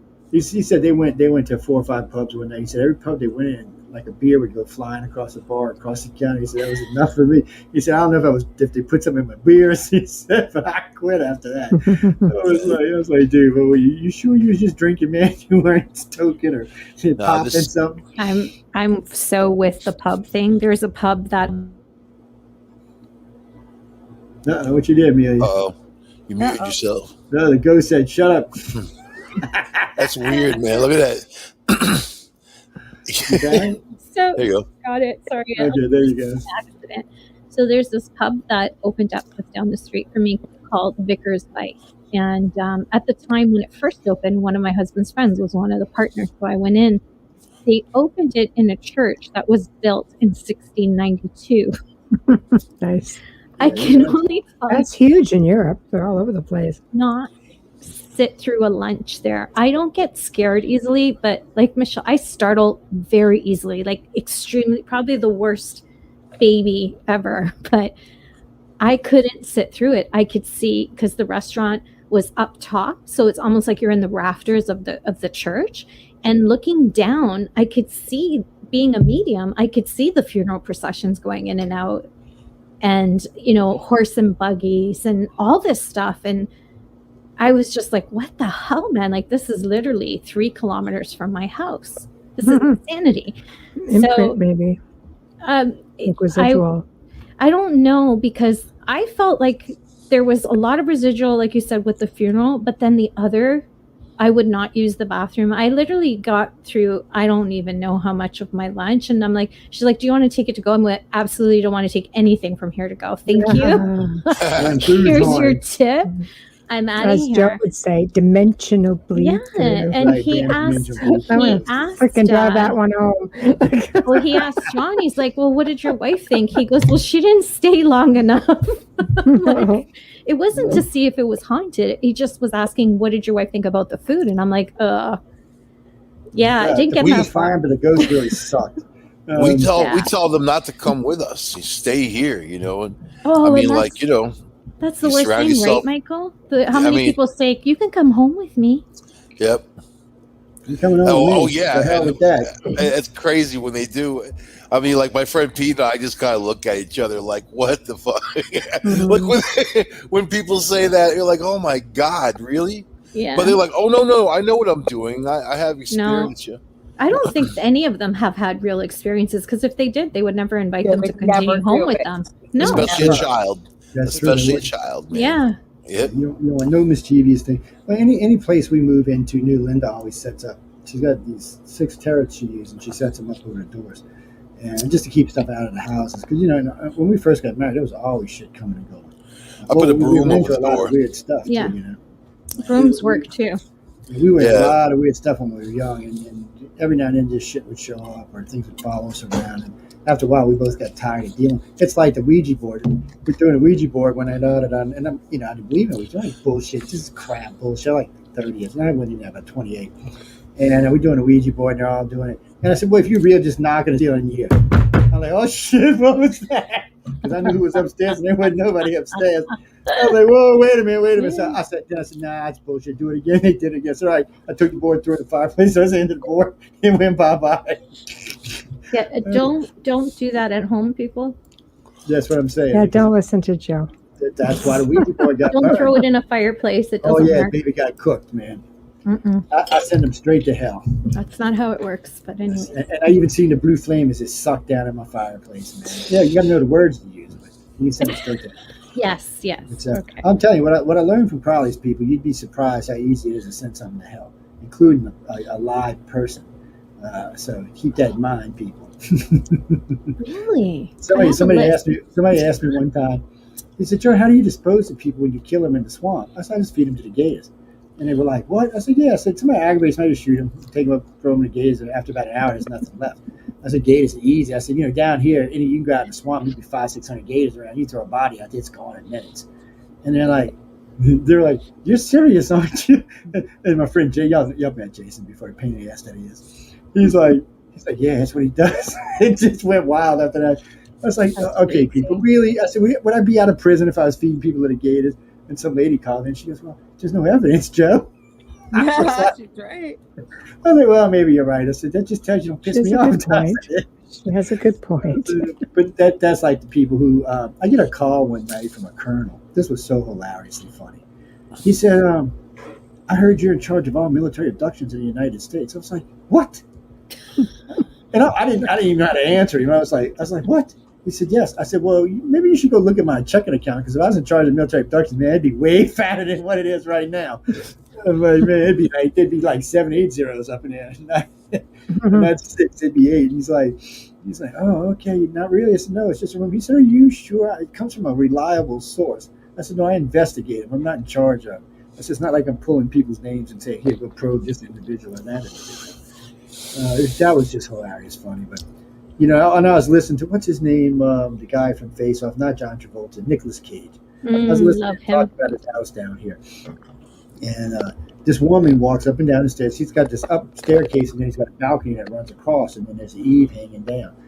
And she used to walk up in her dress and walk across, just, like a normal Victorian woman would have done back in the day. And he said every time she got to the door, it would turn into this horrible face. I was like, well, what are you doing? Pissing her off. But apparently, he sold the house eventually. He got rid of it. It got to be enough. And him and a few other famous people who have walked around the quarter at 2 or 3 o'clock in the morning have realized that the city is much more haunted than you think it is. And thanks to Katrina basically cleaned all the ghosts out of the suburbs and forced them into the city, because the whole city was flooded with salt water except for the quarter, because it's above sea level. Oh, that's so right. It concentrated them in the quarter. There was already enough of them there, but then it kind of pushed them all in there. And now you go to quarter, it's packed. People walking around 4 o'clock in the morning, they walk in that street just like you, doing their thing, walking in the cathedral. Pirates Harbor, I should say, where they used to sell the slaves, on the right side of the cathedral is really haunted, but the left side is where they used to hang the slaves. And so it's just as haunted. The whole area is just haunted. I tell people all the time, I said, look, when you're really loaded, I said, your guard is way down. You're way acceptable to things. I said, you're open. You're way more open than you would normally be. You're way more relaxed. I said, you just inviting things to come in and get your ass. I said, just go and keep walking around there and see what you can take home with you. And I tell you what, a lot of people will call me who've been down in the city visiting and say, Joe, you're right. I got an attachment. I had to get rid of it. And, they'd fly all the way like Maryland somewhere, and you got a ghost with them. I'm thinking, you should have listened to the first place. It's great for people like us, because even loaded, my guard's going to stay up. But a lot of people don't seem to be able to handle it. And it is a really, really haunted city. I mean, it's always been a haunted city. Mm-hmm. It was haunted when it was built, because it was built on, half the city was built on Indian burial grounds. So, I mean, you already got that haunted, and God knows how many people the English and the Spanish and everybody else killed down there, and the white man killed even more. It's just, if you want to come get haunted, it's a good place to hang out and see. A lot of, like, the Royal Sonesta's haunted. A couple of the big hotels are haunted. The Mont Leon's another place that was built right on top of an Indian burial ground. It's just haunted as could be.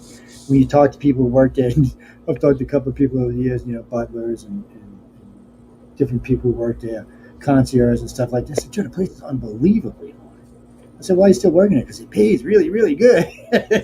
Apparently they pay you for working in the haunted places. Well, because they probably can't keep employees, but your cemeteries and your graves are so beautiful. And the city's surrounded by them. That's the other freaky part. They're beautiful, though. But I will tell you that Marie Laveau is not buried in Cemetery 1 or Cemetery 2. Even that's where everybody says she's buried, but she's not. She's buried out in the swamp in a private cemetery where her family buried people. And yes, I have found it. It took a long time to find the location, but I only found it because I met her grandson. John DeSalvo got pissed at me on radio, and I said, John, I know her grandson. He's a friend of mine. That would be funny. Actually, it's her like great grandson, but still, we got to talking one night. Met him in a club. Good looking guy too. We got to talking, and he said, I've heard you on the radio before. I said, yeah, I do a little radio here and there. He said, yeah, I've heard you talk about the city and how much the city. He said, I heard you one night talking about my great grandmother, and it surprised me, when he said it. And we got to talking, and he said, do you really want to know where she's buried? He said, but you got to keep it a secret. And I said, yeah, sure. As he blabs it off to 2 million people now. No, I didn't say where it was. There's lots of if you spots ever want around something out, just tell Joe. You won't find it. You'd have to have a guide to take you there. You're not going to find it otherwise. Matter of fact, most of y'all would probably end up getting hurt or eaten by gators trying to find the damn place. It's where she used to do a good majority for witchcraft at. People used to think she practiced in the city. She did practice some of the city, but most of it was outside on private land they had. Way out there, they had a cabin out there, a nice cabin out there in the swamp, which is still there, by the way. And but you're not gonna find it unless you know where it's at. You could walk that swamp. The swamps are huge down here. They're cool, man. The swamps are cool. There's so much nature. There's flowers. It's just so beautiful. You know, they're really cool. And the grave doesn't and there's have a name on alligators it. joining. I'll have to play that for you. We'll get ready to end the show in a few minutes. Do alligators fart? I assume they do. Is there a certain noise because you equate to? It sounds like what a human does. It bubbles out the water. little jacuzzi going on. It's alligators are funny because they hiss and they growl and they croak and stuff. I know they hiss, but I assume they yawn. They actually sound like, if you ever watched a movie like the dragon when he growls at you, that's what they sound like. It's probably what they're using actually is alligator sound. They sound like big ass reptiles, is what they are. But if you don't know what they are and you're out there in a swamp, it's going to scare the bejesus out of you. You're going to be like, "What the hell was that?" Especially a big one, because big ones have them big, deep voices. They go out for the echoes for miles. So especially at swamp at nighttime, it echoes for a good range. It does freak people out, especially the damn Yankees. It scares the hell out of me.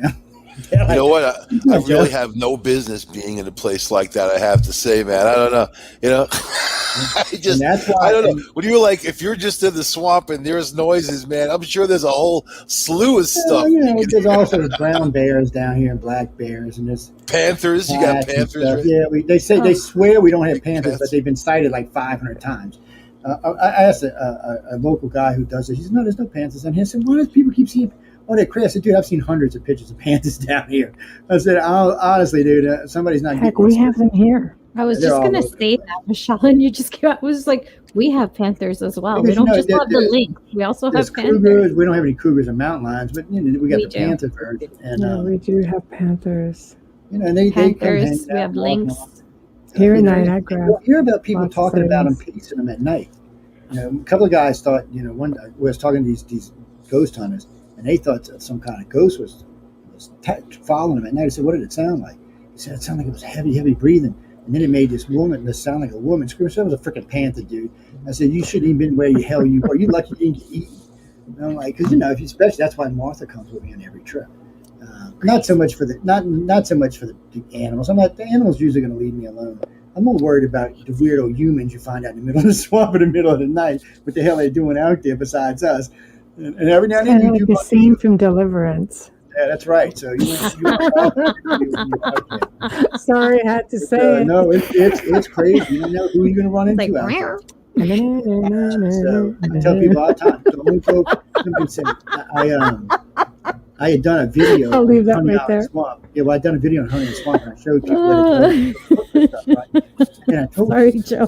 Don't go out unless you're in a big group. Be careful. Well, because it's true. Deliverance. The show started off with gay sex and is ending with gay sex, man. There's something going on there. And Michael, the reason you keep talking about gay sex, man, I'm getting worried Joe about started it. Your dreams the more you know. You seem to be recognizing it, Michael, so I don't know. I antenna this up all the time for everything. Your attention. So I had to look over to see what time it was, but it's spooky down here. You gotta be really careful when you're out there, because you never know who you're gonna run into or what you're gonna run into.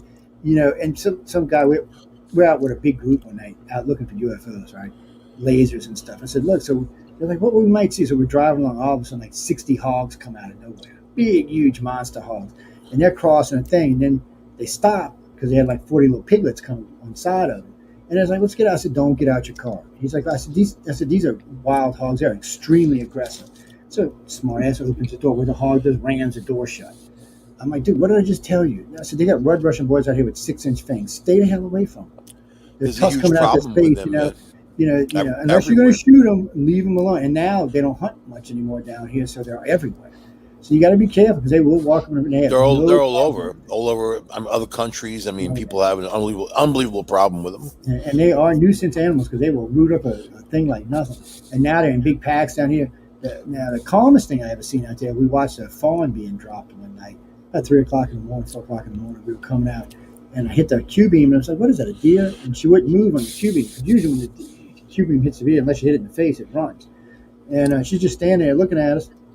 All of a sudden, you see her drop the phone. The phone got the whole thing on videotape. Fawn gets up, stands up, wiggling, waggling, and stuff. Very cool scene. It's one of the only peaceful scenes I've seen out there. The place is it's haunted. It used to be Indians used to live there for a long time until NASA took it over. NASA owns all that land now. Now there's aliens instead, ghosts. There's still ghosty out there too, because that's where I got that videotape of the guy walking across the high. And you see, that irritates me.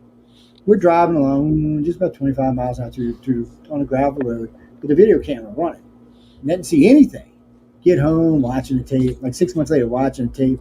Some guy in boots, jeans, flannel shirt, nice haircut, parted to the side, little mustache, walking across. I mean, that's how much detail it was walking across the road. But you could see he was translucent. But he was aware of us because he looked, well, maybe he was looking at somebody else, but he looked right at the car. So I figured he was looking at us. Man, it might have been something else behind us we just didn't see. And that's also where we seen the black thing, which no one has figured out what it is yet. I've got reports of the black thing all across this country, all across y'all's country, all across Europe.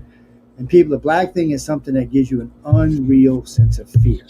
When you see this thing, so for us, we're way back in the swamp, 14 miles back, deep in the swamp. So Linda and I are talking. I got the moonroof open. We're in a black Nissan. And the car is black. There's no silver on it anywhere. The rims are black. The bumpers are black. So we're sitting there, and we're just talking. And for some reason, I stepped on the brake. I might have done it by accident. And when I did, I was looking in the rearview mirror. I could have swore I seen like the blackness move towards the car. I'm like, what? I'm like, no, you're crazy, Joe. So I can tell you what we're doing. We're smoking weed, actually. And so I said, let me just do it again. So I put the brake on, and this thing come rushing up. I said, screw this. I popped this car in second and just punched it. I mean, we're clocking speeds of 100 here. I thought Linda was going to kill me. And we're just cruising through swamp. I come up, I'm going so fast as I get to where the blacktop road is, I just cut the car sideways and just slid up and popped up and dropped onto the blacktop like that. Reached my head, my 380 with me, stuck it out the window and went pop. And each time I popped, the light from the barrel, you could see this black thing just getting closer to us, and it didn't even phase it. So I said, screw this, I punched it. So we're headed for interstate. Now it's another 10 miles down this blacktop road. And this road, rickety bridges and shit, I'm just flying. And this thing was pacing us. It was standing right there. And every time I touched the brakes, I could see it rushing up. What bothered me is I knew it was moving fast enough it could have overtook us, but it never did. So there's a cattle guard right at the end of the swamp. I'm flying. I didn't want to hit this cattle guard at 100 miles an hour. I was scared to blow out my tires. So I start slowing down because I knew I had to slow down. And it was coming up faster, and I hit the lights, and it just kind of slowed down. And then across the cattle guard, and it stopped. It just stopped it. Now, this is a fear I've never experienced before. I've experienced fear, but not on a level like this. This was terrifying. This was an unreal fear. It's the only way I can describe it. What do you think it is? Some people think it's a hologram that the government's using to run people off, but I've had friends in Arizona experience it, people in New Mexico, out in places where it's heavy alien activity. Some people think it has something to do with the aliens. I've had people in 3 different provinces in Canada tell me about it, all over Europe. It just seems, and it's unreal. I mean, everybody will explain it the same way. It kind of takes a form. Sometimes it even looks like a person at one point, but it takes a form, and it's moving really fast. But to put it in perspective, the people who seen it in Arizona was on bicycles, and it never caught up with them. Now, I'm doing 100 and staying on my bumper, so it could have easily overtook the bicycle. I just talked about skinwalkers on my last show, man. I don't know what it was, dude, and it is never experienced it out there again. Been back to that location 50, 60 times. Don't know what the hell it was. Hope I don't experience it again, because Would you fear a hologram? No, it's a hologram. It just had to be an empathic, something that was directly into my head. Because I've never, like I said, neither one of us have ever experienced fear on this level before. It's an implant. Maybe you're abducted and there's an implant in there, man. It might be. I don't know what this was, but I've been in some scary, hairy spots in my life and never, ever had fear like this. Siri, let's say it's a hologram. Let's say it's got some sort of, like it connects to you per se. Maybe because you're speeding like crazy, maybe it's keeping up because maybe it's you, your mind. I don't know what it is. It's freaky though. It's a hologram. What can a hologram do? You can tell it exists because when I shot it paused for a second as it lit up. Only the light made it pause. The bullet didn't make it pause. It was just the light. And even when the lights came up from the bumper, it would from the back of the car. It would pause for a second. Yeah, that sounds natural. That doesn't sound like a hologram. And it was something that was definitely under intelligent control, because you could see how it reacted to both the gun and the car. And it was so weird because, I don't know, we were back there that night. We were doing some serious investigation that night, and we had a lot of equipment with us. And we had the moonroof open, and we were under these trees so we could look up. We knew there had been reports of saucers and other things coming through there, and ground walkers being seen out there. So we figured we were in the right location. And I don't know, when I hit the bumper, so this tells you it could have overtook us at any time, because it was behind the car. And I only seen it because I accidentally hit the taillights. And there it was. And when I hit the taillights again, it rushed up closer to the car. So the whole time we were sitting there, which was like an hour, it could have any time overtaken us, and it just so didn't. It was there, yeah. It was just, it felt like to me that it was just a warning, stay away from here, you don't need to be here. But I don't know, because the fear was so intense. It was so intense I couldn't even think anymore. And it was like dripping fear. I'm just, like I said, I've never experienced it before or since. And I've been in some hairy, scary places that most people would just not go. And I don't know what it was. And then, my gosh, if you were scared, I'd probably faint. I don't get scared either, man. I just don't. And it was a crazy experience. And some of the other people, to put this in perspective, the guy who's seen in New Mexico was an Air Force pilot. He was a colonel. He'd been flying all his life. He'd been in combat 3 times. He said, Joe, he couldn't even speak when he called me. That's how scared he was. And then when he finally got it out, he's like, I'm telling you, it was the same thing you described in the swamp. He said, I don't know what the hell it was. He said, it's just unreal. He said, I was wishing I was in a fighter jet at the time so I could just get out of there. And then the people on the bike said, matter of fact, the 3 on the bicycle, this was the weird part. They were riding as fast as they could, and the woman in the middle actually passed out from the fear. So they stopped to pick her up, put her back. So he could have overtook him right then, and it just didn't. It was always just getting close enough to keep you at that level of fear, but not close enough to overtake you, which to me seemed like some type of warning or some type, stay away. I still don't. Stop and do battle, man. The power of Jesus Christ. I will strike you from this earth. Okay, He-Man, thank you. Wow, Hercules in the building. Hey, if it doesn't work, it doesn't work. You're screwed, but at least you tried. I've taken people back there since. It might be scary because, it's easy enough if you know you're dealing with some sort of entity or spirit that you're familiar with, because there's enough out there, enough people have done it where they have their theories as to what works and what doesn't. But when it's something that you've never seen or experienced, or a majority of people haven't, it's only maybe, a few people that, contact you or discuss it, like, there's really not, like, you kind of left like you're sitting duck in a way. Well, it's more understanding your fear, because fear is just fear. It doesn't. The situation doesn't matter if you understand your fear and your perception. Then you can conquer those things, and mostly it comes down to our lives. Am I going to lose my life from a situation? I've been in situations where I could have lost my life and still had that kind of fear. A couple of times I'm surprised we actually didn't lose our lives, and still there wasn't that kind of fear. But do you think spiritually? Sorry, Michael. Do you think spiritually that can connect with you? You know what I mean? Like if they're a negative entity, they can put that in you. It didn't feel like that. It felt like it was directly beamed into my head. It didn't.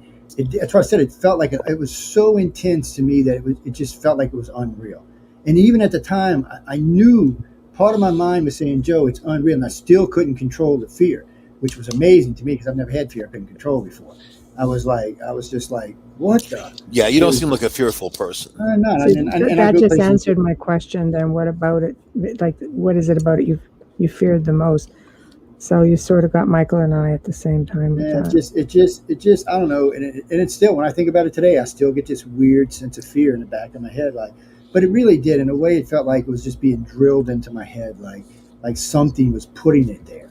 And even when we were 50 miles away from the damn place, and I still was having a hard time shaking it off.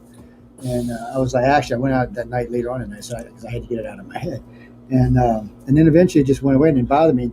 And we've been in places, look, Linda and I put ourselves in some hairy, scary places. Like the funny one, we pulled in this. We're in the middle of the night, 4 o'clock in the morning, in the swamp. We had to turn around, so we went down this hill to turn around.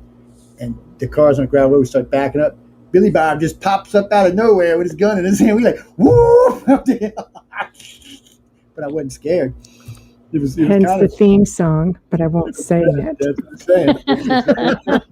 But you're all hearing it. I know we got to get out of here in a minute, but you know, people don't realize you put yourself in dangerous situations like because you don't know what these crazy Cajuns are going to do to you. As they catch you on their property in the middle of the night.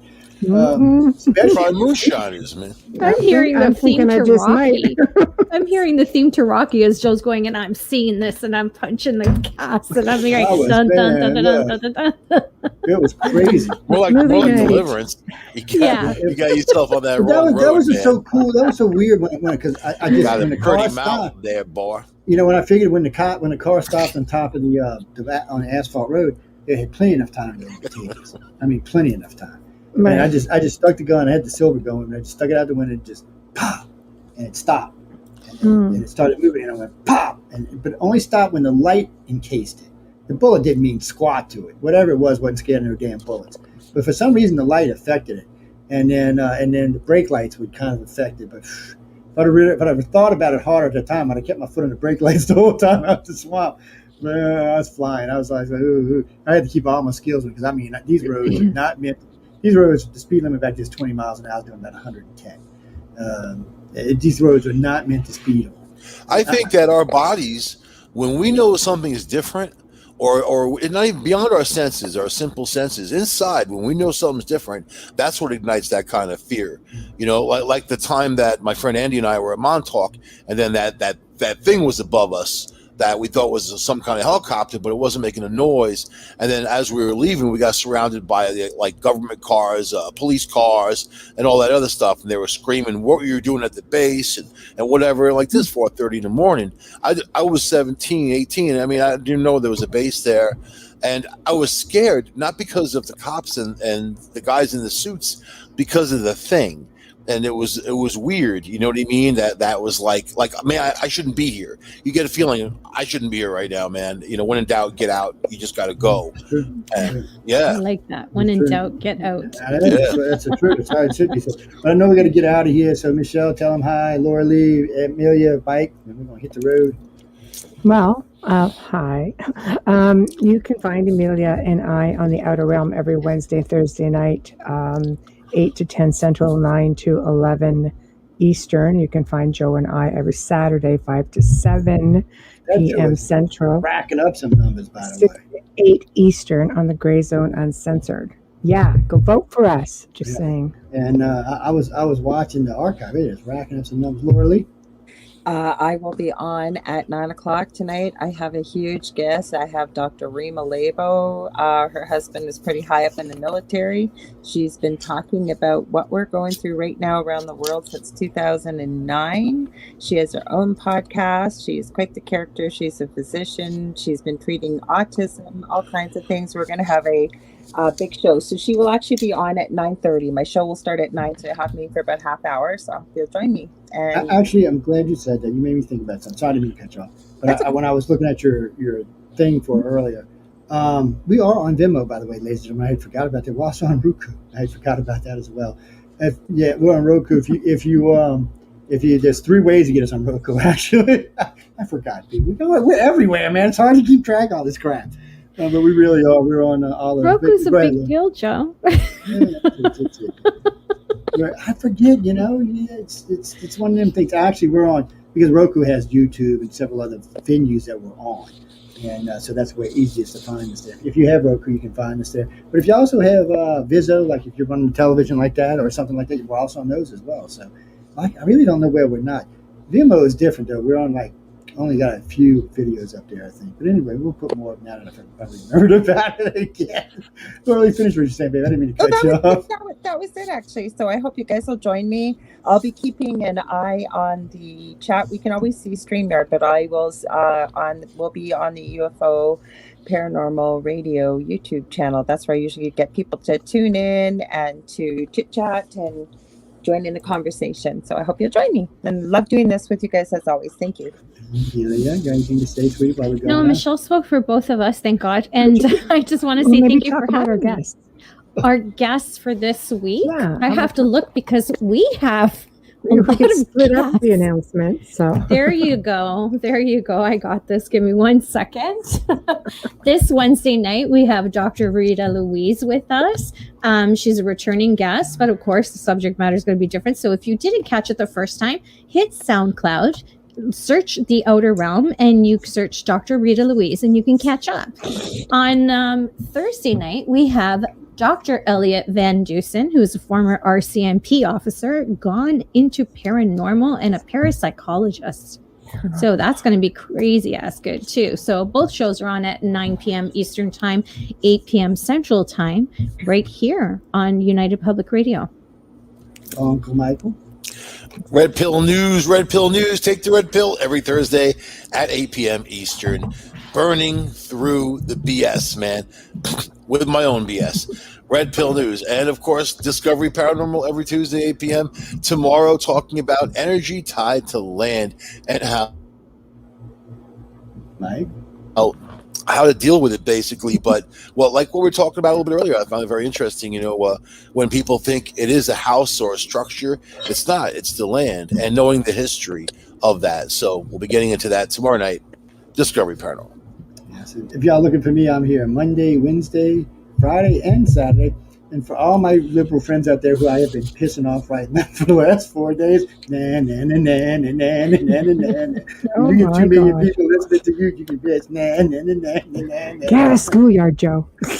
Shoot your gun off in the air, man. Wave your gun around. But anyway, y'all, we're going to be putting up a promo. Thanks again for listening. Coming up next is the Horsefly Chronicles with Julia and Phil Syracuse. Y'all be sure to check them out in just about 10 minutes. See y'all there. See you then. Night. Have a good one. All right, everybody, it's time for you to get out and nominate for your favorite podcast. There are 4 amazing shows I want you to consider for the People's Choice Podcast Awards, the longest-running premier awards event in the podcasting space, open to shows worldwide. You can vote at podcastawards.com and nominate the following shows. Writers and Illustrators of the Future podcast in the categories of education and storyteller drama. This show is based on the world-famous Writers of the Future contest created in 1983 by L. Ron Hubbard and provides writing tips and art advice from contest judges, winners, and industry professionals for writers and artists wanting to take their next step, along with the needed inspiration to keep on going. Next one, The Centralist in the category of politics and news. The Centralist is a much different news and political program. It is not opinion news, it's just the facts so you, the people, can make up your own minds on the different stories reported on. Listen as Joe Montaldo brings to you just the facts from trusted sources. Science and Beyond in the category of science and medicine. Science and Beyond is a true science-based program that explores every aspect of science, from how things work to why we need science. And where science can't explain something, we go beyond to see if we can figure it out on our own, how something works. The Outer Realm in the category of society culture.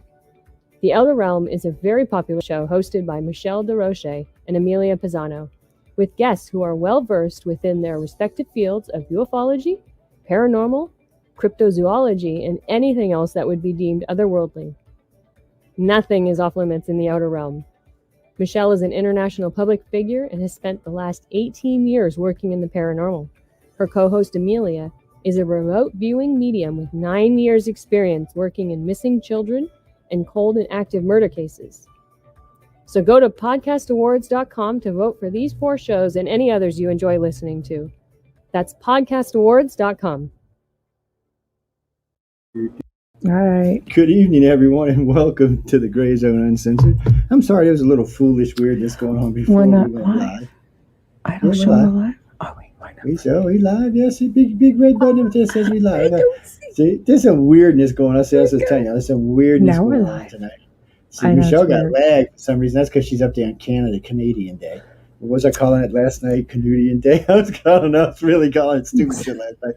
No, people, I wasn't. For anybody else, I was not loaded last night or today. It was just a weird night and a weird day. But anybody who caught the last Essentials last night, y'all should enjoy it. It was a good show. It was news packed, full of stuff. We went over a lot of material in that 2-hour show last night. It was really good. It was the only show we aired on because I gave everybody else Friday off. but we were the only ones on last night. It was Michael, myself, and Jay Nichols, who hosts with Jeffrey Pritchard on the Church of Mavis on Fridays usually. But we had a good show. I see Joseph. He was in there with us last night. He heard us talking last night. Yeah, hey, YouTube does hate me, man. Don't ask, dude. Apparently, I offended someone in the top of YouTube really bad. I don't know how. I love YouTube. I want to hug them and kiss them. Now, anyway, we're not going to get into that today. But today on the Gray Zone Uncensored, segment 36. I can't believe we've already done 36 of these shows. And in the beginning, y'all were only supposed to get one of these a month. So be grateful y'all get this many. We're going to be talking about life after disclosure, part one. So this is kind of serious because we've heard all about disclosure and disclosure this and disclosure that and disclosure this. And I've always said, you're never going to get to the truth chasing lights in the sky. Now, a good friend of mine, Stephen Bessette, hates when I say that because he says we're going to find the truth by chasing lights in the sky. I don't believe that. I think the only way to get to the truth is through contactees because I don't think the government's going to ever just walk up and say, well, people of Earth, we have aliens visiting. There's just no motivation for it. I mean, if we could give a motivation, it would be one thing. But at this point, there's just no motivation for the Pentagon or the White House to come out and say that. And, and I've never even heard Uncle Joe even talk about UFOs. I don't want to hate on a man, but I've never heard him even use the word extraterrestrial. So at least Trump, just before Trump left and that last bill, in case y'all didn't know this, the reason why this disclosure stuff is going on right now is because in that last $1 trillion bill Trump let him pass, it was put into the bill that the Pentagon had to disclose everything they knew about or UFOs at this point. So I don't think they've actually disclosed all of it, but I think they're getting closer. And there will be one more drop before this is all said and done. I think it's going to probably be another month away, but when it does come out, we will be talking about it. But it is something that they are talking about.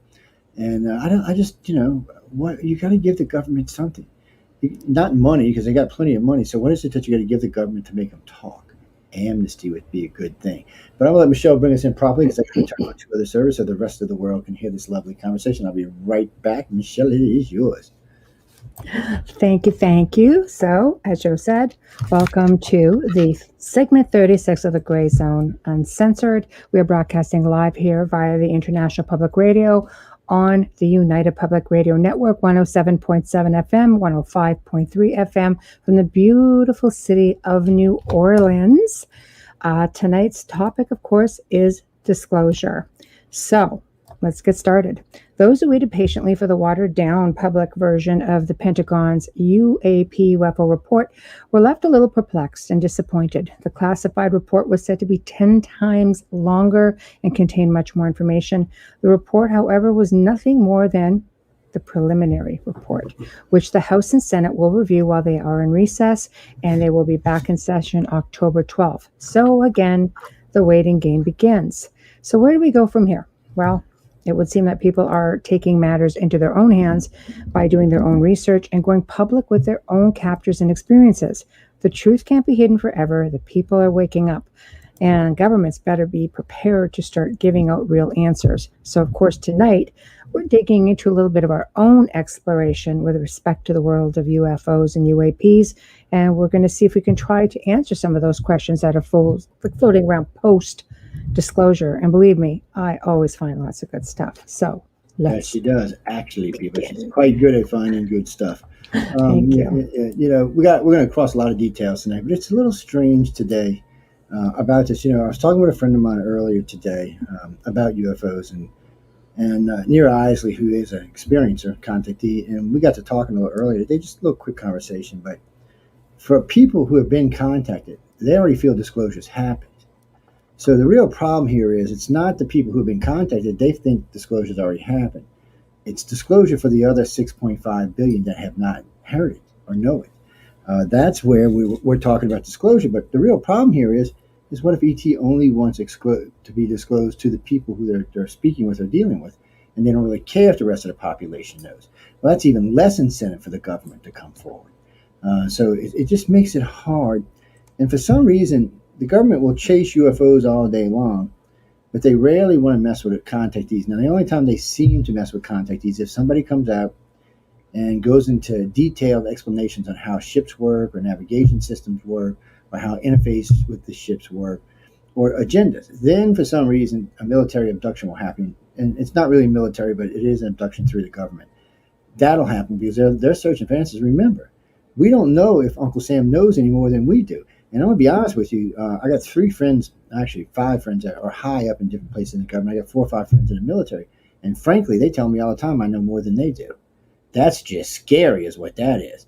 Not that I don't know a lot, but come on, I should not know more than they do in any shape, form, or fashion. I mean, granted, we are a worldwide organization with 65,000 cases, but that doesn't mean we should know more than the government knows. I think when it comes to technologies, the government has a pretty good handle on what's going on.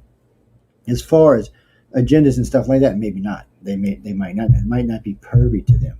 But we do know on at least 3 occasions presidents met with ET. We know on the USS Nimitz when I was stationed on board, Reagan met with him. We know Eisenhower met with him in Oregon, and we know I forget the other one met in Seattle. Truman. So here you've got 3 different presidents that supposedly have met with extraterrestrials for whatever reason. Now, after these 3 meetings, I haven't seen anything major change except for Reagan. In Reagan's case, he went a little wacky on us. He instituted Pine Gap, the Joint British Defense of Outer Space. Okay, I don't know where we're defending from, but here he goes. Then what's the next thing he does? He opens the HARP facility, which is still up there punching holes in the ionosphere over Canada. Probably why it's so damn hot up there now. And then he instituted Star Wars. Now, we all thought Star Wars, oh yeah, it's going to keep the Russians from killing us or the Chinese or whoever.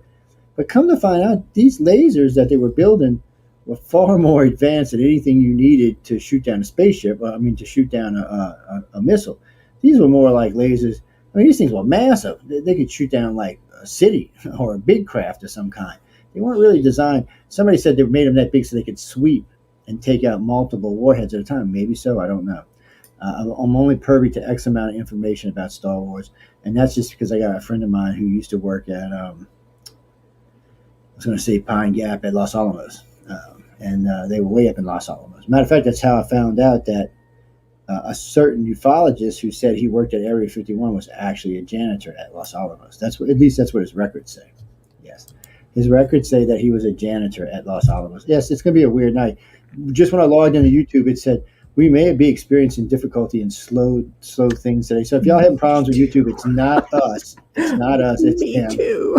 So it's just, and there's a lot of people on the internet right now. Everybody's off this weekend. It's Canada Day a couple of days ago. It's Independence Day for us tomorrow. You've got all these people packed in doing whatever they're doing.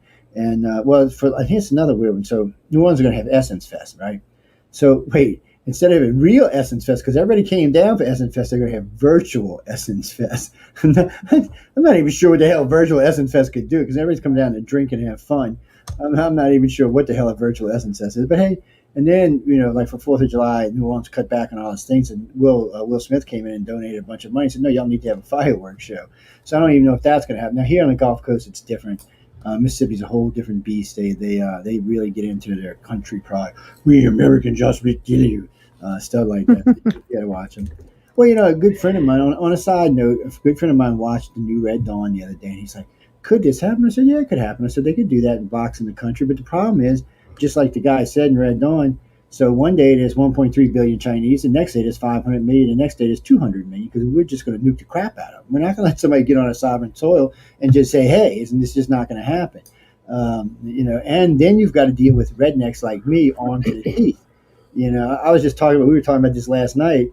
The 3 of us last night, all 3 of us are armed to the teeth. So, and we know our areas really well. We know the swamps really well. You ain't going to just get us out of there. We're going to kill a lot of you before you get to us. So it's not exactly the best way to go. But getting back to the extraterrestrial thing, and maybe that's why ET's a little leery about putting their feet down here too much. Everybody's got a gun. Chinese, everybody don't have a gun, but they got a spear or a knife. You ever seen Chinese people on TV making food? Shh, man, they're pretty good with them knives. I'm just saying, we're not the most, how can I say this, the most peaceful people on the planet, or in the universe, I would say. We still have a lot of violence in us, a lot of anger in us, and it makes us angry that secrets are being kept from us. So let's just say tomorrow, Uncle Joe comes out and says, guess what, humans of Earth, because he's an alien, there's aliens visiting your planet. Can anybody tell me what the first thing that's going to happen? It's the very first thing that's going to happen. Is it going to be mass panic? Is it going to be parades? No. First thing that's going to happen is every contactee in the planet is going to sue their local government for allowing them to be abducted.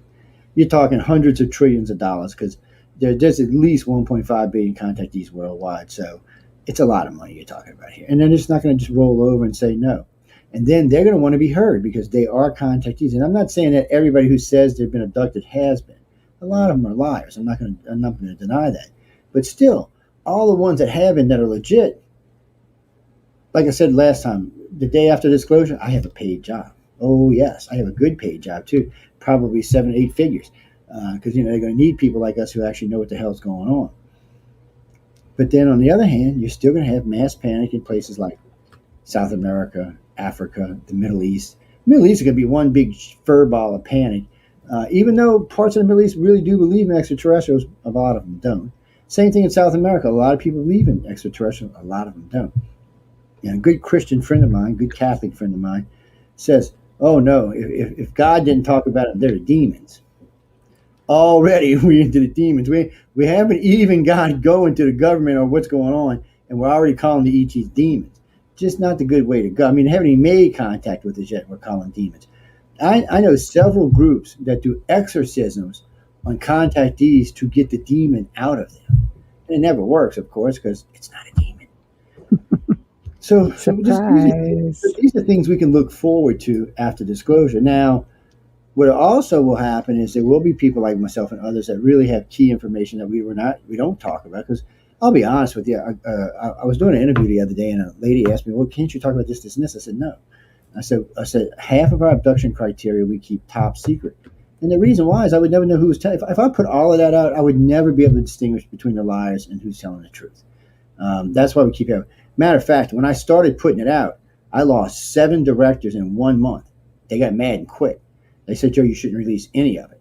When I talked about certain other things that are released, I lost another 5 because they did not think I should be putting this information into the general public. And it did make it harder. It didn't make it super harder, but it did make it harder because people instantly started using this. When I released the blood type thing, I lost 11 state directors and 21 investigators in 1 week because they said I should not make the blood type information. It should be kept top secret and nobody should use it because other people are just going to jump on our research and use it. And they were right.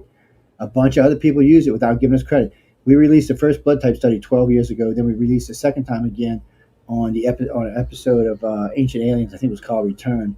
2 years later, I did another episode of Ancient Aliens to talk about who was on there talking about it. Linda Moulton Howe, like it was her research. They were right. And it's not just her. There were several other researchers that used this as their own information. And then there were several researchers that tried to drew the figures around to fit their own blood types. I was like, what the hell's wrong with you people? It's just data. It's what it is. Take it for what it is. It's data. It doesn't mean because you got O positive or this, that, or other that you're not useless or you're not useful or you're not being taken. It's just saying that this particular group, they tend to take more of. It's all it proved. And it gave us an end. People don't understand why iCard does this. iCard does a lot of this so that we can find the truth and that we can find contactees. Because remember, 98% of abductees don't know they've been abducted. They're walking around in life with these weird things in their head or this weird stuff going on in their life, but they don't think it's aliens. They don't even know what the hell it is. So when we put this information out along with the 50 questionnaire questions, this helps people just reading to say, oh, wait, I've experienced these 50 things and I have this blood and eye color. Maybe I'm a contactee. So at least they'll seek out help. And if they're not, they go back to their regular lives with no qualms. And if they are, well, then we go from there. But it's a strange beast to know that we're going to have to deal with all of this after disclosure. Anyway, Michelle, how are you today? I'm good. How are you? I'm fine. I'm sassy, but I'm fine. You are sassy, man, for sure today. That's with me, people. I was hot last night too. Yes, on a roll. You better watch out. I was sending Amelia pizza things last night. I said, "No, hi, pizza. How good? Revenge. She said spaghetti." I said, "Pizza." Let the games begin. It's a personal thing between Amelia and I. Don't worry about it. We like to pick on each other. And a good friend of mine asked me. He's got a dance course to lose weight. He said, "Why don't you come to the course?" And I looked at him. I said, "I'll tell you what." I said, "When they fix this nerve in my face," I said, "I'll come to the course because I like to dance." But and whoever wrote that, no. I'm not even going to answer that. You know what? I'm moving y'all over here. Okay. Well, before we get started, Joseph wanted me to tell you tell Joe that if he follows the money, he might be able to know, let me see here, have an idea, who knows about, I'm assuming that's a good point. In the government. Yeah, absolutely. And so we've used, I'm glad you said that, Joseph. We've used this a couple of times. So we've used other friends in the field that we knew had traces into some of the money and where it was going. And since I've had contacts in the military and I had met Senator McDonald back in the day, we did follow the money and found out several interesting things. One, that a lot of what we were chasing were not aliens, they were ours. The TR-3Bs are ours, they're not extraterrestrials. They're very advanced, don't know why we haven't seen them. And it's really funny because the very first time we did this, we found the X-117, the stealth fighter, okay? Didn't even know it existed at the time, and we stumbled across it. But the reason why we did is we kept getting these reports of these UFOs, and then I realized something. They were being seen like over Eglin Air Force Base across to the NASA facility in Mississippi. We've seen them in Nevada. We've seen them in Arizona, New Mexico, and California. But they were all over restricted fly places, which only thing that's flying over those is military. Because if anything else is flying over, they will shoot your ass down. So, or they will escort you to the nearest airport and make you land. So we knew right then and there that those were not extraterrestrial. Those were ours. And I still remember when I was asked not to talk about the Aurora craft. I got a phone call. This is so crazy. I get a phone call. It's like 1:30 in the morning. And they're like, I'm like, what is this? And they say, I'm sorry, it's 11 o'clock. This is such and such and such. And I'm with this branch. And we would friendlyly request that you do not talk about the Aurora craft anymore.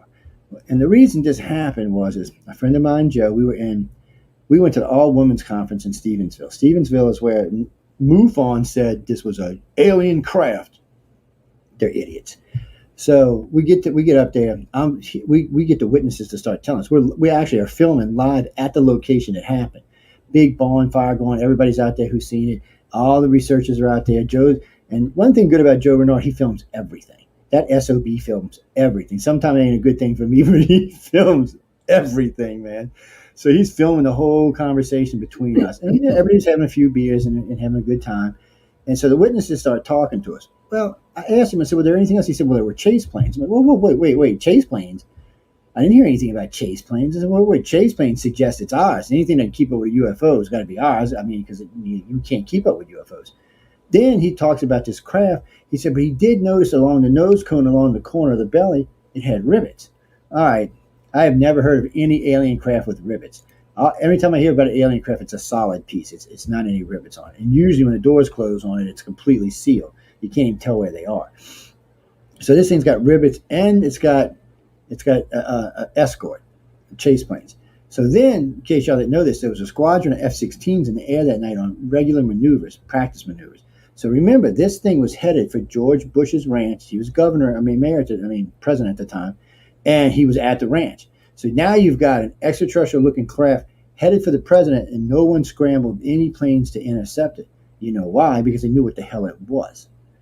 If they would have known, if they didn't know what it was, they would have instantly reverted that F-16 group because it could have headed off before they ever got to the ranch. And, so long story short, I had a friend of mine that works for the government that actually works for Boeing out in California. And I used to be good friends with her sister, and she introduced me to her. So I called her. From that night, I got on the phone and called her. I said, hey, look, this blah, blah, blah, blah, blah, blah. I told her about the craft. She said, no, Joe, it's on ours. I said, can you send the information? She said, yeah, because your security clearance is high enough. I'll send it to you, but you can't share it. So she sends me the information. I look at it. Obviously, it is not an alien craft. It didn't even take a rocket science to figure this was not an alien craft. This was another one of MUFON's ways of trying, generate income, generate money. So I'm not the only one that debunked this. So a couple of MUFON's directors decided, oh, no, Joe's right. This is not an alien craft. Ooh, they got fired from MUFON, by the way, because MUFON was making money off of this. Or taking in money off of this is how I should say it. In the end, this was not an alien craft. Even though today they try to tell you it was an alien craft, it was not. The description the witnesses give is not an alien craft. And if they change the stories, I have it on tape, the original one, because we keep everything. So they can't even really change this. They can't even recant now because we have it. And I thought it might have been UFOs, because UFOs like to show up around nuclear power plants. And right outside of Stevensville, there was a dual reactor plant, a power plant with dual reactors. And I thought maybe that's what they were interested in, but they didn't even go nowhere near that. Never went by George Bush's ranch. It went out another, I think, 300 or 400 miles, and it made a left and came back. Last I heard, it was headed back to California. where it probably landed outside one of the deserts out there. But it was flying over restricted airspace. Even where we were was restricted airspace because there's a nuclear power plant there. So this thing never got into commercial airspace or any regular airspace. It stayed in restricted airspace. So answer me this. How does an extraterrestrial craft know that it's flying in, well, no-fly zones? And why was no planes diverted to go check it out? Because it was in a no-fly zone, and it was headed for the president. So this thing was in a no-fly zone headed for the president, but yet we still did not divert the F-16s to go see what it was. Why not? Because some general admiral got on the phone and said, don't mess with it, it's ours. So it always comes down to you have to do your research. You have to do it correctly. You have to do it right. You can't look for something that you want it to be a UFO or an alien craft, okay? In the end, you have to do legit research to prove if it's real or if it's not real. And if it turns out to be not real, you still have to tell people it's not. You know, it doesn't matter what your organization is or who you work for. In the end, the truth is all that matters because, you know, I've debunked a lot of cases over the years, which hacks off a lot of people, but we need to know what's real and what's not because that really is what gives us an idea of what they may or may not be doing here. Ooh, that was a mouthful, man. Look at Michelle looking all like, ooh, she's all looking sassy and she got that look like. I'm just listening. I'm just listening. I wish I could look sexy. You're on a roll. It's anyway.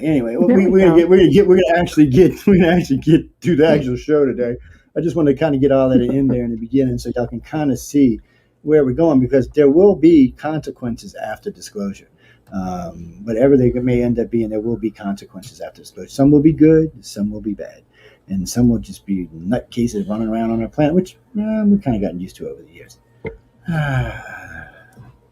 Peace, quiet. You know, there's a lot of weirdness out in the universe today, and there's a lot of weirdness in our country, and there's a lot of people who want us to know the truth, but they really don't know what they're telling us. And just to put it in perspective, I was talking to a gentleman way up in the Navy, and he's like, you know, Joe, he said, really and truly, he said, I know a lot. He said, but you still sound like you know more than I do. I'm like, there's no way. So we sat down one day and compared notes, and guess what? I actually did know more than he did. And he was just amazed that I knew that much. He's like, oh, yeah, he's writing notes and shit. I'm like, oh, my God, I'm disclosing to somebody I shouldn't be telling. But live and learn. Maybe just trying to figure out what you know. That's fine. Look, I've told them before I'm willing to share. I have no qualms about sharing with our government because I really figure they need to know. I mean, they're supposed to be the fine line between us and whatever's out there, right? I mean, they're supposed to be our protection. So I feel like they should know. But I also feel like they should not use it to try to take advantage of ET because I don't think ET is going to put up with that. And whoever sent me that, no, the Greys do not work for the reptilians and the humans. I debunked that theory a long time ago. It's not hard to debunk because they only showed up in the scene quite a few years after the Greys and reptilians. I mean, the reptilians and humans were here a lot longer than the Greys were.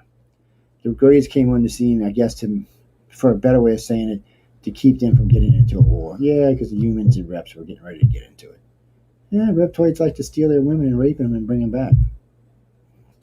It'd piss off any race. Just how it would go. But anyway, we got to get down to what we're doing because I done took up 20 minutes already. I know Michelle got a lot of data here because I'm looking at it earlier. And let's get over here where I can actually see. Yeah. Where are we going first? All right. Well, we're going to get into updates, of course. Don't I wish? Pretty sure you got me beat on that. The leave gets as good as it gets for me, man. Well, of course, last week we touched on the Ministry of Defense and how they're going to amp things up with new programs or a new program coming up and, finally delve a little bit deeper into these UAPs, UFOs. I came across something I found very interesting also, which was how media was considered a weapon of war, a defense strategy.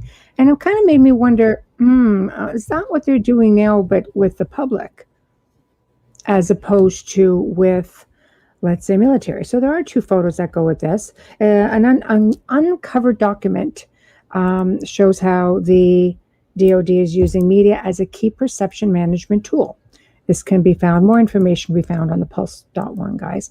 The document also gives insight as to why disclosing information now with respect to UAPs and UFOs. It's somewhat of a campaign to assist in gaining an advantage over the foes or enemies, so to speak. Basically, the media is a weapon of war. The intent is to achieve key objectives, one being targeted the mass minds. This aims to defeat one's adversary psychologically. So, for example, if China or Russia mistakes a recon U.S. plane for UFO, then the U.S. gains a major advantage over them. But it also targets its own public with propaganda.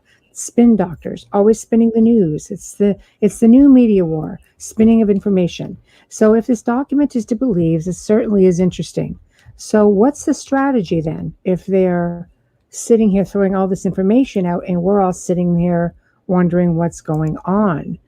How much of the whole everything, if this is really a thing, how much is being kept from us far beyond, aerial phenomenon and UFOs? I think it was pretty darn interesting. So if that's the thing, because we're going to show there's a lot of people that do speak out about this. We're going to show examples of how all of this has been a thing.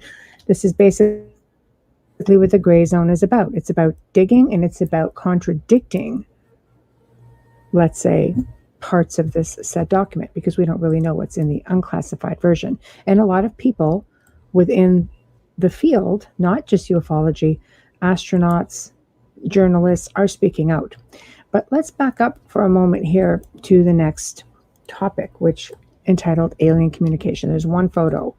So did aliens attempt communication with us? In 1974, NASA sent out a message into space, which was a radio signal that essentially told them where our planet was located within our solar system and our people. I was going to say, that really good idea. We know Stephen Hawking was really against that.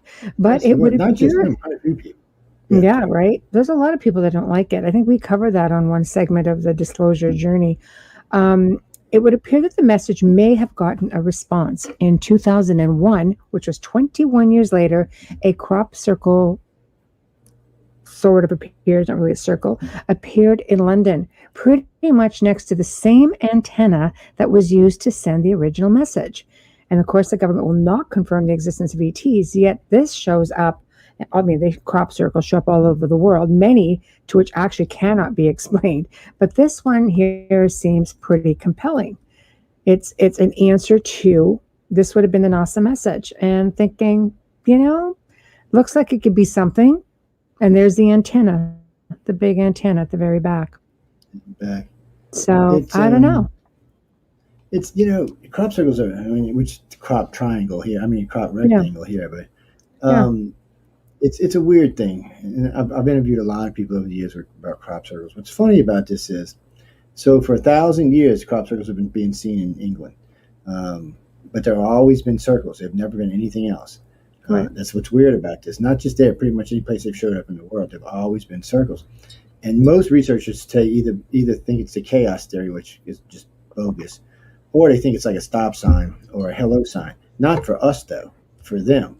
It's like, say, hey, Bob was here, Keith was here, Billy was here, Bubbles the Gray was here. That's what it's supposed to be. They're not really supposed to be for us. And because think of it this way, if we're going for 1,000 years, there's no way, before now, we couldn't even see them. Somebody just walk into a field like, oh, it's a big circle, what happened here? They didn't even think about them, or they thought of some deity or whatever.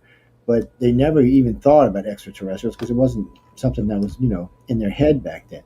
But there was never any other kind. So a lot of researchers say this is bogus and was made by humans. And then we did find out, unfortunately, especially in America, most of the ones that show up in America were bogus. They were made by humans, which is really just irritating to think somebody waste their time and get out there. And some of the more advanced ones with the pictures and the really pretty ones, almost all of them were made by humans. Now, this one, they go back and forth on. I didn't personally go see it, but there's a couple of things you look for in crop circles. One, the way the weed is pushed down, but they have expulsion cavities in them. So in every grain in every stalk that's out there, there'll be an expulsion cavity. If there's not, it was not made by a craft of any kind. Also, they find this weird silicone on the ground in different places. If those two things aren't present, then it was not made by any extraterrestrials. It was made by a human. They've actually got that much research now that they can define the differences between them. For me, it's hard because I'm not a crop circle researcher. I can only go by what I've been told over the years. I thought this one was fascinating. Also, the one with the disc with the alien face I thought was fascinating, but that was immediately proved to be fake. It went around in the ufology for a long time trying to say it wasn't, but the people had come out and claimed it. And still, UFO people were trying to say it was real. Oh, they're lying. No, they weren't lying. There was none of the typical things found in a real crop circle. And this one, I never heard who did the actual research. So I don't know if they found the things that you would normally find inside of a normal crop circle. It came on the scene. A lot of people talked about it, and then it just kind of faded away, which unfortunately happens to a lot of crop circles. They're great, and then they're fun. But just remember, for over 1,000 years, ET never made anything fancy at all. They only made the circles. A lot of people just thought it was a certain type of craft would land and it would make the circle, or they have these orb things go out there and make the circle, and it was just to let the other aliens know, hey, we were here. That's what a lot of researchers think. And then, of course, there is a group that thinks it's chaos theory. Well, when you see stuff like this, you can rule chaos theory out. That has nothing to do with that. Chaos theory is not going to produce something like that. So it's hard, people. It could be alien. It could be human. It's 50-50. You could flip a coin. No one's really come up with enough research to prove what they are, which is sad. And it is close to the NASA this one's message. sort of fascinating. Like you say, it's different. It's out of the norm. And it seems to looks a lot like the NASA message. So unless you're pretty much NASA, how would you know to replicate this? You'd be surprised what geekers can find out. Yeah, you'd be surprised what geekers can find out. There's not many secrets that NASA can keep from me. Matter of fact, a good friend of mine who works for the government now got his ass. That's why he works for the government. He was hacking NASA and giving us information, and he was getting away with it. For some reason, he decided to go back through the same door to go get something. They got him, and they told him plain out 10 years in prison or 10 years working for us. I mean, he's really good at what he did. He hacked him for like 4 years. He hacked him for like 4 years and never got caught. So he was working up at the Heart Facility. Then he went to the Pentagon for a while. And now he's in Pine Gap. And I keep good track of him because he's the one who gave me this little neat program that I got on all my computers. So what it does is it stores any viruses I've ever got on anything in my computers and stores them in a file. It leaves a port open on my computer. So when you hack it, you go automatically to that port. As soon as you open that port, everything in there is dumped into your computer. Yeah, it's shot after that. You can throw it in the garbage. You're not going to fix it. We can place the hard drives, but it's just pretty much shot. It'll overheat and do all kind of nasty things to it. So I warn people all the time, stay out of my computer. If you get in there and you get it, don't come whining, because they had a group of hackers on Facebook. They were saying, "Oh, we're getting it." They work for Anonymous. And they were picking on him. I said, "Go ahead. If you think you can hack it, hack it." He said, "Oh, look, I'm in." And then he went bye-bye like 2 minutes later. Never seen him again. I said, "Oh, yeah, you hacked it, all right. You hacked yourself right out of a computer is what you did." I tell people this all the time. There's always someone bigger and badder out there. In the old days when hacking wasn't illegal, I had a lot of fun hacking and cracking. But today it's illegal, so I don't do it. You can $10,000 fine and up to 10 years in jail. So just leave it alone is what I say. But in cases like these, yeah, you can get information like this. And NASA originally had made the message available. I think it was a year after, or maybe 8 months after, they had made the message available. I forgot one of the real famous. I think it was Carl Sagan. No, it wasn't Carl Sagan. Who was it? Mm-hmm. It was one of the famous ones. Said, "What the hell are y'all doing sending these messages out to space?" Matter of fact, when NASA sent out, you remember the disc, the whole little disc we sent out with. It has human blood in it. It has all kinds of stuff about humans in it. We sent this thing into outer space, told them how to get here, told them all about our society, told them how our body works. I mean, that's not really, we don't know who these aliens are. We don't know who's going to find this out there. You don't know if they're friendly or not. I think that's the whole point. And we just gave them a sample of our blood. Really? I mean, come on. I think it was B or B or something. But, yeah, I'm all for exploration, but safe exploration. Let's not get the planet killed because we're in a hurry to meet ET. Because ET might not like us. ET might have a different stroke. They might come here and say, "What a pretty planet! What a bunch of ignorant insects." So it's just you got to be careful, people, when you're dealing with extraterrestrials. Because regardless if we think the ones visiting now are friendly or not, doesn't matter. It's a big universe with a lot of people in it, or a lot of beings. Just gonna say that the next ones may not be so friendly. And they might think we taste good or something. I'll see that right there. And I'm on cholesterol medicine, so I won't even be on high cholesterol anymore. Damn. Right there. Taking it. Yeah, right there. That's a concern. So all right, we're ready to go to the next one. Yeah, go ahead. Okay, so now we're going to get into those who, that are speaking out. And people have been speaking out a really long time. It's not like this has just been since disclosure. So why isn't anyone listening? Some of these people know what they're talking about, and we'll explore that as we move further down. But let's start with Dr. Edgar Mitchell, who was an astronaut, of course, and aliens are real. So Dr. Mitchell was the sixth man to walk on the moon during the Apollo project in 2008. He did appear on a UK radio show and did make a claim that shocked many listeners, that aliens were in fact real.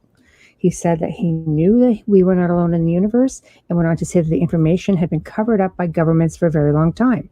He also stated that he grew up in Roswell and that the crash there was indeed real, and that he had been in the military and intelligence circles alike and is aware of what lies beneath what the public is made privy to, and that yes, we have been visited.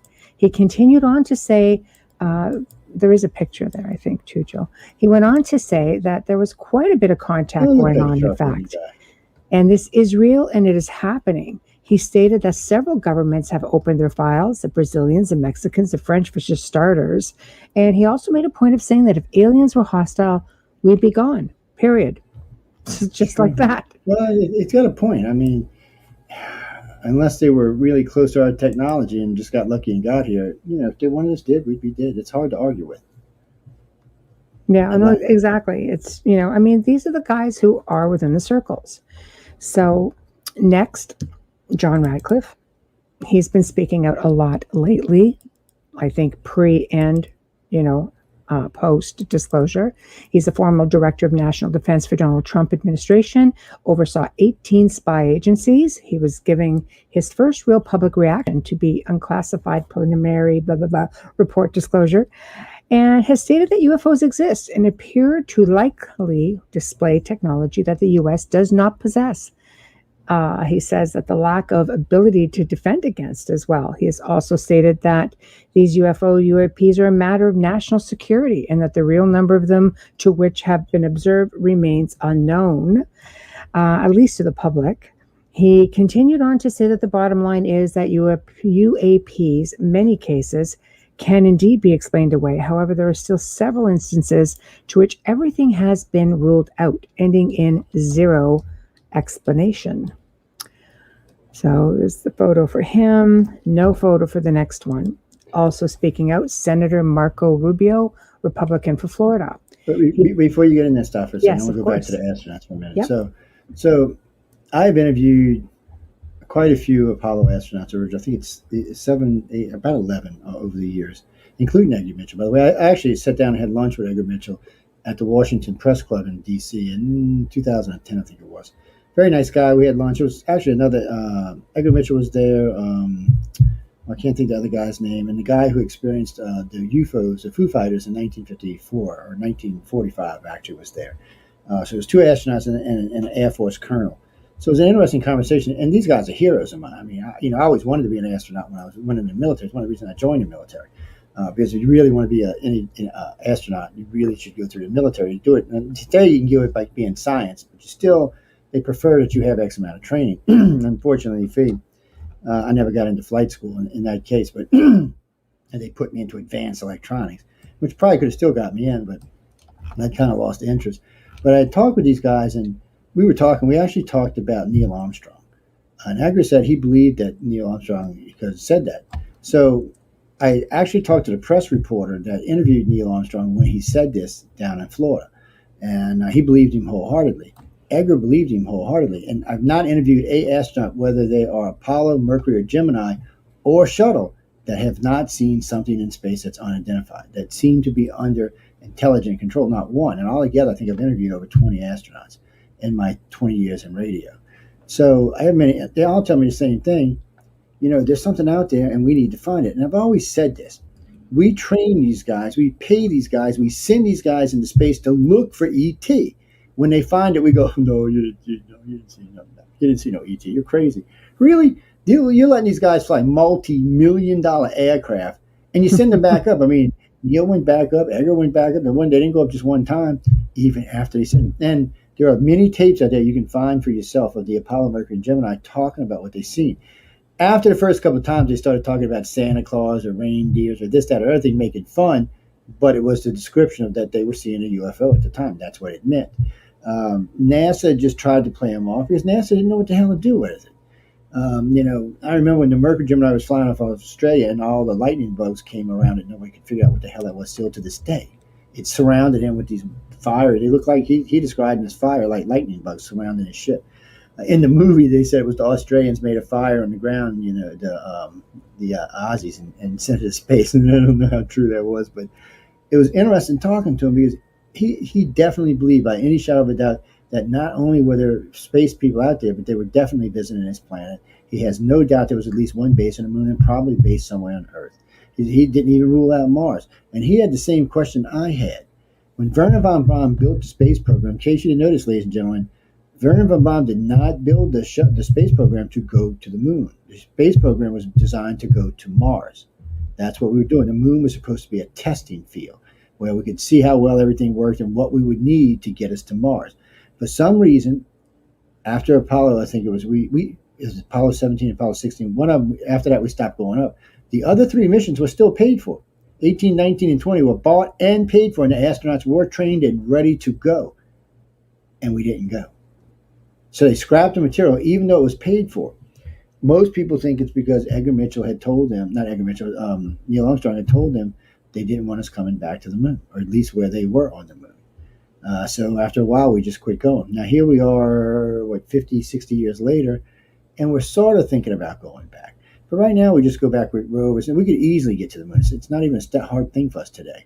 And with Bezos and Elon and everybody else out there building craft, it's not a big issue. But for some reason, we're still hesitant to go back. Why? And you remember this, ladies and gentlemen, the moon is full of helium-3. That layer of dust you see across the surface of the moon is helium-3. It's one of the most, this thing makes power like you wouldn't believe. If we brought it back to Earth, it would drop the cost of power by tons. But for some reason, we don't want to go mine it. Why? We got the technology. Nobody can say we don't have the technology today. You might have said in the 60s we didn't, but here in 2021, we have the tech to go out there and do it. We could do it robotically if we wanted to, but still, we won't do it. Why is that? Makes you wonder. Why don't you believe what don't they want us to see, Yeah, NASA knows something. NASA knows a couple of things. That's why NASA got on my hit list, because they were always my favorite thing. I always loved NASA. I've been to Cape Kennedy, Cape Canaveral. I've been to the Mission Center in Huntsville, Alabama. I've been to the one right here local at the Stennis facility. I've been about 7 of their bases. And when you talk to astronauts, when you ask them the question, they don't even hesitate telling you they think extraterrestrials exist. Even though they have been told by their boss not to talk about it, they still say this. But yet here we are. All this time has passed, and no one wants to believe the guys we trained and paid to go to space. Why is that? Sorry, that was a mouthful too. Y'all should not let me get on rants like that. That's okay. Bubbles, where are you when I need you? Okay. No pictures for the next two. Senator Marco Rubio, Republican out of Florida, has stated that Defense Department and intelligence community have a lot of work to do before they can actually understand whether the aerial threats present a serious national security problem. So that's a big one, for them, so they say. John Brennan, former CIA director under the Obama administration, had publicly stated that some phenomena being seen continues to be unexplained and might in fact be some type of phenomenon that is a result of something not yet understood and could involve some type of activity that some would say constitutes a different form of life. Spinning information. So people go, yeah, it sounds like a legit answer, but essentially they're just saying, it could be anything. We're not going to say it's a form of life. So you see, it's a really big explanation. It's just spinning. He has also stated that we should not disregard recent videos of UFO sightings. Now, Tucker Carlson I like, because he's sort of this shoot from the hip sort of individual. Yeah. No, he's not everybody's cup of tea, but he does tell it like it is. and which makes people dislike him because he'll just come right out and freaking say it. But he's a fan of UFOs, apparently, and he's publicly ridiculed the inability of the U.S. with respect to their handling of the UFOs and UAPs.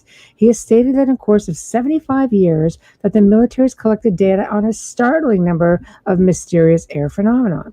He has basically said that the Pentagon has given out nothing publicly and, in his opinion, is still hiding the information. He went on to state that I've been saying all along, thank you, people, among many others I know, that pretty much everything we know about UFOs comes from informants or everyday people who just put it out there. He had also made mention that the most sophisticated military in the world, hello, USA, has no idea what UFOs are and how they move from place to place, which he finds a little bit unlikely. So kudos to Tucker for just throwing out there what everybody else is thinking. So did you know he was under investigation by the Secret Service? They just found out. Is he under investigation by the Secret Service because he's speaking out? Or is there a real legitimate reason? I have to ask because I don't think there's any legitimate reason. I think it's because he's speaking out about aliens and he's speaking out about Uncle Joe. Sorry. Yeah, see, that's what I'm saying. As soon as people speak up, all of a sudden there's an investigation. He's a journalist. That's what he does, people. Now, this next one is a favorite of mine because I've always liked Gordon Cooper. And a lot of people know him from Cooper's Treasure, a lot of his information mapped from space, and he's just awesome. But he's also, really well revered and well decorated. So that makes him pretty credible. So it's no secret that Gordon Cooper, among other NASA astronauts, was an advocate for disclosing UFO information to the public. He's been very public with his thoughts and stories all the way into his death in 2004. Hard to believe it's been that long. Anyway, he would speak very clearly about what he deemed to be conspiracy of withholding evidence and information, and how it's believed that his efforts yielded the growing disclosure projects around the world. So thank you to that, Gordon. He is noted as being one of the most decorated and credible witnesses due to his service history. He was said to have spent 250 hours off the planet in the vacuum of space itself. He's also worked in the upper ranks of both the military and NASA. And let's not forget, he did spend time at Lockheed Skunk Works, which we touched on before, whom are responsible for creating all of this hardware, as they say, of the alleged black budget programs. So basically, he pretty much knew what was going on behind closed doors.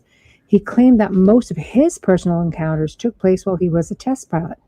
1951, he recalled being in residence in Germany at a U.S. Air Force base and would often see strange crafts in the sky. Some look like metallic saucer-shaped crafts.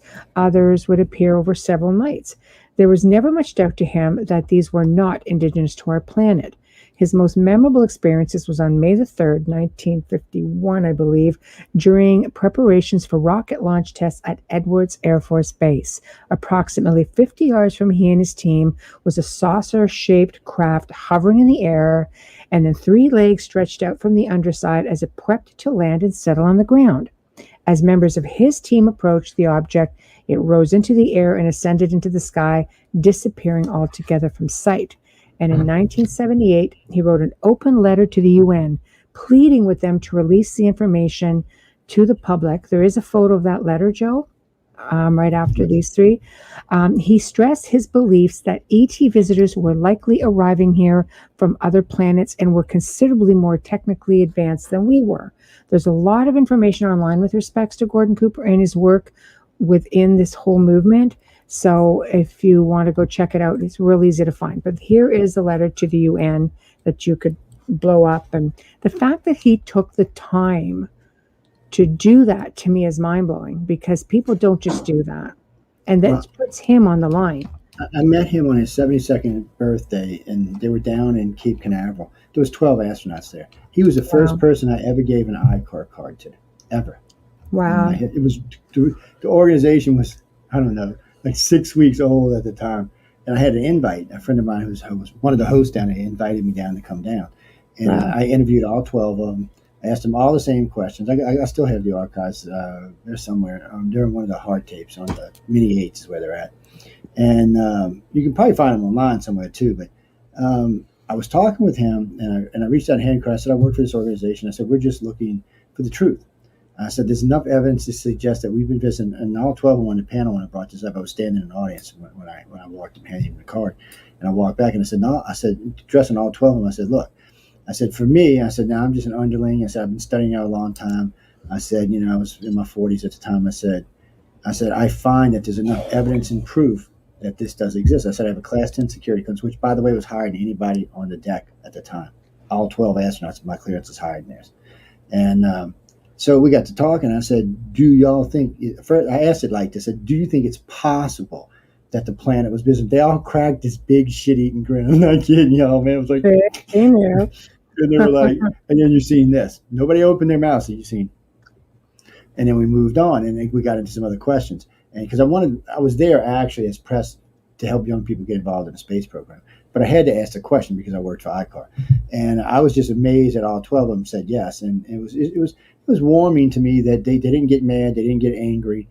They were very happy and very pleasant with it. And then, of course, when I talked with Edgar Mitchell again in D.C. a couple of years later, about 10 years later, he was like, yes, there's no doubt about this. And I can't remember the other astronaut. I have to go look him up who was there with us. But I don't know why it's slipping my name. He's a famous one, too. And it's just, for me, it's different because the original astronauts, the Apollo Mercury, I should say the Mercury, Gemini, and Apollo astronauts, they were real astronauts. These were test pilots. They were already whacked in the brain.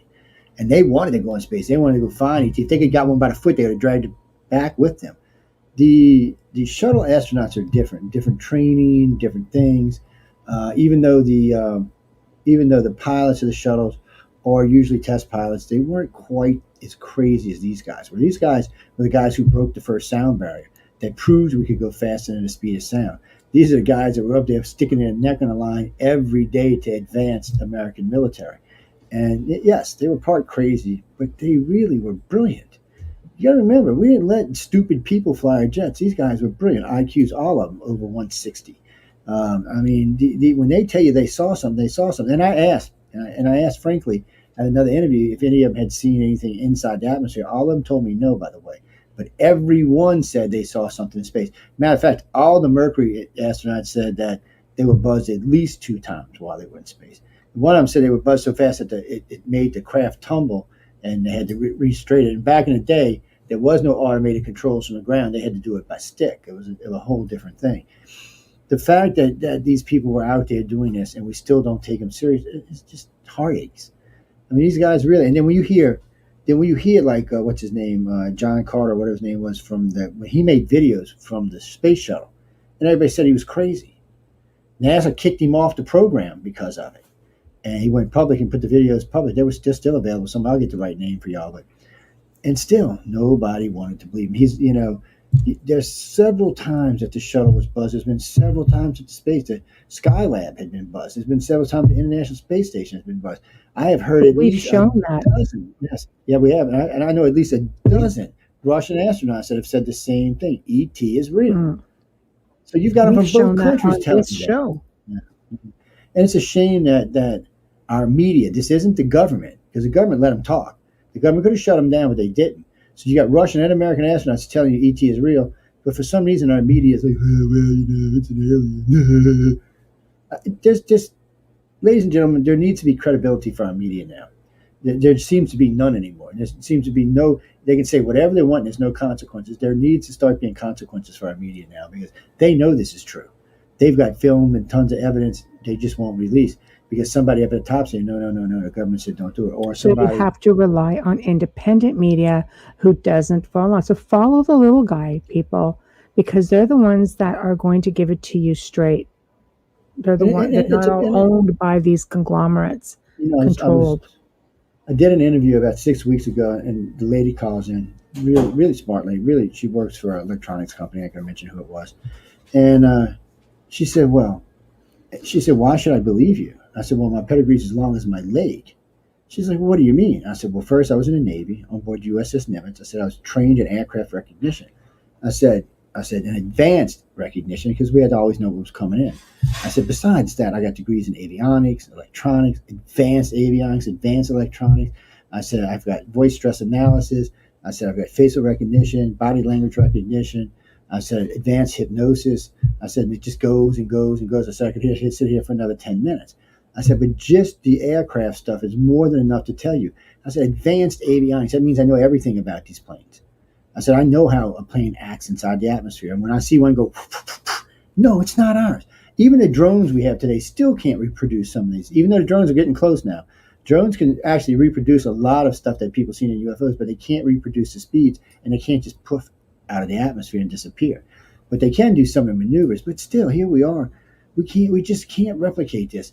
And if you talk about the Foo Fighters, it's 70 years, and we still can't replicate this. If you talk about the stuff they seen in the 1800s, it's been over 150 years, and we still can't reproduce it.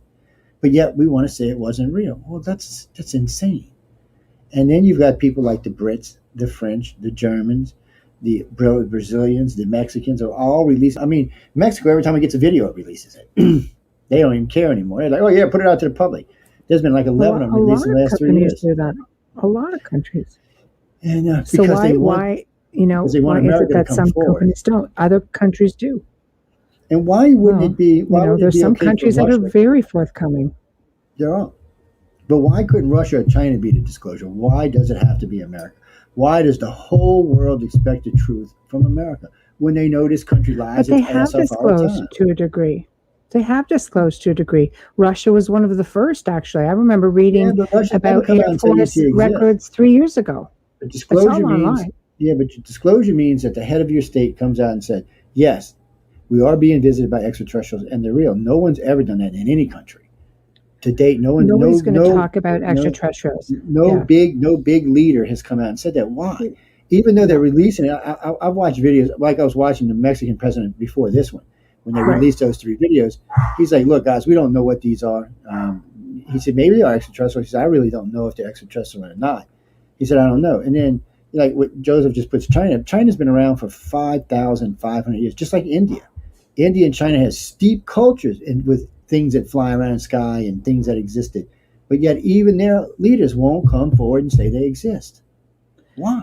No. And I believe all countries know more than they let on, because otherwise you're tipping your hat and you are giving out too much information.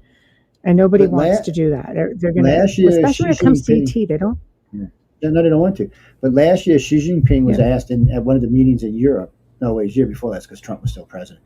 Was asked at one of the meetings, what does he know about extraterrestrials? He said, I defer that to the Donald Trump. Maybe you should ask the Americans what they know. He said, because obviously they know more than the rest of us. So, I mean, here you got the second most powerful nation in the world telling you that go ask the most powerful one because they're the one that knows. So that tells you right there, yes, China knows something, but they don't know enough. Just like India knows. India's got 1,000 years worth of culture of flying wars in their skies. I mean, you can go look for yourself, people. But yet, they won't come forward. All of South America, this is so steep inside. Yeah, we're talking about this too. I mean, this is so steeped in South America that people were boarding their children's head to make them look like the aliens. But still, we won't talk about it. No, but it's funny.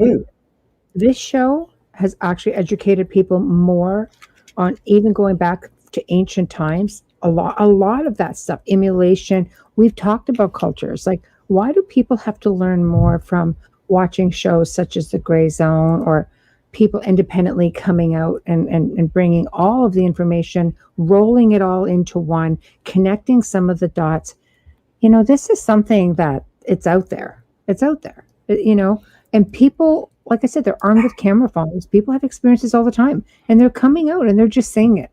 So, I think if people want to learn anything, don't wait for the government. You're not going to get it. And that's another good thing. I'm glad you said that. So I was listening to this researcher the other night, and then I heard Cheryl mention this on your show the other night. Yeah. That there's more evidence. No, there's not. Go online and look at the pictures and see what the dates of the pictures are. If you go from 70 back, there is just tons of pictures. If you go from 70 forward, there is not. They have gotten to be less and less, and everybody's carrying a camera around today. But I've said this before. If you're within inside of a mile of the craft, you're not going to get a decent picture. Something, the way they drive or whatever operates them, just screws with your cameras. I don't think it's intentional either. I just think it's their system. But if you're outside a mile away, you can get some good pictures. And I have over the years got a couple of good ones. And one of my favorite ones was a guy in Brazil got this picture over a desert down there. You see, at first, it's a video, not a picture, actually. you see this like dust storm kicking up. You're like, wow, but you can see it's only going so high and it's rolling back down. So it looks like it's hitting something. Then all of a sudden, it looks like one of them ships out of Independence Day when it's coming through the clouds. That's what it looks like. And you see this big, big, massive thing coming over. It's a great picture. The guy worked for the government. He's got impeccable credibility, and still, people go, oh, that's fake. It's too, and if it's too good, it's fake. So Even though it's not always why fake. are people so quick to judge whether They're what's scared. fake and what's not? Unless it's properly analyzed, you don't It's know. not even that. I have learned over the years when I interview normal people, Right. Like when we do the telepath tests at malls and stuff.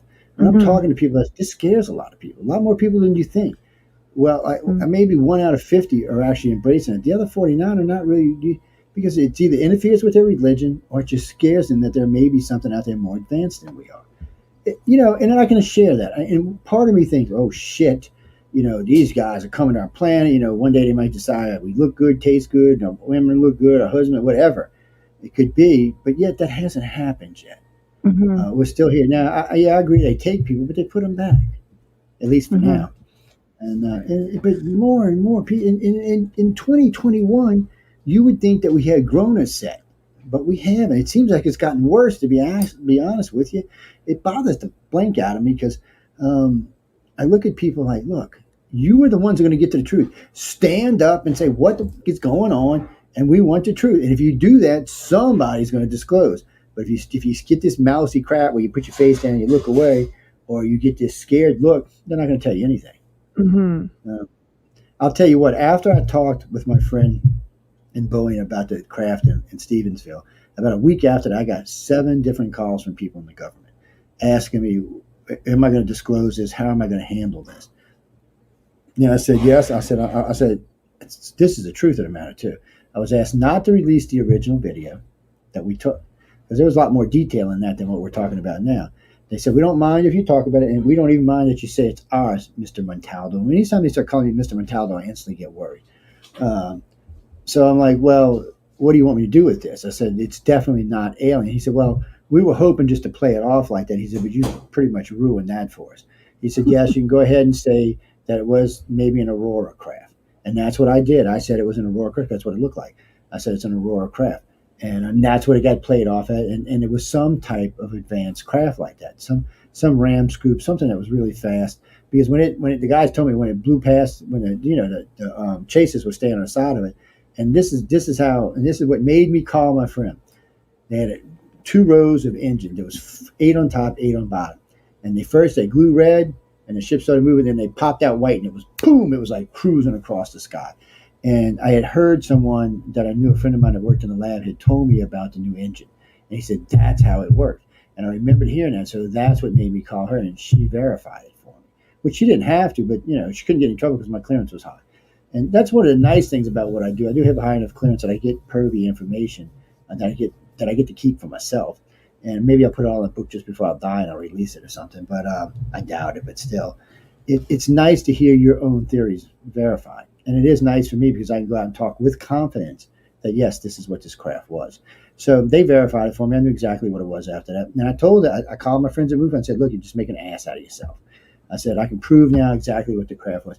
Then they started on me, oh, it didn't have this, it didn't have that. I said, it most certainly did. I said, would you like me to play back the video for you of the guys talking to it? And then, of course, after that, they shut up and left it alone. But in the end, people, it's up to us. We have to disclose. You can get the contactees. I mean, there's 1.5 billion people this has been disclosed to. And a lot of them are willing to talk about it, but you're not going to believe them. You're going to say, oh, they're crazy. Oh, they've been this or that. They're on drugs. They've been drinking. But they're taking whatever. a chance, too. So kudos to them, And you'd be surprised how many of these people, I remember the first time I interviewed somebody about this, somebody high up. And he goes, let's just trailer trash these UFOs. And I got pissed, actually. I did. I got pissed. I said, excuse me? I said, first off, I haven't even talked to anybody that lives in a trailer yet. And I said, it's just a shame that you say somebody who lives in a trailer is trash to start off with. Shame on you. I said, I know a lot of people live in trailers that are not trash. I said, he just pissed me off. And I was like, I said, the majority of these cases happen inside of big cities, dude. Explain that. And he didn't even want to go there after that. He was just, oh, no. And he hemmed and hawed and hawed and hemmed and hemmed and hawed. And I've got a lot of these you can find on UFO Undercover that's still available today. They're still in archives up there. where I brought a bunch of these big guys on and talked about it, different people in the government. But in the end, I can get individuals to come clean, but I cannot get the federal government to step up as Joe Biden and say, maybe, well, you know what? I'm going to dress up like Joe Biden, let my beard go white and all, and get my face done. Like, hi, I'm Joe Biden. And you know what? Extraterrestrials are real. They'll probably come get me after that, but still. Impersonating the President of the United States. It could happen. Yes. Okay. Yes, I don't think they'll appreciate that. Of course, I'm better looking than he is. So, right, well, that's absolutely. Of course, Joe is better looking than he is. So that's just saying, we have to, because we have lots to cover. Ooh, yeah, we got lots of stuff. We've been yapping all day. Well, now that we're on the topic of sightings, we're going to get into it. So the first one does have a photo in France. This event occurred in France. This is fairly, well, I won't say fairly recent, but it's been in the last decade or so. The event occurred in France. It was a strange cigar-shaped alien craft. There it is. Which emitted bands of intense light. It was seen by many people throughout the area. Experts are saying that this event could be linked to other sightings in China back to 2010 and Australia back to 2014. This event itself, I think, is fairly recent. Sorry. So what has fascinated many of the researchers was the fact that there were two flashing spheres that were moving right next to the larger craft, as you can see in the photo here. Now, maybe I can tell you what this is. I ain't 100% sure because the picture's kind of funky. See, they look like sorry. So this is a weird thing that we found out. We used to get all these things. Oh, it's a rectangular craft, and sometimes it's got one bump on the end. Sometimes it's got a bump in the middle. Sometimes it's got 3 or 4 bumps. Sometimes it's got some on the bottom. What we realized was these little things were landed on them, and they go halfway into the craft, and half of it sticks out. So it changes the description of the craft because when it's sitting there, wherever it lands now, it's a straight line with a bump. And sometimes it looks like they could hold 4 on top and 4 on bottom, 8 of these craft. So this is either a scout craft, landing craft, could be a fighter of some sort. There's no way of really knowing. But they actually land on the craft and merge with the craft. They just lock into place. That's crazy. It was always weird. But we had to figure it out because we kept getting all these rectangulars, and they were like 1 bump, 3 bump, 1 bump, 2 bump, 3 bump, 4 bump. What the hell is going on here? What are these aliens on drugs or something? Is this a specific type of ET or ship, or is this pretty much all of them? No, this is a specific alien, but I can't tell you. That's abduction criteria. But I can tell you it is. So I'll tell you all this much. If you can figure out what this craft is, then you'll know who this belongs to. So y'all know I've said before the saucers belong to the grays, the triangles belong to the humans, and the elongated saucers belong to the reptilians. So you figure it out. Once you know what kind of craft this is, you'll know what it is. But it's going to be hard to tell because it just looks like a giant orb right there. And you don't know how big this craft actually is. No. In the sky. So you would have to find out where the picture was taken from, what the proper distance is, and that would tell you what size the craft is. And that's another thing while we're on that for all my UFO seeking friends. Remember, when you're videotaping, get something else in the picture. Get a pole, a light, a beach, a thing. For reference. Hit the horizon so you know the difference in height. Because, if you're shooting out over the ocean, you hit the horizon, we know the difference. If you see a cloud cluster and it's above or below it, you know how high it is. It also gives you a chance to figure out the size. Y'all see I have cut quite a few videos up on YouTube down to JoJoMon63. And some of those will show you what I'm talking about. And this way you can try to get an idea of size and distance for your own self. And then you can put it. And remember, Airport Monitor works worldwide, not just in America. It tracks all airplane movement across the country, even military airplane movement. So if you've got that, you can rule it out right off the bat. Was it an airplane? You look on it. You know where you're at. You're looking at, oh, no, nothing flying here. Then you go over to J-Track. Oh, no satellites in the air. No airplanes in this area. Routomatic, you rule out anything man-made. So now you're only left with atmospheric conditions, which I actually took a course on, by the way. I actually took 2 courses on it. Or it's an alien craft. Or not alien craft, but it's some type of UFO. So it helps you to eliminate man-made stuff right off the bat. So using people that are out there for that. When I found it, a friend of mine gave me Airport Monitor 2, which only had 7 airports on it, but it was all airports where I live. Now I have the advanced one that has all the United States, Canadian, Mexican. You can even go to Europe with it. I mean, you got to pay a little bit more when you go to Europe because it switches over aircraft. But airports. But it shows you all of them, and they'll tell you unlisted flight, listed flight, military flight, helicopter. They'll even tell you if it's like a glider or something like that. And somebody's telling me now it's even got drones connected to it, so you can tell if it's a drone. So you can really go see. Well, in case I don't know, Drones flying over 100 feet have to be registered now. You can go to jail if they're not. So if you're flying in the air, so you can find out what that is too. So you can really do your homework. And if you don't have UFO monitor, you can go on your computer once you know where you're at and look around and see. But those tools help you limit. That's the difference between a professional researcher and not so much of a professional researcher.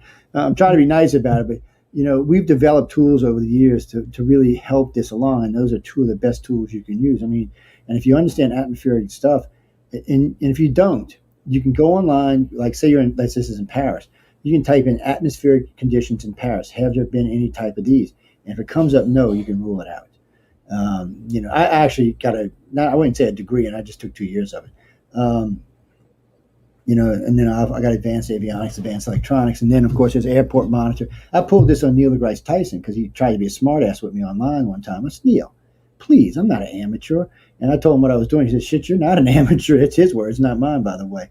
He's like, no. I said, we don't play around with this. We're here to find out what's going on in our space, whether it's ours or somebody else's, Russian, German, whatever it might be, alien, whoever. I said, I'm not reeling out that somebody's not visiting our planet. I'm not ruling out there's something more advanced in the universe than us. And I said, can you rule out that there's something out there more advanced? And he had to say no, because he can't say that. He's been a real ass, by the way, in case you don't know this about stuff. I'm trying to get him on again pretty soon because I've been watching some of the posts crossing Facebook because I'm on his Facebook page. And he's been kind of an ass about this. And he said, if you take this, if you had courses in this, and this, I wrote him and I said, I've got all those courses plus this. I said, now please tell me I don't know what I'm talking about. He wouldn't even respond because, and those kind of things, because it'll make him look bad. I don't care how many books you got under your belt. If you're not looking at this the right way, it doesn't matter. And there is a professional way people look at things, and there's an amateur way. And we do it in a professional way. That's why my videos get put on TVs. Just saying, people, you want to get put out there. If you want people to see your work, then do it the way you can eliminate stuff. And the best thing is when you're talking, always talk while you're doing a video so people know what you're seeing, what your action, what your response is, and how you're going to either debunk this or prove this. It really helps other people out there to take better pictures. Just saying. And this don't even look like it was taken by a phone camera. It was talking about something else like a regular camera. Now you see Keiko had no problem thinking there's aliens out there. He didn't like the idea that they might be visiting there until him and I went across the stepping stone theory, which I didn't go over with Neil, but I should have. Once him and I discussed the stepping stone theory, then he was like, well, I guess they could be here. And I like someone like that. He didn't say they were here. He just acknowledged the fact that maybe under these conditions they could be here. And that's all you need. You don't need any more than that. Because he hasn't seen anything, so why should he say aliens exist? Mm-hmm. We were just trying to get him to, admit that under the right conditions and the right evidence, this could be going on. And he admitted to it, so that's all I needed. He's a nice guy, though, by the way. Okay, next then. Aurora, Texas. There'll be 3 photos attached to this.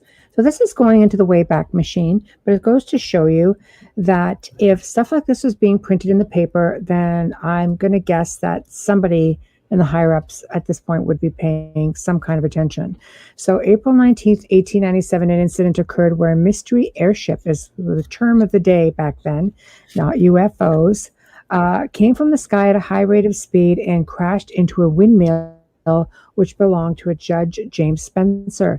The pilot perished and was pulled from the wreckage and described as petite and Martian, funny enough. It was allegedly buried under a tree branch in Aurora Cemetery, and the wreckage was allegedly dumped in a nearby well located under the windmill. Other reports had surfaced between April 15th and the 19th from 21 different towns who had also seen or had sightings. Fast forward to the 1920s when the new owners of the property with the new owners of the property, many people tried to actually dig up this alien body, but were stopped by locals at gunpoint. Just saying. Mr. Oates, the new property owner, finally cleaned out the debris in order to use the well. He had just had enough with everybody coming around. Also, he suffered from arthritis, due to which he claimed came from the contaminated well water because of this space debris. He sealed it up, put a concrete slab over it, and placed an outbuilding over top of the slab. It became a place of controversy over future decades, with UFO researchers trying to locate the wreckage And worse yet, the body. A lawsuit actually occurred and the grave marker was stolen. Today's site is marked only with a boulder, and a Dallas lawyer is offering up $1,000 for the return of the original marker. There are pictures of those, the marker and the stone. And of course, those who don't believe the event happened at all. So who's to say, right? No, but Jim Mars and I discussed this in great detail. Yeah. We did. Jim Mars and I got into this case, the Texas airship case. We got into it in great detail. I love Jim Mars because he was an impeccable researcher. And then I also talked with Ted Phillips about this too, who also was an impeccable researcher. There was actually some really good UFO researchers around for a while. And the problem we all had was it could have been alien, but it could have also been a dirigible of some kind. And we just didn't know. There was no way of knowing because no one, other than the original witnesses. And there was a couple of attempts to retrieve the metals from in the ground, but it just, after what's his name pulled it all out, it just, there wasn't nothing left, or nobody saw anything left. And it just got to the point where they were like, well, we can't really prove anything. So the case just kind of faded. I think he just got fed up with people coming around. Yeah, well, because in the end, they couldn't prove anything. Everybody was trying to, but no one could really actually prove anything. And, nobody could find the body. And if it was truly an ET, they would have retrieved the body anyway. So there wouldn't have been nothing to find in the first place. Maybe somebody did. Maybe government did before everybody else. They might have come out if they heard about it. But in the if I remember my history correctly, when it first crashed, it didn't really make it outside of the area for quite some time. It was, I think they said 40 or 50 years before it actually got into mainstream news and stuff. And that would have been when the government found that, unless the government was tracking. But back then, we're talking 1800s, they didn't have radar. So they wouldn't have been tracking. It would have been word of mouth. And plus, there was no news wire or anything like that. So that kind of stuff would have just been, it would have just been a local thing. But, we did try. Jim and I both tried to look and see, and Phil did too, to see if we could find any missing dirigibles or anything that would be like a dirigible that had been put up in the air. Because, Roswell tried to say it was a balloon that crashed in Roswell, which we all just laughed about. and the dummies they said it was in it didn't even exist at the time. That was the dummies they said it was in the Roswell crash that they found. They said they found hadn't even been invented yet for another 10 years after the case, by the way. Jim debunked that. I mean, he debunked that like in 15 minutes. And Stanton Friedman jumped on it too. And I talked to Stanton Friedman about this case too. And, I've actually talked to some big wigs about this. And the problem is there was no access to anything. And the people who said they retrieved the stuff, let me get it straight in my head, said they were like framework and iron beams and stuff like that. It didn't sound extraterrestrial. It sounded more terrestrial. But then we don't know what really spacecraft are made out of. It's hard for us to say. And it could have been some kind of prototype for us. We just don't know. Well, it makes it interesting because, this goes, we've covered many accounts that go back, hundreds of years, thousands of years. And it's always interesting to me when I'm researching, the princess is on the air with us. It's an alien. It's an alien. It's an alien. Chihuahuas are friggin' aliens for sure. It never ceases to amaze me how many stories are actually out there, and it's just fascinating to me because back then it's not like there was this huge lingo. It wasn't a big movement. People just saw something, explained it, and that was it. And the next one, also photo, is kind of the same, and it's recent. And I'm sort of surprised. I'm not surprised really, but it just shows it's not just the Americans, which is why I wanted to include this. It was a mummified alien in an Egyptian pyramid, in the Great Pyramid, actually. Why is there an American penny on it? Why is there an American penny on it? That's an American penny right there. Oh, I don't know. Maybe somebody visiting. Well, it was in Texas. It was in Texas, after all. Okay, next one was a mummified alien. One article stated that in 1988, an ancient Egyptian expert, Louis Caprat, actually discovered an alien mummy in a secret chamber of the Great Pyramid. It was allegedly laying in a transparent crystal coffin and appeared to be hibernating. It appeared to be humanoid, or maybe hybrid of ET, human DNA. There was a papyrus that was found near the body which told of an encounter between this being and the pharaoh Khufu. The story goes on further to say that this encounter convinced Khufu to build the Great Pyramid as a tomb for this ET being after he had announced that others like him would be arriving in the future. Caprat did send a message to Spain with instructions to a colleague named Francisco de Braga to come to Egypt and take samples and cell tissues, blood, DNA from dead aliens. Now, this was pluralized, interestingly enough. Upon his arrival, he was detained by the Egyptian Minister of State Security and sent back to Madrid. The dead aliens were then taken to a lab in a secret location and kept hidden by the Egyptian military intelligence. So, again, seems to be a bit of a trend, but again, not just U.S. It's everywhere. This is something being hidden everywhere. This little alien, if that indeed is the case, laid, in this tomb for how long, only to be, again, go MIA. What's funny about it is the alien's probably still alive. That's just a shell. Exactly. Well, let's examine it. It could be a gray, even though the ears are a little big. The head's a little person almost there. Head's almost there. It also has the thumb and 3 fingers, which is the grays only have 4 digits. The human aliens have 6, and their head would be a little longer than this. It'd actually be a little shorter on top and a little longer. So, but they're saying possibly hybrid, though. It could be a hybrid, but I doubt it. Yeah, it's probably a 3-foot gray or a 4-foot gray. If this is even the one. We don't know. Apparently photographs were taken, but we don't know if they were confiscated. This was just a stock photo that came up, but it came up often, so it may be the only one, if any, that is public. Well, it's cool looking at. Now the next one is a super interesting story also.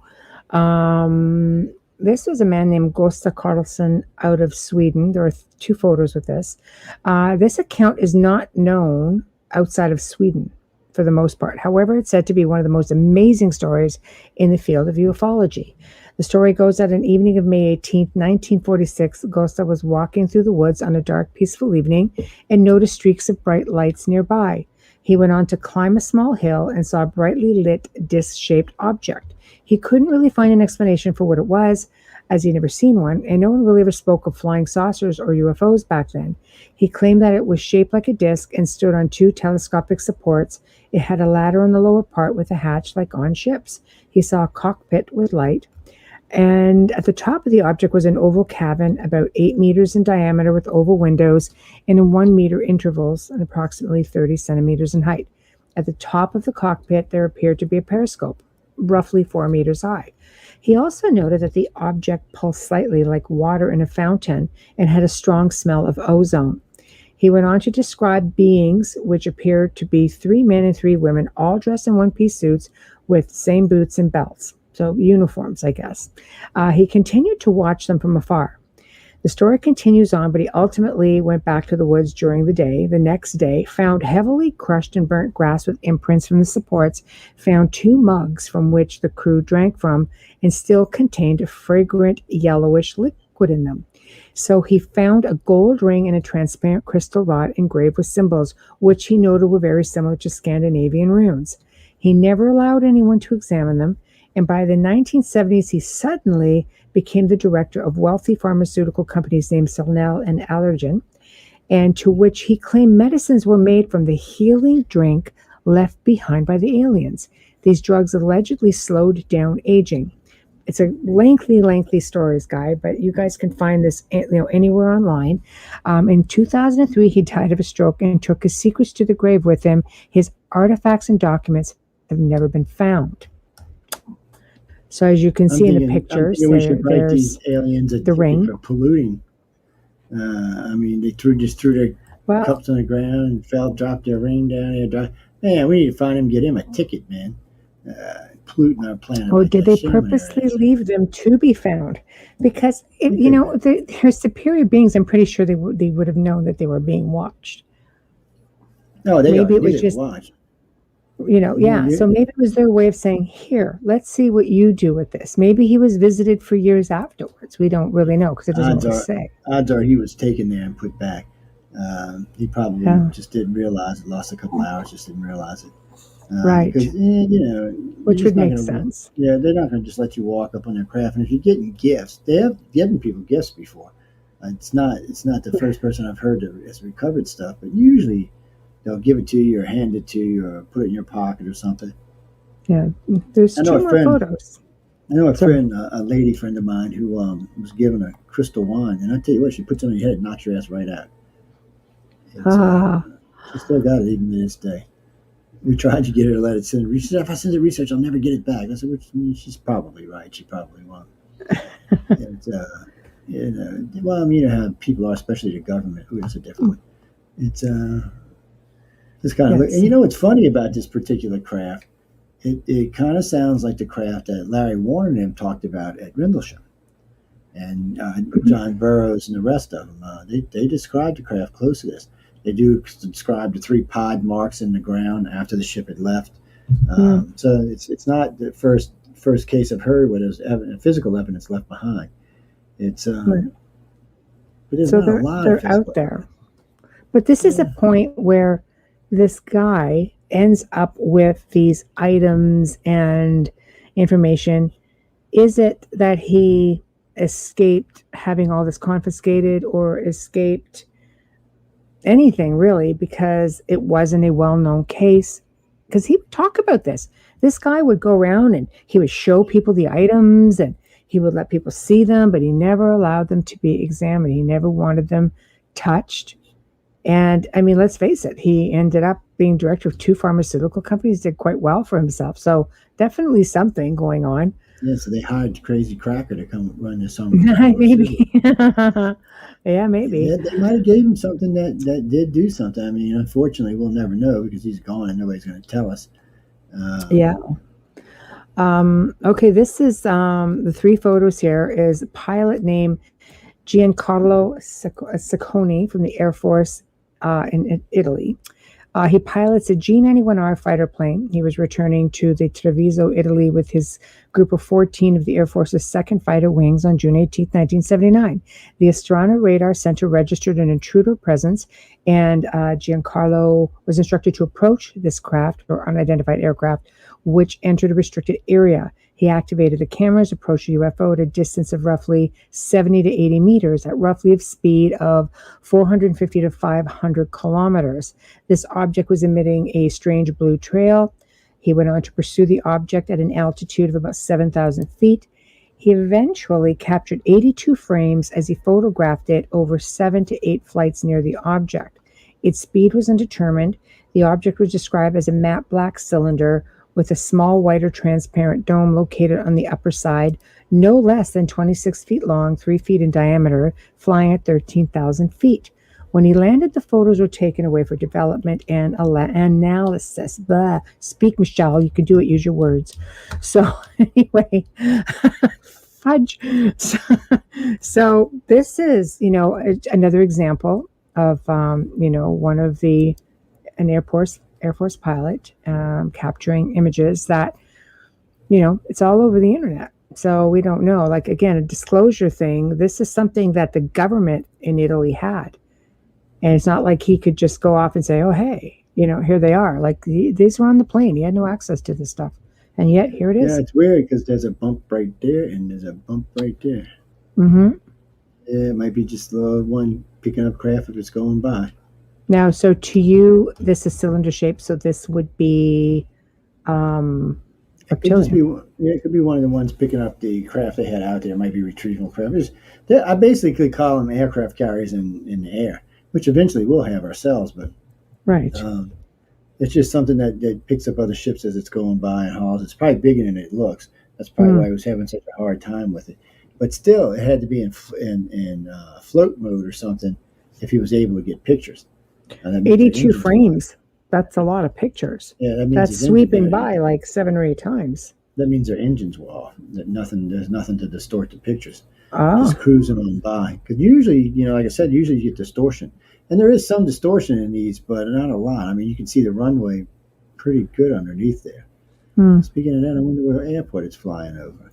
See, I wonder because they should have been a radar image from here. This is definitely an airport. It said the Astrana Radar Center. Estrana, I'm guessing So Italy. it might have been checking out radar systems or learning how radar worked or something. Making sure it's you're good. Sorry, got an animal. That's okay. Running. It's go ahead. But these kind of pictures are good. You know, you look at them, you wonder what they are. They're military pictures.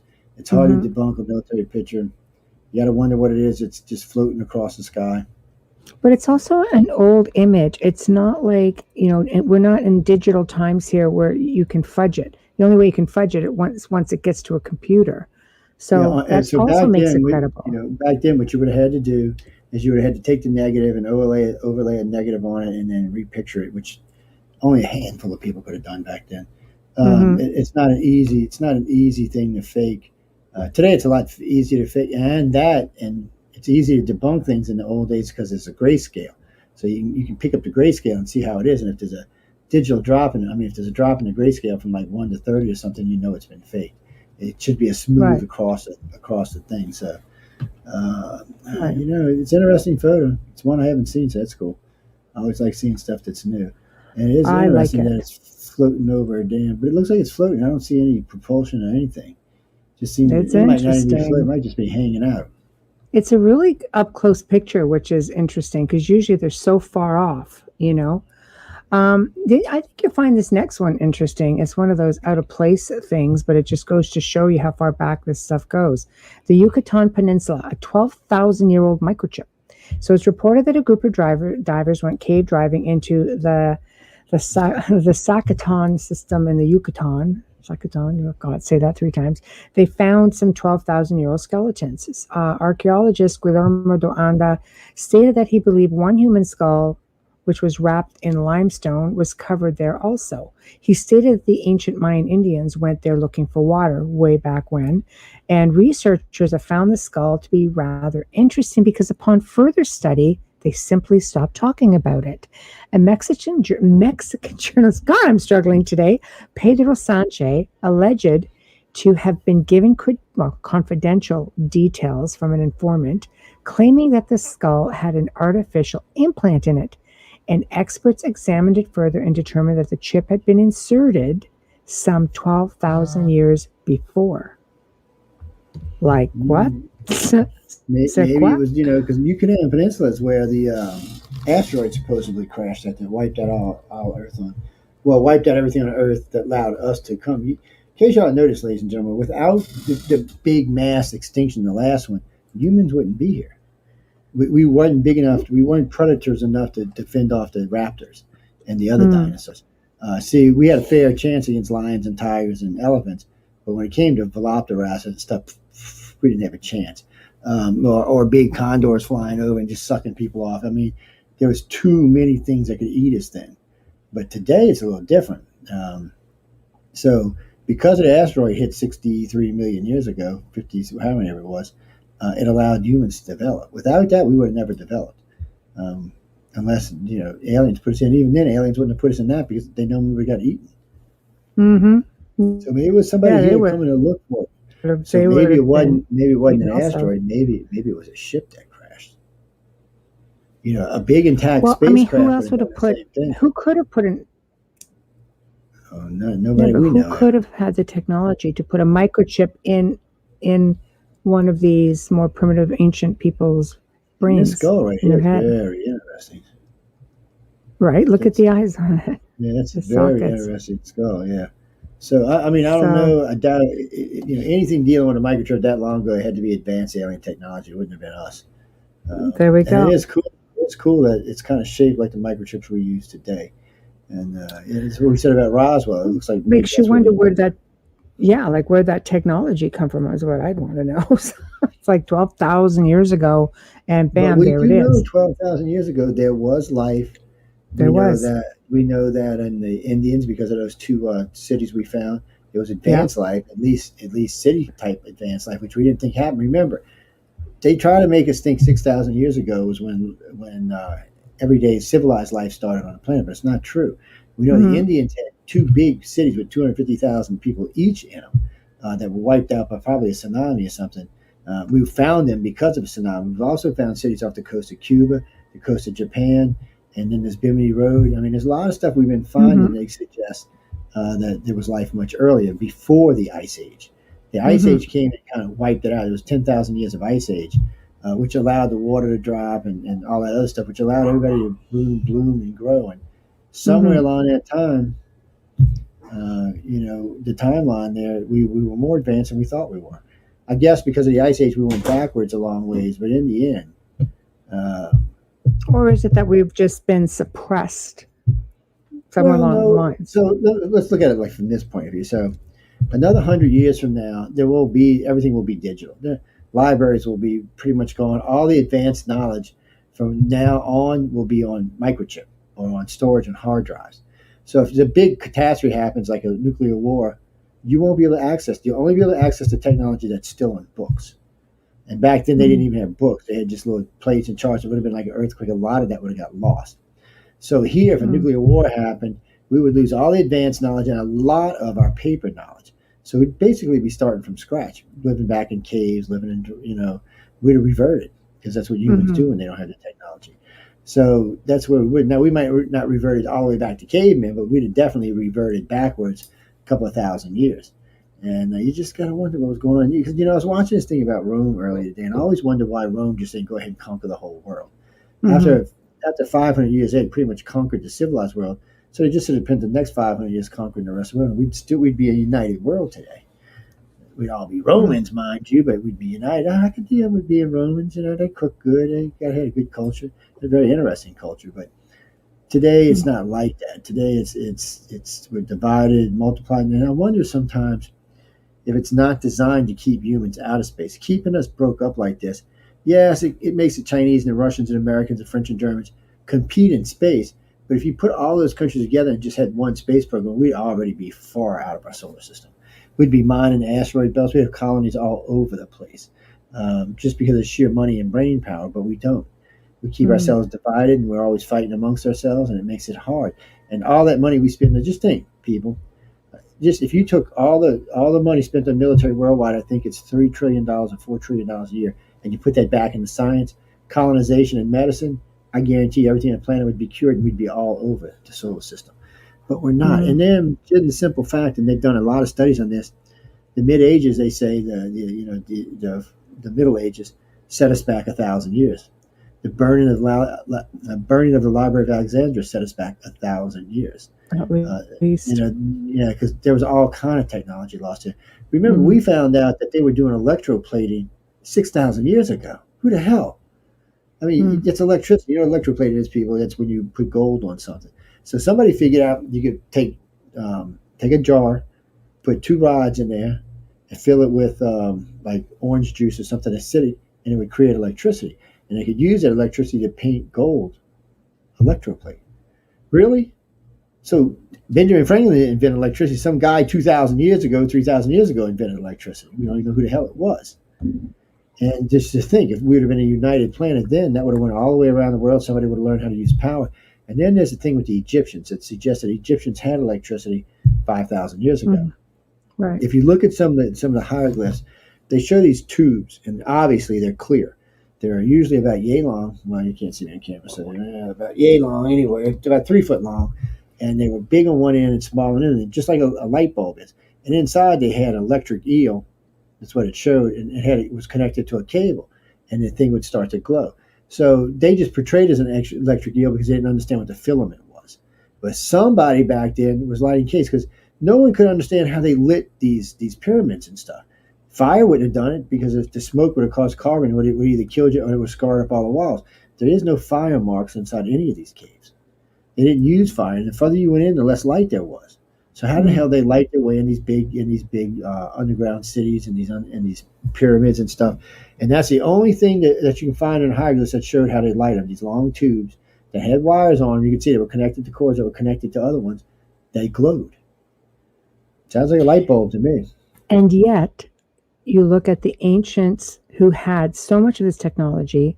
You can look at all of this cave art, as they call it, going back thousands of years. And yet our governments of the world say, no, we can't say for sure that there's aliens. I don't know. Some of it is pretty darn compelling that it's out of there. The technology is pretty darn compelling. That microchip right there speaks volumes. Yes. And then you've got India and China both who talk about these things. They talk about culture 6,000 years before they even existed. Mm-hmm. So you got to wonder what the hell's going on. China's talking about, China is 6,000 years old. India is 6,000 years by normal standards. So now we know India is actually older. We know it's at least 12,500 years old. Probably China is too. Both of them have found cities that nobody wants to talk about. And then we've got the city off the coast of Cuba that's supposed to be 55,000 years old. What the hell? Mm-hmm. Nobody, these things have, and the pyramid. They're saying, Joe, that might be Atlantis. And everything that you're saying where they thought Atlantis was with the Bimini Wall, it seems that it's very possible that they're now saying the city near south of Cuba may be that place. Well, the pyramid they said every pyramid in Egypt could fit inside with space left over. There you go. So what are your thoughts on that? And then nobody knows how it sunk into 2,000 feet of water because it's actually in Cuba's harbor, in case y'all didn't know this. It's actually in the harbor of Cuba. It's in a deep, nobody knows what the hell this was. It does look like there was advanced cultures on here way before. And now they're starting to find relics all along the Gulf Coast. Stuff has started washing up. They're finding stuff in the Gulf. And the Gulf's an interesting place because it's very clear, it's very clean, and it's very deep. So in a lot of places, it has a sandy bottom with no vegetation. So anything that went in there would have sunk down in there and been covered over the years. So oil companies have found stuff while they were dredging and digging. Nobody wants to talk about it. And then I had a good friend of mine who I call him the Yellow Submarine guy. He's a deep sea guy, and I met him. He come to the room one day. He heard me talking about diving and stuff like that, and he was telling me what he did. He takes his Yellow Submarine down. He goes and does all this stuff, and he said it's interesting that we keep finding stuff and nobody wants to talk about it. He said, well, he was one of the original divers. So in case you didn't know this, ladies and gentlemen, America had nothing to do with this. This was a Canadian-Cuban venture that found this. And they both had dive teams set up, and they dived for 2 years. And then there was actually pictures all over the internet. And then all of a sudden, they were gone. No one would talk about it. I called him up and said, hey, what's going on, man? He said, they told me if I talked about it, I'd be put in prison, in a Cuban prison at that. He said, I called my friends in Canada because he was working out of some island down there. He said, I called my friends in Canada. They said, no, the job's over. Don't worry about it. It's now classified. You can't talk about it anymore. Bam, if you do, you're going to prison. And so him and I talked about it for a long time, but we never talked about it on air because they did say he would go to prison. And I don't want to get him in trouble because I knew if I started talking about it on air, they would instantly look at him and say, hey, this is who Joe's been on the phone with. That's where the information's coming from. Go do something about it. And it was great. I still got pictures somewhere. I got it on one of my profiles somewhere. I managed to keep 2 or 3 pictures, but in the end, you can only find the original 3 satellite pictures. They actually had underwater pictures of these pyramids and stuff. There was 3 of them there, and they were set up the way the ones in Egypt were, but they were much more massive. They were just massive. He said the whole area it took the whole bottom of the ocean down there. He said it was a massive city. He said, Joe, I'm telling you, he said something catastrophic happened. He said because there was still like cups and stuff in the places you could see where people had been cooking. He said he just said, and he agreed with me. He thought it was Atlantis too, but nobody was going to talk about it. And then there's Bimini Road out there. They tried to say it was natural rock. Get out of here! Look, people. I've been around a lot of rock, and I'm a contractor. Okay, natural rock does not come out in perfect rectangles. It just does not. It's like the one they found off the coast of Japan. He said, "Oh, it's just a shale away. It cuts down. It's always squared perfect." So I said, okay, then why does it get that big altar stone down there? I said, that big round stone with the little signals in the middle of it. I said, that wouldn't have happened naturally. And nobody wants to talk about that because you can't explain it. The other stuff they just called rock shearing, which was also bullshit. And then there's other things out there that they found in the Pacific, in the Atlantic they don't want to talk about. And then there's supposedly stuff found in the damn triangle they don't want to talk about. From what I understand, Atlantis was supposed to Cuba was part of it. There was a much bigger island and it stretched way out to almost halfway. If they were right, this island stretched from, it touched the mainland in the United States or in South America, and it almost touched the mainland in the Middle East. And it would make sense if it sunk, that some people managed to get over to the Middle East and survive, and some got to South America. That's why we have the pyramids so close together. And the only reason they're different in construction is they didn't have the type of rock in South America to cut these big slabs like they did where they were in Egypt. So they could have done it. So, and down in South America, they built them in sections and with like chains and nets and stuff. And in South America, and in the Middle East, they used just cut slabs. Can't find none of that. Nobody wants to talk about that. Nobody wants to talk about the similarities in the two cultures. They don't talk about any of that stuff. And it also would make the Toltecs much older than we originally thought. We're only telling people that the Toltecs are only about 3,500 years old. But if the story of Atlantis is true, that means the Toltecs are as old as the Egyptians. And since there is no real information on the Toltecs, by the way, ladies and gentlemen, other than the fact that we know Chihuahuas came from there, there is none. There's no dating. There's no nothing. We knew they built great vast cities, and we know the Aztecs, the Mayans, and the Incans copied them. But no one knows anything about the Toltecs. There's just hardly any information about them. It's like they just disappeared off the planet, like someone come and took them. So these were races that were moving along, that somebody in the advanced races came in and were helping them, and maybe, they decided, oh, wait, y'all get too advanced. I don't know, but there's enough information that there should have been a major thing launched into this, but for some reason we're scared to look at it. We don't want to talk about it. That's just it. Well, Joseph, one of the reasons people built the pyramids, people don't realize it, but pyramids is one of the easiest way to build a high thing. Stack, stack, stack, stack, stack. I tell you what I found interesting was the Roman domes. Those were complicated. And they started at the bottom with thicker concrete, then it got lighter, lighter, lighter, and at the very top they used the ash mix. Do you know, today, we cannot repeat Roman concrete. It's much stronger than any concrete made on the planet. They discovered how to make concrete underwater, 3,000 years before we did, and it's a better concrete than we use. And we still cannot figure out the mix. So the Romans actually had a better mix of concrete than we can in the 21st century than we have. Figure that one out. There are things that suggest there was interference in different places. And it might not even be intentional interference. It might have just been stray people who were left behind that were trying to just live, that their home world was destroyed, Atlantis sunk, and these were just people that were part of the catastrophe.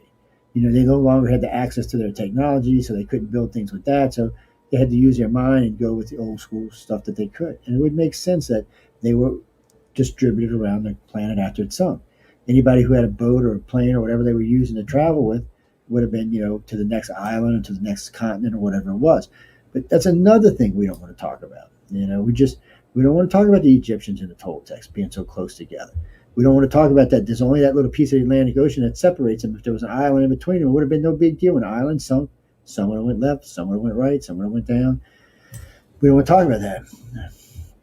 We just want to talk about things that, we want to talk about stupid shit these days. I don't even want to talk about what the media talks about today because it's nothing of any consequence. It's like when I was a kid growing up, the media was like, yeah, let's get into this. Let's get into that. Let's go look at this. Let's look at that. Not today. We don't want to talk about that. And even if you can get history and discovery to talk about it, that's always lighthearted. It's never really intense information. That just pisses me off. We sunk in Atlantis. We're probably out of time, so we'll probably have to wait till next week for that, but that's okay. That's just more for next week. Don't show it all. Don't show it all. But this is cool. On the ICAR website, you'll find something that looks really close to this. No, not on the ICAR website, on the Alien. I may as well say what it is now then. It's an event that happened. It happened in London, England, December 11th, 2020. These images were allegedly analyzed by investigators who could, of course, only see the authenticity of the video, but it was taken by a citizen who witnessed it on that evening. It was apparently a pretty considerable size. So that's where we'll stop. Everything else will go to next week. That's Joe's private aircraft. Y'all leave it alone.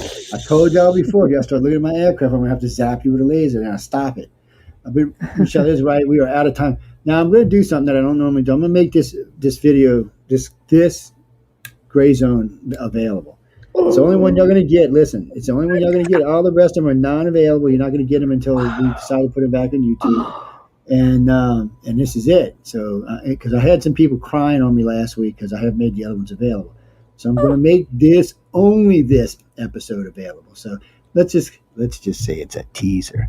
And it's a really good teaser at that, but that's all y'all going to get. The rest of them his drugs must really be good. Jesus. Yeah, I wish they were better, actually. Actually, Joseph, I heard about that. I actually did. But anyway, I know we got to get out of here, but So I will put this up, and I will let people on Facebook and all know that it is available. We had a nice, good audience tonight, well over 2 million. So I'm glad to see that. And a lot of people, a lot of the other people who like watch us on Facebook or watch us on Hear That or the other damn thing. I'm like, Joe, please, I can't fight you. Hey, I'm sorry, YouTube is a bitch. What can I tell y'all? I can't even resubmit our station to YouTube until the 10th.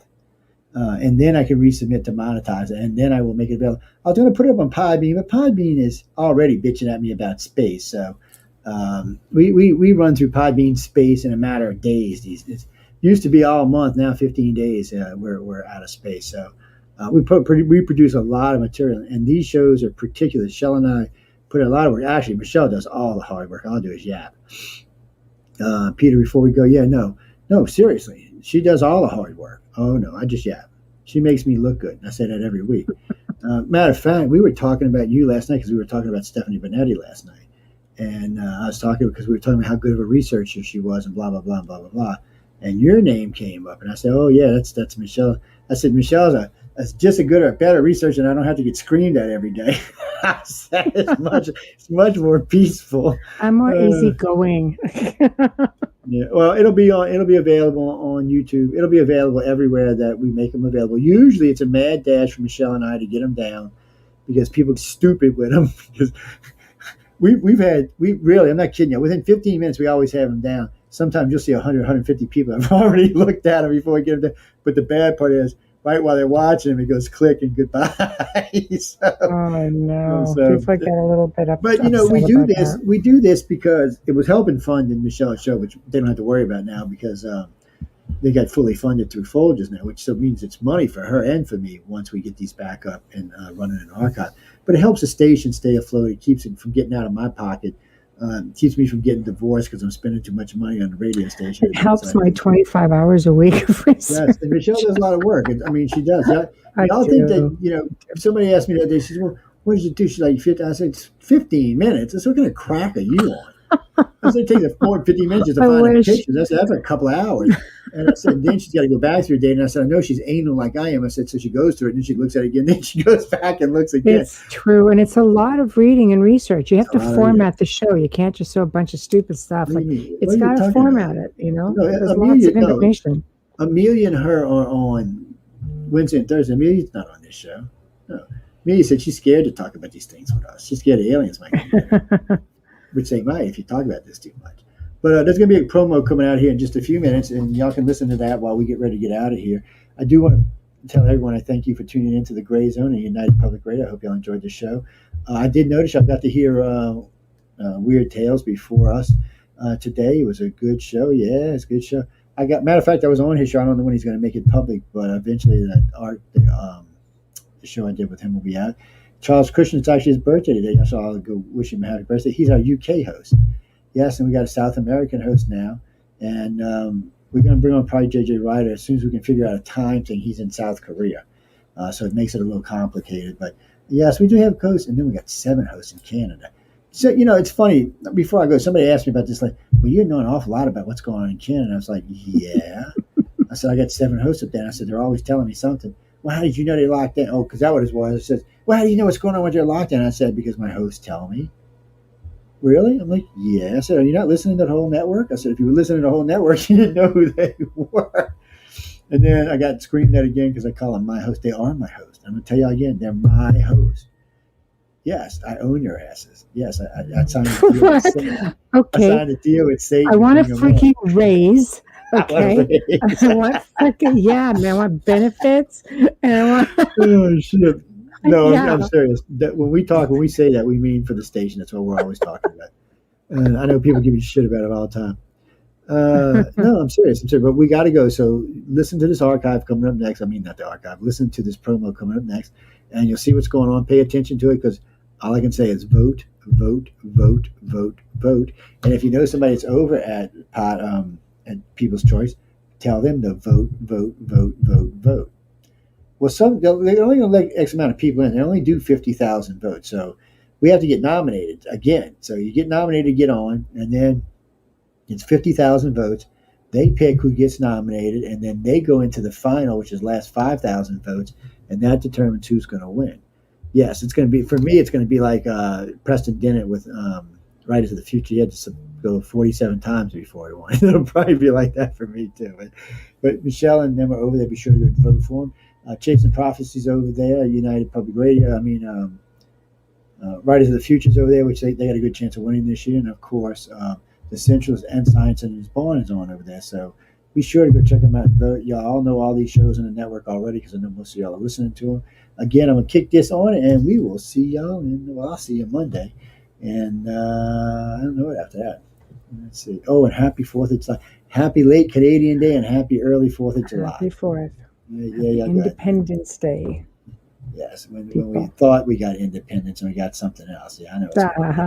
Here y'all go for this archive. Y'all behave yourselves. We'll see you next. All right, everybody, it's time for you to get out and nominate for your favorite podcast.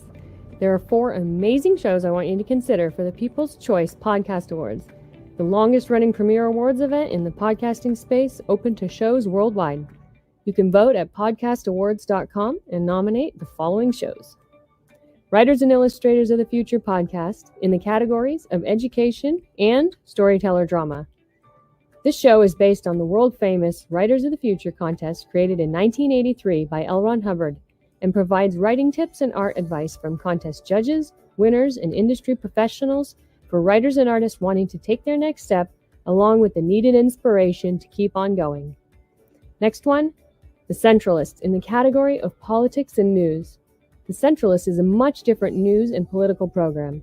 It is not opinion news, it's just the facts so you, the people, can make up your own minds on the different stories reported on. Listen as Joe Montaldo brings to you just the facts from trusted sources. Science and Beyond in the category of science and medicine. Science and Beyond is a true science-based program that explores every aspect of science, from how things work to why we need science. And where science can't explain something, we go beyond to see if we can figure it out on our own how something works. The Outer Realm in the category of society culture. The Outer Realm is a very popular show hosted by Michelle DeRoche and Amelia Pisano, with guests who are well-versed within their respective fields of ufology, paranormal, cryptozoology, and anything else that would be deemed otherworldly. Nothing is off limits in the Outer Realm. Michelle is an international public figure and has spent the last 18 years working in the paranormal. Her co-host Amelia is a remote viewing medium with 9 years experience working in missing children and cold and active murder cases.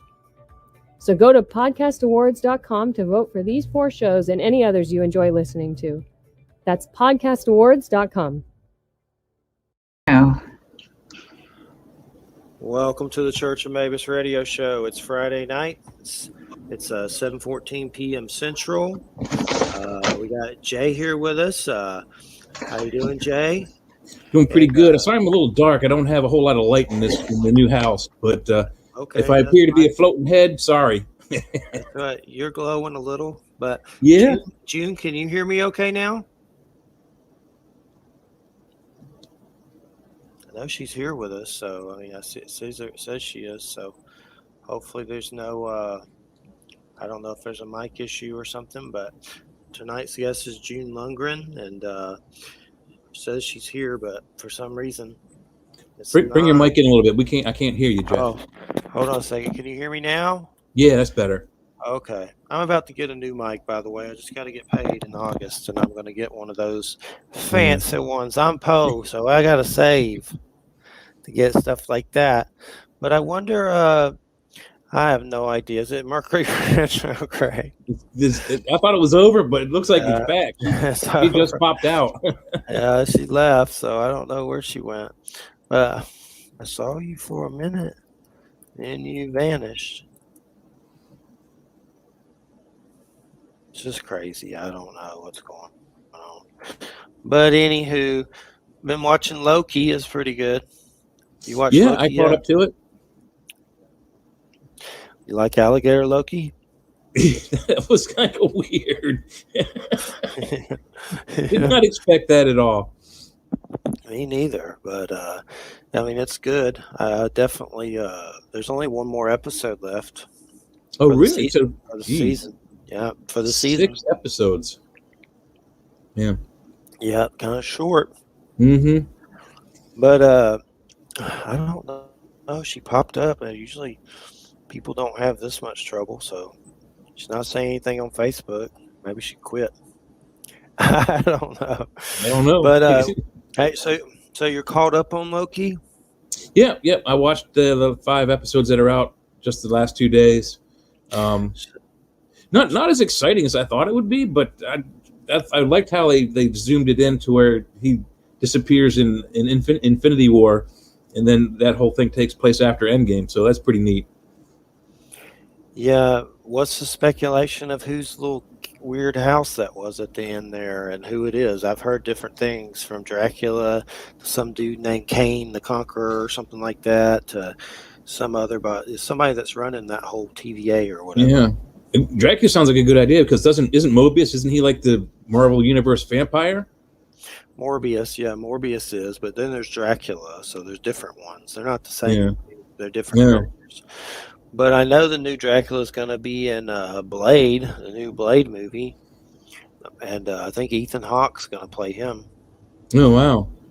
And that's what I hear. And then there's I forget who the black dude is, some cool dude that always does good movies, but he's got a different kind of name, so I don't remember it. But I know I've seen him in movies, but he's going to be the new Blade. I could look it up. I'm just too tired. But he's a cool dude. Yeah, Wesley Snipes going to be in there too to like kind of pass the torch, isn't he? That's possible. I've heard too. That would be pretty cool. I thought he was really good in that role. She read what I said, so I don't know what's going on. Oh my gosh. Oh, what a metaphor. The retrograde must be back with us then. Yeah, Saturn retrograde. I don't know. I don't think any kind of retrogrades are happening. There may be, I don't know, but Mercury ended for sure. Okay, here we go. Hello, June. Can you hear me okay? We see you. So hopefully the mic's working. Let me tell her on Facebook, we see you. We see you. But hopefully it straightens out in a minute. And let's see. Says she's with us, so I'm sure hopefully we'll get started shortly. Let me see. Gosh, this laptop sucks. But yeah, Loki. She might have hit the mute button on the front of the StreamMate screen.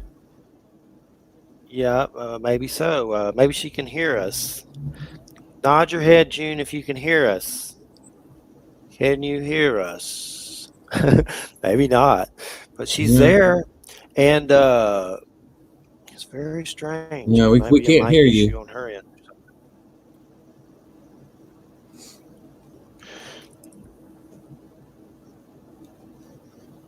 Let me see. Can you hear us?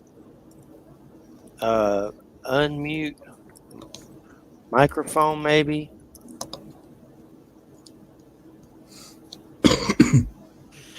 Well, the Loki, I know, is only 6 episodes, and I'm sure there's going to be other seasons, but definitely the variants and all that stuff is a trip, man. I like that Richard Grant old man Loki. That was pretty cool. The older Loki. in the traditional costume.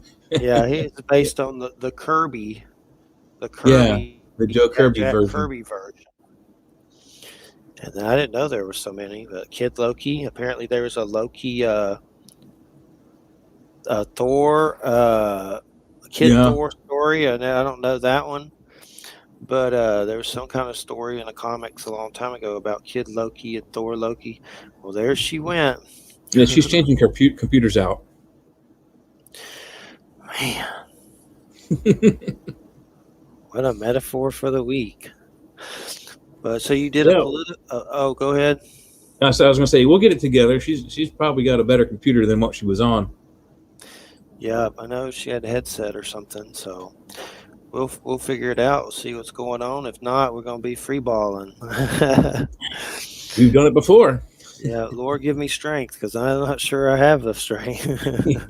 Pretty tired too. I just moved into a new house, so I am spent. I mean, physically spent. We've been dealing with the hospice thing here, and now the grandmother cannot get out of the bed. She has to be changed in the bed and flipped over and all that stuff. She can't, like, she's too dangerous to lift her, to put her in the commode, the portable commode. Yeah. She just like starts flopping around and wanting to fall and saying, "I'm falling." It's like, you wouldn't be falling if you would not flop around. I'm holding you. How are you gonna fall? But she starts freaking out, and last night it was bad, so she ain't gonna be leaving the bed no more. But regardless, it's depressing stuff. Seeing that every day, it's like, geez, it's our fate, pretty much. It's like this makes you want to live fast, die hard, and put the pedal to the metal. Yeah, absolutely. Like Hunter S. Thompson says, if you don't slide into death all beat up and worn out, then you did something wrong. So, you're right. Hunter S. Thompson, Fear and Loathing in Florida. Yeah. This is bat country. But I don't know where our guest is. There we go. Nope. She appeared and then she left. We're supposed to be talking about cleansing the demons from the lands tonight, so they don't want her here, I guess. Yeah, that may be. The demons are interfering. They are. The creatures of the night are interfering. And not even that dark yet. I know. I was going to talk about doing some cleansing. And let me tell you, no one's ever had trouble with StreamYard before, so I don't know what's going on. We've been using it, and there's never, not sure why there's any trouble, but who knows? We'll iron it out. Hopefully, if not, free balling, meatballing, free balling, meatballing. I'll sing all night. Yeah, we can figure something else to do besides that. I can't carry a tune in a bucket. You can sing Meatball Free Ball with me. But no, when I've never, my stepdad died, and I kind of ditched that. I visited sometimes, but I kind of stood away from him. So he didn't really like me anyway, I don't think. But he had an autoimmune disease, and I don't know. I think it was really kind of quick the way he went, but I'm sure there was weird stuff there, but I didn't live there. But it's just odd. It seems like the whole death and dying scenario makes your environment weird, like just a lot of weird energies. It can make it toxic, I'm sure. And why do you think it would make it toxic? Just because it's death and dying? I mean, that makes sense. Dying's negative energy, so it can't be all good.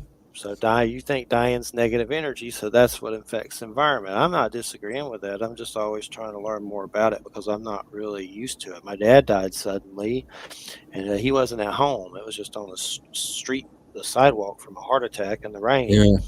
And so it's really my first experience. But everyone tells me it'll settle down after they go, and I don't know. I just know what I feel, and it don't feel like cotton candy all the time. No, it definitely doesn't. My parents passed away about 3 years ago, and all within a couple of months of each other. So it wasn't easy. I mean, my mom died like a couple of days before my dad's birthday, and my dad died a couple of days after her birthday on their wedding anniversary on Thanksgiving Day. So it was a weird synchronicity that happened there. So did they go through hospice and stuff with your parents when they passed? You were there? My dad, no, we weren't able to see my mom. She got the I forget what they call it. I think it's skin eating disease, MRSA, at the hospital. So she was sequestered. No one was allowed to see her, but like the doctors. So we never got to see her before she passed.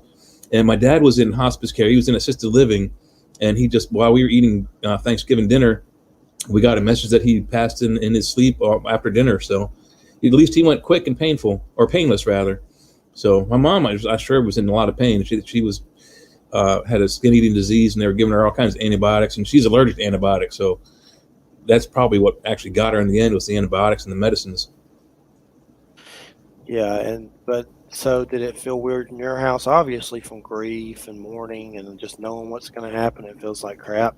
But it's almost like a portal opens and the loved ones of the person who's dying are coming back and forth.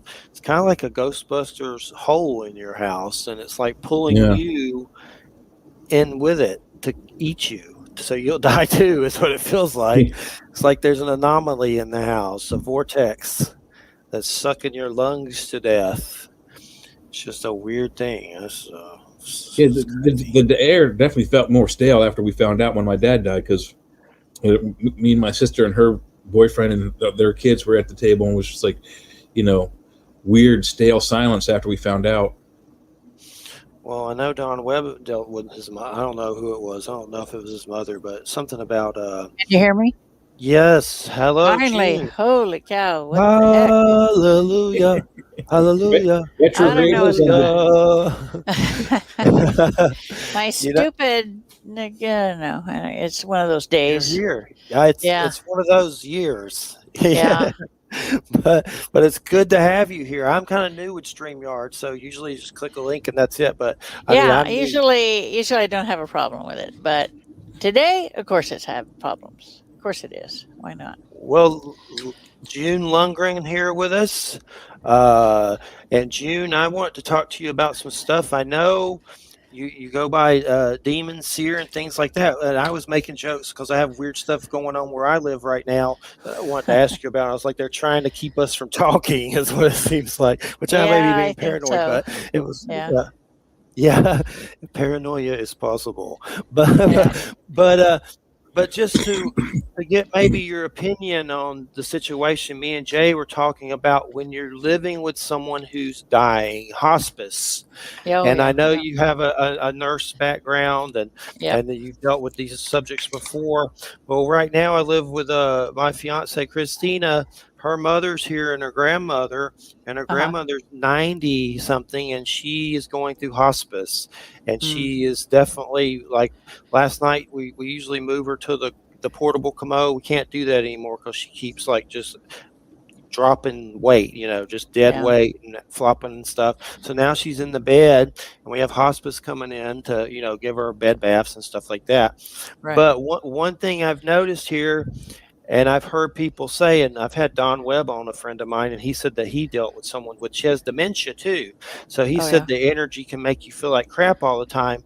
Well, when I was here at first, we felt okay, everything was fine, but it seems like as this has progressed, the energy here has just gotten uncomfortable or something, like painful almost. A lot of anxiety, a lot of just unsettling, and I'm burning white sage, I'm doing affirmations. We even went to church to see, and I haven't been to church in a while, to church it up, and came back. It was like things got worse.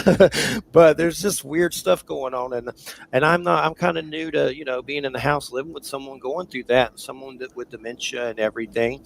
And then there's been times that we've seen perhaps odd things here. A glass blew up on a countertop for no reason. A crystal glass, was not hot then cold. It had fruit cocktails, a thick crystal glass. One day it just blew up. No one was near it. And there's been weird things like seeing things, dogs acting weird. My dog Jack died here too, a little while back.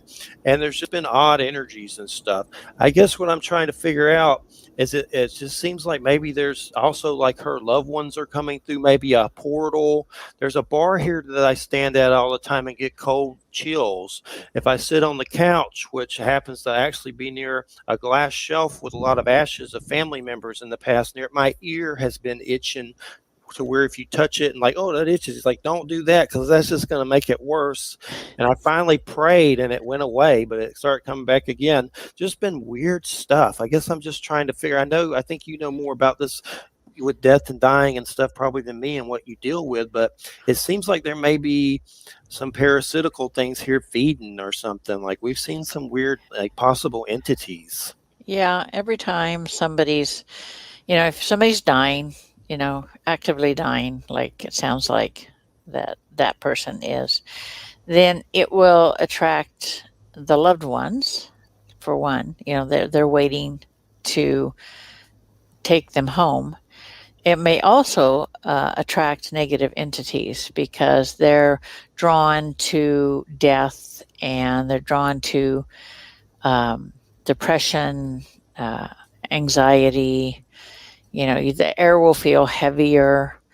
It's what they do. They're like dogs that can sniff it out. and they'll try to hang around and see what's going on.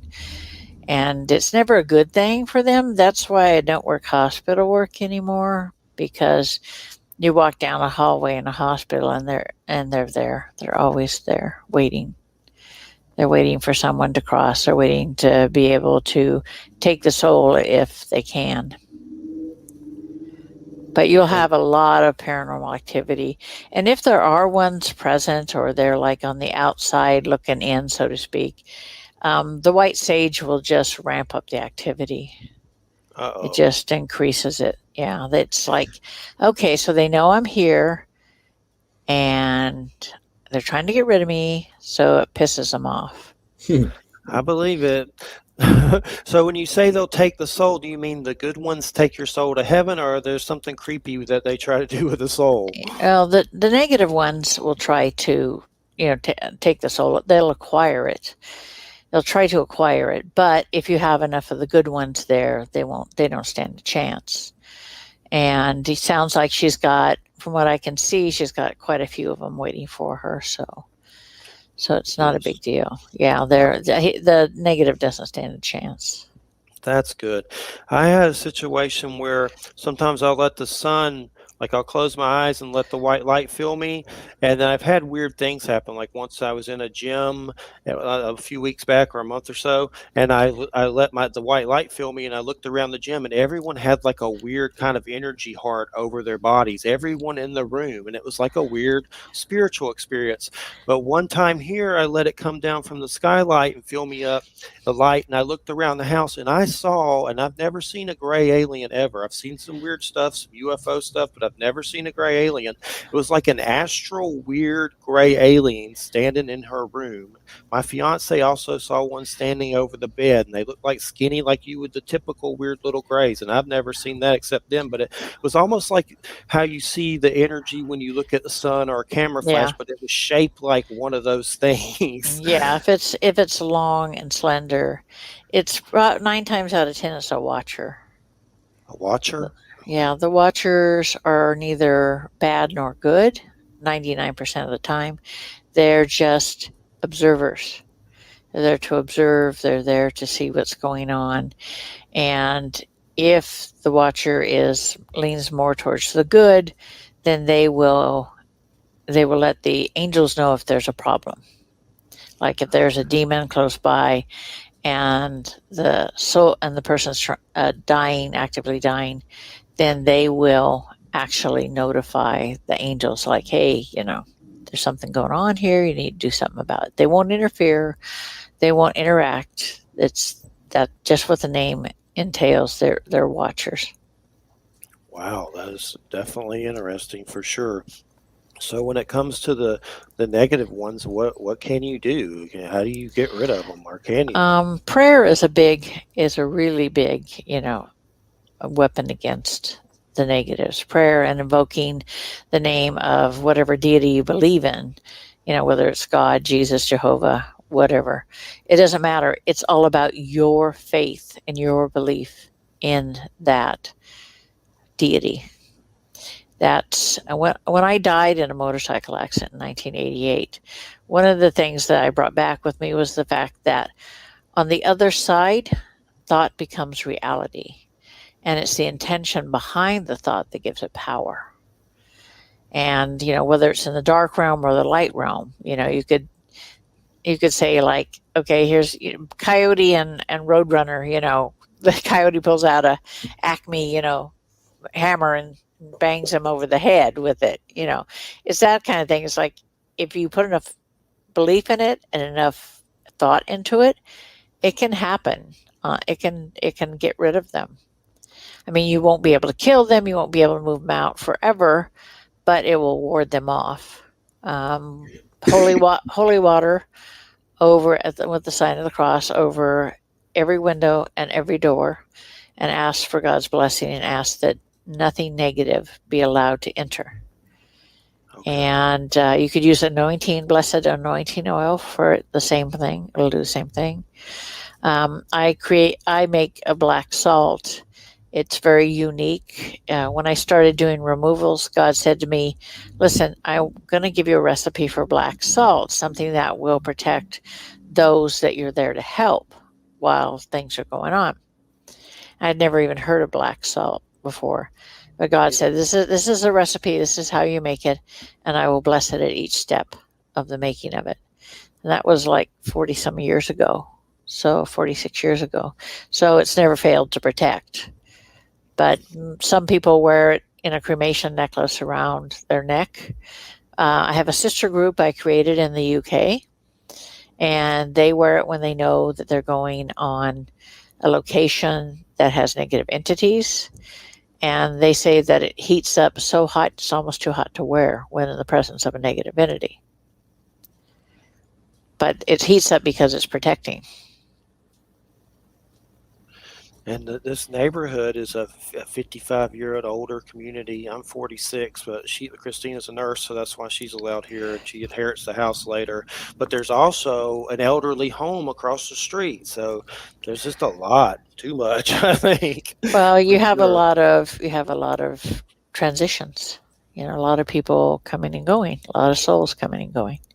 Sometimes they may hang around and then they become earthbound because maybe they're waiting for their loved one. They crossed first and they're waiting for their loved one. It's all about, the transition. Most people are afraid of dying. And there's that fear that draws the negatives as well.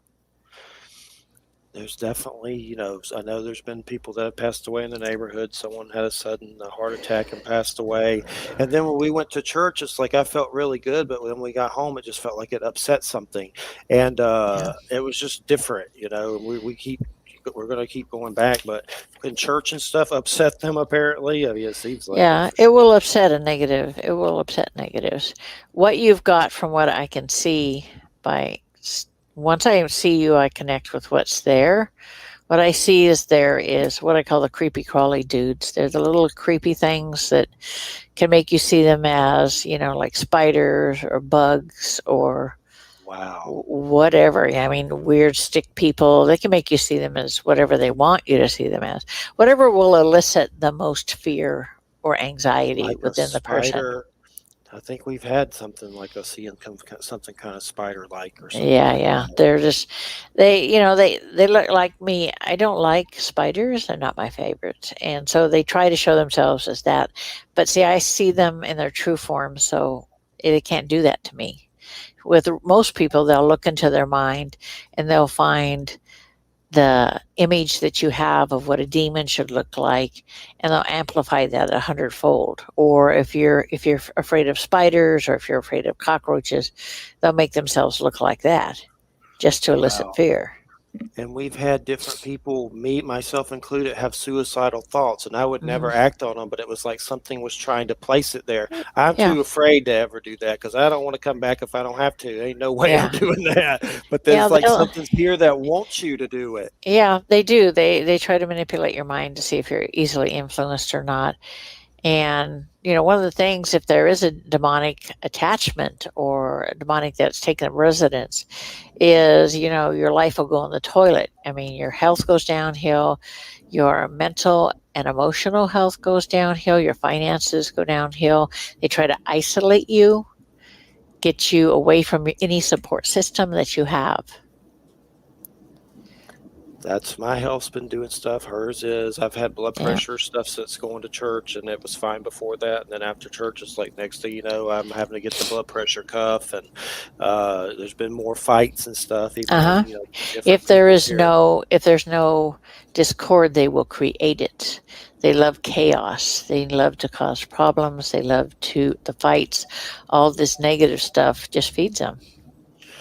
Wow, you're giving me the chills, the goosebumps. This usually lets me know we're on to something for sure. Well, one of the big things that, just to briefly tell my side of the story, Sarah, do not start whining, Bulldog. Do not.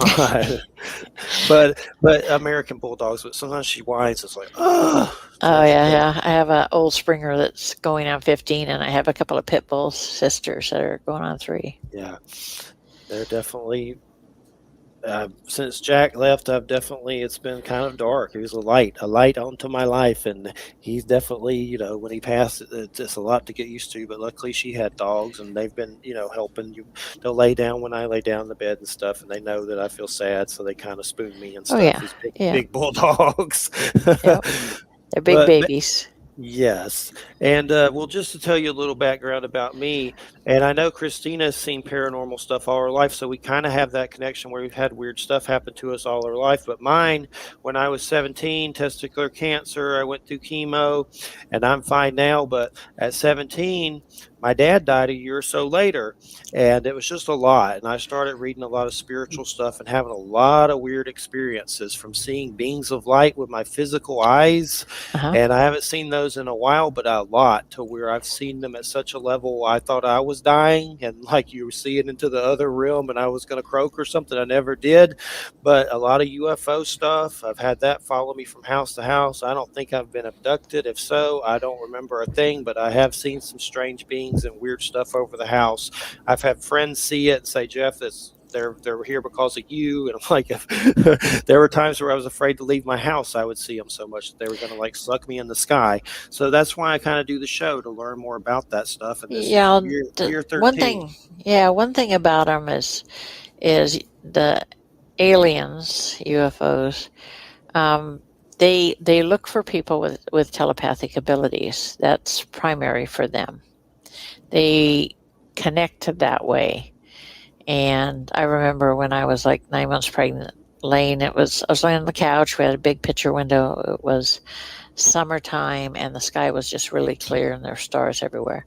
And then I saw this lighted object go by, and then it stopped, and I could hear what they were thinking, and I shut myself down because I didn't want any part of that. And then suddenly it just shot straight up, and they were gone.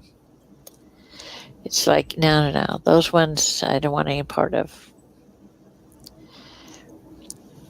Yeah, and there was one time I saw some small hooded beings around a black box in the woods with a friend, and we both saw them. So that I've seen those, but I don't know if they were grays, but they looked weird little cloaked beings. They were definitely creepy, whatever they were. But the big thing I've seen all the time is the light beings. And is that something that you've seen, or do you know people that have seen it with their physical eyes? It's kind of, yeah.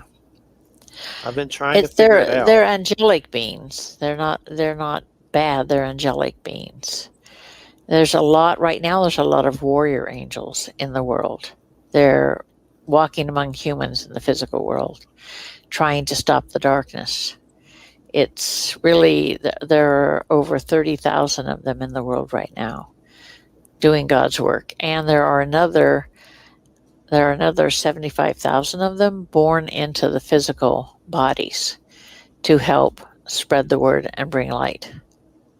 So it's like, people think, well, what's God doing? Why isn't he helping? He is. You just are not aware of it. It's all about, your faith, and you have to trust your faith. There may not be a lot to have faith in some days, but really you have to have that faith in whatever, deity that you believe in.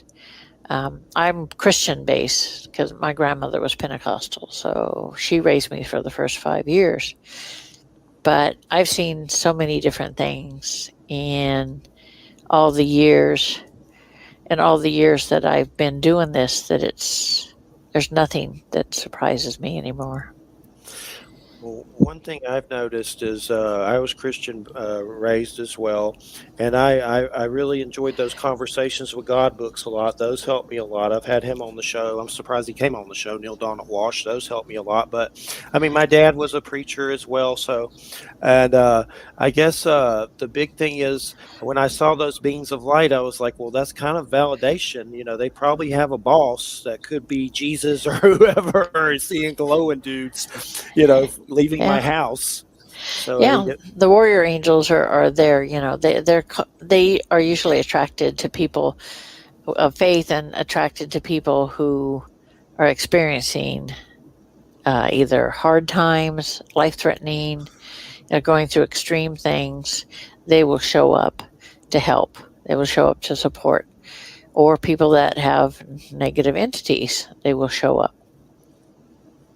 So I've always wondered if they were angels, aliens, or us without their bodies. Are we that as well, or are we different without when we're our soul or whatever? Well, like the soul is a form of pure energy.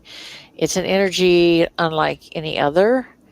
And when I died in my motorcycle accident, I've always been able to see demons in their true form. I've always been able to understand them, and I just thought, it's just the way it is. And so when I died in my motorcycle accident, Michael says, this is who you are. He says, you're experiencing this now because you need to understand who and what you are. This is like, 40 years ago. He says, you are Ariel the Archangel. He says, you were sent back to relive human lives until you learn to have compassion for mankind. And he says, why do you think that you can understand demons? Why do you think you can interpret what they're saying? And why do you think you can see them in their pure form, in their true form? And I'm like, well, that makes sense. And then he says, you have to go back because you're going to start doing God's work in this lifetime now. So you're going to start, doing what you do up here, what Ariel does up here. She's a demon slayer, and that's what it's all about. So when I came back, I didn't even know who she was. I didn't know. I'd never heard of her. And I looked it up on the web, and all you could find out about her was her name means Lion of God, and that she was one of the 5 that guard the throne of God. But she's so much more. She's an assassin. She's a demon slayer. She has attitude. That's Ariel? Ariel? Yeah, Ariel. It's Auriel. The thing is, when I do a removal, and she comes forward, and people say that there are wings that come out of my shoulders, and my eyes turn white, and my face looks like it's about 20 years old, and my voice changes. See, I've been doing this for years before somebody. I've always wondered why people looked at me weird, I didn't think anything of it. But a friend of mine said, you do realize this is what happens when you do that, right? I'm like, no, I'm a little busy at the moment. I said, I don't have time and I don't have a mirror. Thank you very much. It's kind of like they're a part of you. They merge with you. Yeah, she is my soul. So we're not really quote unquote separate. We're like as one. I hear her thoughts. I hear what she hears. I see what she sees, and I know what she knows. So that really helps. It's like all I have to have is a picture or a location, and I know what's there. I know how it got there. I know why it's there, and what I need to do to remove it. It's just it's with me. It's natural. I've been doing it for so long and seeing them for so long that they don't scare me anymore. When I was about 4 or 5 was when it changed and I could see them as they truly were.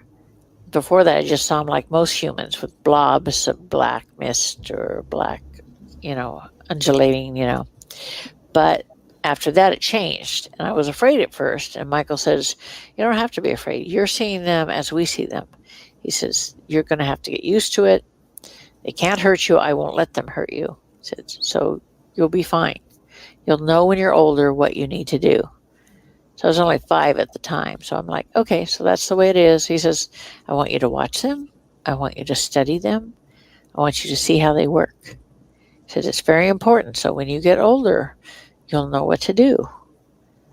And I'm like, okay. So my first real interaction with a demon from a one-on-one point of view was when I was in the military. And I was called in. They called the ER and said, there's a gentleman, we're missing a person. We haven't seen him for 2 days. That's not like him. We need you to come over because we're going to go into his room because they're expecting to find a dead body, So we get in that room and here's this demon sitting over in the corner waiting for this guy to die. He's like curled up in a ball and he's barely breathing. And so I just kind of ignored it. We went in there, we got the guy out, we got him back to the base, ER, and I went in to start an IV on him, and the demon was leaning over him, trying to take the life force from him. And at that time, I didn't realize what was inside of me. So it's like, all I know is I said, he's not yours, he's mine. Whatever it was he saw in my face, or I'm sure Ariel was coming forward at that time, it left. It never returned. I checked on the guy. He spent a week or so in the hospital. Somebody had put PCP in his soda. He's a chaplain's assistant. He would never hurt anybody. He would walk around a fly rather than hurt it.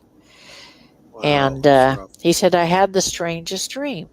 He said, I had a dream that there was a demon that was trying to take my soul.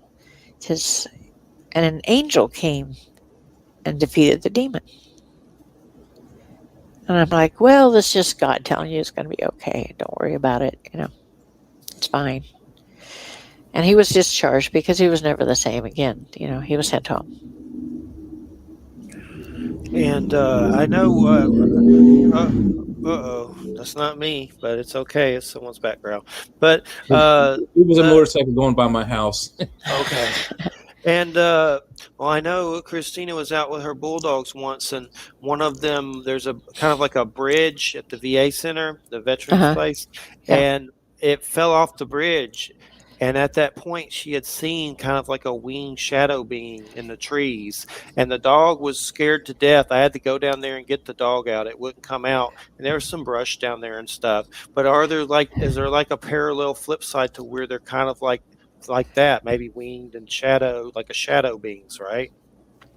Shadow people are a little bit different. They never travel in packs. Demons always travel in packs. Demons, if you see them as I saw them, as I can see them, they're about 7 feet tall. They have 12-foot wingspan. And that's where the likeness to archangels ends. They're dark, they're black, kind of an ebony black. And their face, what little features they have on their face, all you can really see are the eyes. And in those eyes, you see all the evil, all the pain, all the suffering in the world. And it'll give you nightmares forever and ever. You do not want to see that. But, that's where the similarities stop at the height and the breadth of the wingspan. And, where angels are, like Michael here, he's brilliant. To look at an angel it's almost hurt your eyes. It's so bright. But I grew up with him. I'm used to him. I'm used to all of them. And so I see angels like people see people. It's just part of my everyday life, like I see demons. I've called on Archangel Michael a lot, probably so much he's like, will you quit calling me? like to clear and stuff like that, for sure. Well, people always wonder, how can, he be in 1,000 places at the same time? It's because when you're on the other side, there is no distance. There is no time. So he can literally hear everyone who needs help, everyone who calls on him, he hears. And when I was over there, I noticed that I could hear every living soul that there was. But they were kind of like in the background, like a murmur in the background. And what was in the foreground were my grandparents, Michael, and then God. I could feel him. I could see him. And it was okay. I knew it wasn't my time, but it's almost like having those old-fashioned party lines. You can hear people talking and you're like, yeah, you're listening, you're quiet. But it was nothing, it's like you feel like you're a part of it all. It's just a very comforting feeling, and that things are going to be okay, and you're not afraid to die again. So it's not a big deal. Been there, done that. I wonder if maybe God, I'm sure, showed me these things to help alleviate some of that fear. Even though I still have it, it's probably not as bad as it would be about croaking. But I mean, that's got to be one of it, is just to help, bring comfort, to show you. Yeah, that's what they're all about. The angels are all about bringing comfort and letting you know that they're there, that they haven't forsaken you, and that, they're there. People always, God and I had a conversation one day about this, and he's like, why do people always blame me for everything? So people always say, why are you mad at me? Why are you punishing me? Why are you doing this? He's like, I don't have to do anything. He says, you guys are pretty good at screwing up your own lives. He says, I don't have to do anything. Yeah, he says, you do it all. Yeah, definitely. Those conversations with God books help me a lot. He talks about stuff like that. Like the first thing God said to him was, you got me all wrong, and just some good stuff in there for sure. Yeah. And It's kind of like Lucifer. People don't understand about him either. It's like, people think that demons are all bad and they're never going to change and all this, but they're not all bad. There is this little spark of light that still belongs within them. That's a remnant of when they lived in the light. Yes. There is a hierarchy.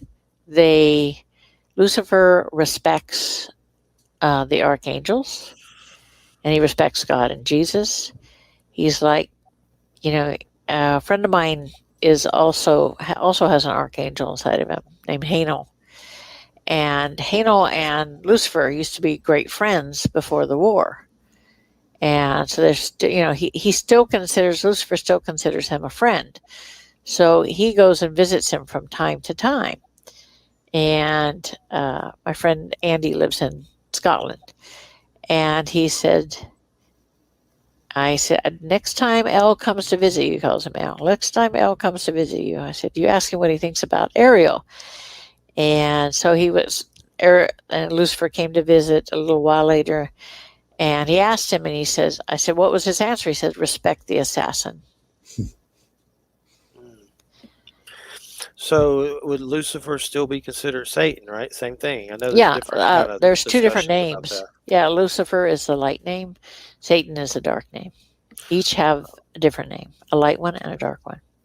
There was one experience I had where I may have seen fallen angels. I was doing psychedelics in my younger years, and it was at a lake.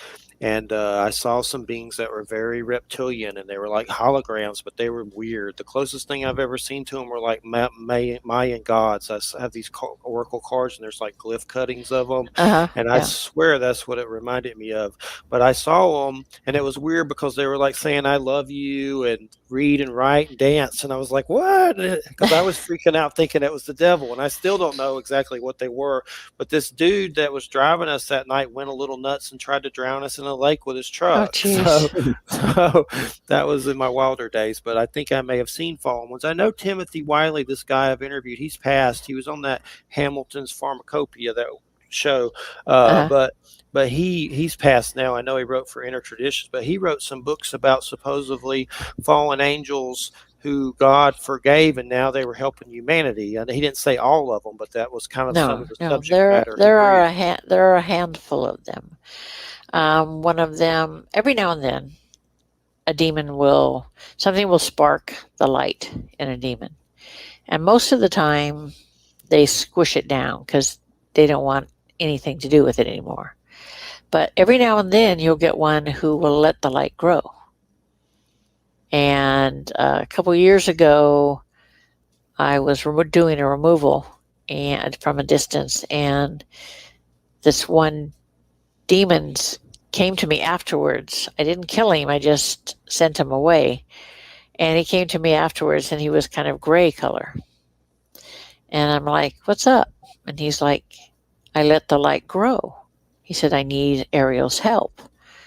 And I'm like, why do you want her help? He says, I want to be a go-between between the living and the dark. He said, I want to help people when I can. I call him Herb. I won't say his real name, but I call him Herb. He's a nice guy. but so I went to Lucifer, Ariel went to Lucifer and said, hey, are you up for this? He said, I'll talk to the old ones, the old demons. And if they agree, then we'll let him be the go-between. So long story short, they agreed. So that's what he's doing now. He checks in with me every now and then. So they don't always shut out the light. It just depends. Well, that's interesting for sure. What do you know about there was one night me and Christine were talking about Lilith, that story with Adam and all that stuff that was supposedly cut out of the Bible. But it was really weird because we were outside on the back porch and I said that name and suddenly one of those owls, I don't know if it was a screech owl or something, went whoo, whoo, whoo, whoo, like 3 or 4 times loud. Freaked me out. I mean, what do you know much about her? Is she still around, or is that? Oh yeah, she's still around. She's not gone. But that's again, she is a demon. So saying her name will bring her to you. Uh-oh. So you really want to avoid that. Yeah. I was on a good friend of mine, Clyde Lewis, Ground Zero, and he's like, a couple years ago, he's like, he keeps saying the demon's name over and over again. I'm like, Clyde, I told you, don't be doing that stuff. It's fine, it's fine. And he ended up with the attachment, and his wife calls me and says, he's got one. You need to help. And I said, he has to call me and ask. I'm not going to help until he calls me and asks. So a few days later, he's like, you need to help me. I'm like, okay, don't be doing that again then. Definitely. Same thing with the S word and the W word, which is, I don't like to say them either. The SK Walker and the W word that goes along with that. Yeah. And it's kind of concerning. They have that whole show now with millions of people watching. It's like just asking for it. There's a computer there named Satan. It's like, what are you guys trying to do? Yeah, exactly. Right. It's like, where's your mind? What do you think you're doing? People are getting radiation burns and going to the emergency room and cranium damage there. I mean, that show's crazy. It's like, it is crazy. I'm familiar with the book and all that too. The book and the documentaries and all that. It's a weird place, but I try to be careful and not say those particular words for sure. Yeah. But I'll try to be more careful with the L word. For sure. Well, it's the thing. The L word's not a problem. It's the dark name, Satan. That's the issue.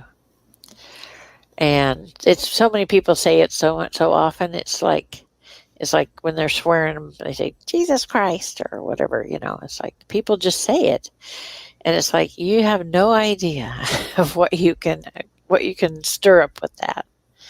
I get people that'll call me and want help because they've summoned a demon and now they're stuck with it and don't know what to do. It's like, people think they've got it made. They think they can control the demon. They'll summon the demon. They'll think, it's going to do my bidding, blah, blah, blah, right? It will do your bidding for a moment or two until it lulls you into a false sense of security, and then it'll turn on you because they don't do man's bidding. We're nothing to them. I've made the mistake of trying to get mad at them and, tell them to come, fight and all this stuff, which was stupid. I did that a few weeks ago, and they got worse. So I'm trying not to do that anymore. Saying like Al Pacino, come on, bring it on. Yeah, don't need to do that anymore. No, that's just asking for trouble. Yeah. So do you think we're about is the end days here? Is it going down like a big final to do? I know the UFO subject is crazy on the news right now, and I've been into that subject forever with military people on Stanton Friedman, Jim Mars. They've all passed. I've interviewed legends on that subject, but now you have like Fox News host UFOs. Oh my God, it's funny. But there's definitely stuff with that going on. But do you think it's the end of days? No.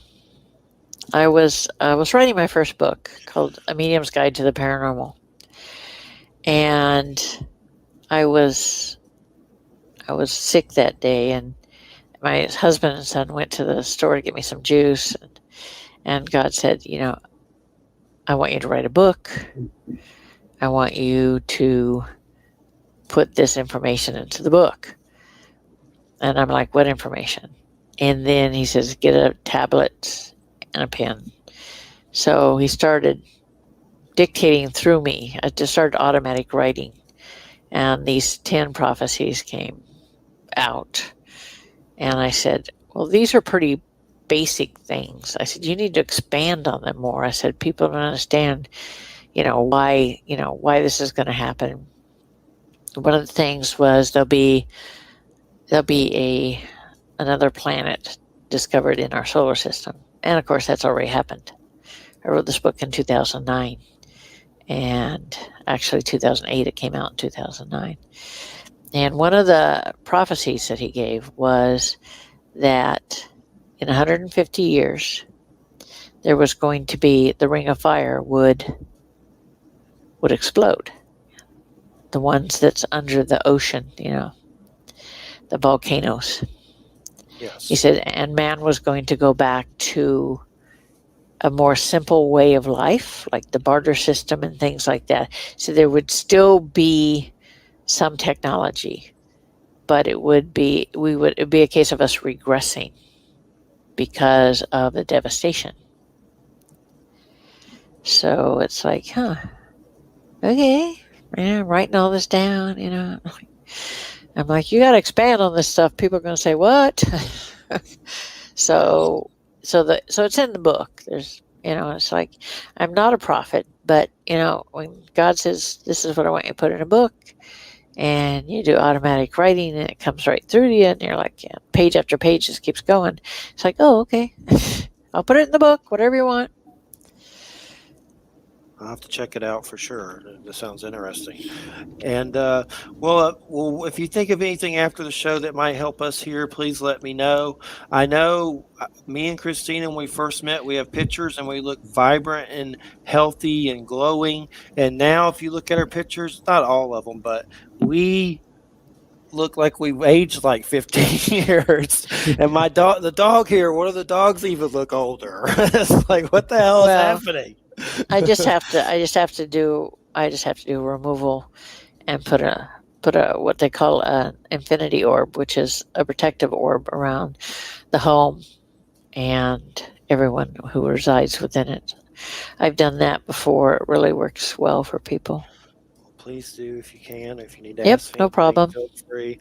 Definitely. It's just been the glass thing, I guess, also caused a lot of fear with me. I've seen weird stuff all my life, but I've never seen a glass explode like that.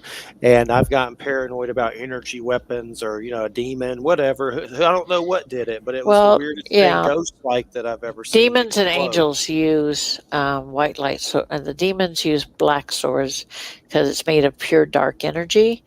And the Ariel, she uses white light sword, which is made out of white light energy. It's a pure form. And when she kills a demon, she just slices through it, and the molecules spread up into the heavens. They no longer exist. There were some times I prayed and I saw these they almost look Norse or something, because I like that kind of stuff too. And it was like I saw them in my imagination's mind's eye, killing them and them splattering. And I was like, what the hell? This is too many comic books. But it's like maybe there was something to it. Maybe something came in here and cleaned. It happens. That's what Ariel, people I don't see it.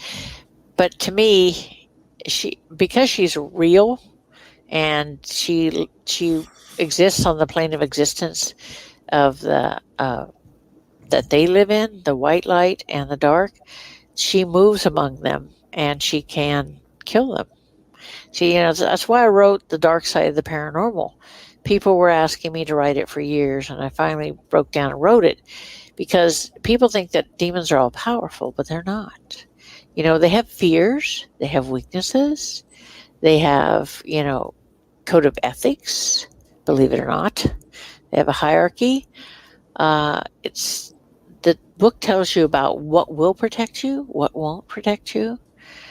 And it's just, I have sold so many copies of those, and people write me all the time and say, this really saved my life. This really made me know what was going on and, what to do, how to help myself.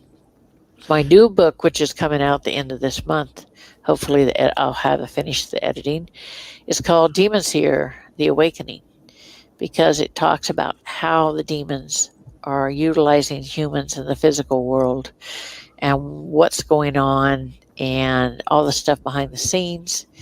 And there's a really good chapter on, where to find help. The Archbishop of the Order of St. Michael of the Exorcists has given me his information to put in there. Keith Johnson, the Johnson brothers, they've given me their information, and I've got some other people in there with their contact information and where to find them for help. I'm going to have to check those out. I have to get your older book. Is that on Amazon? Yeah, everything's on Amazon. Yeah, I'll check that out for sure. I've had a lot of people on about shamanism and stuff. Shamanism, I always say. I'm from Georgia, so we mess up everything with the words. But a lot of people from medicine tribes and stuff. I love all that stuff, especially when they start talking about Bigfoot, UFOs, and all that. Well, one thing I need to do is balance it out and let Jay ask a few questions in there because time's ticking. So if we can, let Jay ask a few questions. Yeah, I got a couple. So first of all, you brought up the black salt, and I had before the show I'd put some questions together, and I don't know how much you've seen of or know about the show Supernatural. It seems to be fairly well researched. I mean, I don't know. My experience with demon lore is from the game Dungeons and Dragons, so I know absolutely nothing about them for real. But it seems like they have these different rituals that they do. And they're constantly using salt. Like they're putting salt in circles around them and making symbols on the ground with salt. So, and you brought up the black salt. So what does that do? And have they got it right, or are they just got lucky? The salt that they use is probably white salt. Yeah. Most people believe that will protect you from demons. It won't. It'll protect you from a negative earthbound person, a human entity, but that's about it. Mm-hmm. I mean, black salt is, the way I make it is, the recipe was given to me by God. What it does is it's blessed at every step of the making of it. The products that I use in it are all natural, and they are soaked in holy water and left to dry in the sun. And what it does is it forms a barrier. Negative entities, inhumans, cannot get through it. It hasn't failed me in 40 some years, and I don't think it ever will. It's you get the salt and you lay it around in a line around your property, or you can carry some on you, put it in your car. And what it does is, negative entities don't want to be anywhere near it. If you put it around your home to seal your home, they can't get through. Nothing negative that's inhuman can get through. It's just like a force field. It's like they hit up against it and bounce back. They don't want to be anywhere near it. Because when I make it, not only does he bless it, but Ariel's energy goes into it. And they don't want to be around her either. Because in the war between heaven and hell, Michael disarmed Lucifer and Ariel disarmed his son. And so they respect them, but they don't want to have anything to do with them. So what, like in an example, you said if you put it around your home, what if there's a demon in there? Was it possible to trap them in, or you got to get rid of them first and then? Yeah. You'll trap it in there, and you don't want to trap it in it because they go a little crazy.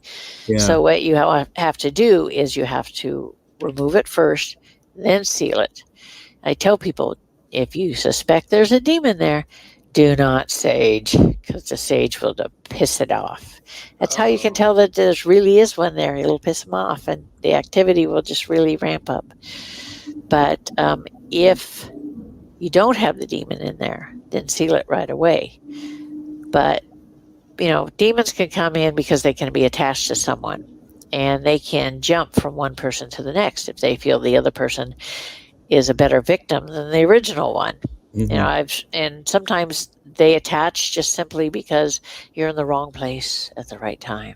It doesn't have to be, people think only bad people, get attachments, but that's not true. I mean, if they're bad already, there's nothing to gain. There's nothing for the demon to gain. Mm-hmm. It would rather go after somebody who has a lot of faith, somebody who's a follower of God, because if he turns them against God, well, that's a feather in their hat. And did they ever attach to an object, or is it always a person? They do, but not. But usually it's against their will. Mm-hmm. It's like the Dybbuk box or the doll. These demons, these are old demons. Were old demons. I've removed them, but they were old demons. But someone bound them to the object, because a demon wouldn't stick around with binding itself to something that's like they can't have any fun with. They want to be out off and about doing things.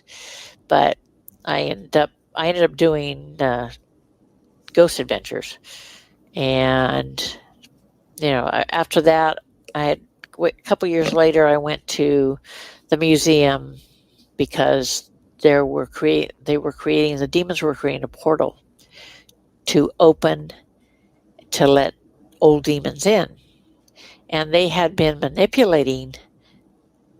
They had been manipulating the host of the show to bring all these objects together. What better way to open a portal when you have all these negatives in the same spot? So it's like I didn't even have to go in. I just went out, stood outside, and removed them all. And then I went in afterwards to make sure everything was gone. So you mentioned remove, and in your bio on the Church of Amos radio show website, it says your specialty is negative removals. So what is there steps? What do you do to defeat a demon? Do you have to know its real name, its identity, or does like a ritual? What is it that you have to go through? There's no ritual per se. When I'm in the location, I know where the demon is. I go to the demon, and basically, if it's one like a lesser demon that's not a big problem, I will create what they call an infinity orb. And it's an orb that it reminds me of Pokemon. You throw the ball and it traps the creature. Well, that's what it does. It encases the creature. And then Ariel lets it go down into the darkness. And the moment it hits the darkness, it bursts and dumps them in there. But, if it's a problem, if it's an old demon that's causing a problem, she actually does battle with it and kills it. She doesn't mess with them. She'd rather kill him as look at him anyway, so she doesn't mind. And now these infinity orbs, is this a physical thing? Like, can you go to like a magic or tarot shop and get them? No, this is created out of pure white light energy. And because her soul is separate from me, it'd be like two people standing here side by side, and she can create it out of white light. And remember, thought becomes reality in their worlds. So this traps them and puts them down. But she'd rather kill them anyway. So that sounds like it's a better plan anyway, from what I've heard you try to do. But do they all have like a secret name? I mean, it's like in the movie Dune. Paul defeats that one Fremen, and they say your name is Usul. That's your secret name, but you take your own name that we'll call you openly. Do they have a secret name that only they know, and then there's an open name that everybody knows? There's the white light name that they used to have. People don't understand that the war wasn't people. I don't care how many people I've come across. They don't have any idea what started the war, why there's a war, or anything else. And one guy was telling me, I raised Catholic. They don't know why the war happened. They don't know what happened during the war or anything else. And I tell them it's quite simple. I said, we all had physical bodies hundreds of thousands of years ago on a different planet. I said, the entity that we call God found us and helped us evolve. And we got rid of war and famine and hunger and disease. And it was all about the pursuit of knowledge. So as time went by, we evolved into pure energy.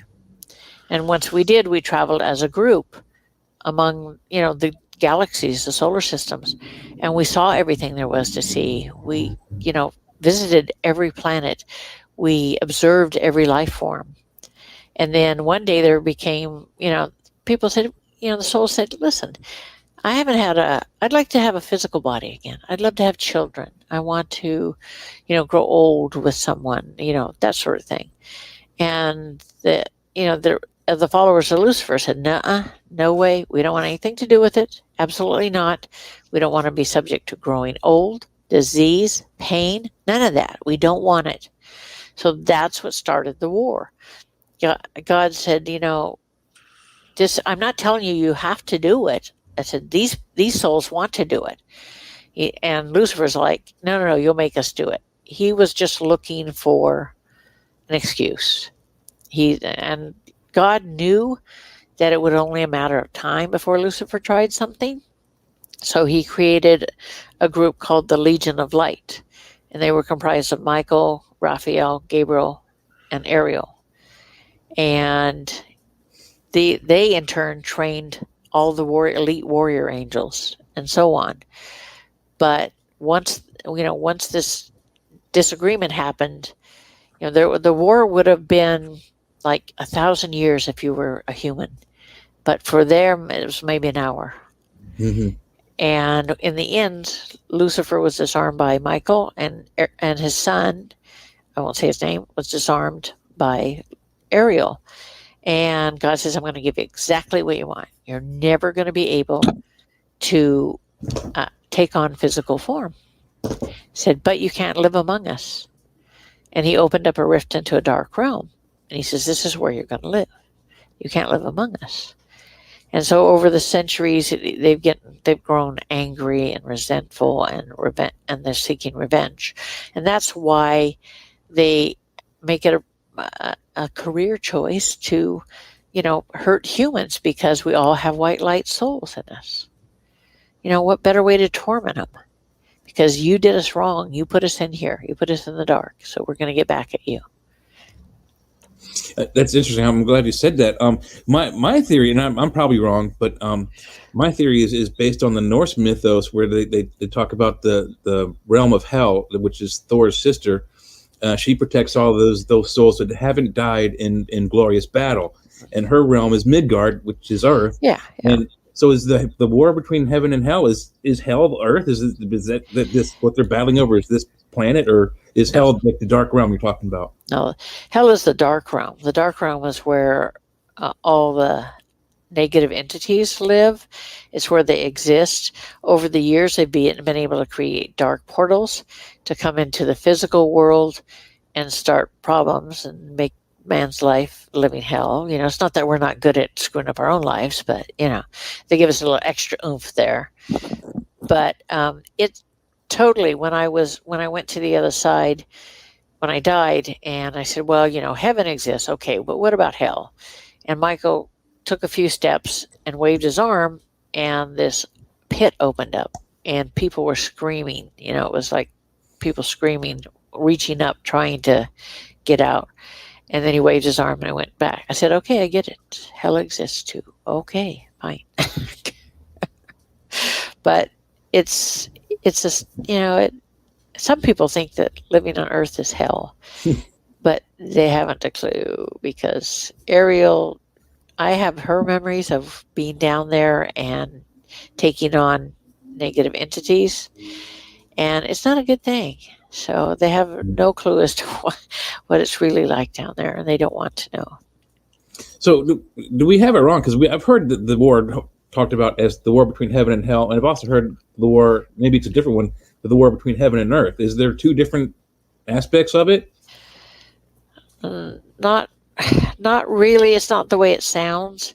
It's like there is a war for Earth. There's a war for possession of it. For the souls that are here, and it's God's intention to protect the souls that are here, and it's Lucifer's intention to do as much damage as he can, and to take as many souls as he can.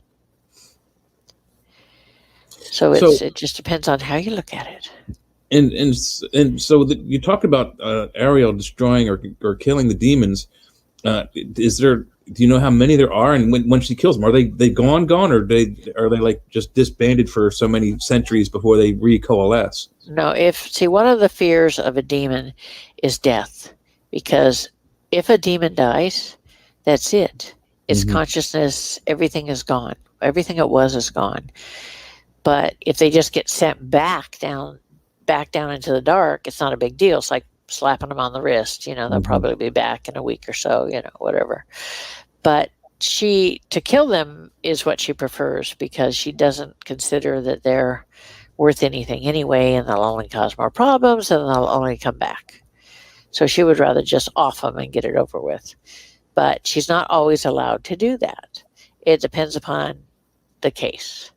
she's been given more discretion because the Legion of Light, she's still a member of the Legion of Light, and so they're given discretion whether to kill or not, the demons. If they've done something, if they've done an offense, like the three that were attached to, there was one attached to Rommel, one to Goering, and one to Hitler. So God gave Ariel, Michael, and Gabriel the job to go in and remove the demons.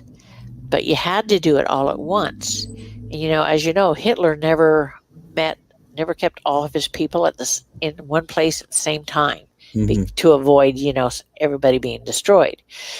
But there was one time when they all met together, and that's all it took. And all three archangels went in and pulled them out. Well, the demons were destroyed. They were brought before God, and God said, you know what? Look what you've done. Look what you've created. Genocide. So they were all killed. He gave Ariel the job to kill them, to, execute them. But it's cases like that where there is no redemption. It seems to me that there's a huge balance of the people have thought of it for years: of light and good, good and evil, black and white, whatever you want to call it.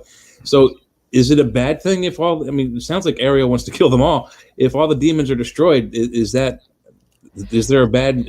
Yeah, there's a downside to it, because you need that balance between good and bad. But there are so many. She's not going to run out of demons anytime soon. You know what I'm saying? It's like, and she doesn't kill them all. It's the ones that are causing the most problem, the most suffering to the humans, the most, like, say somebody, like, okay, I was called in on a case where there were demons there. The demon had, they had children in the house. They had pets. One of the pets' head, it was a pet rat, was pulled through a 1/2 inch cage bar. Yeah, you can't do that. But the demon pulled it through that, and of course it died. And then the next victim they had a pet bird. The demon twisted the head off. And then it was working on the therapy dog when I was called in.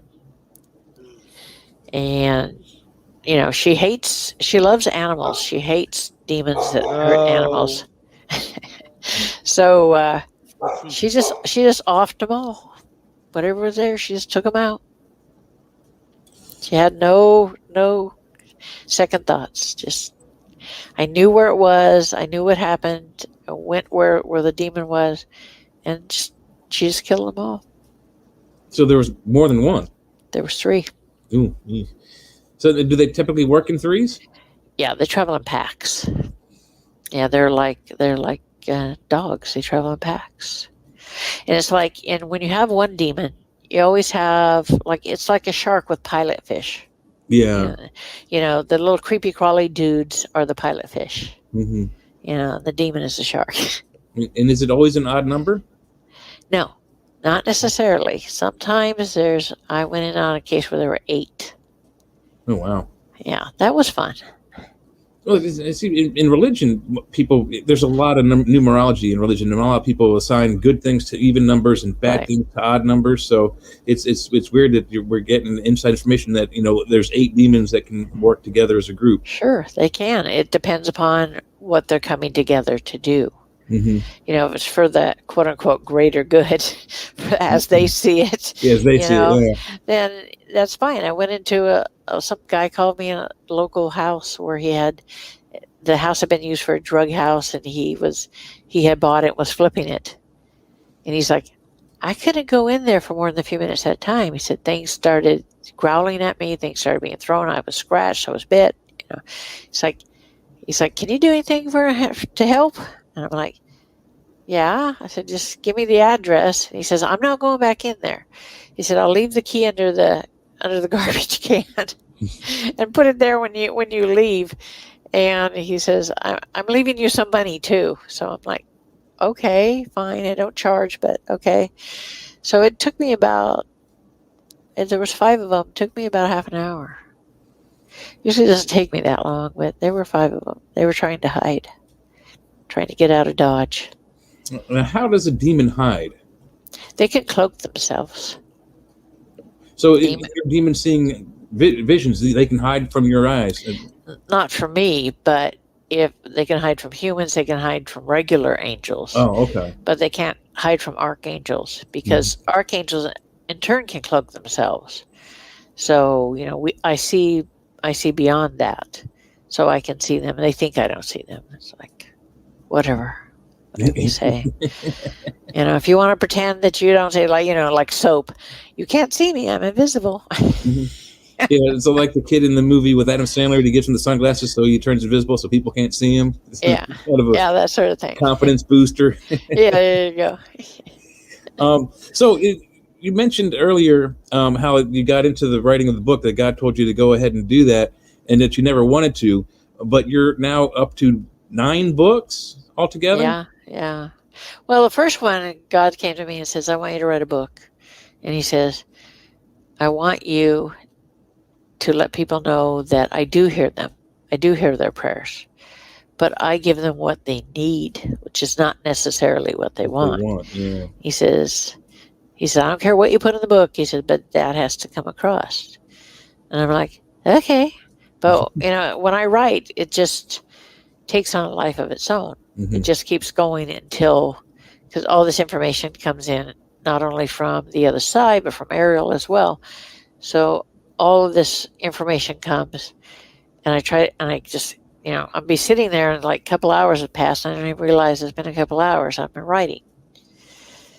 Just the things the book will finish when it's finished. When I have nothing more to say, it stops, and I know that that's time to stop the book, move on to the next one. I have actually 4 books I'm working on right now. Oh wow! One of them's done. The other one's almost done. It's within, I would say, a couple of chapters of being done, and then the other 2 are half done. And do you find that you're the first person I've talked to that actually has said that they auto write or channel write? And I'm not sure if you're familiar with the Urantia book, which was allegedly all written through channeling. And the guy who was channeling it, what he said was dictated and written down by a professional secretary, which also I think was his wife. But the prose in it was very Bible-like. I mean, it's a difficult book to read, and it's thick. I mean, it's like, it's big as the Bible or even thicker. But it's hard to read, and it's very prosaic, like the Bible was written in the early chapters. Right. You find that that's how your channel auto writing is? Is it a way that you wouldn't write normally, or is it? I don't really channel. I have all the information in my head, or I talk to Michael, or I talk to God or Gabriel or whoever. And if you read the first book I wrote, it's called A Medium's Guide to the Paranormal. It's written like in a conversational way. I don't put a bunch of stuff in it. I write it like I'm sitting down talking to you. And that's what people that reviewed it said, that's what they liked about it, was it was down to earth, and it's like you're sitting down talking to the person. And that's the way I like to write my books, like I'm sitting here talking to you. I don't see using big words. I don't try to put on airs. I just put in what's in what I have to put in there.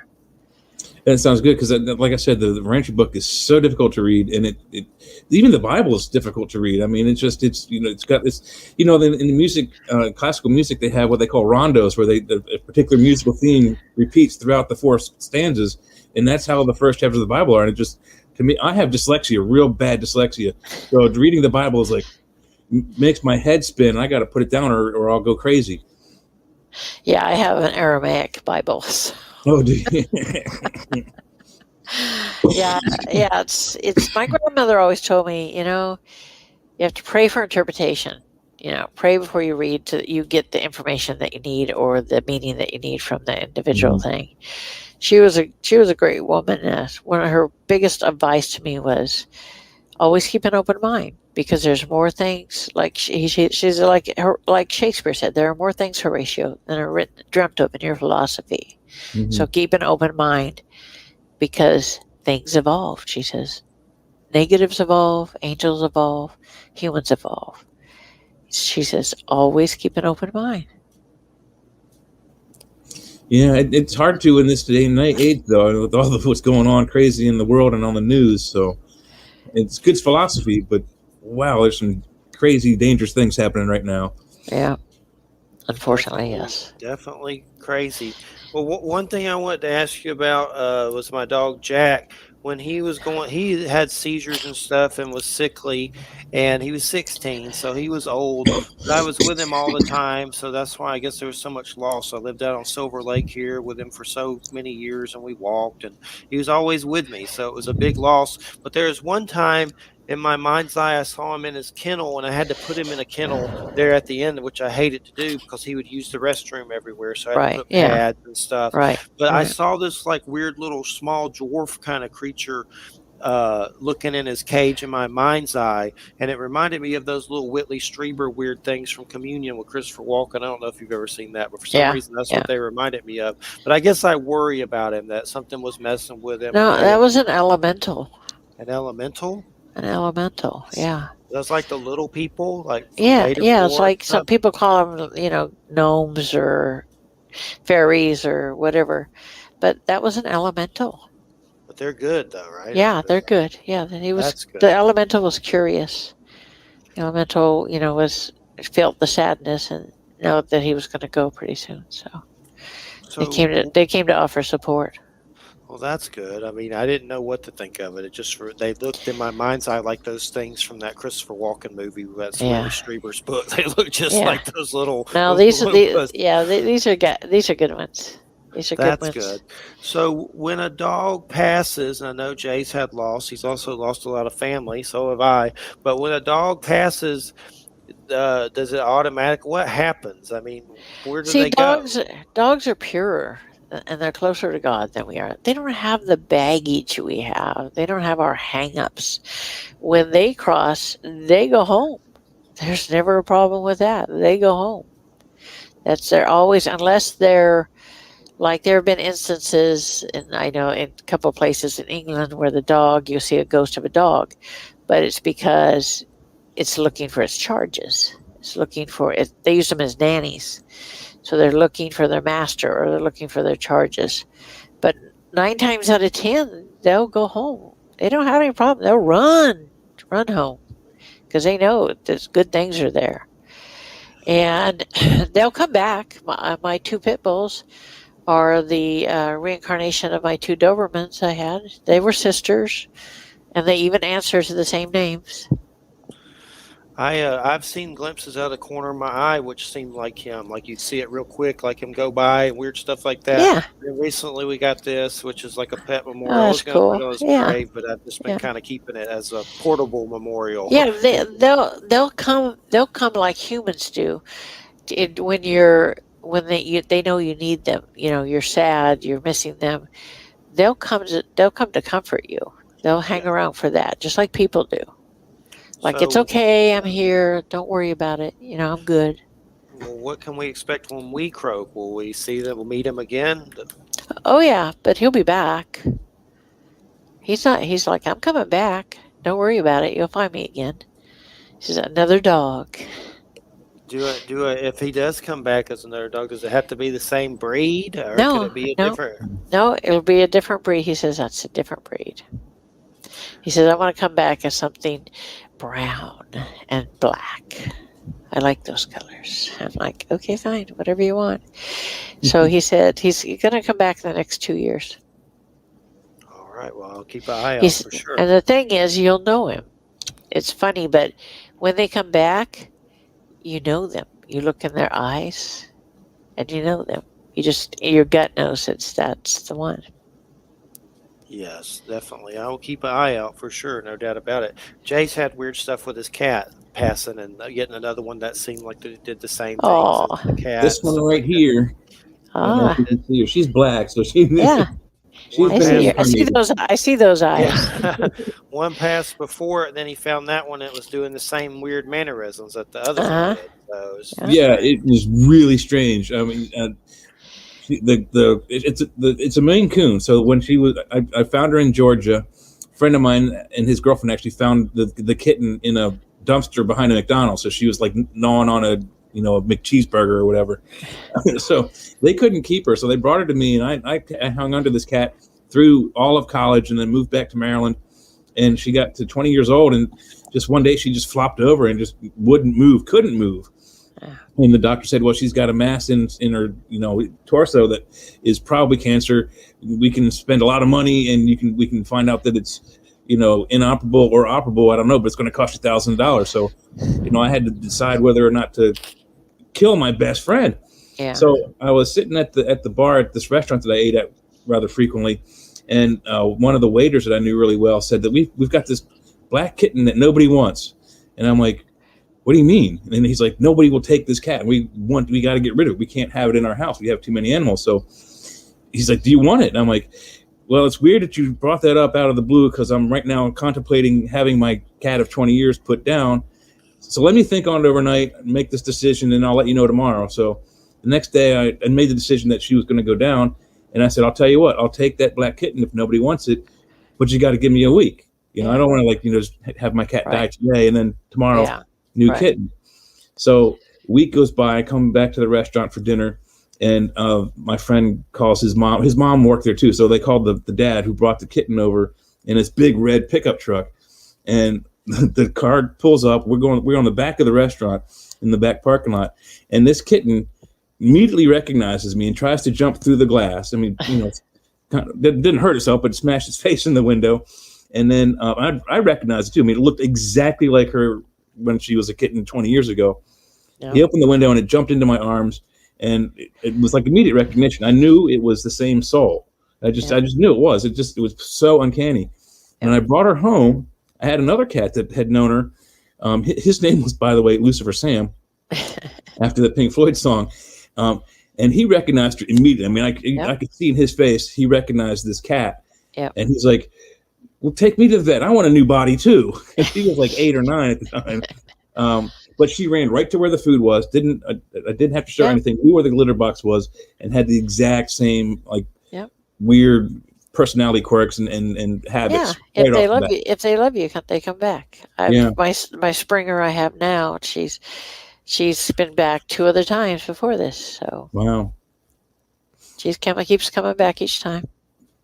Well, people don't believe in reincarnation, but that incident, that solidified for me. I mean, all the time. It happens all the time. People just not aware of it, or people don't pay attention, or don't want to know. Mm-hmm. But it happens all the time. It's a pretty cool thing, and I mean, it helped with the grieving cycle as well. I mean, it was one of the hardest things I ever had to do was my first cat that I actually had to go to the vet and have them euthanize her, and that was not easy at all. Yeah. But that was their time. It's like people always say, well, died before their time. No, they don't. They die when they're supposed to die. Yeah.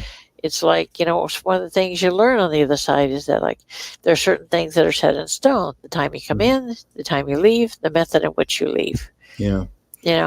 People don't understand that, but that's the way it is. Mm-hmm. It's like somebody says, well, I think I'll die in this new lifetime by getting hit by a truck. I mean, what kind of normal person would say, that's going to hurt, man, I'm not going to do that. But on the other side, there's no pain. You don't think about the pain. You don't think about the suffering. You don't think about who's there when you die, or who's the one hitting you. None of that, because it doesn't matter. Yeah, I just saw that on the way home after I brought my 3 cats from my friend's house. I've been between houses. I just moved in this last week and got my cats in today. But there's this big truck with a huge trailer in front of me. And I saw, I think it was a groundhog. It was instantly transitioned. I mean, this loud thud, and the poor thing was skidded across the road. I mean, I don't want to say how bad it was injured, but it was instantly killed. Thank God, so it didn't suffer.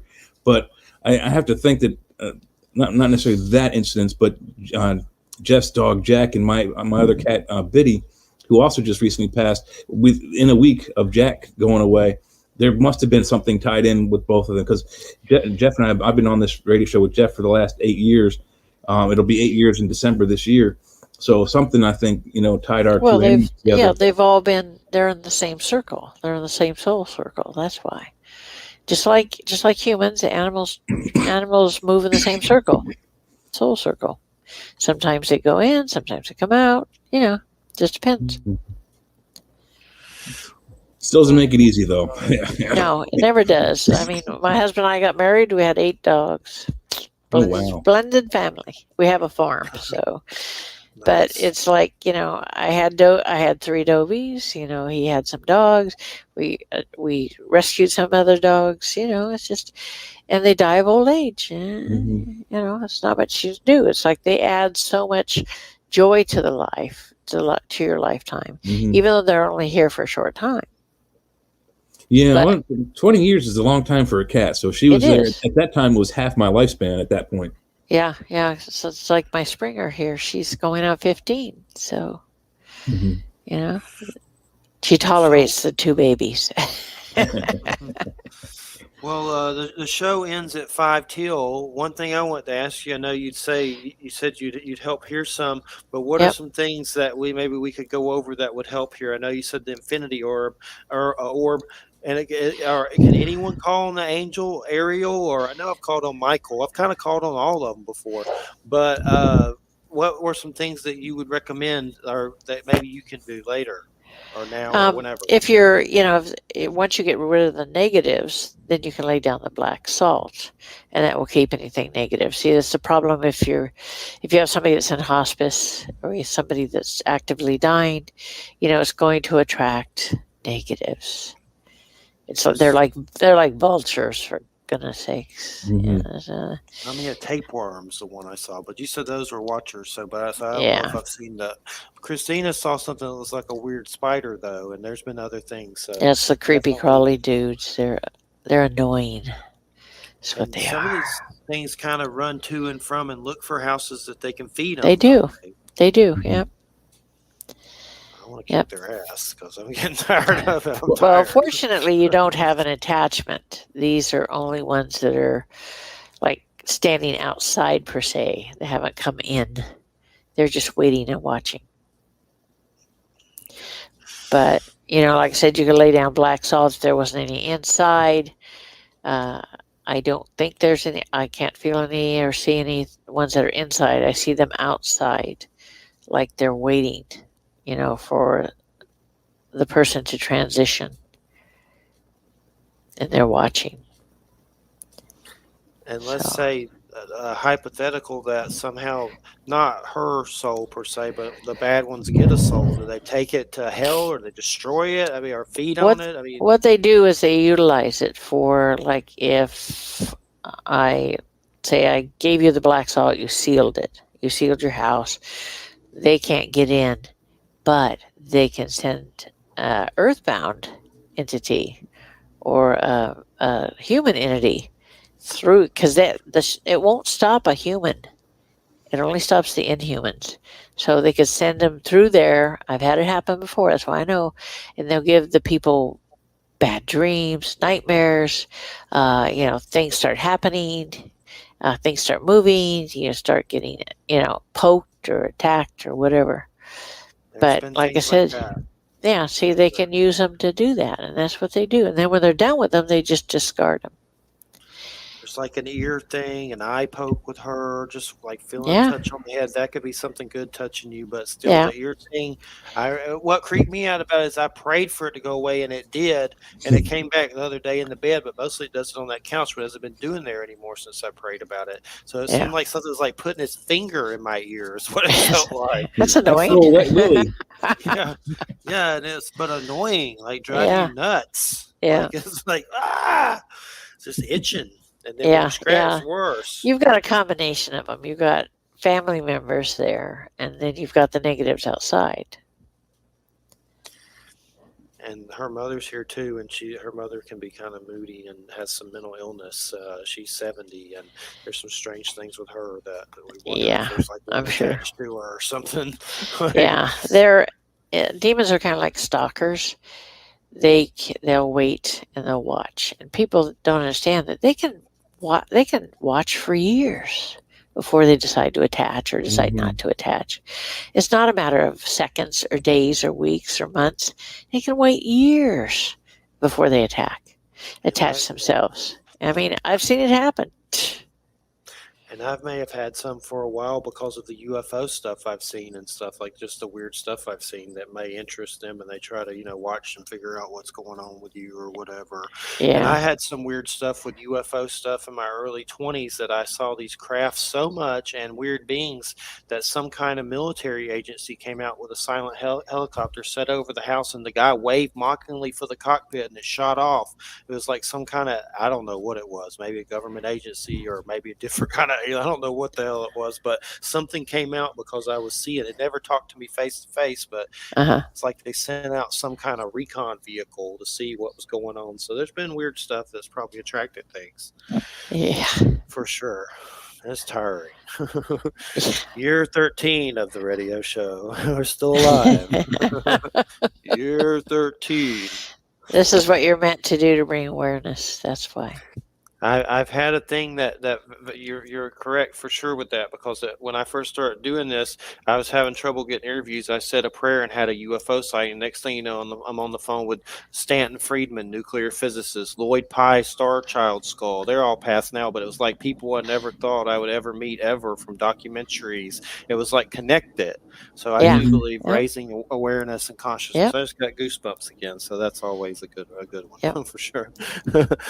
But definitely, well, I've enjoyed it so much. I've asked other people about this, and they've been helpful. But yours definitely takes the cake. It's definitely giving me the goosebumps. So I know that's a validation when I get those all over my arms.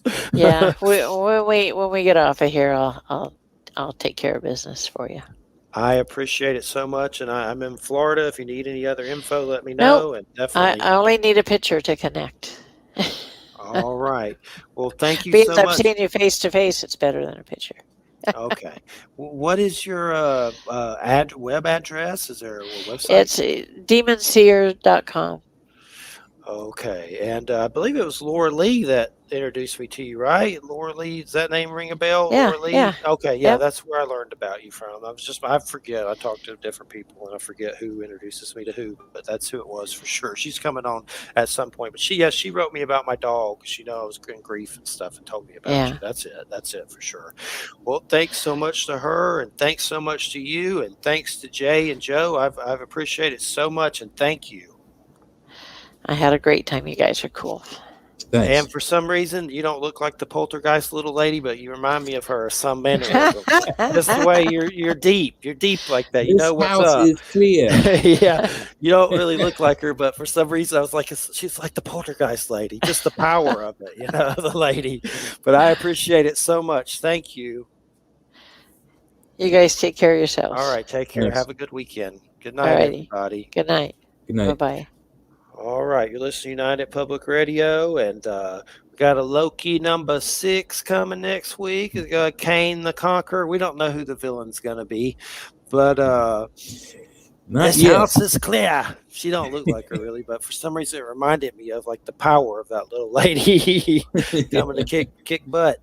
That didn't click until you said that, but with the way she was talking about how to clear houses, she's definitely that.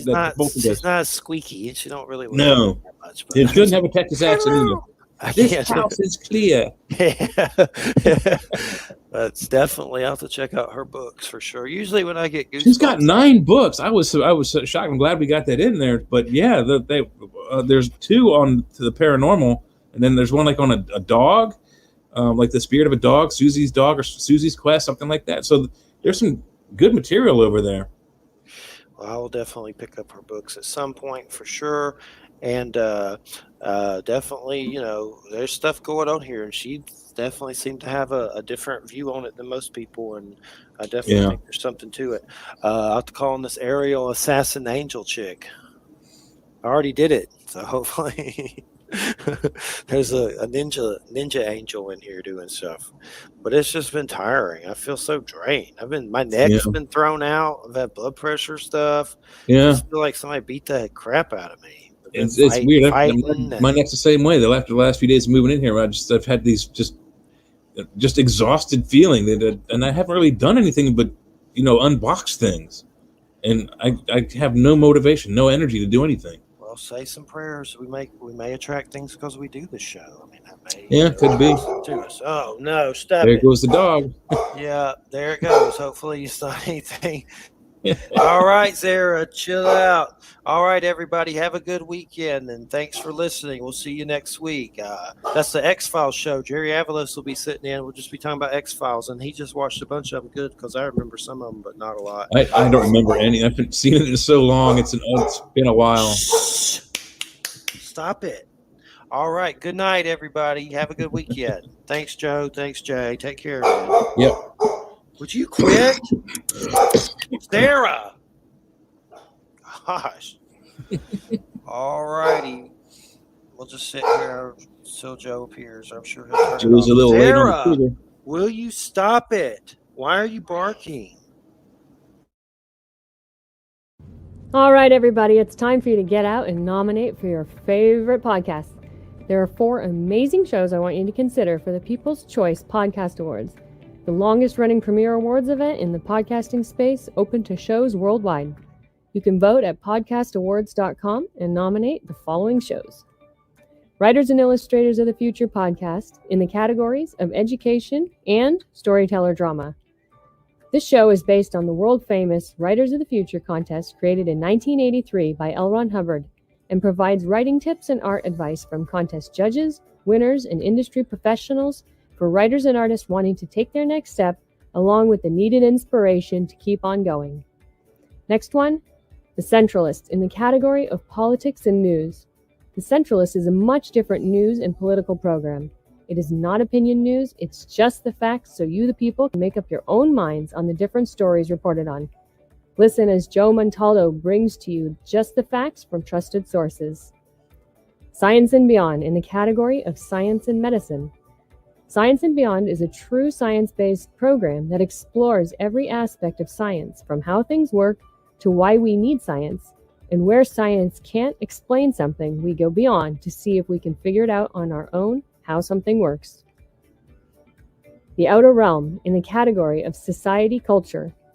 The Outer Realm is a very popular show hosted by Michelle DeRoche and Amelia Pisano, with guests who are well-versed within their respective fields of ufology, paranormal, cryptozoology, and anything else that would be deemed otherworldly. Nothing is off limits in the Outer Realm. Michelle is an international public figure and has spent the last 18 years working in the paranormal. Her co-host Amelia is a remote viewing medium with 9 years experience working in missing children and cold and active murder cases. So go to podcastawards.com to vote for these 4 shows and any others you enjoy listening to. That's podcastawards.com.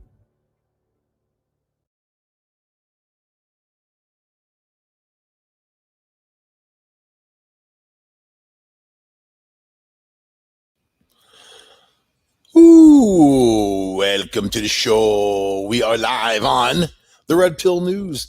You know what? United Public Radio Network has the best minds working on the subjects for you, really.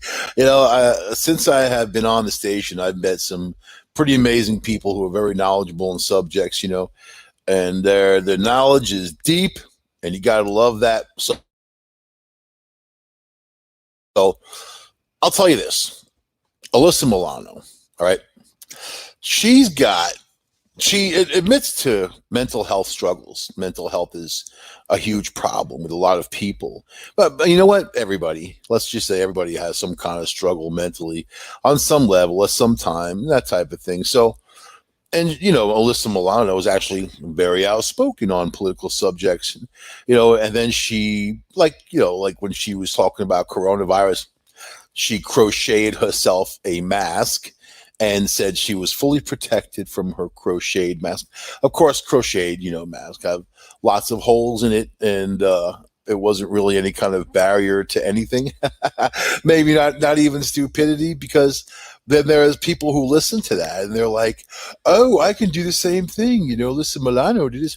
And if you're quoting Alyssa Milano, or if you're trying to adjust your life in any way for what she does, and you need to check into a place to get yourself checked out, because this is the problem with Hollywood in general.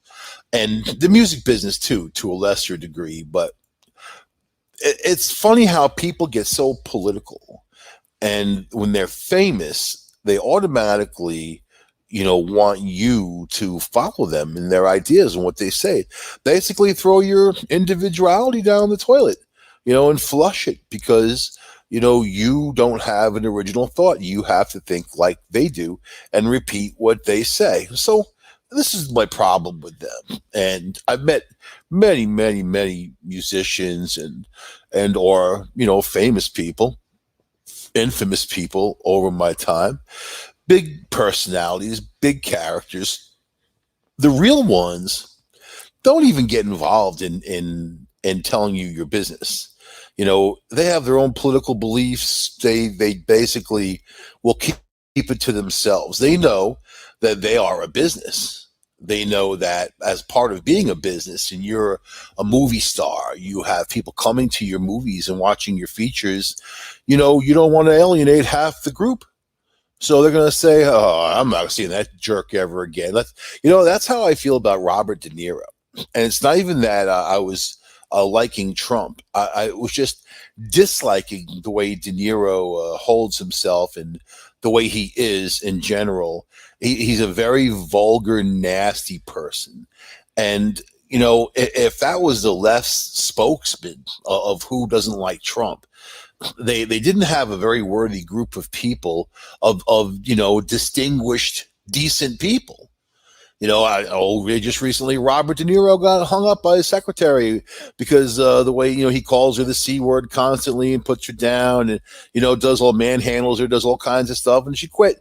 That happened many times before because that's what kind of person he is.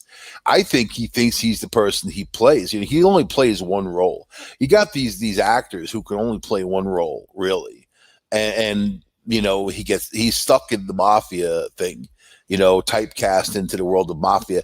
Even when they put him in other movies, that it doesn't work because unless it fits his that horrible personality, right? And that's what he puts forth. So, Jim Carrey, another guy. He's not a hateful guy, but he's the same way in every movie. You only have to see one of Jim Carrey's movies to know him. To know what he's all about, man. He got political too, but to a lesser degree. And then a whole bunch of stuff came out with him hitting on some 21-year-old girl. I'm like, who cares? Who cares? You gonna judge the guy? What is he, 50 something? Yeah, whatever, man. It's his business. His business, It's not something I would do these days. You know what I mean?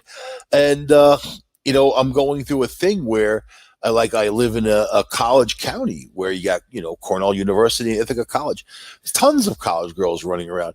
It's summertime, the last time I was there, these girls were walking around in bikinis, going down to the gorge and, gorgeous girls and whatever, right? But to me, they look like a bunch of kids. To me, there's no wow, look at that girl, she's so hot. To me, they're like, look at that kid. Hey, kid, you should cover up. That's more when I say how could that girl's parents let her leave the house like that? But I know that's what you do. You're in college or whatever. You're away from your parents for the most part. You live your life, man. You just live your life. So, but Adam Sandler's another guy. We could have definitely a moratorium on Adam Sandler because every movie he's in, he just does the same thing. He can only be himself. And that's who he is in all these movies.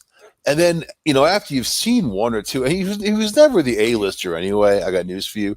I don't know how he got there, just from hanging out long enough to get in there. But a B actor, yeah. A actor, no. But there he is. I can't watch his movies because I just don't like him. And I used to like him. I used to think he was just fine when he was the background guy. When he came out forward, there was nothing to like, for me anyway.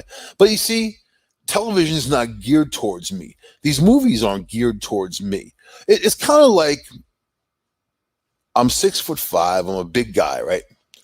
There are things that just aren't made for me. Fiats, they don't make those cars for me. Any little car, for that matter, they don't make them for me. So I don't try. There's no point in trying to adjust myself. and and conform to something that I'm not. So that's me. So I turn the channel and turn the channel and turn the channel. I don't even watch TV anymore, and if I put it on, it's more of just for the sheer disgust of what it is. I was watching a guy on the Weather Channel, right, and I like to watch storm coverage, but it's difficult because the television has become, the entertainment parts become the filler between commercials. That's all it really is. That's all and I'll tell you how I can prove it to you right now. When you watch your television program, you're watching your movie, whatever channel it's on, in the little corner of the screen, it has a station identification down there and tells you what channel, Comedy Channel, TBS, whatever the hell it is, right? When the commercials come on, those station identifications disappear. They take them off. They take them off because they don't want to impede in the commercial in any way, right? So it's not entertainment anymore. It's advertising, and that's the whole thing is advertising. The whole internet now is advertising. There was an advertisement in my fortune cookie the other day. A fortune on one side, advertisement on the other. It's to the point where it's like nonstop. The world is truly becoming the movie Idiocracy. We've moved into a zone of abject stupidity where people want the telephone to think for them and they want the computer to think for them. They don't want to have to come up with any answers. They consult their telephone or Siri or whatever the hell they've got instead of coming up with their own answers, instead of understanding for themselves, right? So because of that, the people out there, the sheeple out there, follow certain people in Hollywood, and then when they're really outspoken, they're like, oh, so Alyssa Milano is one of those people. So this was the same girl who got naked many years ago in movies, and, good looking girl, fantastic body, no problem, right? She got naked, and then people took the pictures of that. And we know when the internet first came about, they plastered them all over the internet, because if you know the internet, that's one of the things the internet's all about is porno in some way. It was like invented for porno. It's like a porn box for a lot of people. So, but then she got together with her mother, who's crazy too, and then they went out there and they tried suing people and whatever. The one thing about the internet, if there's a meme about you and you react harshly to it, you can count on 10,000 more coming out. Axl Rose from Guns N' Roses, when he had blew up like a blimp, he gained a ton of weight. I didn't even recognize the guy. This is a guy that I actually met up with in the clubs a few times. Clubs I either were reviewing or worked at or hung out at, and he's not that much of a likable guy at all. He actually made fun of people for being fat. I remember that. But then he gained a bunch of weight, and then when people made fun of him, he broke down and had a fit. He went out there and chastised people. How dare you make fun of me? Listen, man, you've got to have humility. You got to have a sense of humor about yourself. If you're fat, you're fat. You got to own it. You got to own it, man. So of course, people were putting memes out. I was putting my own memes out. Of course, I like making memes. It's a stress reliever for me. My doctor asked me last week. He's like, "Do you have a hobby?" And I said, "Sarcasm." I mean, that's kind of me. But instead of like "Sweet Child of Mine," the song I wrote, like "Sweet Pies of Mine," like with him trying to sing. It was very funny. Appetite for Destruction was the album's name. I wrote Appetite for Anything. It's fun, all right. And I did it, and not to be mean either, because they're not mean things. It's humorous, So because people can be mean, and be derogatory and nasty and whatever. It's different, especially for a guy who liked to make fun of overweight people. You think that guy would be first in line, not just for pies, but to be made fun of, right? Or be poked fun of, whatever. So Alyssa Milano, she's on her suing kick. I think she's off of it now. And you can find her naked pictures anywhere, everywhere, And then she went all got all tattooed and stuff, which but to each his own, man. I don't ever judge people in what they do unless they're hurting something else, hurting an animal, or being destructive. I mean, that then I can make my comments freely. But otherwise, people in their mental struggles, well, shit, I got my own. You know what I mean? And we all have our own, and they're all as different as each other. So anyway, Alyssa Milano shut down a social media troll, and it wasn't me, who snarkily referred to her mental health struggles. And now let me stop there. Much of the time when this happens, it's fake outrage.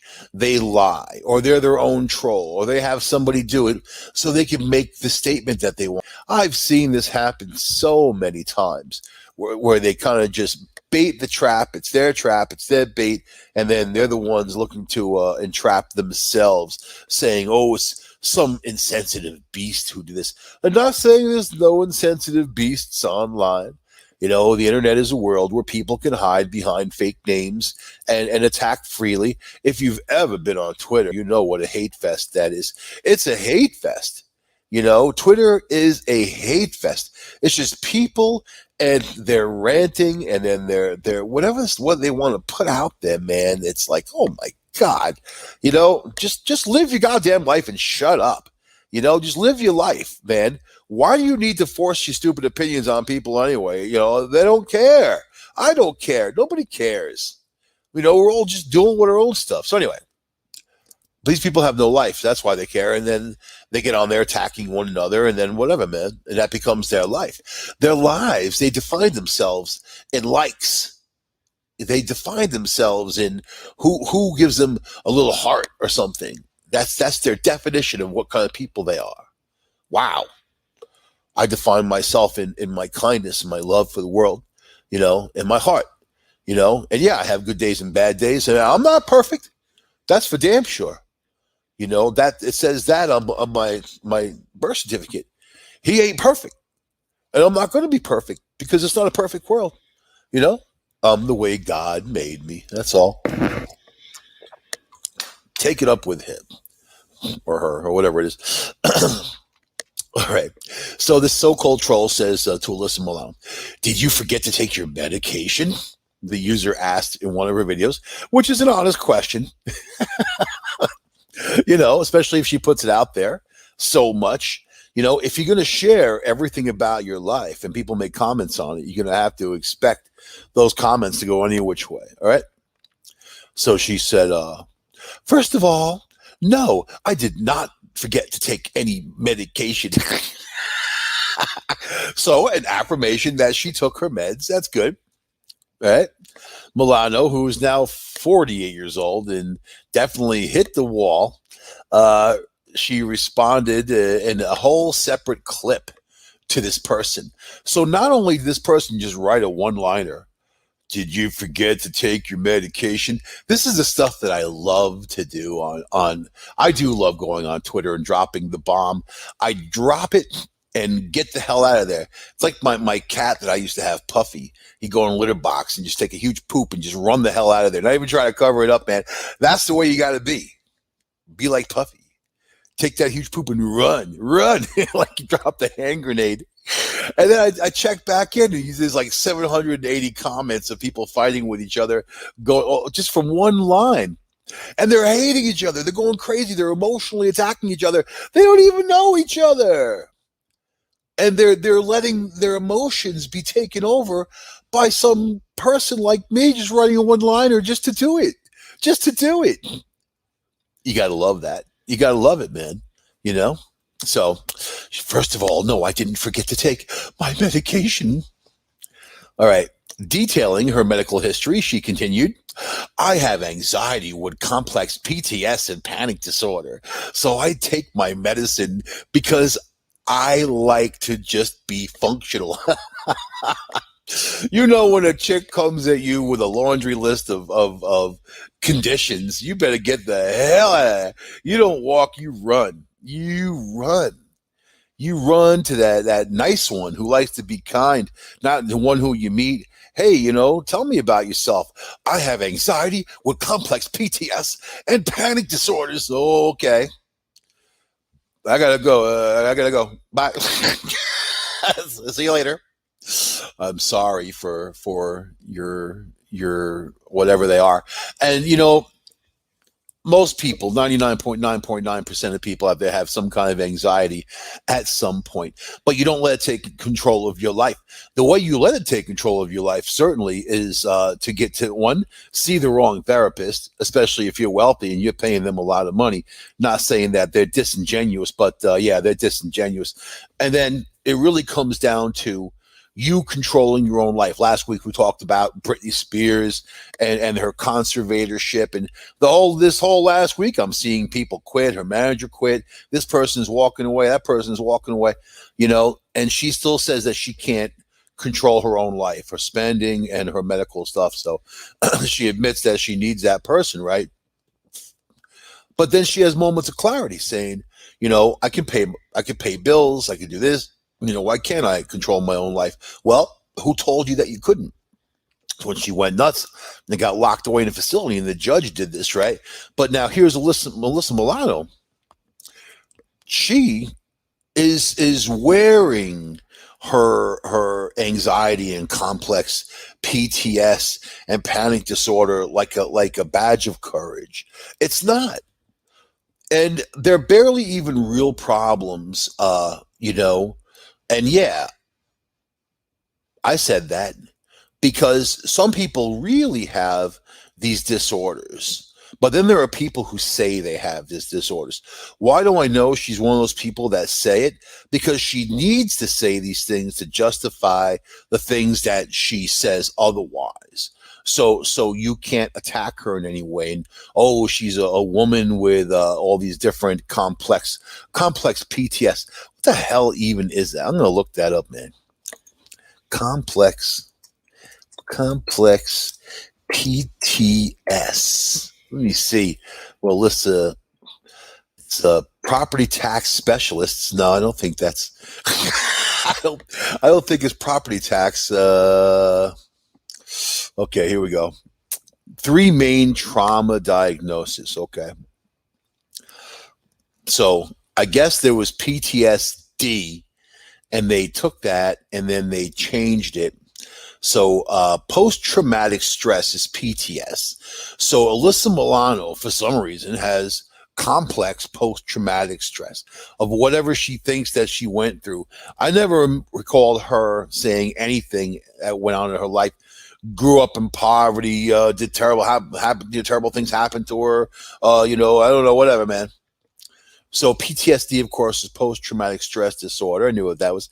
And there's complex post-traumatic stress disorder. Most of the people I know, especially Black people who grew up in the city, have PTSD. And if you don't know that about people, then you don't know people, because of what they have to go through in their lives and how they've been treated in this world. You know what I mean? And in this country especially, and made to live. How people are made to live, man.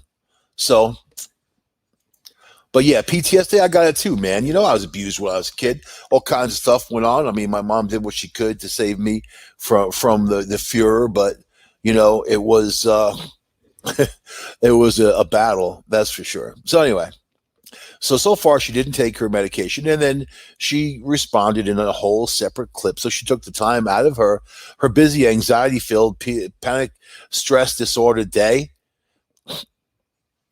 So how come she has complex PTS, which is post-traumatic stress and panic, right? And she takes her medicine to be functional. The Who's the Boss star, and that's how they have to reference her. Isn't that crazy? The Who's, when was that show on? How long ago was that? Tony Danza was the only decent person on that whole damn show. The only talented one. When did that show start? How long ago is that? And this is what she's milking, really? And then what she's done? What has she done? She did that the witches of something or other, where that was it always had to be a statement. Everything's a statement now, but it's a statement of BS. It's not a statement of truth. It's a statement of what their perception is, what the truth of what they've been told. Okay. So the Who's the Boss star then added, I think it's time that we destigmatize medication for mental health. Like we've destigmatized, say, I don't know, Botox. Okay, thanks for listening. That's what she said to the troll. I think it's time that we destigmatize medication for mental health like we've destigmatized, say, I don't know, Botox. That sounds crazy to me. Does she take Botox? She probably does. That's that stuff they tighten up their lip. That's why a lot of women over 40 got to stiff up a lip. That ain't from whiskey, man. That's from some Botox. You see that woman that time that actually broke into the place that has Botox? She in a Mercedes, and like she smashed through the glass of these buildings to go inside and steal Botox. Ugh. Who the hell wants to kiss someone with a stiff upper lip? Yeah. Got some little bit of hair up there. I don't know, man. Hairy stiff upper lip. Okay, buddy. Okay, dude. Okay, thanks for listening. So she entertained the troll. She took her time to answer and actually tried to have, it's time that we destigmatize medication. There is no, first of all, medication, there's a huge problem. More of a mental health problem in America is a medication problem in America, especially opiates, things like that, and fake opiates there's pharmaceutical companies make a ton of money off these things, but you have fentanyl, you have different degrees of fentanyl, super powerful fentanyl, and you get a speck of that stuff on your skin and you're pretty much gone, but yeah. And look at all the famous people who die from medication, right? All the famous people, Prince died from medication, Michael Jackson died from medication. And there's a whole host more, so you're arguing with a troll and trying to have a conversation, and she's more being defensive about, the whole medication. Did you take your medicine? That's actually a common thing people say when someone's going off the hook. Did you take your medication? You know what I mean? And then I guess you're not allowed to say anything to anybody about anything anymore because they're going to be offended. I don't walk around feeling like I'm going to offend people or even care, And sometimes I do it specifically like a targeted surgical strike, Even with the doctor last week, we was getting some lip. And he was like a new guy. I never saw him before. I can't even pronounce his goddamn name. I don't know his name. He's a doctor. He examined me. I have no idea what the hell his name was or is. I can read off a piece of paper. I still won't know. 3 seconds later, I forget. Ask most people what the doctor's name is. They have no idea. So the guy I had was good, and he left. Now he's overseeing the whole program. This guy's just young. He's got zits. I don't want a doctor with zits, man, unless he's like one of those middle-aged guys with some kind of problem, dermatology. Let me tell you, man. You have to have good chair side matter. He was mainly pissed because I canceled like 15 appointments. First of all, it wasn't with him. It was with the place. He wasn't, I just chose him as a doctor just recently. So I didn't miss any appointments with him. 2 of those appointments during the COVID thing I missed because I didn't want to go in there and go into the belly of the beast where people were going in there sick with COVID. And I was sitting in the waiting room for an hour. I wasn't doing that. I'll meet me in the parking lot. You can examine me in my car. How's that? Or something, or outside in the field. Pull my pants down in the cornfield outside. I'll do that. Not like hadn't done that before. So yeah. Which you have to be very careful walking through cornfields with no pants on. But the reality is, I didn't like the guy. And I told him that. So then my foot was swollen because I hurt my foot. So I took my shoe off and, my toe was red. And it's sitting there. The nurse gave me a little thing to put my foot on because, I wasn't sure I put my bare foot on the floor. The guy comes in and I told him my foot's messed up. And before I even went in there, I told him that my foot was swollen. I want him to look at it. I go in there. He's like, well, why do you have your shoe off?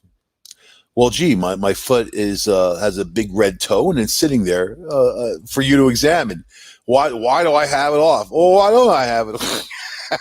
Why don't I have it on? Those are questions. So then the guy's bitching about, he actually takes probably 20 minutes to talk to me about making appointments and keeping appointments. And I'm like, listen, I called to cancel all of those appointments. It was over a year and a half, by the way. So it wasn't like, monthly appointments, right? I called to cancel those appointments except for 2 because I was out of town, actually. I was like in Utah or whatever at that time. So I was like, why are you talking to me about, and he's like, well, we sent a letter to you that you have to sign for, which makes life even harder, like, and he's like, well, how do you feel about this? I'm like, I don't care. I can finally get another doctor. I'm like, doctors falling out of trees. Like, there's no doctors around. And he's like, well, you came in today, so everything's okay. So I'm like, so you just wasted 20 minutes of my life telling me about appointments and coming in or whatever. And then, so I said, is it your job to do that? He's like, well, I figured we can talk about it. I'm like, listen, I'd rather talk about my big red toe than missing some appointments. That's clerical, man. That's for the person at the front desk who are very sweet girls, and then they're very understanding. And you can tell that they don't like this dude, man. The nurse too. And the guy had no idea what he was even talking about because, he was telling me things that were not true. Like, you can get your labs done here, but meanwhile you can't. You got to go to the hospital to get the labs done. And he didn't even know that. If he didn't even know that, then how in tune is he with anybody else? I was just like, fine. All right, I'll just deal with it. I'll deal with it. That was what's going on with my foot. I heard it. I just did it. It's getting better. It's practically better. So fine. But I told him what I thought of him, that he has a lot more to learn. He's not a very good doctor. And, pretty sad that he's in there. And I want someone else next time. He looked at me like I kicked him in the balls. Well, good. He deserved it, and you wasted 30 minutes of my time. Want my bill? You know what I mean? Already I got a dentist that canceled on me twice. You cancel on them within 48 hours, they charge you. So I'm going to send this guy a bill for the 2 canceled appointments. Why not, man? Like your time isn't worth anything, but that's what they think. They think your time isn't worth anything. And that's what they do. So don't be afraid to tell people what you think, and don't be afraid of hurting feelings if you're right and you're expressing yourself. It's not like you're putting someone down or tearing them apart. You're just telling someone that you don't like the way you're being treated. And there needs to be more of that in this world to keep others in check, right? All right. So Milano reiterated her point in her caption, writing, can we try to get away from flippantly using mental health language as descriptors or insults? This is prompting me to hunt her down on Twitter, man. I'm going to add to her PTSD or PTD, DPP, PP. I'm going to add to her PP. Several fans and celebrities, including fellow celebrity Sharon Stone, who's as crazy, we'll say, looking good for a woman in her 60s, man. Who's as crazy? Sharon Stone had many years of mental health. At least Sharon Stone goes out and helps people, though. And she's cool. I think she's cool. You know what I mean? I think she's good enough to go out there and help people. So anyway, but even Sharon Stone applauded the former Charmed star for her stance on mental health. She said, brava, Stone wrote. Brava!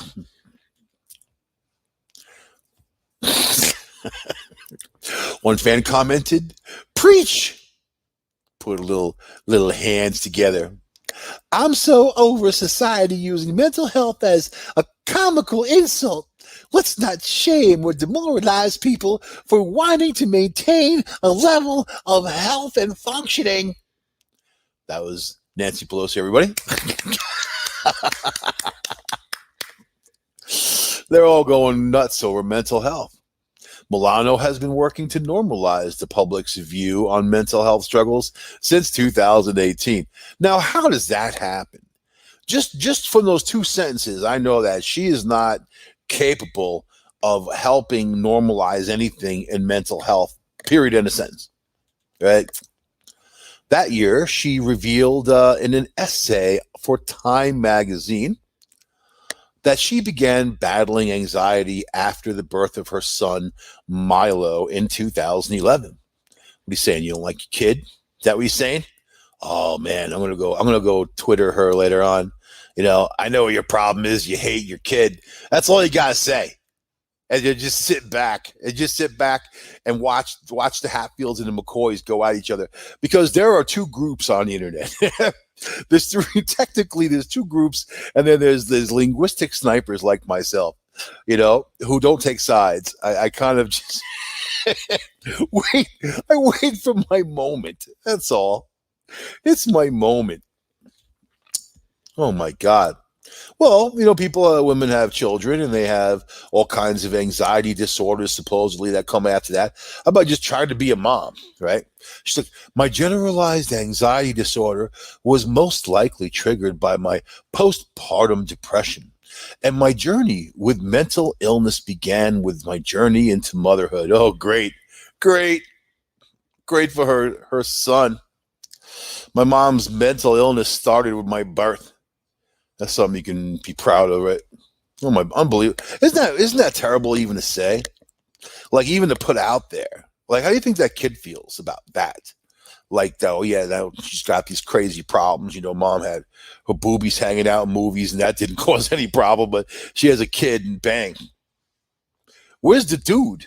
Where's the husband, man? Is he doing anything?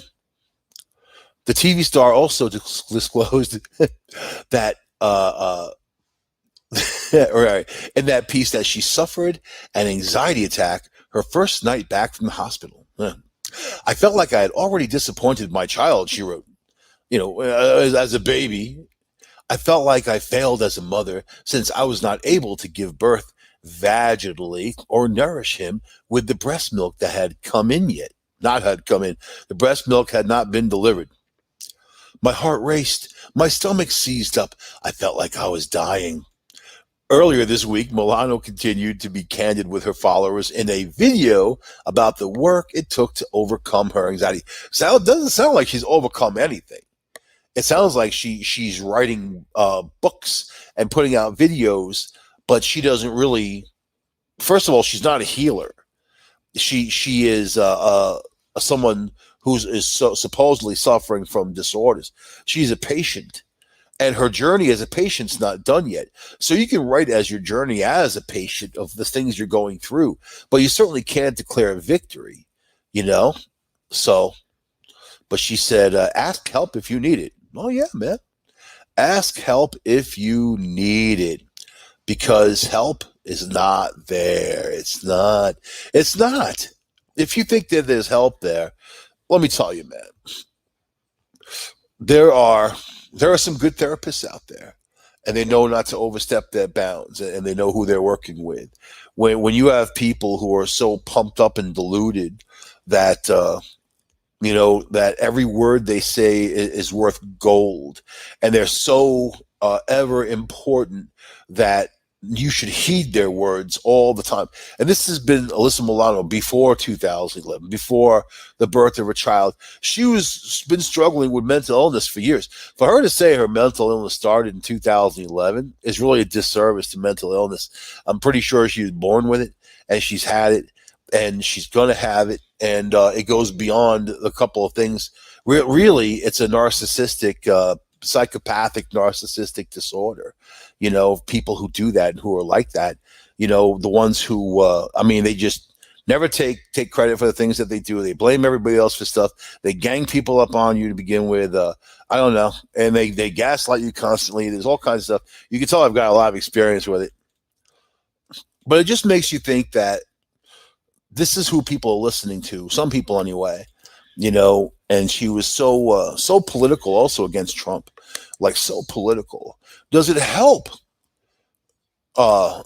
anyone's case when you have people like that coming forward, and really venting and venting in a crazy fashion? I don't know, you should read some of the stuff that she's said, So it's just interesting now that they're engaging with people that they don't even know and defending themselves against them.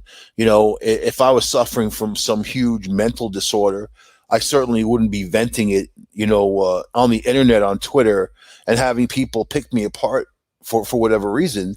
I wouldn't put myself out there like that. It's not something that I would ever do. Your mission is to heal. These therapists make it like if you have a mental illness, you can't heal. that it's always going to be with you, but you can heal, you can solve problems. If you're depressed, it's the body telling you and the mind telling you that there's problems that you need to solve. And sometimes those problems can be pretty simple to solve, seemingly, sometimes not. But it's the journey, right? But you can't write about your successes until you're successful. Otherwise, what? So I'm going to talk about the dumbest guy in Congress, right? U.S. Congress. I've been wanting to talk about this for a while, but I got sidetracked for the last couple of shows. Why other stuff? This is the congressman who asked the U.S. Forest Service if it can change the moon's orbit. The moon, the thing you like to look at night up in the sky, the moon, right? The thing that we've been to as a country, the moon. He seems to think we can move the moon. Okay. This is somebody who represents people in Texas. This is a Republican in Texas who represents people, working taxpayers, right? Representative Louis Gohmert. Wasn't Gohmert the guy on Andy Griffith, the dummy? Anyway, who admitted recently that some consider him the dumbest guy in Congress. He appears intent, but people keep voting him in, right? So what can you say about them? Appears intent on proving people right. On Tuesday, this is actually a little while ago, the Republican congressman asked a representative of the U.S. Forest Service, tasked with managing America's national forests and grasslands, if the agency might consider branching out, so to speak. I understand from what's been testified to the Forest Service and the Bureau of Land Management, you want very much to work on the issue of climate change. I was informed by the past director of NASA that they found the moon's orbit is changing slightly, and so is the Earth's orbit around the sun. We know there's been significant solar flare activity, and so is there anything the National Forest Service or the BLM can do to change, of course, the moon's orbit or the Earth's orbit around the sun? Gohmert inquired to a room full of people who were completely dumbfounded. Even the guys from Dumb and Dumber are laughing, He said, obviously, that would have profound effects on our climate. It's true that the moon is currently drifting away from the Earth at a rate of 3.8 centimeters per year, a speed that has fluctuated all the last 44.5 billion years or so. And though Gohmert didn't say it outright, it's also true that the speed of lunar retreat, as scientists call the phenomena, has at times coincided with major changes in Earth climate, like the melting of the glaciers. But it's changes to the Earth climate that cause fluctuations in the rate of the lunar retreat rather than lunar retreat causing fluctuations in the Earth's climate. So you got that right. You got that rating, which is another way of saying if the Forest Service efforts at combating climate change were so wildly successful that they managed to stop the melting of the Earth's glaciers in its tracks, those efforts could theoretically have an impact on the moon's orbit, per Gohmert's request. But it was unclear what Gohmert hoped for the Forest Service might be able to do at this juncture about the complicated gravitational distance to the moon and the Earth have been locked in for several million millennia. Still, Jennifer Eberlein, Associate Deputy Chief for the National Forest Service, did her best to humor Gohmert's inquiry, very nearly keeping a straight face as she answered, I would have to follow up with you on that one, Mr. Gohmert, Eberlein said. You see now, that is a perfect place to insert the Michael Angley brutal truth. Are you stupid? Type of thing. Are you stupid? And you don't ask two persons if they're stupid. It's actually a rhetorical question. Mr. Gohmert, that's got to be one of the dumbest things I've ever heard in my entire life, and how you became a U.S.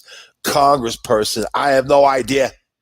by the people voting for you, and I don't even get that. Eberlein had been invited to testify before the House National Resources Committee about simplifying outdoor access for Recreation Act, the SOAR Act, and the SOAR Act, the Open Source Act, and the Ski Hill Resources for Economic Development, the SHRED Act. Soars and shreds. That's right. And to generally voice the agency's strong support of the committee's efforts to encourage the recreational use of federal lands. So one can understand why she might have been unprepared to field Gohmert's query about the moon. Isn't that something you ask NASA? that the Bureau of Land Management, the BLM. They should have gave them the number to Black Lives Matter instead. You asked them that. Is there a way we could move the moon? They'd be like, oh, who is this? Talking about, doggone me, harass me. I thought this Bureau of Land Management. Stupid. All right. It's just, it strikes me in the face that people of this mentality are actually working in the government. And there's lots of them, man. There's lots of them. If you don't think there is, all you gotta do is sit back and listen to them talk. Just listen. A lot of them are from Texas. People keep telling me how great it is. Move to Texas. These are the same people who are moving from Texas, except for a couple of them who just moved there. The rest of them are moving from there, and they're like, move to Texas. I'm like, no. Well, first of all, I was born there. Right? I was there for 10 days. So no. That was it. And I drove through there, and the cops harassed me. So no. I don't like any part of that. As a matter of fact, go to Texas, you know? Would politicians like that? You got that Ted Cruz, Grandpa Munster. Oh my God. All right. Moving right along. We're moving right along. Amanda Klutz, another one, famous lady, right? Recalls struggles during her marriage to Nick Cordero. I was not a good wife. Right. So there are people out there. There's definitely a two-way street where the traffic moves faster on one side and the traffic's not moving at all on the other side. So when it comes to being a man in America, we can do no right because people constantly will point the finger at males, especially Caucasian males these days, which is very racist, that, we have destroyed the world and, enslaved people and did all these terrible things. I seem to remember the Emancipation Proclamation included many white people who also helped. And you have to understand, there's all types of people out there. It's not the skin color, it's the person. And for the same people that scream racism, they're doing the same thing when they look at white people and they say, you're racist because you're white. Like all this crap they're trying to teach these kids, critical race theory, which is being tossed out. Of course, you're not going to be proud of everything in the history of any country. We have done terrible things in this world as people, terrible things still to this day. This second that I'm talking, there are people and animals out there suffering at the hand of others to this day, so, but in the world of the media, it's like women can do no wrong and men are automatically toxic masculine types and women are victims. That does women a disservice and it does men a disservice and it gets in the way. It's really best to avoid the media. You know that if you want to be happy, you avoid the media because you're not going to learn anything from it. All they do is fight and get people all heated, and there's no point in doing that. So Amanda Klutz is opening up, of course, publicly in front of everybody about some of the ups and downs in her private marriage to her late husband, dead Broadway star Nick Cordero, who just died last July at 41 years old from COVID-19 complications. Sad for him and his family, right? In a recent interview with the New York Times, so the guy's dead, and now she's in New York Times talking about all this private stuff, probably from her guilt, from her own guilt. But I haven't read the story yet. I skimmed it. That's what I like, because I like reading stuff fresh. I haven't read the story yet. I will guarantee she flips it around to herself. Right? Right. So in a recent interview with the New York Times, which I no longer read because I don't trust the publication, Klutz, 39 years old, says she feels regret about not supporting all of Cordero's career decisions during their marriage.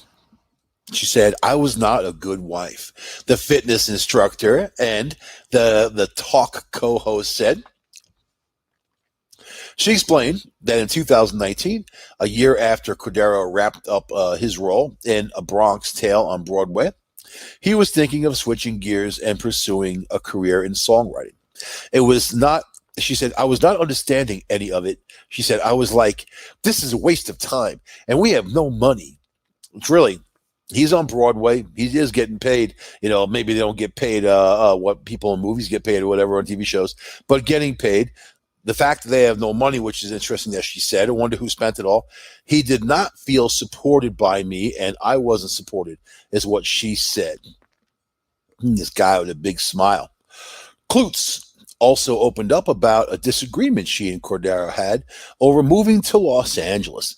Cordero wanted to move to California because he thought there might be more TV acting and songwriting opportunities there, while Klutz wanted to stay in New York City, where she was closer to family and her career as a fitness instructor was growing. So, number one, LA is all about fitness. New York City, not so much. New York City is all about bagels. LA is all about fitness. But for her to be very selfish and say, hey, you know, I have friends here and family, and then I'm a fitness instructor, and that's growing, you know, but it's important for this dude and his career, especially if that's the bulk of their income coming in, right?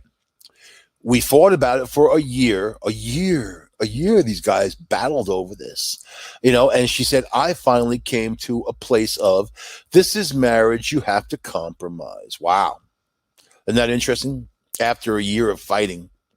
She added that she learned to appreciate his music too late, but that she is now determined to keep his voice alive. Yeah, you know why? So she can put that money in her bank account. I have to say that, because that sounds like the only motivation that this woman has at this point, that and her guilt. But I doubt she's feeling the kind of guilt that you would normally think. Cordero it's more of a guilt that these people feel for themselves, and they feel sorry for themselves, so they want other people to feel sorry for them. It's more like that. Cordero was admitted to the hospital in late March of last year and spent more than 3 months battling COVID-19, which left his lungs severely damaged. You know, a lot of people get COVID, man, and they barely have any symptoms, and they end up with 30% lung reduction. So it's